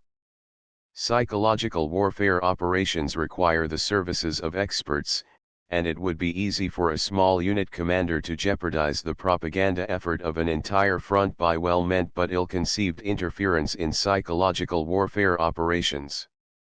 Where the unit does include a psychological warfare team, a duality of control arises. This requires good sense to keep in balance. The commander possesses absolute command and responsibility for the movement, protection, and operations timing of the team which happens to be attached to his unit. He should not presume to interfere in the special propaganda instructions flowing down to the team from superior psychological warfare echelons. Because of the pressing needs of propaganda operatives for news and for order of battle intelligence, it is normally desirable that they have their own signal facilities and that their routine operational communications short-circuit normal military channels. Otherwise, the unit's signal facilities will be overloaded with messages important to the psychological warfare team, but useless to the unit as a whole. Such absurdities as the encipherment and decipherment of routine enemy news digests should by all means be avoided. On the other hand, the command and administrative messages should go through normal military channels. In the Galahad operation against the Japanese in North Burma, in which Merrill's marauders participated, such a double set of communications channels took a long time to develop. Where the small unit commander does not possess professionally trained and equipped psychological warfare facilities, he should no more expect to engage in offensive psychological warfare than to undertake chemical warfare with improvised materials. It becomes his responsibility to turn to liaison. Field liaison. One of the new roles developed within the Army during World War II was that of psychological warfare liaison officer. Such men were either commissioned officers, usually of company grade, who had been given appropriate training, or were uniformed civilians detailed from OWI or OSS. It is the job of the liaison officer to become acquainted, as far down the echelon of command as may be necessary, with the commanders whom he is to service. He must at the same time retain an intimate knowledge of the personnel, procedures, and facilities of the psychological warfare unit from which he is detached. His position must be compared to that of a salesman, who should know his product, his company, his sales manager, and his customers, all equally well. The liaison officer should be able to explain to small unit commanders what psychological warfare can do for them, and he should learn to discriminate between high priority and low priority requests for PW materials. For example, a well-trained liaison officer might receive a call from a regimental or battalion commander. He would find that the commander desired leaflets to be used in a particular tactical situation. He should be able to explain what standard ready-prepared leaflets were available, what delay would be involved in making up special leaflets, and what quantities of leaflets would be advisable. Turning back to his home headquarters, he should be able to present the commander's case to the leaflet printers or the public address team, and should help the propaganda people in understanding the commander's problems. Mechanics of liaison. The mechanics of liaison depend in each case on the psychological warfare unit. Some had extensive networks of liaison officers, others had virtually none. In China during 1943–44, the most minor tactical request for a leaflet had to be channeled all the way back to theater forward echelon headquarters, because the political situation was so touchy, the Chinese language so difficult, printing facilities so scarce, and qualified personnel so rare that there was no point in having channels cut across lower down. In France and Belgium, during 1944–45, psychological warfare units were established on a considerable scale at the army level, and liaison officers were widely scattered. It was possible for regimental or battalion commanders to make direct requests of liaison officers. Radio support. On rare occasions, it becomes possible for radio support to be given a specific unit. The American Standard Wave Broadcasting Station was set up in the vicinity of Lorient while that French port, still held by the Nazis, was under American siege. The history of the 2D Mobile Broadcasting Company 43 describes the operation as being the first attempt to coordinate artillery, leaflet, and radio propaganda. The station had learned the location of the billets of various Nazi units in the town, together with the names of their key personnel. With this information, a game was arranged with the artillery. One day, at a certain time, these units were addressed by name and their members were told to go outside their buildings, and 5 minutes later they would receive a message. Precisely, 5 minutes later, leaflet shells released the messages advising surrender. The ability of the Americans to do things like that impressed the German soldiers with their hopeless position more than words. Obviously, such an operation required close contact with the enemy, plus known possession of standard wave radio receivers by enemy personnel. Air support. Normal communications channels, such as might be used for air-ground combat liaison, form one of the most valuable aids to the small unit. From time to time it is possible either for the unit to make up the leaflets, if it has a PW team, and to request their dropping by the associated air unit, or else to make a direct request to the appropriate higher psychological warfare headquarters, asking that the headquarters not only make up the leaflet but arrange for its dropping at a stated time. Leaflet discharging weapons. The airplane was far and away the most important leaflet distributing device. In the CBI theater, there was developed a leaflet belly tank of local design for use on pursued planes. The belly tank was converted to a leaflet throwing machine.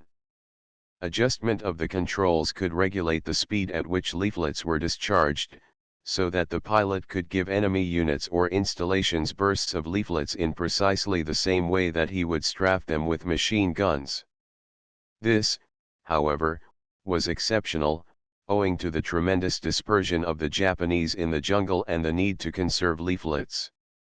In most instances, the leaflet bomb or leaflet box was the standard Air Force method of distributing leaflets. Among the ground weapons used for discharge of leaflets, there are the following: chemical warfare shells converted to leaflet use, especially smoke shells, almost every variety of available artillery shell, howitzers having proved especially useful, rifle grenades converted for leaflets, leaflet bundles with a small quantity of explosive, attached to a quick fuse, packed so as to be thrown in a manner similar to the manual throwing of a grenade. Mortars were probably the chief leaflet throwing device on both the European and Asiatic fronts. The Germans went so far as to develop a special propaganda mortar. Smoke shells proved particularly easy to adapt. The firing of leaflet shells is a responsibility of the unit possessing the guns. Psychological warfare teams were not issued their own guns, save for unit protection. The actual distribution of leaflet shells was effected, taking the Fifth Army as an example, in the following manner: the Army Combat Propaganda Team planned, cleared, printed, and packed leaflets suitable for the occasion. The team cleared with the artillery officer, Fifth Army, an agreement for an order to use the leaflets. The team's own liaison officers transmit the order to the appropriate divisions and lower echelons. The order itself prescribed the times for picking up the leaflets from the ammunition dumps. The team procures the empty shells and packs them with leaflets. The Army order allots 150 leaflet shells per division. The team specifies, in the order, the time limit within which the shells are to be used. Corps and/or division selects the specific targets, the general target being all enemy concentrations within range. In smaller units, the propaganda unit would often be placed in direct communication with a specific artillery unit, which would be charged with the responsibility for discharging the leaflet shells at opportune times. When a requesting unit asks for leaflets, and itself possesses the guns which could fire leaflet shells, it is entirely possible for the supplier to send leaflets ready packed in the shells. However, even the most rapid shell packing job takes considerably more time than the readying of aircraft for leaflet distribution.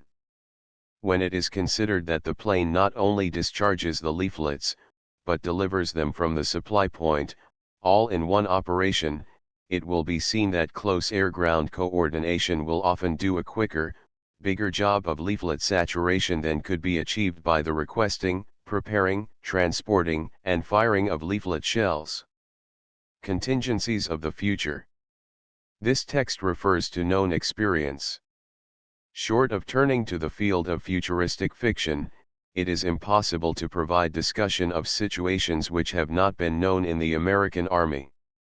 The experiences of the Nazis and the Japanese cannot be taken by ourselves as wholly parallel, since those peoples, under dictatorship and rabid indoctrination, produced a different kind of army from the American. What should a small unit commander do if his men thought they had been contaminated by airborne disease germs distributed by enemy bacteriological warfare planes? How should he act if his men were told by an enemy broadcast that they would be exposed to radiation which would cause anemia, cancer, or death if they did not surrender immediately? What should he do if he finds himself cut off from all American supplies, operating a lonely unit in contaminated or dangerous areas, and then discovers that his own men are the victims of enemy black propaganda? How should he behave if his men get the idea that they are never going to be replaced, and if they suspect, either spontaneously or because of enemy action, that the unit has been abandoned by the American government and people? What could a commander do if a delegation called on him, right out in a zone of operations, and demanded a right to be heard? Suppose that he knew their complaints about food, rotation, danger, etc., to be justified, and knew at the same time that the enemy had subverted some of his men into being either dupes or traitors. Suppose his men protested a lack of deep lead-lined shelters the day after enemy leaflets instructed the American soldiers to ask for such shelters. Should he treat all such enlisted men as traitors? Suppose he is faced with the specter of political treason, subversion, and revolution? American officers have not faced such problems since the days in which George Washington was commander-in-chief. War after war, we have gone into the fight with a profound confidence in our ability to win. Future war may hold forth no such assurance. If America is injured, her troops decimated, their homes exploded or poisoned by foreign atomic attack, brand new questions of psychological warfare will be posed. No living American has ever had to face such problems. This is no assurance that they will never occur. Upon the manhood, the fairness, the sheer intelligence of small unit commanders there may fall the unexpected task of holding their units together in the face of disastrous psychological attack. Surrender leaflets. Surrender leaflets are the infantry of the propaganda war. They go in and finish the job to which the preceding years of radio broadcasts, the demoralization of the home front, the campaigns of news and morale materials to troops, and the actual air, ground, and sea attacks have led up. Sudden use of surrender leaflets on a victorious or unprepared enemy is not likely to take effect.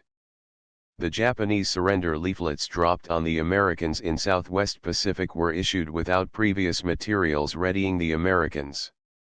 Furthermore, they were dropped when the American situation was plainly improving, and when American soldiers were not likely to be thinking about surrender in order to get individual escape from the war. The preparation of surrender leaflets calls for the tactical use of printing facilities. This is the job of the Combat Propaganda Unit, with its high-speed press, its liaison with both ground and air forces, its up-to-the-minute intelligence on enemy movements, situation, and order of battle.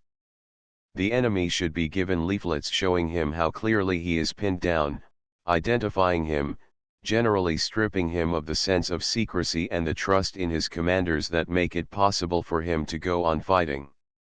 When surrender can be effected, he should be given the simplest, plainest command the circumstances allow. In the case of the Japanese, there were difficulties on the American side about letting the Japanese come over to surrender. Too many of them were suspected of having tucked hand grenades into their fundashi. Many a Japanese started out for the Allied lines and failed to make his peaceful intentions plain enough. The result was a strong deterrent to other Japanese who may have been trying to decide whether they wanted to surrender or not. Figure 63, Action Type, Air Rescue Facilities. These leaflets from China Theater were designed to help the work of the 14th Air Force. Action called for from the civilians included the assistance of hurt flyers, the identification of Americans as allies and not as Japanese when they parachuted to the ground, the avoidance of bridges and other bomb targets. It was found that the bright white leaflet with the identifying stripes on it, figure 69, would be shown to our troops, who could be taught to hold their fire when they saw Japanese carrying that type of leaflet. To the Japanese, the plainness of the surrender formula was a considerable help in coming over.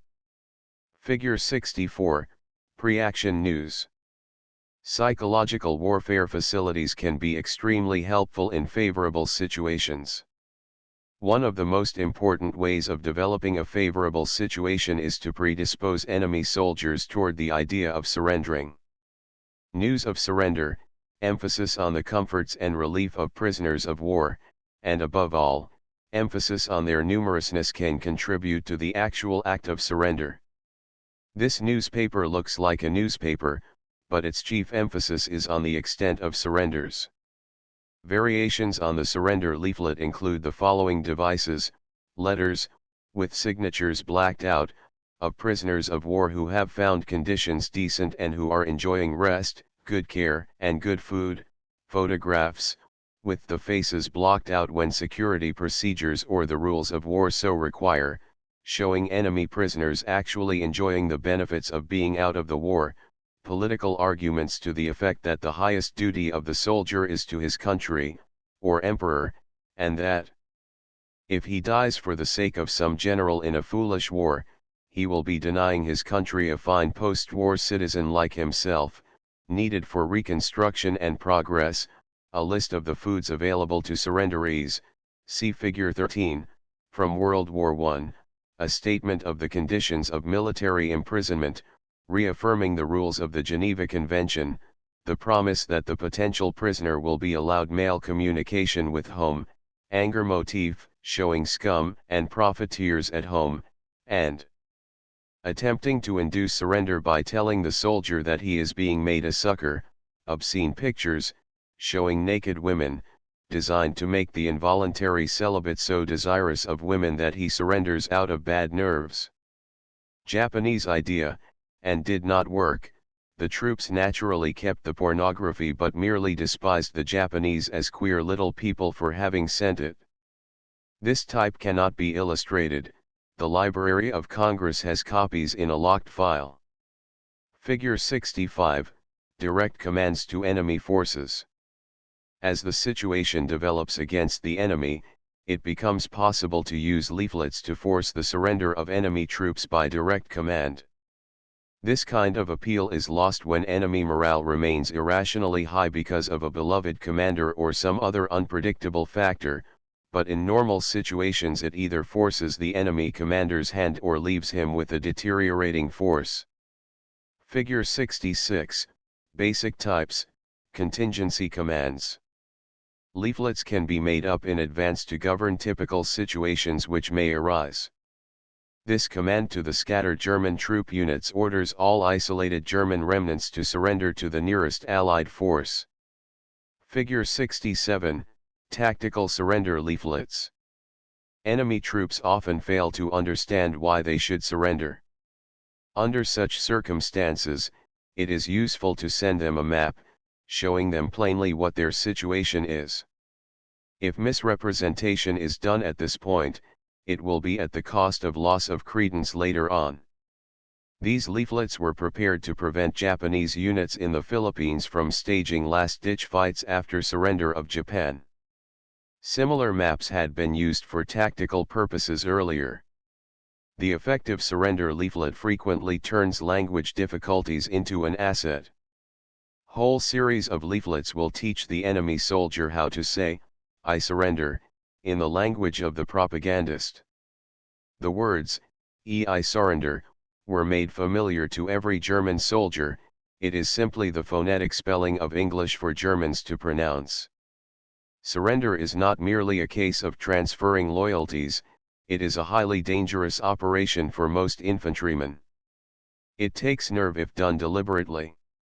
The voluntary surrenderee risks being shot by some exasperated officer or comrade on his own side. He risks court-martial for treason if his surrender is willful and his side wins the war. He may run into a trigger-happy enemy who will shoot him. He may fail to make himself understood to the enemy. Therefore surrender leaflets try to catch some simple procedure, to indoctrinate the enemy soldier with routine things which he can do when the opportunity arises. Of all leaflets, those most effective, most closely tied in with unconscious preparation for eventual conscious choice, are the ones dealing specifically with concrete treatment of prisoners of war. The surrender leaflet itself can be used as an authorization to surrender. The enemy soldier who carries a leaflet around with him, just in case he may need it, is already partially subverted from enemy service.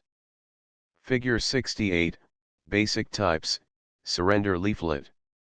The surrender leaflet shown was not welcomed by the Japanese because it indicated that the Japanese soldier using it wished to surrender. This was very vulgar and depressing indeed, and few Japanese soldiers would accept such a humiliation. Except for its wording, the leaflet is good. As large as a big magazine cover, it is white with red and blue trim and can be identified readily. Other action leaflets. In World War II there were ample opportunities to surrender on most fronts. In subsequent conflicts, however, it is quite possible that surrendering will be physically unfeasible, because the surrenderee will have no one at hand to whom to surrender. See below, pages 248 to 250. Recourse may then be had to a type of leaflet only occasionally used in World War II, the leaflet which calls on enemy troops to perform some action other than surrender.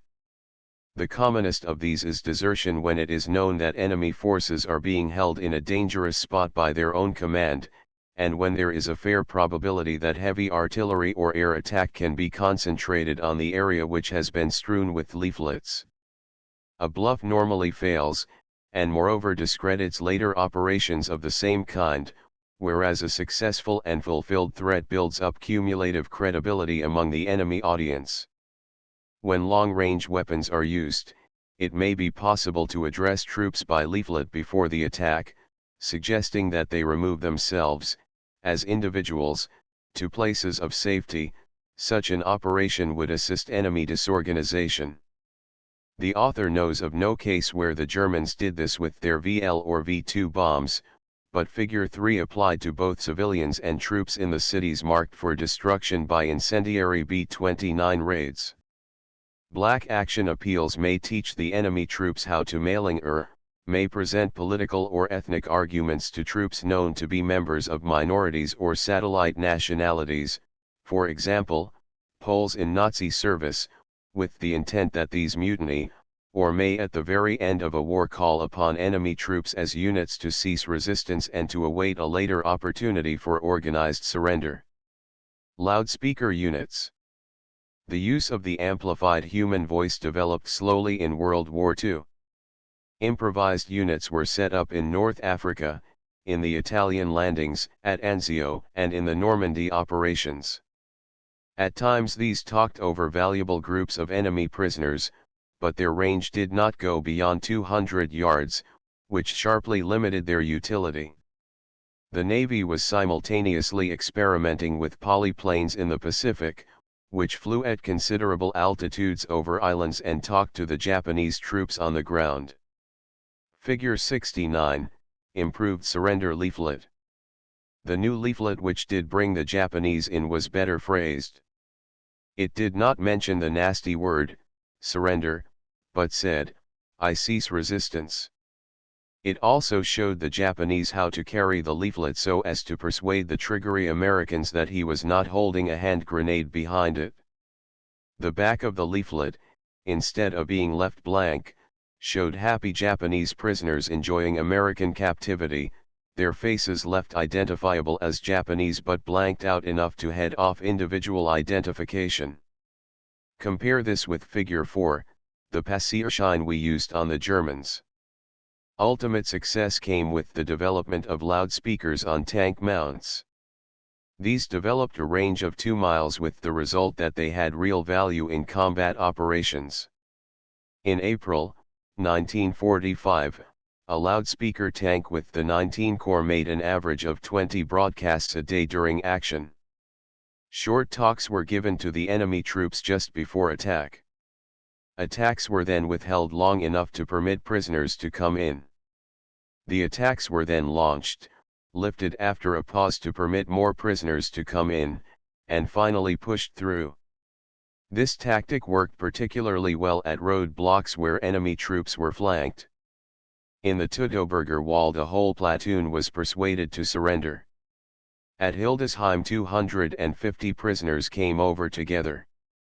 Elsewhere in the drive into Germany, the Germans came over in even greater numbers, but the situation was then so obviously at its best for us that they probably would have responded similarly to command banners, black words on white background, such as the ancient Chinese imperial forces used to carry around for tactical communication with bandits and rebels.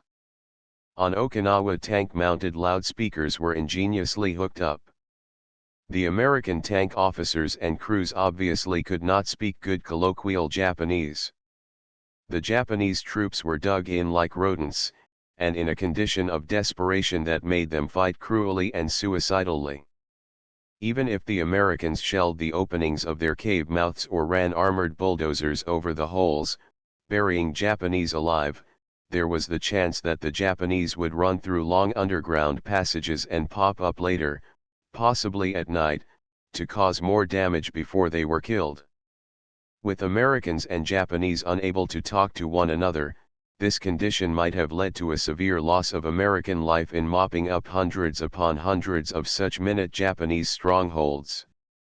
The American tanks had loudspeakers mounted on many of them, they had radio-telephone communication, that could be used between the different tanks on a tank team, or it was an alternative, and could not be used simultaneously could be employed for the commanding tank to communicate back to headquarters.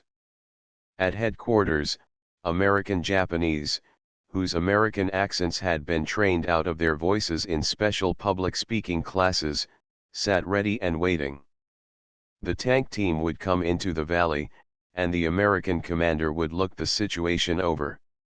He would cut his radio telephone into communication with headquarters, and would then say, "Hillside ahead of me." No characterizing features. 5 or 6 holes, but I can't tell which ones have Japanese in them. I can get up the hill. There are 2 trees at the crest of the hill, and a bunch of these native graves over on the left. The American Japanese at headquarters would say, "Regular announcement, sir. Do you want them to assemble by the graves or at the trees? Tell them to stand in front of the graves." That way they'll be coming downhill. Want to be cut in? Yes, sir, says the headquarters man. The tank commander would then cut his radio phone into a relay, and the tanks which had loudspeakers would automatically connect the loudspeaker units direct with the radio telephone. A voice, loud as the voice of a god, would fill the entire valley, coming from everywhere at once and speaking good clear Japanese. Attention, Japanese troops, attention. This is the American tank commander calling. I am going to destroy all resistance in this valley. Attention. I have flamethrowers. These will be used on all dugouts and caves. Attention. Flamethrowers will be employed. Gunfire will close the cave mouths. No Japanese personnel can expect to escape. Japanese personnel commanded to cease resistance. Japanese personnel commanded to cease resistance. Japanese personnel must assemble in front of native burial place, to American left flank, Japanese right flank. The tank commander would watch, while the loudspeakers blared. First one Japanese, then more would come in small knots to the assembly place as directed. The commander would then cut the American Japanese back in and say, I think they're holding out on the hill crest. Try that. Just a minute or two. If they don't start coming, I'll go after them and cut you in just when I reach the top. Yes, sir. Which part of the hill crest, sir? I can't tell. Anywhere. Figure 70, End of War. This leaflet helped the war to end, just as did the great leaflet which submitted the Japanese surrender terms back to the Japanese people. On one side the leaflet carries news from the Wehrmacht's last defeats, on the other it takes up the future of Germany as determined by the Crimea Conference. The speakers would be cut back in, attention, Japanese forces remaining on hill crest.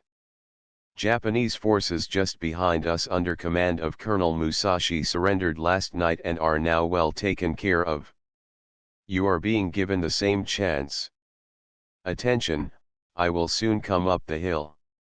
A few more Japanese figures, small as ants on a sand dune, would come into sight on the hill and begin clambering down to the point of surrender. Point 44 Part 4 Psychological Warfare After World War II Chapter 14 The Cold War and Seven Small Wars. The period after 1945 has turned out to be considerably more turbulent than most Americans expected.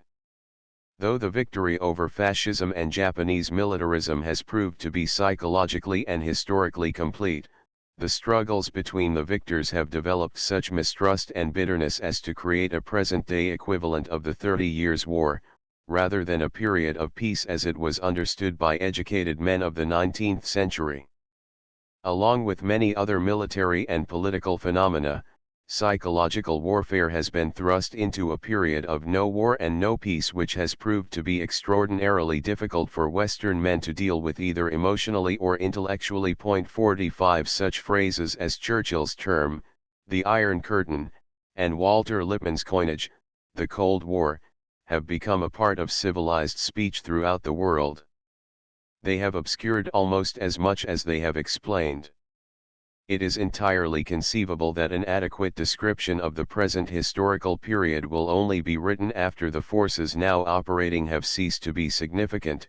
At that future time it may be possible for serious and reflective men to determine what happened in the middle of the 20th century. Recognition and delay. One of the preeminent factors in the psychological and opinion aspect of the turmoil in the mid-20th century has been the very sharp contrast between the time on which a given event occurred, the delay between the occurrence of the event and the final understanding of that event in their own terms by the strategic policy makers affected, and the successful recognition of the event in policy papers looking toward a further future. The political and strategic character of much recent military history has therefore been a grotesque comedy of errors, ridiculous if it were not so deadly serious, involving the lives of the major urban populations of the world. and events such as the liberation of Indochina from Japanese military occupation in 1945, met competently and reasonably by the standards of an anticipated world of 1946, which unfortunately never materialized, led to the frustrations, bloodshed, deceit, and warfare of the late 1940s, and by 1954 became partially intelligible as a facet of the free world's struggle against communism. New interpretations of policy and propaganda. Polemic writing has been done concerning the role of propaganda, psychological warfare, psychological strategy, and comparable operations. In many instances the polemics have involved the presentation of two sides, each of which was right, one side maintaining that the old-fashioned world of free, sovereign nations, meeting in a parliament of man as constituted in the United Nations, could and should use the realities of traditional power politics as a guide to the present and the future, and should avoid the hopelessness, terrorism, and fanaticism of chronic ideological war. The other side with equal merits has often argued that the ideological war is here, that its deniers are the witting or unwitting sympathizers or appeasers of communism, that their realities are outmoded, and that the United States must face up to a crusade which will end in annihilation or death for either the communist system or the constitutional democratic group of states. What such polemics overlook is the terrifying probability that events may happen so rapidly that no one on either the communist or anti-communist side is capable of assimilating a new datum, such as the development of the hydrogen bomb, the death of Stalin, or the appearance of Israel among the nations, until well after the event has occurred. The occurrence of public events in all past civilizations has involved a considerable number of public agreements on the major hypotheses concerned. As pointed out earlier in this book, the antagonists in older wars usually, though not always, knew what the war was about. Today the spiritual, psychological, logical, and scientific inconsistencies and paradoxes within each system are so deep as to make the definition of long-range goals almost impossible. Any one goal, such as the establishment of peace, the appreciation of an international system of alliances against aggression, the maintenance of national sovereignty, the protection of a free enterprise economy, the assurance of self-determination to non-self-governing peoples, or the like, may, if emphasized, contradict the concomitant goals which support it. Communist and anti-communist psychological events. Each of the two major systems has strengths of its own. The communist strengths are sometimes too apparent to Americans, so much so that Americans exaggerate communist power and overlook serious deficiencies in the economies and the political character of the communist group of nations. The communists can suppress dissidents with a fanatical party line. The price they pay is the abrupt shifting of that line as international situations change. The communists can appeal to youth by their dogmatic faith that they are the masters of the probable future of the world. They risk much if this faith does not pay off and if the world's youth sometimes turns against them because they promise too much and deliver too little. The communists operating from an allegedly material basis offer psychological and spiritual values of a perverted kind, but have very considerable propaganda value. They give people a chance to sacrifice themselves, to work for causes greater than their individual personalities, something to die for, and an apparent understanding of history. Yet the communists also risk psychological exhaustion and cynicism among their elite cadres as well as among their mass followings. In the next chapter, concerning strategic information operations of the United States government in the foreign field, there will be further discussion of the psychological strengths of the free world. We will say at this point that in the light of the strategic and military contexts of the post-war period, the free world has had the advantages of modesty, relaxation, and elasticity. Among Americans, even among intelligent Americans, it is frequent to find the assumption being made that the chief strength of the free world consists of its legal rights and its democratic political processes, rather than in its actual, not merely formal, toleration of many points of view and its actual relaxation of the populations under its control.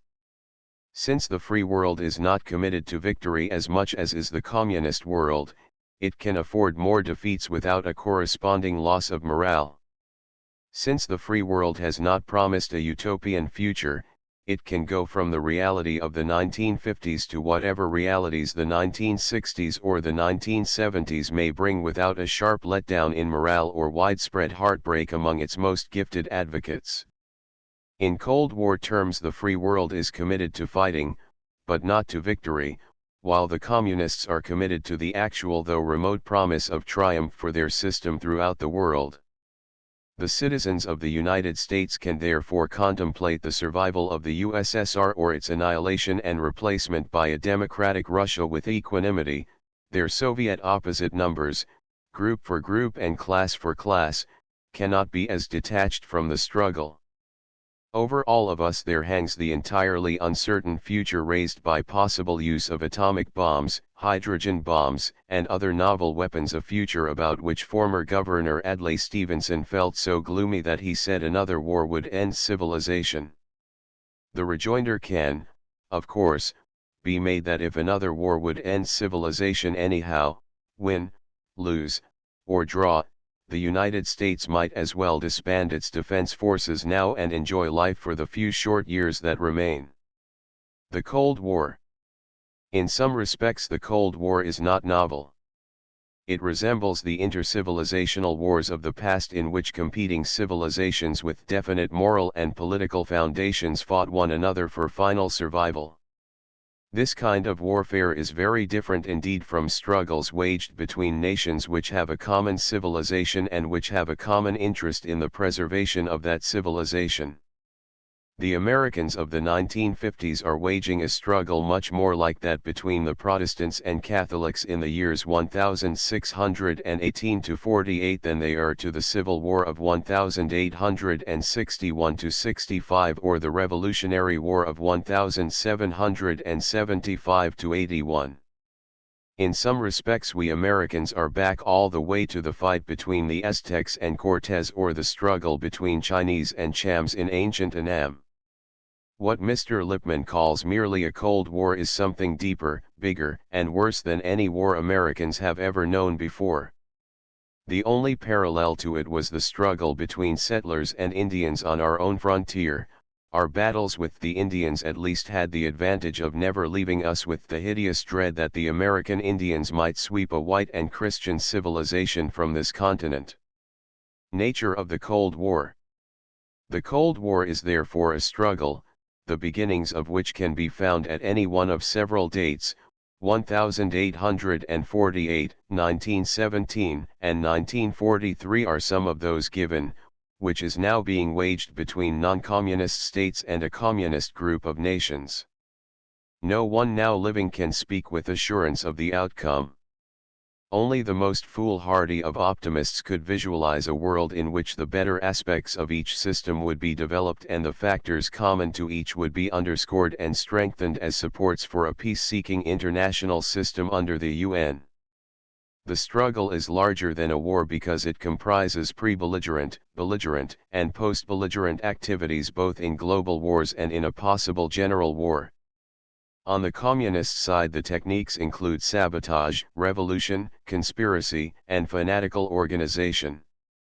On the anti-communist side a family of paramilitary weapons is gradually being developed and may or may not be thrown into the struggle. No war was ever as bitter or uncertain as this one because war, whatever its demerits, at least commits the nations to combat and to victory.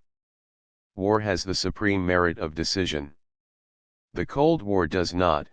People have to fight it without knowing what it is or what they would get out of it if they could obtain the advantage. 46 Origins of the Cold War. In retrospect it is easy to argue that the communist system has been fighting all non-communist systems ever since 1848, that the Soviet system has been in a moral condition of war with all other governments since 1917, that the Democratic Soviet alliance against the fascist powers during 1941–45 was a sham and a fraud covering a three-cornered war, and that therefore attempts at a good alliance between non-communists and communists were shams, mistakes, or frauds. This is easy to say in the 1950s, it was not so apparent in the 1940s. It can even be argued that Yalta, and everything for which Yalta stands, was a tragic mistake and yet a blessed one. If the Western powers had not attempted to deal amicably with the Soviet Union at Yalta, the Western peoples, already hypersensitized in matters of conscience, might have attributed to themselves and to their posterity an unbearable burden of guilt. We and our children might have gone down fighting while wondering in our innermost hearts, why didn't we make a real try to avoid war with Soviet Russia? Though the Tehran and Yalta agreements have been violated by the USSR almost from the moment they were concluded, it can be argued that the Western world was wise in experimenting with appeasement because it liberated our consciences for future struggle.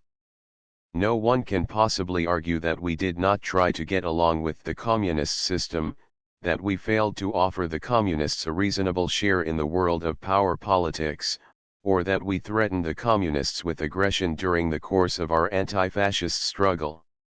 For better or for worse, we did try to get along with them. We have failed. Why have we failed? The failure seems to be much more on the side of the communists than on the side of the free nations. Though it is possible for left liberals or hypercritical intellectuals to find fault with the US and British position in this respect, or that, short of extreme nitpicking, it must be argued that the communists jumped the gun on the Western powers in almost every case. Tito, while still in agreement with Moscow, proved implacable toward the constitutional Yugoslav government and the Church as they had existed before 1941. While Roosevelt was still living, the Lublin Poles prepared a savage double-cross of the London Poles. Whether communist action arose from a lamentable fear of our own aggressiveness, or a Machiavellian plan to conquer the world does not, at any time, matter very much. What matters is the almost indisputable fact that in many parts of the world the communists undertook the initiative against the anti-communists. The first edition of this book, Psychological Warfare, was written in 1946 and published in 1948, the second edition is being completed 8 years later, in 1954. Any reader who contrasts the two editions will see at a glance that the author, although suspicious of communism, had no real anticipation of the fury or seriousness of the communist attack upon the non-communist world, nor of the strategic arguments and responsibilities which the free world would therewith be forced to accept. The Cold War and the actual fighting. As late as 1948, when the talented and bold-minded Lieutenant General Albert C. Wedemeyer was Deputy Chief of Staff, the U.S. Army's psychological warfare facilities at the general staff level consisted of a few paper assignments to colonels in operations and in training, together with your author as a part-time consultant and one girl stenographer to keep the files. By 1953 these numbers were multiplied by the hundreds. Each of the military services has accepted its responsibility, so that by 1953 there was not merely one Army Psy-War system, but there were at least 5 separate organizations in the U.S. government in different places and at 5 levels directly concerned with these problems. Figure 71, Official Chinese Letter. This surrender pass from Korea shows intelligent American use of materials from another culture, the ancient format, in this case, of the traditional Chinese bureaucratic letter. A curious division of responsibilities not anticipated by the Creel Committee of World War I or the OWI of World War II arose in the Washington of the Cold War period. While the military establishments were given jurisdiction over propaganda activities connected with actual combat, other propaganda activities were kept largely in civilian hands, though simultaneously the direction of civilian policy at its very highest level became paramilitary through the influence of the National Security Council. In other words, most of the national foreign policy decisions at the highest level have been dictated in recent years by strategic considerations. They have been National Security Council decisions, not cabinet-type decisions of the kind which might have been made in the years of William McKinley or Warren G. Harding. Yet, even though the decisions have been strategic in type, the propaganda implementation of these decisions has fallen for the greater part on the State Department and on the economic aid program facilities, not on the military. The military have been pretty strictly confined to those aspects of propaganda which directly pertain to combat areas. By 1953 U.S. leaders had begun to understand the situation with which they had been dealing since 1947, and in light of that necessarily belated but correct appreciation of their own position, the William Jackson Committee began to recommend that propaganda policy be written not as something self-contained, but be considered an integral part of every other U.S. government decision possessing world situation or news impact. The Cold War and the Home Front. Among editors, professors, officers, officials, and other experts concerned with foreign affairs, there has been frequent lamentation that the American people did not take the great struggle of our time more seriously. The contrary should be argued, at least by way of contrast.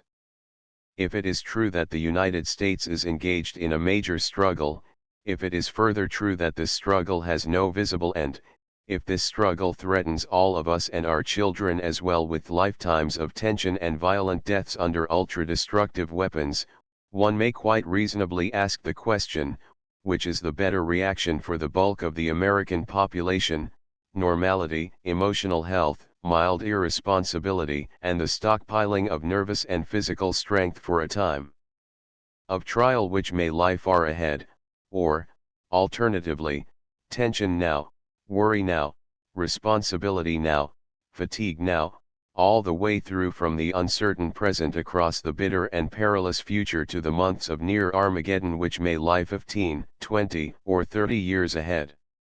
Sadly and seriously, with no attempt at cleverness or mockery, a staff officer could argue today that the American people should leave their worries to their leaders so as to be strong when the time of trouble comes. In the field of civil defense, for instance, it is grotesque to spend billions on offense and little on the saving of American lives. On second glance, this may not be so grotesque after all. The technological advance of fissionable and thermonuclear weapons is so rapid, the development of guided missiles and other carrying instruments so swift and so unpredictable, that a 1955 model civil defense system might become a fool's paradise by 1960. If this be true, it is better to live as well as we can to maintain the profession of arms at an adequate level, to hope, quite irrationally, for the best, and to let the dead of the future bury their dead as best they may. 47 Alternatives to victory and defeat. In a Cold War, as opposed to a war, the role of the armed services is to deter the enemy, not fight the enemy, and the purpose of the government is to achieve an accommodation, in the sense of an arrangement satisfactory to both sides, not a victory. If this is correct, serious reappraisal must be made of the USI war position as well as of our strategic thinking. The alternatives to victory and defeat are forms of survival of the competitors. The entire health of each competing civilization matters. It is obvious enough to Americans that we must remain prosperous, free, constitutional, democratic. It goes without saying that we must, as far as our individual fortunes permit us, retain our belief in God and derive from religious beliefs those spiritual strengths not available to the communists. What is not often raised is the equally important factor of the conquest of probability. Wars are much more often won by people who are sure they are going to win than by people who know that they would like to win, but who think at the same time that they will probably be defeated. The overconfidence of a Cortez or a Mao Zedong may seem insane to many of us. With the passion for security so prevalent in individual and national lives, both the Western powers and the individuals comprising them grotesquely exaggerate the margin of safety which they need in which to survive. Part of this springs from the fact that much of our civilization is not forward-looking, that neither young Americans nor old Americans have a clear-cut or hopeful picture of what the world should be, will be, and must be, by AD 2055. On the communist side it is frequent, but not universal, to discover that the best communist cadres are made up of men who are dead sure that communism will win, who are equally sure that communism does not have to be right in order to win, and who are sure that objectively and scientifically, whatever that may mean, the communist system is almost certainly destined to succeed. If communism cannot get out of succeeding, the responsibility of the individual communist becomes bearable. He is still seriously and tragically responsible for the expediting or the delaying of the inevitable, but he does not take the mantle of God or Karl Marx and state that this is the world as he wishes it to be and that the world of his desires will come into existence if, and only if, he fulfills his personal responsibilities to the utmost. In Asia, perhaps more than in Europe, there are many persons who are turning toward communism, not because they think it is good or just, or even because it is powerful, but simply because it is likely. Every individual in his own life has known that he cannot undo the passage of time, the aging of his body, the death of his loved ones, the loss of opportunities which might have been seized, or even his own death. In their individual lives men of all nations perform the feat, characteristic of the human being and apparently shared by no other species of life, of living from day to day in a constant reconciliation of the past and present with their own estimate of the probable future. At times in history, that which should happen seems to be unleashed like spiritual lightning and men rally in frenzy around causes which for the year or the decade seem inspiring, terrifyingly beautiful, and within human reach. Through most of history, that which is apt to occur provides a more sober guide to the future and men prepare to live in accordance with its standards. In the battle of the probabilities the war of the Western powers has been weak, high-pitched, and uncertain, while the insistence of the communist themes has been as monotonous and hypnotic as a jungle drum. For better or for worse, the communists have broken a path through to what they think to be the future, we of other nations have not. The chief element of anti-communist victory, practical, sober expectation of a certain and final downfall of the Soviet system, has thus far been lacking on the anti-communist side. The communists, on the contrary, have unreasonably, provocatively, and untruthfully raved, screamed, shrieked, and lied to bring about that better world which, curiously enough, their most effective cadres considered to be an inevitable world. Thus the UN prisoners held by the communists during the Korean War were subjected to a constant bombardment of communist propaganda concerning their personal responsibilities before history and the opportunities which they would have to serve peace and mankind, as these noble concepts are set forth on the red side. The end of the Cold War. If the hypothesis set forth above, page 251, note 3, namely, that the Cold War may turn out to be unendable war except in terms which no living man can visualize, it may be true that appreciation of the role of psychological warfare, whatever it may later be called, in this struggle may have to wait a few more years. One factor often overlooked on the American side has been the limitation of the originators. Propaganda, to be effective among foreign peoples or foreign armies, cannot and should not outrun the strategic capabilities or the political intentions of the issuing power. It does no good for an American propaganda radio to pledge battle to the death while the U.S. press services amiably discuss an accommodation with the communists. Comparably, an official propaganda plan to make the people of France feel that the Americans love and admire them is not very realistic if, in terms of column inches of French press material, unofficial American utterances are related to France to the effect that the French are washed up, their cause in Indochina hopeless, their economy unviable, and their political goals foolish. The years 1950 to 54, during which the Korea struggle took place and in which NATO and the European Defense Community, EDC, came to prominence, often showed a proclivity on the part of U.S. official propagandists to go far beyond that which their home public would support. Need it be said that the effects on foreign public opinion were possibly deflationary? An imaginable end to the Cold War may lie in neither victory nor defeat, in neither accommodation nor reconciliation, but in the development of more, newer, and different quarrels. Hostility of Protestant and Catholic faded out in Europe when the hostility of French, Germans, Spaniards, and other nationalities came to be more important. It is a problem for the psychiatrist and sociologist to answer if they can. Is it possible that semantics of war-causing quarrels can be superseded by anything other than different quarrels? A tension-free civilization is imaginable.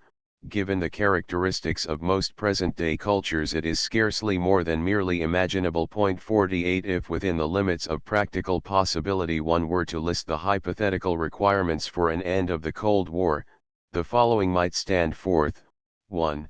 General war leading to destruction of either the communist or non-communist systems, or 2. Prolongation of the present Cold War atmosphere until new and more interesting quarrels arise which make the present ones obsolete, or 3. Reconciliation of the communist and anti-communist systems, by some process not now imaginable, along the general lines of Franklin D. Roosevelt's grand design, or 4. Collapse of all major civilizations under impact of fissionable and thermonuclear weapons, or 5. Gradual erosion of the anti-communist world and an eventual communist victory by sustained communist successes short of war, or the alternative of gradual erosion of the communist world and the creation of a constitutionalist and libertarian probability of victory, also without the outbreak of general war. It would be a brave and foolish man who would say which of these the world should expect, but it would be a stupid staff officer who did not anticipate at least one of them, and who did not as a military officer or government official do his best to bring about victory in a form which his side could define, recognize, welcome, and achieve. 49 The Seven Small Wars. The foregoing extensive discussion of the Cold War has been included because it explains a great deal of the apparent contradictoriness, irresoluteness, and uncertainty of the small wars which have occurred since the end of World War II. The seven small wars fall into a threefold pattern. If China is excluded, China is taken up in the next section.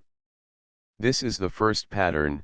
5 of the 7 wars were Asian struggles against the Western powers, Korea, Indochina, the Philippines, in which communist Filipinos regard the United States as their ultimate enemy, Malaya, and Indonesia. In Korea and Indochina the struggle came to be communist-controlled. In Indonesia the struggle ended in a nationalist victory. In the Philippines the struggle degenerated into petty skirmishes between a native constitutional government and communist extremists. One war was an expression of European nationalism on the soil of Asia, with the creation of the new State of Israel. The third category is, of course, the special case presented by the Indian-Pakistani fighting, which is a struggle between Asian nationalisms without much intervention from either European colonialism or communism. The most important of these wars were the 5 in Korea, Indochina, the Philippines, Malaya, and Indonesia. The Israeli struggle appears pretty well settled as a fighting war, and the India-Pakistan issue appears not to be one which will lead to general war between those two countries. The predominant group of wars shows variations of the same components in different quantities. Each was a reaction to the fall of Japan's short-lived East Asia military empire. Each involved partial or complete resistance to economic affiliation with the capitalist world. Each had an ingredient, though these differed in stress and direction, of local Asian nationalism. Except for Indonesia, each eventually became a part of the worldwide front between communism and anti-communism. These wars deserve consideration one at a time for their Psy-war content. Figure 72, Intimidation Pattern. a Korean-language leaflet maximizes the threat to enemy ground personnel of U.S. air operations. The enemy dug in. The special case of China. None of the wars mentioned above was as bloody or as tragic as the Chinese Civil War between communists and nationalists, which ended with a Red victory in 1949. The China situation is too complicated to be summed up in a single paragraph. The political, economic, and propaganda components on each side of that war are as yet not completely assessed. For instance, one of the major factors in the defeat of the nationalists consisted of the withdrawal of the Japanese managers and technicians from China, as well as of those Japanese troops who had been maintaining a degree of law and order in Manchuria and North China. This withdrawal was not only sought by such progressives in the State Department as John Stuart Service and Alger Hiss, it was also enthusiastically endorsed by conservatives such as General Wedemeyer, who shipped the Japanese out, and General MacArthur, who received them. No American, right-wing or left-wing, seriously proposed replacing the Japanese with United States or United Nations personnel until the nationalists had enough trainees to manage a modern, capitalist China. By withdrawing the Japanese, the nationalists and the Allies destroyed the political and economic system under which the nationalists proposed to operate, and were then astonished when the nationalists met defeat. In the China policy situation, the contribution of communist-covered propaganda within the United States in preventing aid to Chiang in the crucial years of 1947, 1948, and 1949 should not be overlooked, neither should it be overestimated nor considered the sole determinant of events which took place within China. 50 Psy War in the Indonesian-Dutch War. A rapid and talented command of propaganda was shown by the Indonesians in their retention of power in the face of a Dutch landing in the islands in 1945-46. The Indonesians were readily alert to the necessity for obtaining US, British, Australian, and other foreign sympathizers. They opened propaganda offices abroad and did an excellent job of presenting their own case. While Indonesian combat propaganda against the Netherlands troops is not recorded as having had much effect on Dutch morale, their use of global strategic propaganda to support a local war was excellent. Netherlands ships were refused docking and loading services by Australian stevedores. American press and public sympathy ran very largely in the Indonesian favor. Indonesian acceptance of the political concept, United States of Indonesia, which was dropped as soon as independence was won, may have played a significant role in winning American sympathy. Figure 73, Communist Wall Propaganda. Wall messages have been ubiquitous in China for many years, leading one wit to accuse the Chinese of mural turpitude. Here the ancient Chinese device has been turned against English-reading personnel. Dutch military and strategic propaganda in their war with the Indonesians suffered from uncertainty on the Dutch side as to the goals of the war, the suspicion that a Netherlands victory would be nothing more than a triumph of colonial capitalism, and the insistent interference of United Nations and United States observers. The Dutch were never able to put across the point that Indonesia derived its nationhood from imperial Japanese sponsorship, and the Netherlands' withdrawal was dictated as much by the practical necessity of reconciling world opinion and balancing the home budget as by the militarily untenable nature of the Dutch enterprise.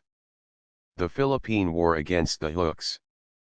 By contrast, the Republic of the Philippines faced a very serious military situation in the challenge of the Hook Army's tough communist troops concentrated in central Luzon, who waged a cruel and bitter war, rather like the struggle of the Irish Republicans against the Black and Tans. By 1950 the Philippine government was in a serious position. There was at least the remote possibility that if the government continued to falter, the city of Manila might have fallen to a communist coup. In this situation Ramon Magsaysay, as Secretary of Defense, developed some of the most provocative and audacious anti-guerrilla operations of the post-war period.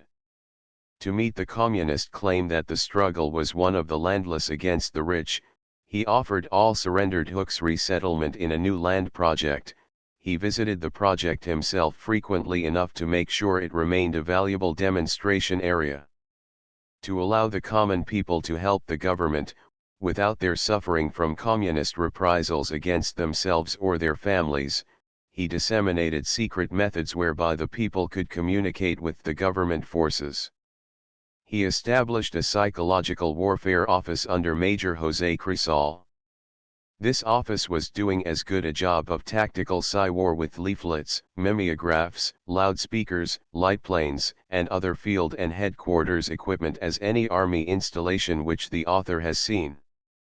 Most of the doctrine and procedures for the operation of the office were American, but the content of the materials was Filipino.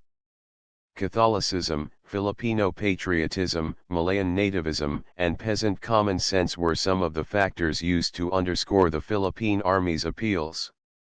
In the following 3 years the hooks shrank seriously, although the danger could not be said to have been eliminated altogether. Indochina and political warfare. With devotion, often with heroism, frequently with brilliance, the French military forces in Indochina fought a communist-captured nationalist movement known as the Viet Minh. They fought despite the accompaniments of a wretched and vacillating home policy, incredibly poor psychological relationships with the native elite, and security situations which pass all American belief. One Vietnamese recently told the author that the pro-communist Viet Minh soldiers fought as long as they could against the French and then came back to French territory to eat good food, visit their families, rest and relax before returning to the field to murder more French sentries, blow up more French patrols, or attack more French outposts. It ill becomes an American to criticize the French for their policy in Indochina, since it was by virtue of a U.S. strategic decision and a U.S. logistical action that Indochina was turned first from Japanese hands into the hands of the British in the south and the Chinese nationalists in the north. The British did not care much about the local situation. The particular Chinese nationalists in northern Indochina were mildly sympathetic with local nationalism, but chiefly preoccupied with stealing everything that could be put on a truck. After this ill-fated liberation, the Americans then assisted the French in transporting forces back to Indochina. This was after much of the U.S. press and many U.S. leaders had indicated their disapproval of French colonialism and had given indirect but powerful encouragement to Viet Minh's rebellion against the French. Having helped foul up the situation for the French hopelessly, the United States then observed their return, a return which was definitely, though indirectly, made possible only by U.S. aid to France, with uncertainty and disquiet. It took the Americans 4 years to decide that they were on the French side, and even then they were not very much on the French side. Neither were the French. The French side was an indefinable amalgam of old-fashioned French colonialism, the membership of 3 small Asian states in a French Union, and anti-communism. The French made the mistake which the Americans repeated when they invited the Chinese Communist general, Wang Xiuqiuan, to New York to defame the United States through the courtesy of the United States government, or when they tried dealing with the Chinese Communists, fighting them, dealing with them, and fighting with them again. When the French finally decided to seek an all-out military victory against the Communists, they set up local governments which they themselves promptly dishonored, giving them neither prestige nor authority enough to combat the Communist menace in local Asian terms. That the French should have held the Asian anti-communist front under these strange political circumstances is a credit to France. The Indo-Chinese War has been dirty, discouraging. It has often verged upon the hopeless. The French have been criticized by the Americans in the early period of the reoccupation of Indochina for not turning the country over to communist nationalists lock, stock and barrel. Later the Americans criticized the French because the French did not annihilate the same communist nationalists whom the Americans had previously lauded. In the end, Dien Bien Phu and Geneva were the inevitable concomitants of Panmunjom. Once we made peace, the French had to make an equally bad peace too. The United States was adroit enough to obtain the immense psychological leverage of getting the Korean War recognized as a UN war. The Indo-Chinese War was not made a UN war even though it was the same enemy who was being fought, Asian communists, underwritten by Peking and guaranteed by Moscow in each case. Amazing though it may seem, practical psychological warfare was almost completely neglected by the French until the Americans supplied the French with printing facilities for French Annamite leaflets in 1950. By 1952 the French had assigned staff officers to carry out psychological warfare responsibilities and were making a serious effort to link up with the other anti-communist forces in East Asia for the purpose of obtaining psychological warfare know-how. A considerable improvement in tactical psychological warfare was made between 1950 and 1952. The strategic psychological warfare position of the French in the area must be referred back to the Battle of the Probabilities, mentioned earlier in this chapter. So long as French, Americans, and Annamites all feel that a French defeat is quite probable and say so both publicly and privately, it will be difficult for the French to make the Indo-Chinese believe that Vietnam, Cambodia, and Laos are here to stay as French-protected and anti-communist nations. 51 Malaya and the MRLA. The MRLA, or Malayan Races Liberation Army, is a Chinese communist guerrilla army operating in the jungles of Malaya. Malaya, minus the island of Singapore, which is a separate crown colony to itself, has been constituted in the post-war period as a federation of Malay sultanates. The British have talked a great deal about the self-government of Malaya, the eventual end of their own rule, and the progress of the people. Everything, or almost everything, which the British say is true except for the fundamental fact that the Chinese in Malaya can, under British rule, enjoy anything except life, purpose, and honor. What are life, purpose, and honor in basic human terms? They are the rights to belong to something, to be a part of history, to make one's own world move, to be a human being superior to other human beings, to be vain, to be proud, to be self-sacrificing. After years of war against the Chinese communist guerrillas who have small components of Malayans and Indians with them, the British have not yet found a single British brigadier or major general of the Chinese race. The world at large on the anti-communist side has yet to hear of a Chinese Malayan hero who served mankind by falling martyr to the communist terror or by emerging as victor in valiant heroic combat. The Chinese in Malaya, as the author has observed at first hand, are probably more prosperous than any other Chinese have ever been anywhere in the world. Under capitalism today, the Chinese communities in Malaya have achieved a degree of wealth, health, and education which communist China will be remarkable to have achieved if it survives and succeeds for the next 100 years. Does this not give the lie to the great communist myth concerning Asia, the myth accepted by many Western politicians, intellectuals, and newspaper men that the struggle between communism and anti-communism is a struggle for living standards? That the issue is an issue of who will provide the best livelihood?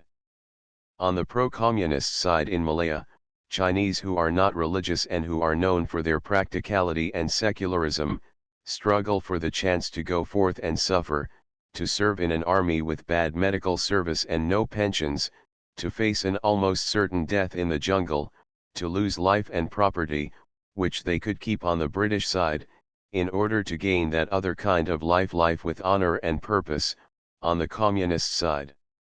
The British meanwhile progress, no doubt.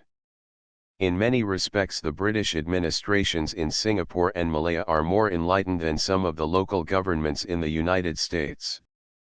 But whatever the reason, they do not seem to belong to the Chinese who live there or even to the Malays. They are governments for the people, and not, so far as the local people seem to judge, governments of the people. Is it reasonable to ask in the mid-1950s that decent British officers and civil servants convert themselves into apocalyptic fanatics of a weird composite Asian nationalism? Can the British make revolution in Malaya when they are rather fatigued with their own labor revolution at home? can we Americans, who have made nothing, absolutely nothing, out of the heroism and romance and tradition that might have been reconstituted as the ancient kingdom of Ryukyu, Okinawa, be in a position to chide the British for not doing that which we ourselves do not undertake? The communist magic is strong, bad magic. In North Korea it created officers in an unreasonably short time, developed fanatics while we were trying to develop gentlemen, and came close to defeating us in the perilous weeks of the Pusan perimeter. In China soldiers of whom many Americans despaired when they fought on the nationalist side became desperate assault infantry under communist training. The timid and quarrelsome Annamites who had given the French so little trouble before communism organized them, fought like leopards once they read Marx, Lenin, Mao Zedong, and Ho Chi Minh. Was this why the communists were able to continue in Malaya? No one has ever accused the British Army of a lack of ingenuity. The forces who developed desert raiders, coastal commandos, airdrop banditti, and a plethora of amusing, shocking, and audacious innovations cannot be accused of a lack of imagination. The British did use psychological warfare in Malaya strategically, tactically, in the field, in the cities, by radio, and by print. When Carleton Greene was directing the British Psy-war effort from the headquarters of that redoubtable gentleman, Malcolm MacDonald, British Commissioner General for Southeast Asia, he even resorted to the device of writing individual letters to known communists and leaving these letters scattered through the jungle. The British used white propaganda, black propaganda, grey propaganda. If there had been a purple propaganda they certainly would have tried it. Alex Josie came close to it when he shocked the planters in Malaya by delivering socialist speeches over the Malay radio in an attempt to pull the left wing off the communist bird. Sir Henry Gurney, the High Commissioner of the Federation who was murdered in 1952, was a veteran of irregular warfare. He had faced the Zionist terrorists in Jerusalem and was a man without fear. His approach to the problem of confronting communism was hopelessly sane. The communists were offering young Chinese the intoxication of craziness, of a mad and heroic righteousness to justify the misspending of their lives. Sir Henry's answer was decency, goodness, security, prosperity, authority, liberty under law. He offered everything except glamour, terror, inspiration, and romance, everything except the chance to join the British side. What kind of British side? A British side which, like the communist side, would welcome the makers of the future, the builders of the next civilization, the arbiters of history. The communists have presented a high bid against the US and Britain as well as the other Western powers. We have not yet overbid them. The high bid is the opportunity to join, to belong, really to be equal, not just legally equal, and, above everything, to share, to struggle, and to work under conditions of heroism for a common goal. The right to join. The West has lost a lot of the Cold War in Asia because the communist side could be joined and the Western side could not be joined. There is no American party in India, but there is a communist party. There is no anti-communist army to which cadres of men from either Soviet-occupied or Soviet-free territories can be made welcome. There is no command point for the anti-communist struggle. There is the promise of immense US help, even the promise of British, Colombian, Ethiopian, and other help, for Korea or other Koreas. Is there much willingness to be helped? Is there any way that we can let ordinary Asians in on our side? The top levels of this problem are, of course, political. They must be solved in the light of a US home public which eschews crusades and dreads adventures. At a lower level the problem becomes one for the military staffs of the future. How can the United States, the United Nations, or other anti-communist forces recruit native leaders and native followers under circumstances of dignity and honor? How can we either learn to love the allies we have or to find allies whom we can love? Until then, much of the spiritual and organizational advantage in Asia will fall to the communists. We may have the better ideals, but if people who are determined to illuminate their own lives with the splendor of risky, heroic, or self-sacrificing action, and who insist on doing something desperate somewhere somehow, so as to relieve the ignominy, poverty, and monotony of their existences, cannot learn how to join us, they will perforce join the other side. A slight or even a substantial increase in economic welfare in the Asian states seems to the author to favor a sharp increase in communist strength.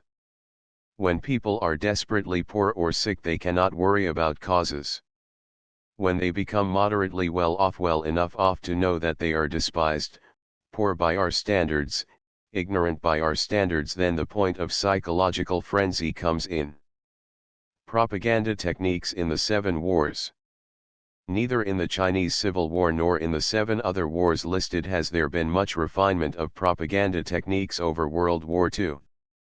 As a matter of fact, it took the Korean War 2 years to come up to the standards of Normandy.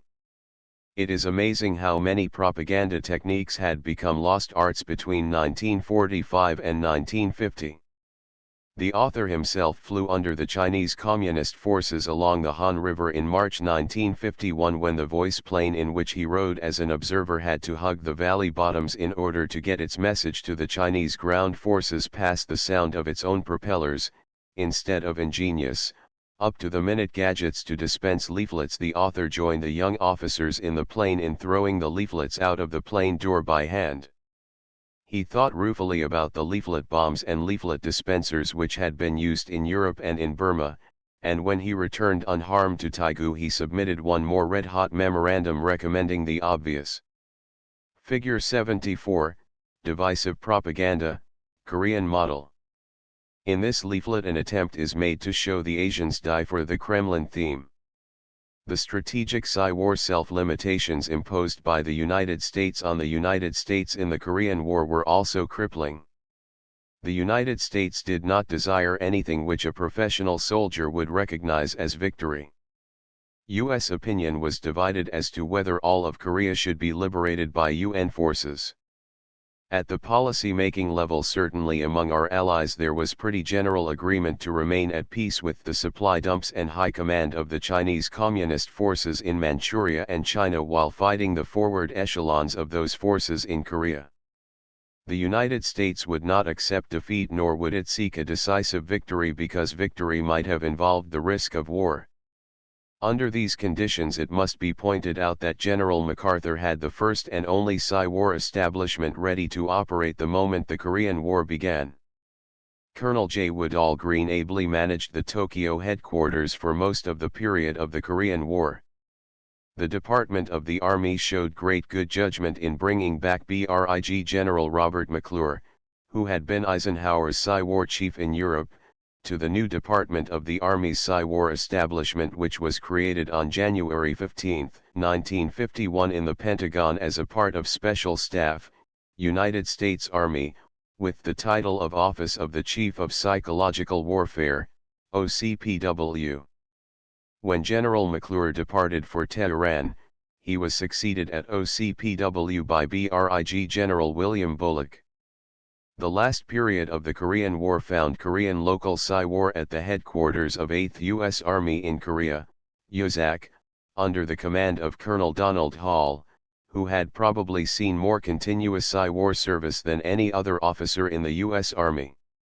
Chapter 15 Strategic International Information Operations. From 1776 to 1945 the U.S. system of government managed to survive in a world comprising many types of government without setting up its own propaganda and agitational forces.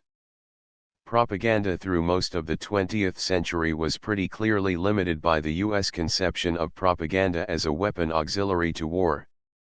Psychological warfare became proper, in conventional American terms, only when there was a war to be won. With the coming of peace in 1945 there was considerable uncertainty as to whether the United States should have a propaganda establishment at all. Even at the time of writing, 1954, there is still some doubt as to whether the United States needs propaganda facilities. The William Jackson report of July 1953 indicated that the terms propaganda and psychological warfare were unsatisfactory. Of course they were. They still are.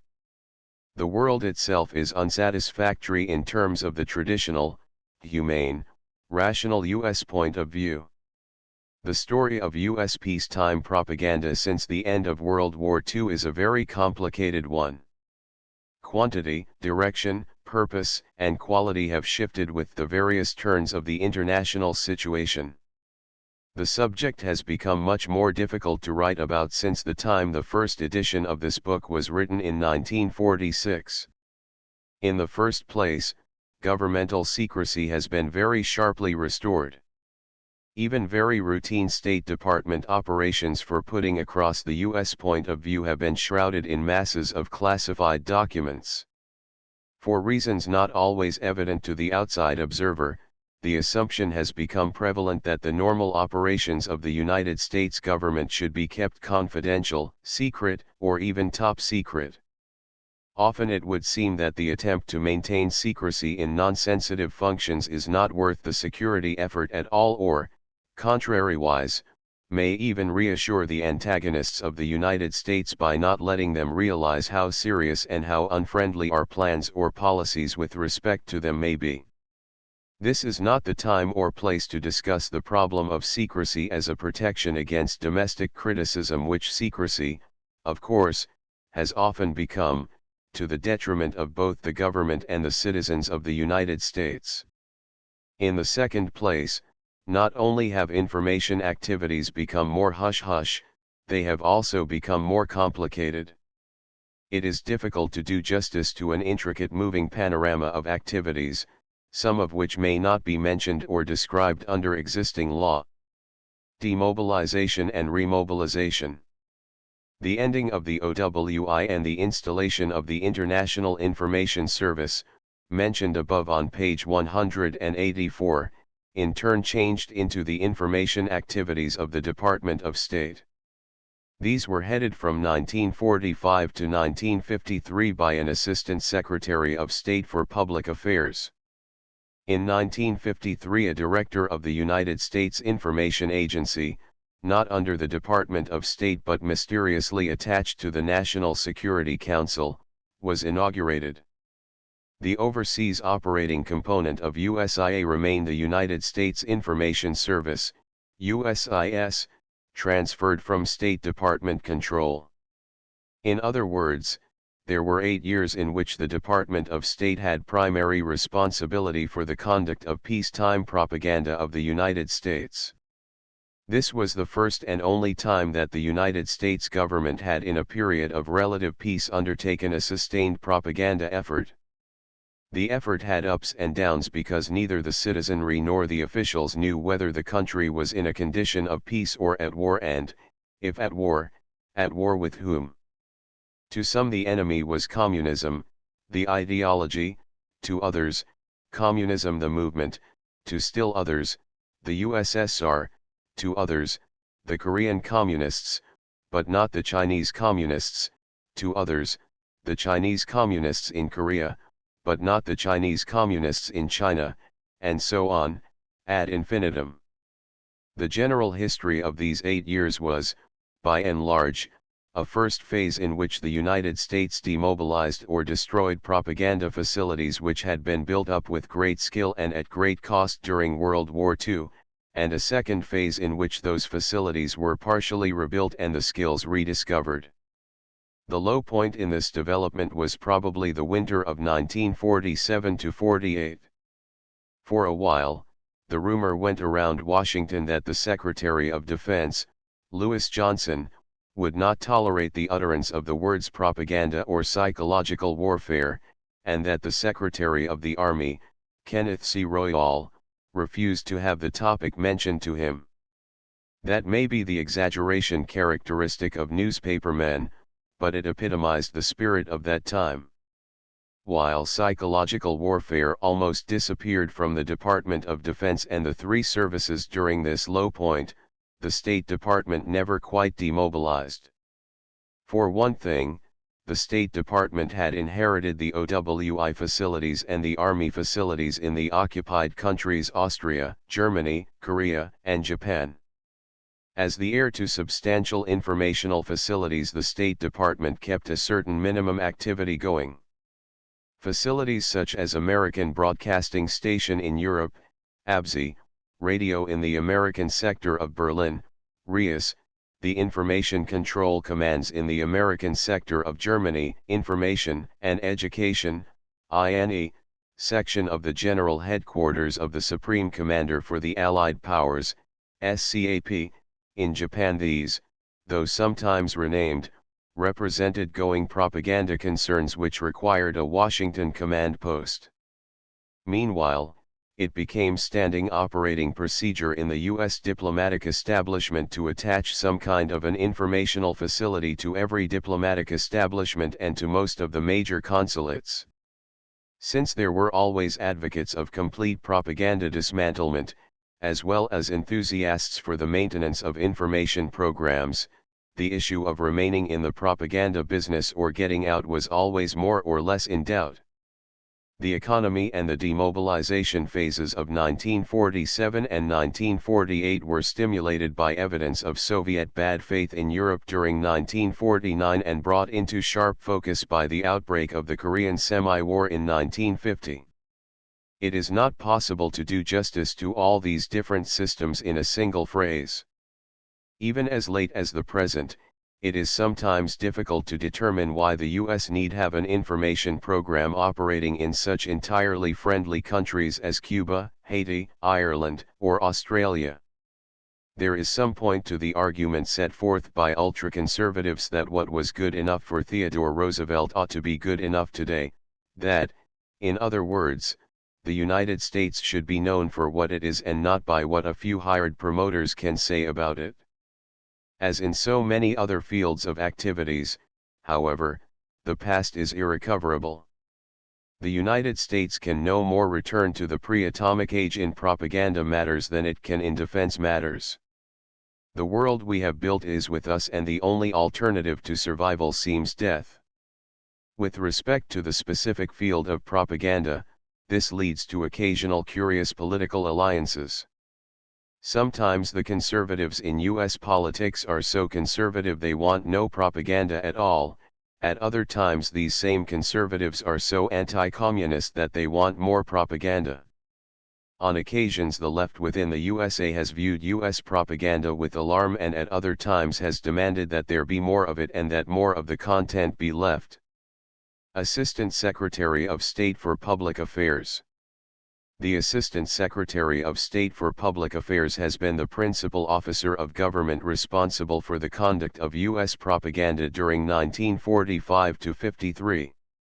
His successor, the Director of the United States Information Agency, faces very closely related problems. Fortunately, one of these Assistant Secretaries of State has written an excellent book relating his experiences and the problems of his office in detail. Edward W. Barrett, in his Truth is Our Weapon, New York, 1953, describes his own experiences with 2 years in that position.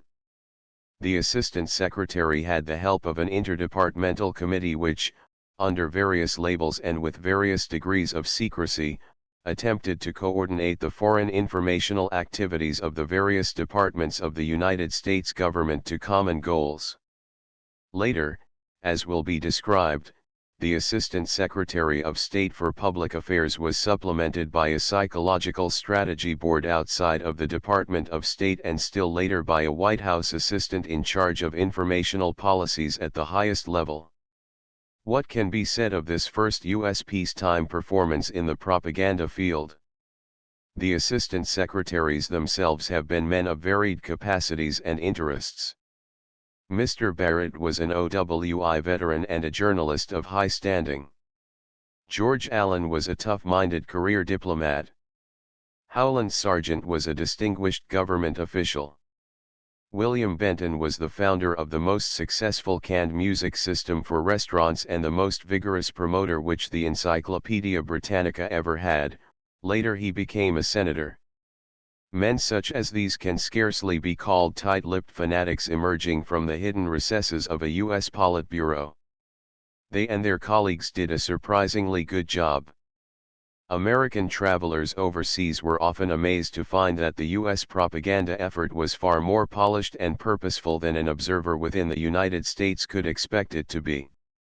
The activities of the Assistant Secretary of State for Public Affairs consisted of supervising the domestic origination of broadcasts directed to the Soviet Union, the satellite countries, neutrals, and friends.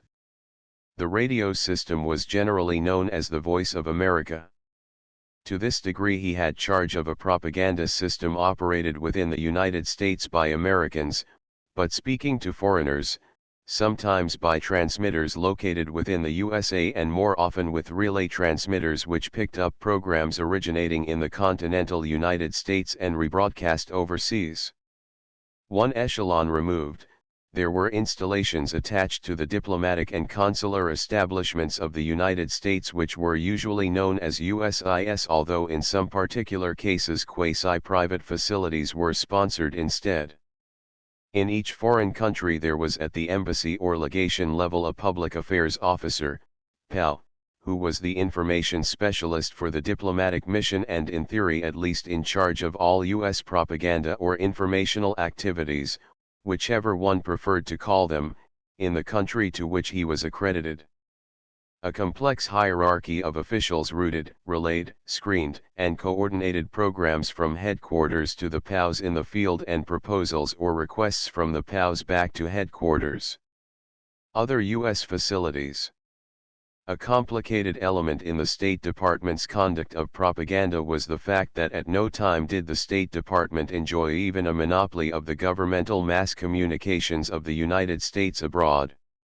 It goes without saying that at no time did the State Department achieve or seek control of private U.S. mass communications such as the international editions of Time and Newsweek, the circulation of American books and magazines on a commercial basis, commercial American-owned publications abroad, or the like.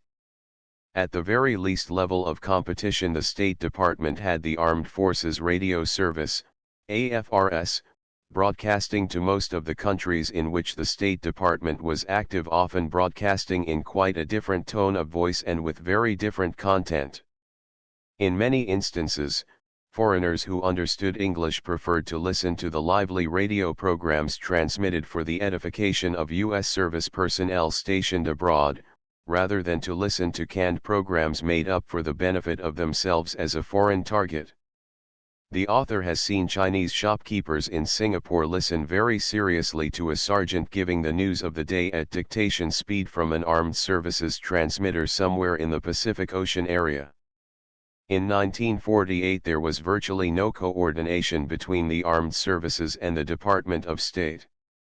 As time went on, the two sets of U.S. broadcasts took a certain amount of note of each other. Coordination was not as easy as it might seem on paper. After all, what is one to do? Is it valid to propagandize our innocently cherubic service personnel abroad whom so many domestic purity leagues and local pressure groups are anxious to defend? After all, these service people possess fearful weapons. Each has a congressman to whom he might write. But if service personnel in a foreign country are to be given non-propaganda materials, how can the same area be given propaganda materials for the benefit of the indigenous personnel? The propaganda from the United States government must not be too much at variance with the non-propaganda of the United States government.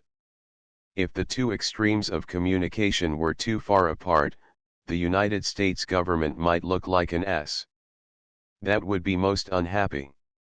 Over and above the contradictions and difficulties involved in the operation of at least two governmental systems and many private systems of U.S. news communication and dissemination systems in foreign areas, there is the further problem of additional U.S. facilities. Sources such as the Washington Post, Joseph Alsop, James Reston, and other well-informed Washington journalists often hinted gloomily and darkly that U.S. cloak and dagger operations are still going on, Dorothy Thompson was often troubled by what she regarded as the feckless successors of the wartime OSS.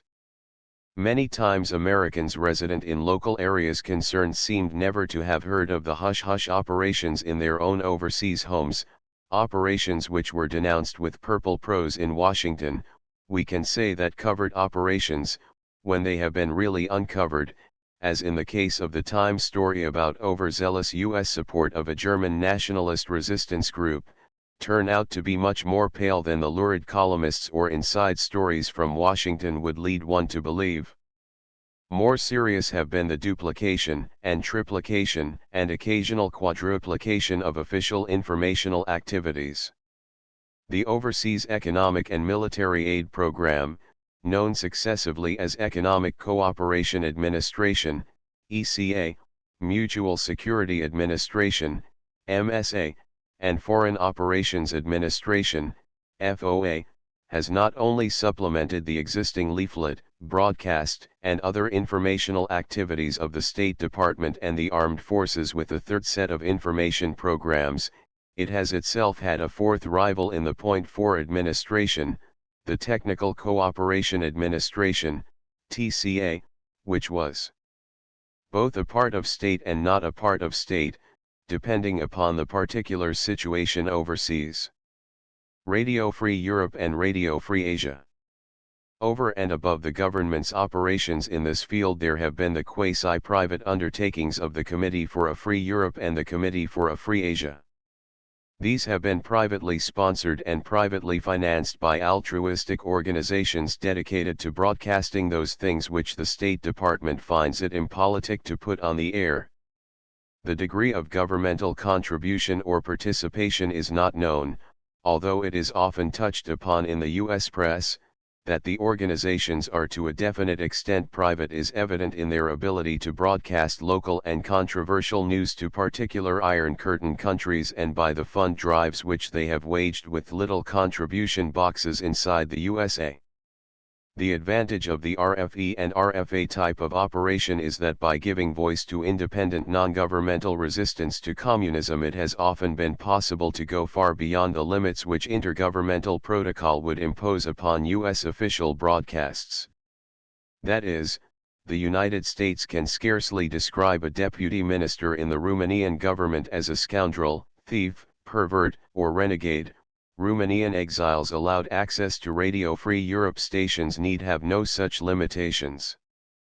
On the other hand, there is the difficulty that Radio Free Europe, because of its U.S.-based finance and management, might lend an unnecessary U.S. sponsorship to genuinely independent anti-communist undertakings. Here again, as in the case of the reconciliation of the State Department and defense broadcasts, it is impossible to draw a doctrinal rule which would prescribe on one hand that all propaganda broadcasts should be unofficial or that they should all be official. One cannot even say that they should all be coordinated.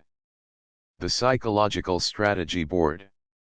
Coordination was nevertheless attempted, at least for the governmental side. In 1951, President Truman created the Psychological Strategy Board, bringing the versatile and judicious Gordon Gray back to Washington for the purpose. The prescribed role of the board was to coordinate, plan, and phase all United States information policies so as to achieve maximum effect from the governmental effort. Not once did the board dare reach out for a penny's worth of jurisdiction over private U.S. facilities. The Psychological Strategy Board was only originally under the chairmanship of the Director of the Central Intelligence Agency, then General Walter Bedell Smith, with the members of the board consisting of the Under-Secretary of State, the Under-Secretary of Defense, and the Deputy Director of what was at the time known as ECA, later MSA. The board had a series of able staff directors and small staffs detailed from other government departments on a permanent basis to serve as a working secretariat. The precise operations of the board were cloaked in extraordinary secrecy.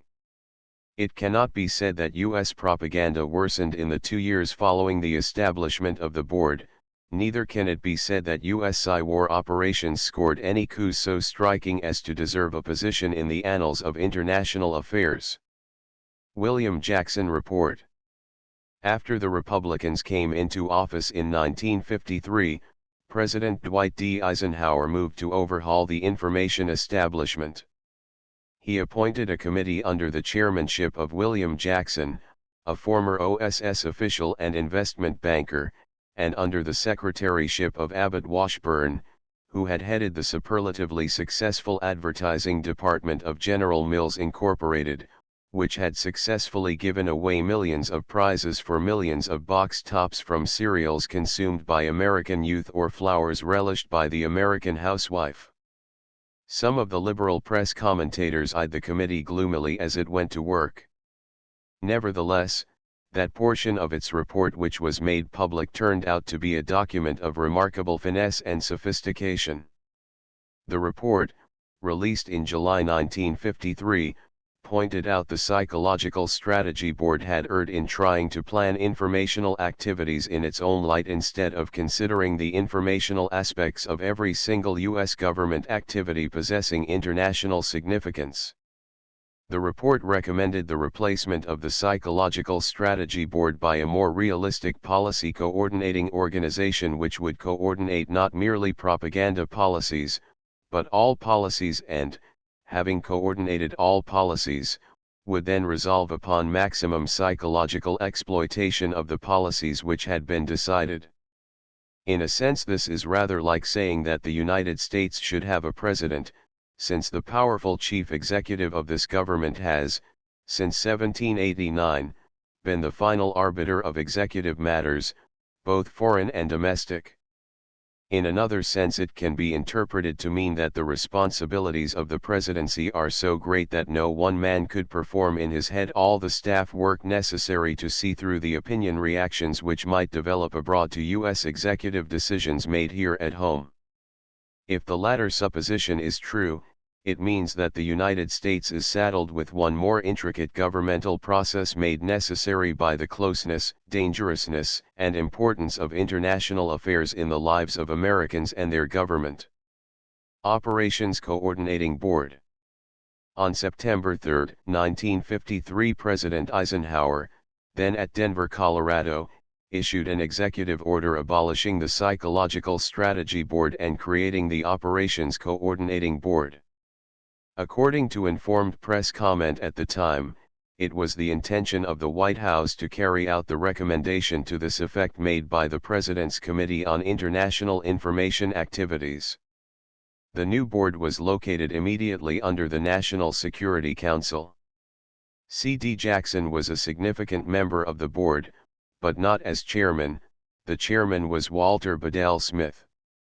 Besides General Smith, then Under Secretary of State, the board included Harold E. Stassen, Director of the Foreign Operations Administration, Alan W. Dulles, Director of the Central Intelligence Agency, and Roger M. Keyes, Deputy Secretary of Defense. The President also directed that Theodore C. Stribert, Director of the U.S. Information Service, make himself available. Insofar as this development represented an attempt to coordinate the framing of U.S. government policy in such a manner as to achieve maximum impact on the rest of the world, it represented a major step forward. The de-emphasis of psychological warfare or psychological strategy as operations which could somehow or other be efficacious without a context of material support through the real-life behavior of the government issuing the propaganda was a healthy sign indeed. Psychological warfare is at best a cumbersome and pretentious label for an important modern political and military weapon, the use of mass communication. The definition of empirical psychological warfare given in Chapter 3, and reproduced as it was originally written in 1946, makes it perfectly plain that the term acquires specificity which is made plain by the particular individualities involved undertaking the operation at any given time. Psychological warfare is not an ancient term which is so well defined by the usage of centuries that modern men would be ill-advised to redefine it or to sweep it aside. 52 Indeed, the basic weakness of the term psychological warfare is its pretentiousness within American civilization of the 1900s. No one now knows whether the United States of the 1960s will turn out to be dynamic, forward-looking, insistent upon its own view of the world. It is difficult in the 1950s to see how the next decade or so could bring forth anything as explosive or violent in the social and political field as the atomic bomb has been in the field of fission. The United States certainly does not seem to be on the threshold of a new Islam. For better or for worse, the U.S. strengths are the strengths of sobriety, calmness, health. They are the strengths of living as opposed to the strengths of revolution. Revolution may be strong, it may even be pleasurable to some persons involved, but as Dennis W. Brogan has pointed out in his The Price of Revolution, Boston, 1952, revolution has a cost factor which must be weighed against the results expected from it. In the context of mid-20th century affairs, it is almost pitiable and endearing to see us Americans of this time, who are so little given to the drama of fanaticism or the salvation of the world through cruelty, attempting to dramatize our own modest and reasonable operations by giving them melodramatic and pretentious labels. If the communists torment us long enough, they may make us into alert brutes. This seems doubtful now. It seems probable that we will continue to be brave without becoming fiendish in combat, strong without becoming ferocious in peace. Varying definitions of Psy-war are adopted by official agencies from time to time. The current, 1953, Joint Chiefs of Staff definition runs as follows: psychological warfare comprises the planned use of propaganda and related informational measures designed to influence the opinions, emotions, attitudes, and behavior of enemy or other foreign groups in such a way as to support the accomplishment of national policies and aims, or a military mission. This definition differs from the one given in Chapter 3 in the following important respects: it stresses the planned character of Psy-war, it restricts the pertinent measures to those of an informational character, and it makes clear the operational goals. It is not clear why it is necessary to stress the element of planning of Psy-war as distinguished from other sorts of war, unless it is a homily to the Psy-war operator to keep his functions in line with those of other national activities. The question of restriction to informational character is more serious. It excludes the interpretation that in essence, psychological warfare depends upon warfare psychologically waged. Thus, substantive operations of a non-informational character, adopted and executed primarily for their psychological effect, could properly be called Psy-war. Finally, the specification of goals is chiefly important for the control of the function, and can largely be taken for granted. Therefore, to preserve an inclusive view of the function which will comprise the range of variation in official definitions including those of one's enemies, the author stands by the definition stated in 1946. Limitations of the American originators. There are illusions about psychological warfare, illusions spread, in many cases, by the over-enthusiastic friends of this kind of operation. Excessive claims have been made for the efficacy of propaganda. Sometimes psychological warfare has even been offered as a substitute for war or for diplomacy. On other occasions, Americans have asked that their government do as well as this or that foreign government in the propaganda field, forgetting that the United States is a republic and a democracy, and therefore subject to the sharp limitations which republican, democratic governments possess. 53 A republic cannot impose a purpose upon mankind. A democracy cannot announce a policy and then stick to it for years and decades. Americans are not messiahs. The limitations of American civilization over and above our specific political institutions are such as to make it impossible for Americans to lead a fanatical counter-crusade against communism, or to guarantee to the human race at large that Americans of 1955 promise that Americans of 1975 will perform this or that specific action. 54 American propaganda is always limited precisely because it is American. Even in an age of atomic weapons, to be American means, to some degree at least, to be free. The people of this country, or at the very least an awful lot of them, do have something to do with operating the government. A new election and a hostile House of Representatives can cut off the funds for any project no matter what its merits may be in the eyes of the top-secret planners. The outside world knows this even if Washington politicians and bureaucrats sometimes forget. One can even contradict the title of Archibald MacLeish's famous poem, America Was Promises, and state categorically that in the propaganda field, America certainly is not promises. The promise of a tsar or a dictator is usually good for his lifetime, whereas the promise of the United States is good only within the letter of the law. A specific treaty, a definite commercial agreement, a very sharp and very narrow commitment. There is an American strength in international affairs. This strength does not lie in a propaganda capacity to promise, to threaten, or to commit the United States government to future courses of action.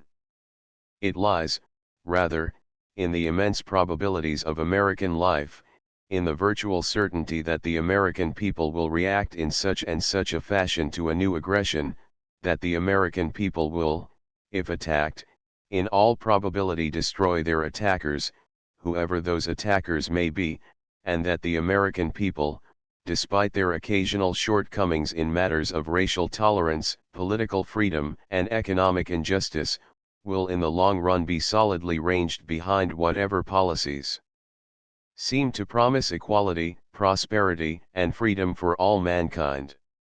The limitations of the United States as a source of propaganda are sharp. There is no U.S. party line. It is virtually impossible to imagine that within our civilization as we now know it there could be one. There might be an official U.S. line, unanimous and binding upon all federal departments, but the federal government itself is, after all, only one among the 49 separate governments operating within the continental USA. The state governments, the cities within them, and the people at large are free to contradict what the federal government may say at any given point. American strength cannot be sought in unanimity. U.S. propaganda is incapable of pulling the Sudeten rabbit out of a Munich hat. Short of an intimate and extreme danger of war itself, the U.S. government cannot threaten a foreign government very successfully. Too many U.S. citizens would immediately shout at one another, at their own government, and to the foreigners concerned, those Washington officials don't really mean it. We don't want war. We're not going to go through with it. If the USA moved against Spain, there are friends of Franco in Washington who would tell him to sit tight. If the USA moved too rapidly against the communist world, there are plenty of Americans, both in and out of government, who would say privately, through the press, or by letters that the Indian government or some other should assure Moscow and Peking that the US would not dare carry through. Exploitation of U.S. propaganda strength must therefore always be developed from the probable or apparent center of American opinion at that moment. It is impossible to find a U.S. policy which can be made compulsory and unanimous upon all Americans, both public and private. It is not impossible through an adroit combination of the skills of leadership, foresight, and a keen awareness of intra-US politics to devise foreign policy programs which will command the decisive assent of the American people. War and unanimity. The less peaceful the world is, the more effective a peacetime information program can be. The attack of the communist aggressors in Korea, which involved the U.S. armed forces, pushed the U.S. public into line behind the U.S. government in a way which no degree of propaganda manipulation from Washington could have contrived. In times of danger the American people stick together. In times of relaxation they scatter about. One should not plan a crusade for the American people to carry out unless one is sure that someone on the outside will goad the American people with repeated stings of danger or trouble. Once war breaks out, the American people have in the past shown a very good capacity to unite in winning and finishing the war. There is no reason to suppose that the situation will be different in the future. What is perplexing, and for the present insoluble, is this: How can the American people, short of getting involved in war, become so purposeful, so decisive, so nearly unanimous, as to take actions which will prevent a war? The situation in the early 1950s is on the communist side a major crusade against what the Reds regarded, or pretended to regard, as aggressive U.S. capitalist power. In other words, the communists of the world had a crusade against the USA. The USA had a crusade against no one. A prominent Washington official long displayed the sign in his office, "I ain't mad at nobody." In a very real sense this epitomized one of the very real moods of the American people. How do we defend ourselves against a crusade, especially if we have no desire to have part in a counter-crusade?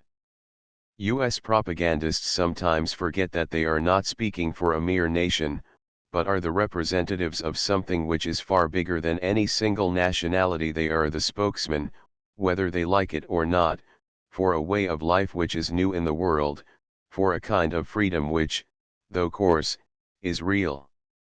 Characteristic American strengths have been, are, and will be the strengths of patience, endurance, versatility, and curiosity. It is foolish to ask Americans to be strong in bitterness, strong in hatred, strong in a cruel or proud self-righteousness. We are not Japanese, or Prussians, or Russians, we are not Irish, or English, or French, we are mostly European and yet un-European. Our propaganda will be effective only if it springs from the simplest and strongest aspects of our life at home. Our material prosperity is beyond doubt. What is not so evident to the outside world is the frugality, the kindliness, and the humble foresight which drove so much of that prosperity into being. The propaganda of friendship. U.S. limitations are nowhere more evident in peacetime propaganda than in the oft-repeated phrase of winning friends for America. The desire for having a friend is a deep necessity amid the crowded loneliness of U.S. urban society.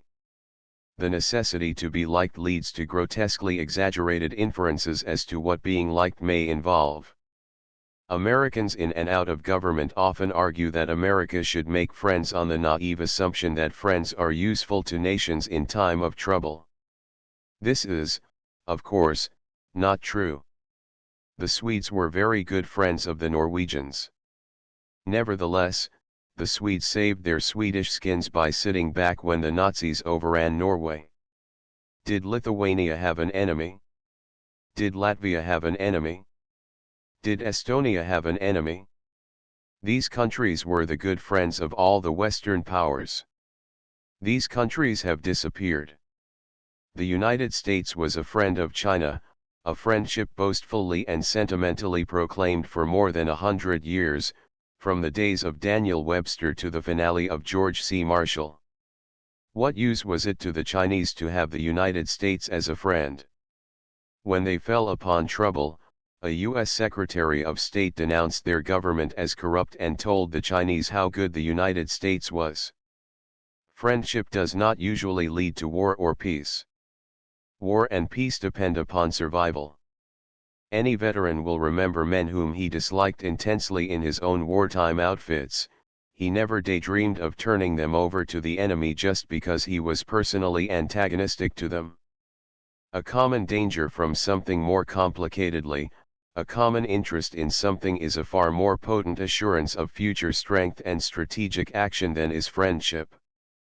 Friendship operates between individuals, not between the overgrown corporate fictions which are called nations. If you were a West German, and if you were absolutely positive that all Americans were lovely people, you would be wise to join the Soviet side. That way, if the Russians win, you will have appeased the enigmatic and implacable Muscovites. On the other hand, if the Americans win and you are sure they are lovely people as well as good friends of yours, they will not really mind your having joined the other side as a matter of temporary factual necessity. If a man is your best friend, he may jump into the river to rescue you. Should you fall in, unfortunately, he might prefer to telephone a rescue squad. But if he is handcuffed to you, you are reasonably sure that if you fall in he will be with you. Call it propaganda, call it information, call it international communication, under any name, the major point remains: Americans can find trustworthy future allies through commitment to common interest or common danger. Friendship is pleasant, but not of the essence. In some cases it might be desirable for leaders or key groups in important foreign areas to realize that the United States could be a worse enemy than the Soviet Union, rather than to realize that the US is a friend. If the French were sure of this, that is, that a Soviet-occupied France would get 65 hydrogen bombs dropped on it while a US-occupied France would get only 3, they might prefer the Americans whether they liked them or not. Is this kind of communication consistent with American ideals? Perhaps not. Yet honesty has always been one of the American ideals, and perhaps honesty may take us in the future to a stronger and a wiser position than friendliness has taken us in the past. Chapter 16: Research, Development, and the Future. Psychological warfare is part of civilization. Civilization, no matter how one defines it, is not a static thing. It is an immense fermenting, active, often turbulent composite of the whys and hows of the way men and women think and behave. The short-run factors in a civilization are often as important as the long-run ones. Though the United States from 1860 to 1960 has been a steady part of the West European, predominantly Christian civilization, the United States has undergone immense changes of fashion, belief, appetite, preference, and behavior. With any changing, developing civilization, war may seem like a very static term, so that the Civil War and the War of the Western Powers against Germany of 1939 to 45 may to some degree seem comparable phenomena. They are comparable, but only within sharp limits. The meaning of war. Nowhere is the transitoriness and changeability of modern civilization more evident than in the significance which intelligent men and women attach to the term war.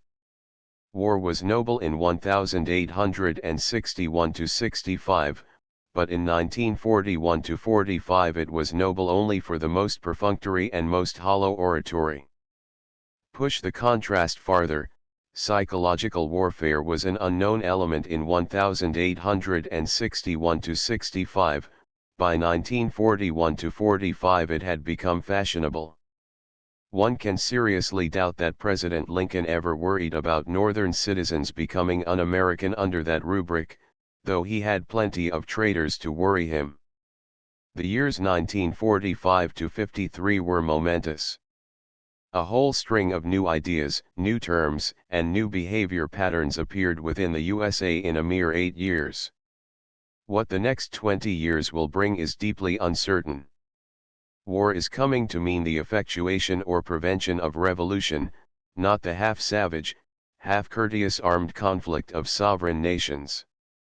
War is getting to be chronic again. 55 War between entirely comparable states such as the United States and Canada, Mexico and Cuba, Indonesia and India, Iraq and Saudi Arabia, or any similar combination, is getting to be more and more unthinkable.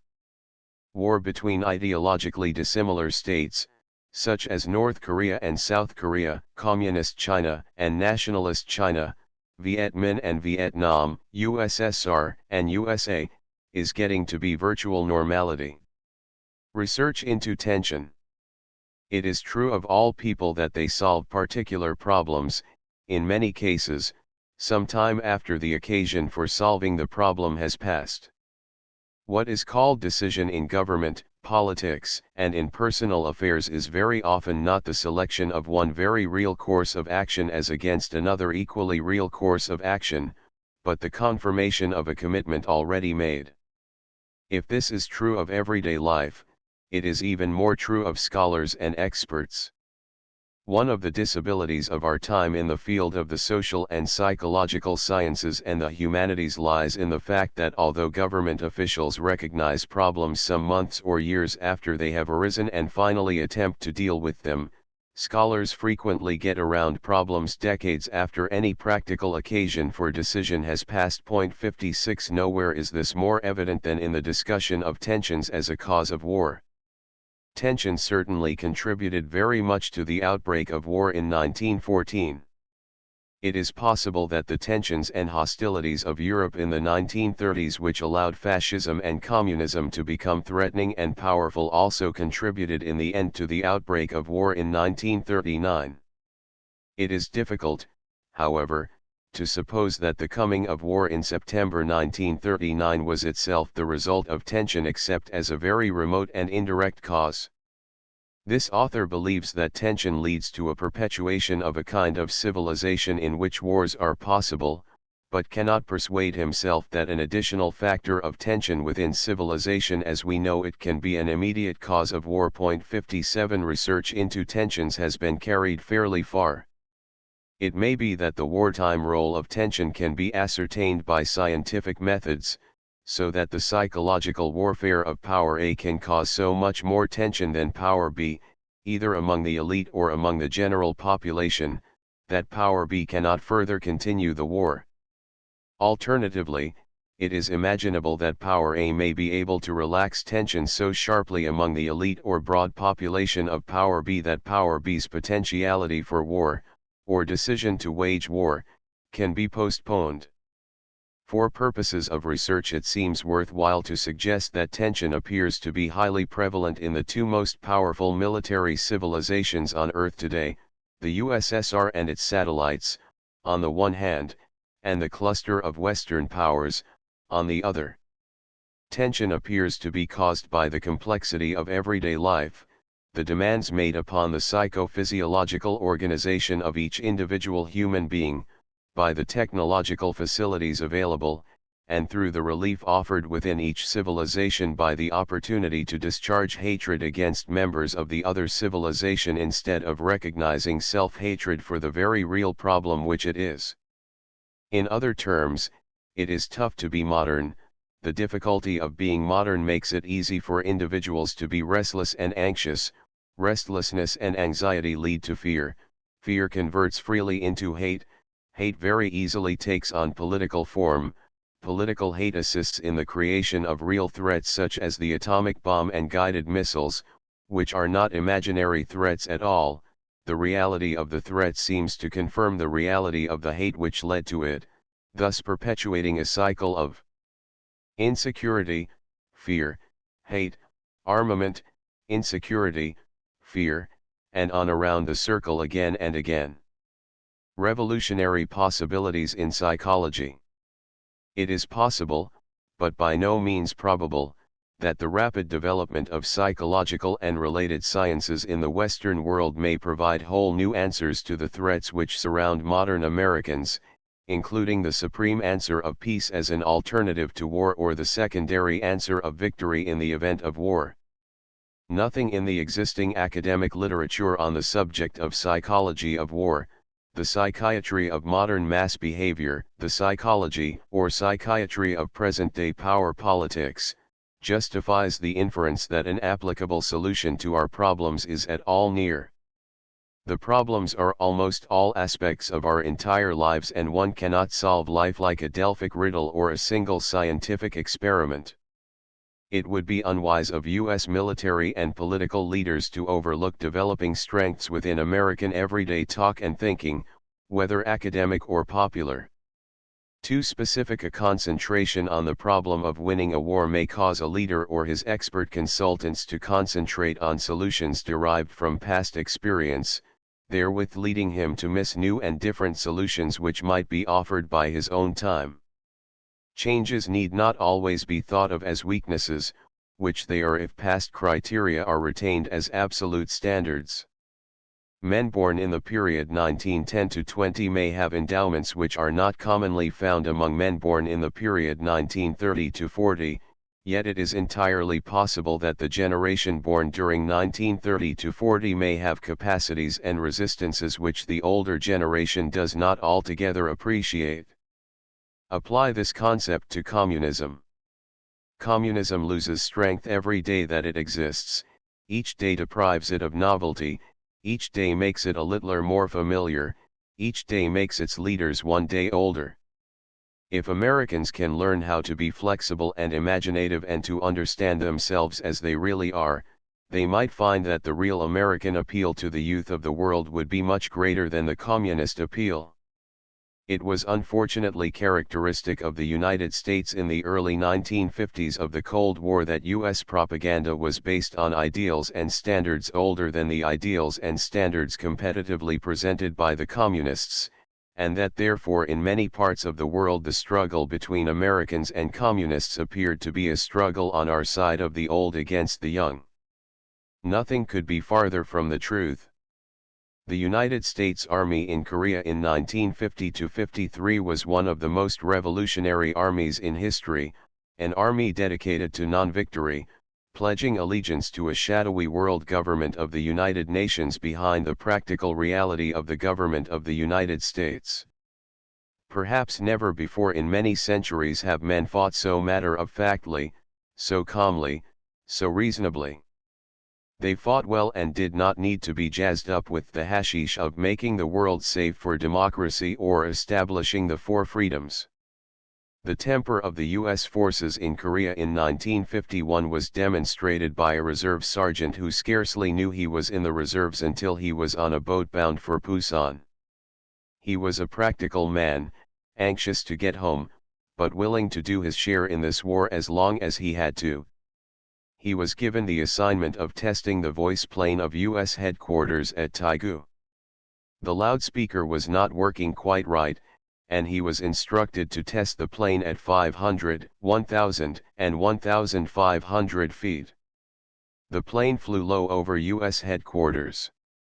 The roar of the engines almost deafened everyone within the building, yet even above the roar of the engines there could be heard the bone-chilling hum of the silent loudspeaker, an immense magnification of the noise one hears from a radio set which is turned on without being tuned to a station. Everyone expected the sergeant to say, "This is the USAC voice plane testing, 1 2 3 Instead the immense voice came through clearly, through brick, and plaster, and wood, through air and trees. It must have reached 4 miles. The gigantic voice of the sergeant seemed to roar over half of South Korea as he said, "Why don't you imperialist sons o' bitches go back to Wall Street where you belong?" It was said that 50 colonels grabbed for their phones simultaneously, but the purely American gimmick to the whole story lay in the fact that the sergeant was not punished. No damage was done. The Americans thought their enemies were funny or silly. We had shown that we were not afraid of communist ideas. Several South Koreans told the author that they regarded the Americans as inscrutable people indeed. The development of modern civilization is certain to have developments in war both as to the purpose of war and as to the modes of war. It seems likely that in the face of the supreme danger of atomic and thermonuclear weapons, nations will resort more and more to small wars and semi-war operations which will offer the opportunity of strategic advantage without the cataclysmic danger of a worldwide showdown. In a very hush-hush way the U.S. Army is looking into the possibilities of small and irregular kinds of war. Security regulations prohibit the author from discussing some of the interesting new developments in this field. National Research and Development Programs.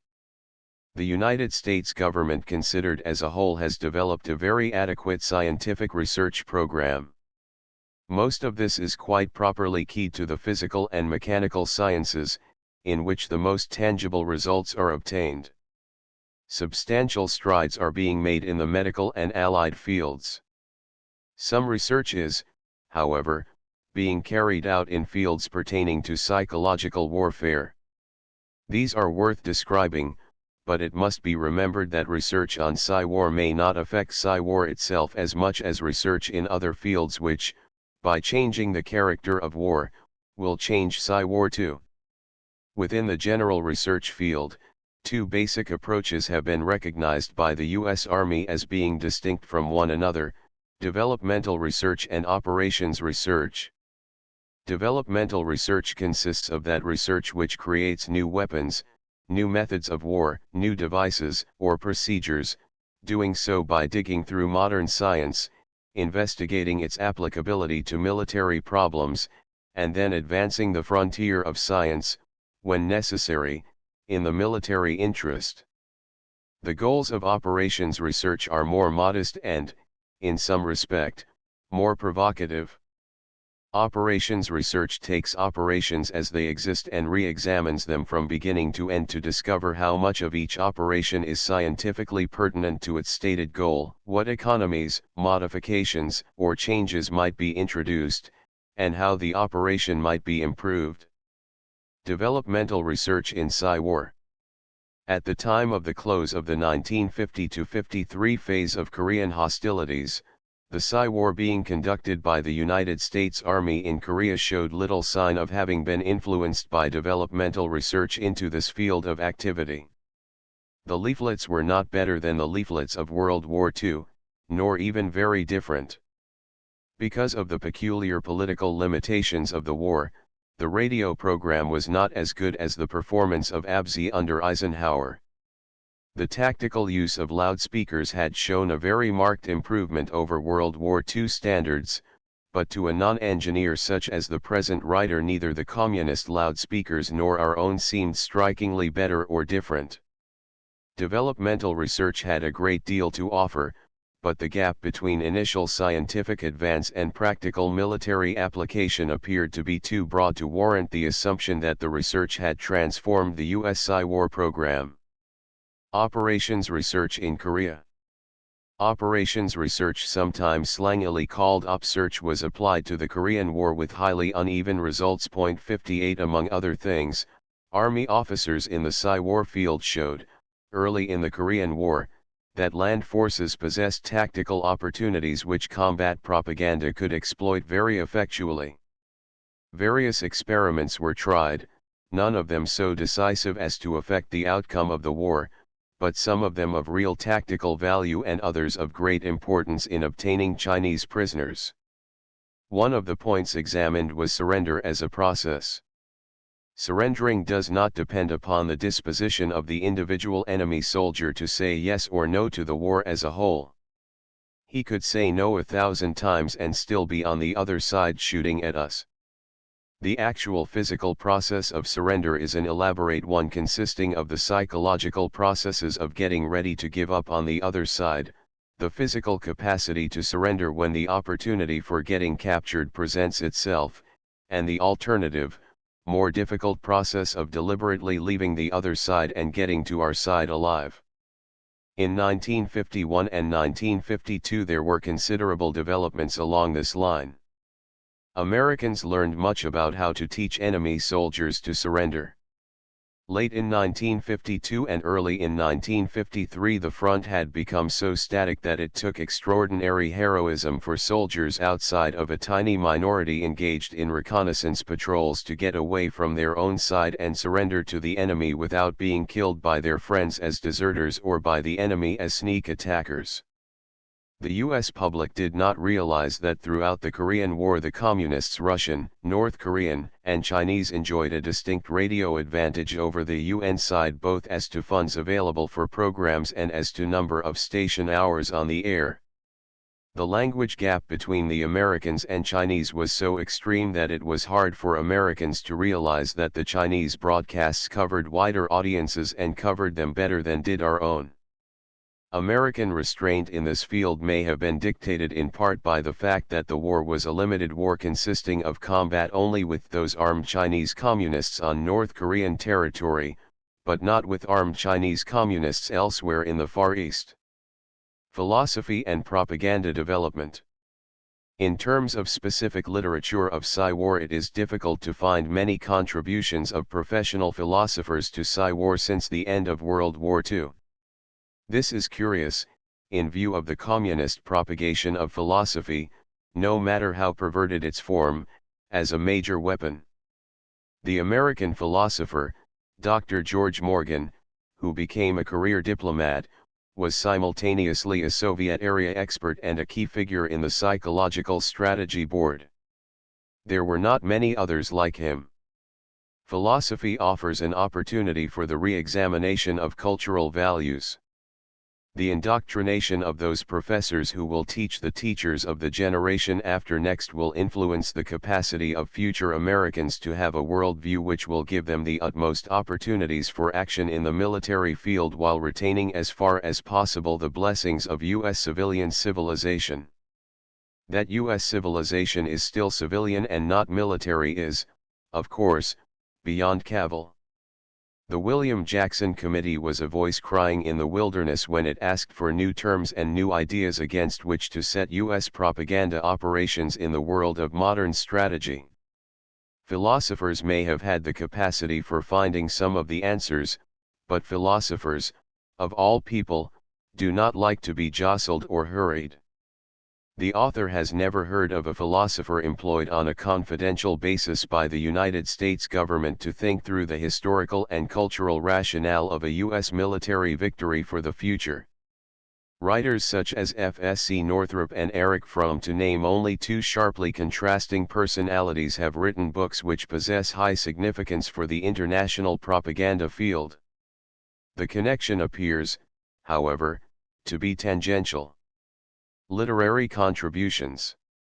Almost all the best propagandists of almost all modern powers have been, to a greater or less degree, literary personalities.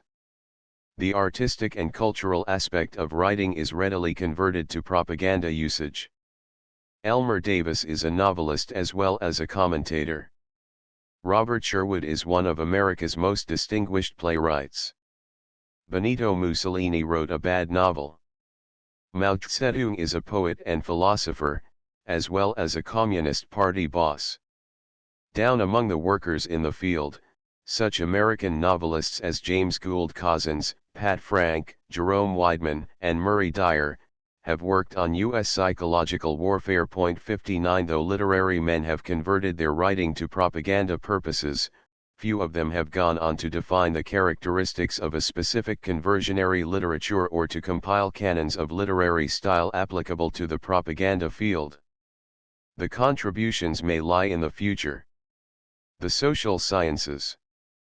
The American Association of Public Opinion Research, AAPR, is the professional league of U.S. propagandists and analysts of public opinion. Its quarterly, Public Opinion, is the key journal in the field. The members of this association are drawn both from the social sciences and from the psychological sciences, ranging from such practical operatives as Dr. George Gallup and Elmo Roper to austere theorists like Professors Nathan Leites and Hadley Cantrell. A good argument can be presented to the effect that the skills brought from the social science into the propaganda field are more valuable once they are employed full-time in that field than an attempt to apply political science, or sociology, or economics, each as an individual compartment, to the field of propaganda. There is still no book available with the title The Politics of Knowledge 60, even though the reception, control, prohibition, and dissemination of knowledge is a major factor in all modern governmental processes both in and out of the propaganda field. Psychology and related sciences. There has been an immense amount of work done by psychologists, much of it classified, on the field of propaganda. Some of this work is refreshing in the extreme and should provide nasty surprises for the communists in a major war. Other parts are restatements which, if translated into operations, might or might not prove feasible with the kind of army we Americans have or are likely to have. One of the most conspicuous developments since World War II has been the application by psychologists, sociologists, and persons in related field of quantifying techniques. The introduction of rigorous scientific requirements of number into the attempted reportage of propaganda behavior or propaganda results is having a significant effect. Quantification may not obtain everything which its devotees claim for it. There is a wide area of human behavior which is significant to the ordinary person, or even to the expert in descriptive terms, and which loses much of its significance if the descriptive and elusive terms are replaced by measurements, tables, and graphs. There is, however, no danger that quantification will replace description as the sole tool of research in the propaganda field. What quantification does do is develop a common area of discussion between propagandists and non-propagandists. In many instances, quantification can demonstrate results where allegations of failure or of success would have nothing more than personal authority to support them. Within our own particular kind of civilization, quantification has a special appeal because of the American trust in engineering and in numbers. The conclusions of the Kinsey reports on men and on women seem much more authoritative to the ordinary man because they are presented with an ample garniture of numbers, even though Havelock Ellis's pioneer works in the psychology and behavior patterns of Western sex life may have been much more tangible and much more revolutionary in their time. Projection and research. All propaganda involves a certain degree of projection. The propagandist attempts to identify himself with a situation which he does not face in real life and to issue meaningful communications to persons about situations which they themselves do not face yet. Much of the psychological research on tactical psy-war remains yet to be done, although from the quantitative point of view there have been significant U.S. achievements within the past 4 years. Another aspect of projection is left unexplored because of its immense difficulty and its dangerously unscientific character.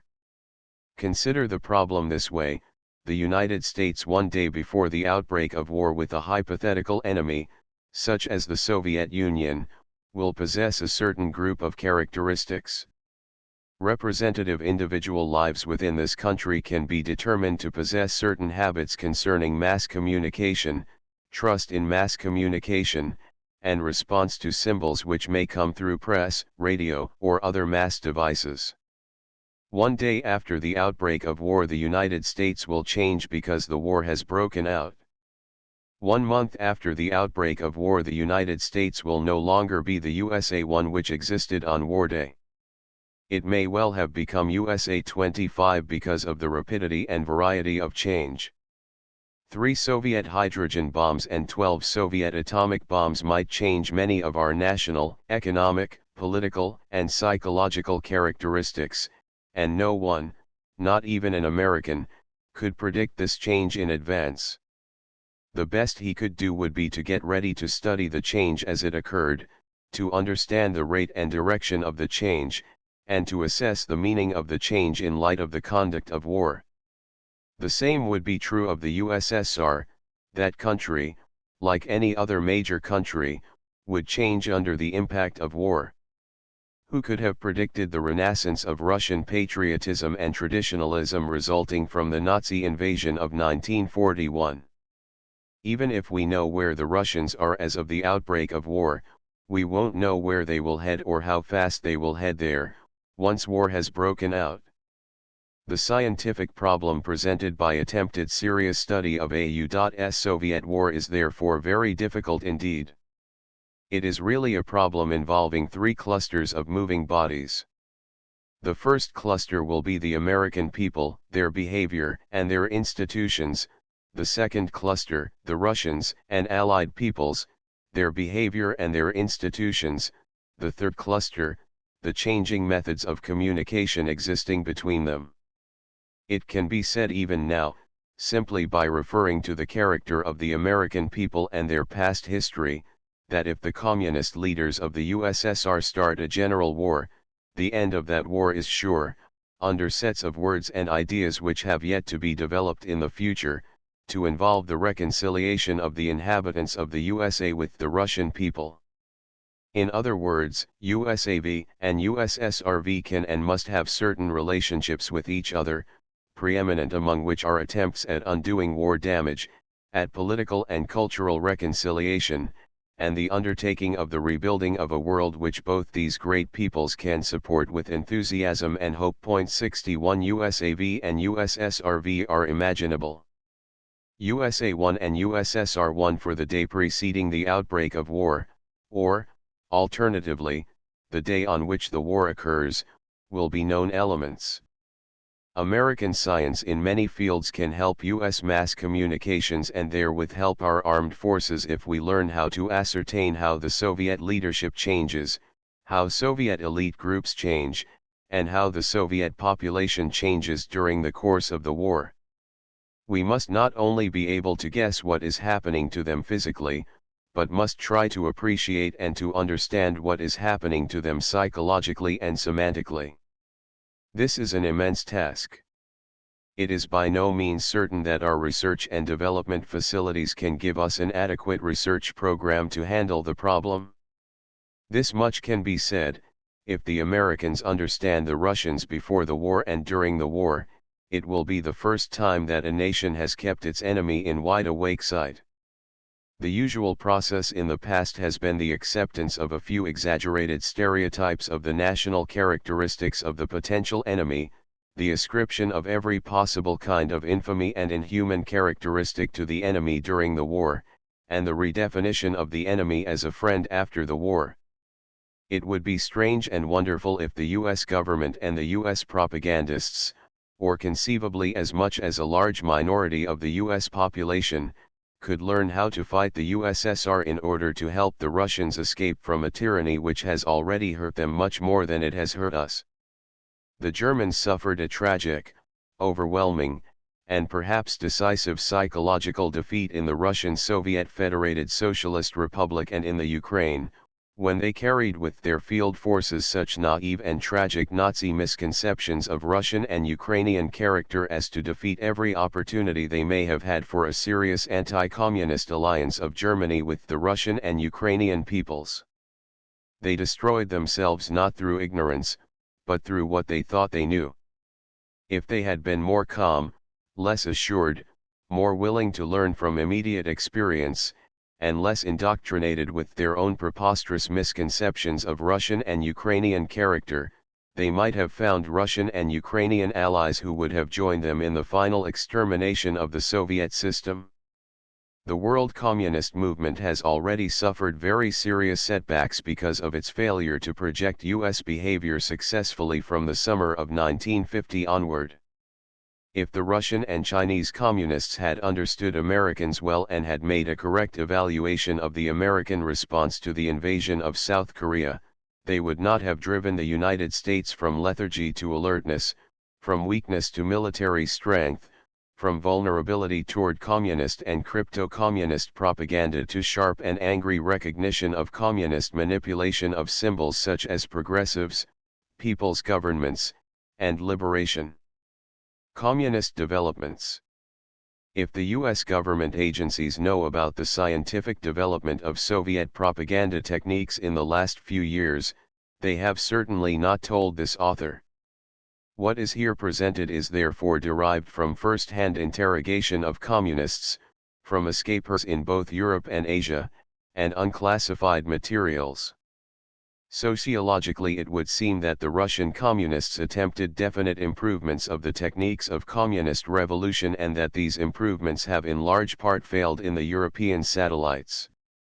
The governments of Romania, Bulgaria, Hungary, Czechoslovakia, Poland, and East Germany have turned out to be poor governments despite the fact that from the Soviet point of view it was a sharp innovation to leave them in pseudo-parliamentary form instead of creating outright Soviet facsimiles.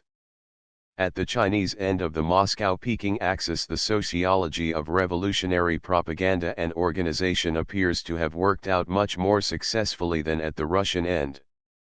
The Chinese communists, perhaps because they were Chinese, perhaps because they were tougher and more experienced communists than the Russians, got their country under rigid control and then undertook social and political experiments on a very audacious scale. They have managed not to be un-Chinese while creating in China the kind of pervasive dictatorship which communist control appears to require. In the manipulation of satellites and in particularization of propaganda, the North Korean Communist Army, the Viet Minh Army in Indochina, and the Malayan Races Liberation Army on the Malay Peninsula, appear to have near optimum localism and particularism without suffering serious deviation from the main communist worldwide pattern. In North Korea, of course, Chinese intervention and Soviet support have sharply modified the position of the North Korean People's Army, but the Annamite and Malay communist forces appear to be fighting with high morale and considerable success, despite the duality of control from Peking and Moscow, and despite the difficulties of reconciling Asian nationalism with Marxian world doctrine.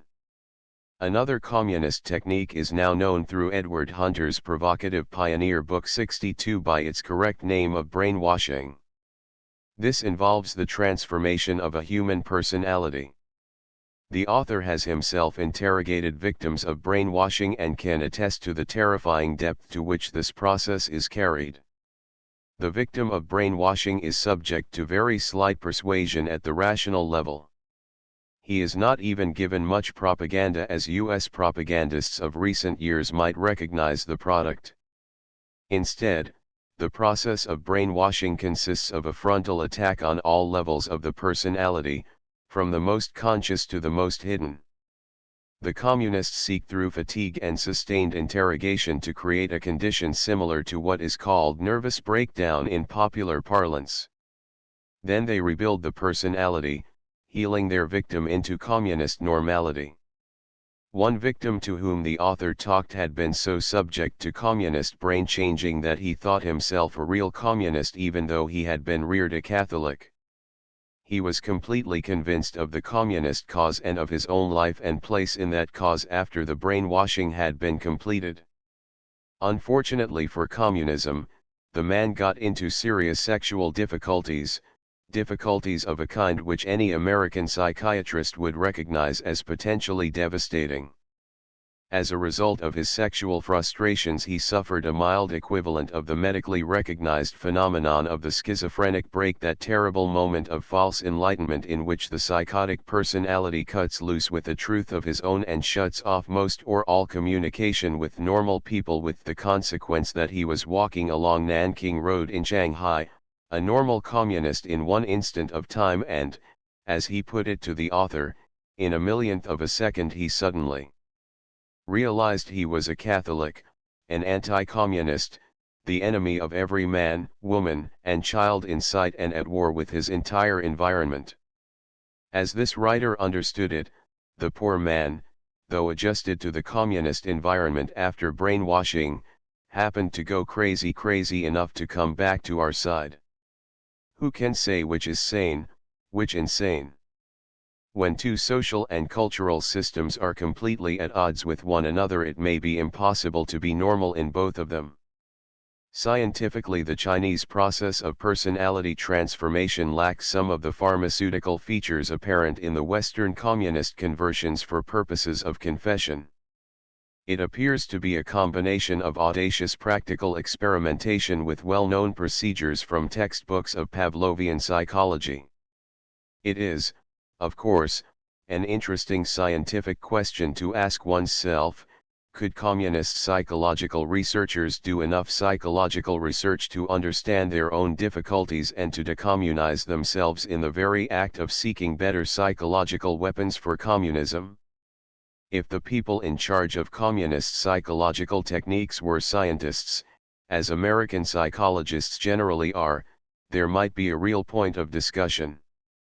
Unfortunately, most of them appear to be artists, believers, and fanatics. The history of the fanatical religions which have inflamed and ripped so much of mankind across the centuries is not such as to suggest that communism will decommunize itself by becoming more communistic or more scientific.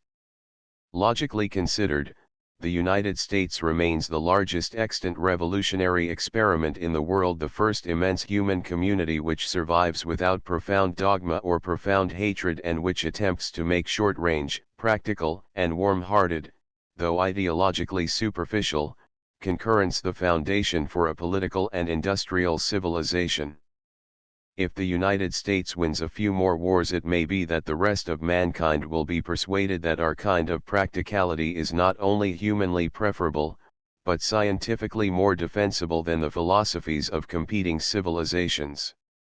It seems unlikely that communist research can outstrip us in the propaganda field so far as the race is run in purely scientific terms. Artistically and gadget-wise, the communists are just as inventive as we are, and often more enthusiastic. Private Psy-war and covert techniques.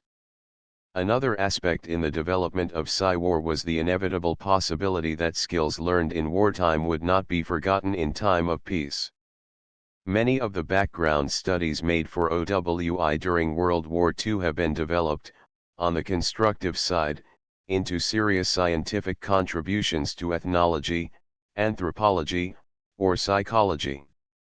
The post-war studies of RAND Corporation have in part been released in unclassified form and add to our knowledge not only of propaganda but of mankind. The Radar Project at Stanford University, the Russian research program at MIT and Harvard, and other governmentally inspired or encouraged undertakings have borne similar fruit for private scholarship and discussion.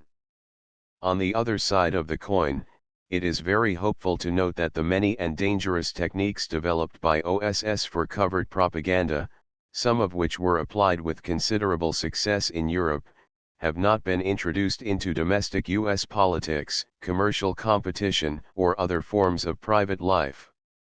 After each war there is often a danger that the coarsening of a culture by the war will lead to the application of wartime skills to peacetime situations. This was emphatically not the case in the presidential campaigns of 1948 and 1952, even though persons of rich Psy-war experience in World War II were on the staffs of both Stevenson and Eisenhower. It is often forgotten that some of the deadliest and most effective revolutionary enterprises in the 19th century were undertaken without the consent or assistance of the existing governments. Karl Marx was certainly not an invention of Lord Palmerston. Bakunin did not operate out of the French Foreign Office. In the post-war discussion of USA communist rivalry, recommendations were often made on the US side that we should counter Soviet covert operations with our own covert operations against the USSR. What has been forgotten in this context is the fact that such operations have been made illegal and dangerous under United States law. Under federal law as it exists today, no underground railway could be developed to assist Soviet escapers in the way that Negro slaves were relayed across the Free States to Canada in the years before emancipation. One of the chief blocks to U.S. covert operations is the immense growth in all directions of the power, authority, and responsibility of the federal government. This growth makes it almost impossible to wage revolutionary or conspiratorial operations from U.S. territory without the prior approval of U.S. authorities, which the authorities, under traditional international law, cannot give and cannot afford to give. It would seem desirable, if the Cold War situation persists over a long period of time, for Americans to re-examine the restraints which they have placed upon their own citizens and to attempt a revision of the laws which would permit pro-American secret activities to be launched without permitting anti-American activities of the same kind to be carried on. One immediately comes to the conundrum 63: how can the government say yes to the one and no to the other without being cognizant of what happens? The answer would appear to lie in the older body of our law, in that a withdrawal of governmental authority from some fields would leave the individual responsible and subject to indictment and trial if his enterprises should prove deleterious to the United States government, but not subject to punishment if his enterprises hurt the known antagonists of the USA.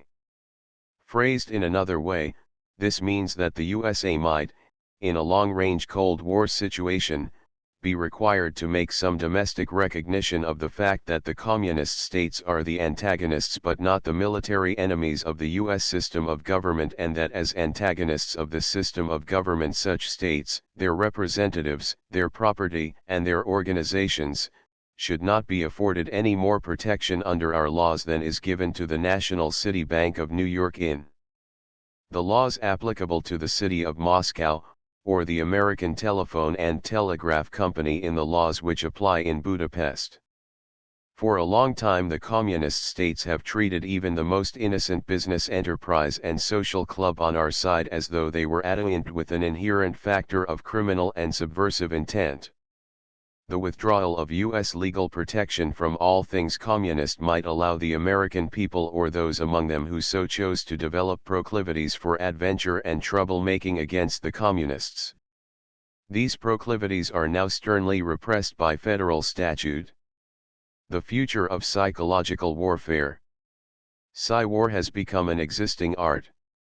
where it had no practitioners at all in the United States between 1919 and 1940, it has had a long and distinguished roster of active and reserve officers, civilian consultants, and demobilized veterans interested in the field ever since 1945. A wide variety of military establishments have had Psy-War responsibilities assigned them. Substantial cadres of officers and skilled enlisted personnel have been recruited and trained. Radio and leaflet facilities are ready to accompany our land, sea, and air forces wherever they may have to go. A U.S. strategic center for global propaganda, instantly convertible to wartime use, exists in the Operations Coordinating Board under the National Security Council. This is not the end of the story. One of the paradoxical but deeply true factors in the study and conduct of propaganda is this: the more people know about propaganda, the better they can resist it. Propaganda was a tremendous bogey in the 1920s. It probably seems very ugly and frightening to most people born before 1920. It does not seem too frightening, so far as the author can judge, to Americans born after 1930. Those born in the period 1920 to 30 appear to be divided in their emotional reactions to mass persuasion situations. Psy-War is not magic. It is a valuable auxiliary to modern warfare and a useful concomitant to modern strategy. If a particular strategic policy is sanely and effectively devised as a feasible deterrent to war, the Psy-War procedures supporting that strategy will contribute to the prevention of war. Psychological warfare represents a recognition and acceptance in the military and strategic field of skills which grow about us every day.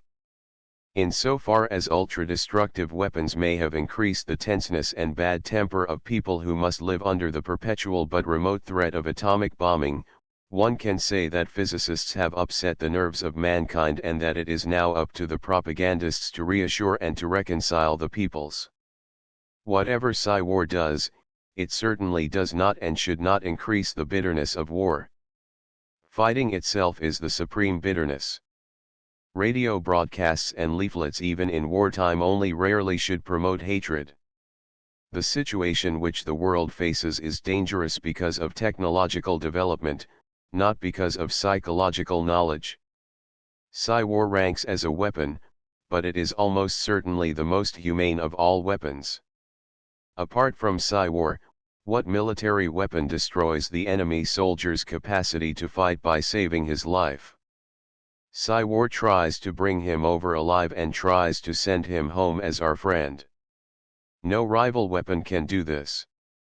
Psy-War, no matter what it may be called in the future, cannot be omitted from the arsenal of modern war. Neither can it outlast war.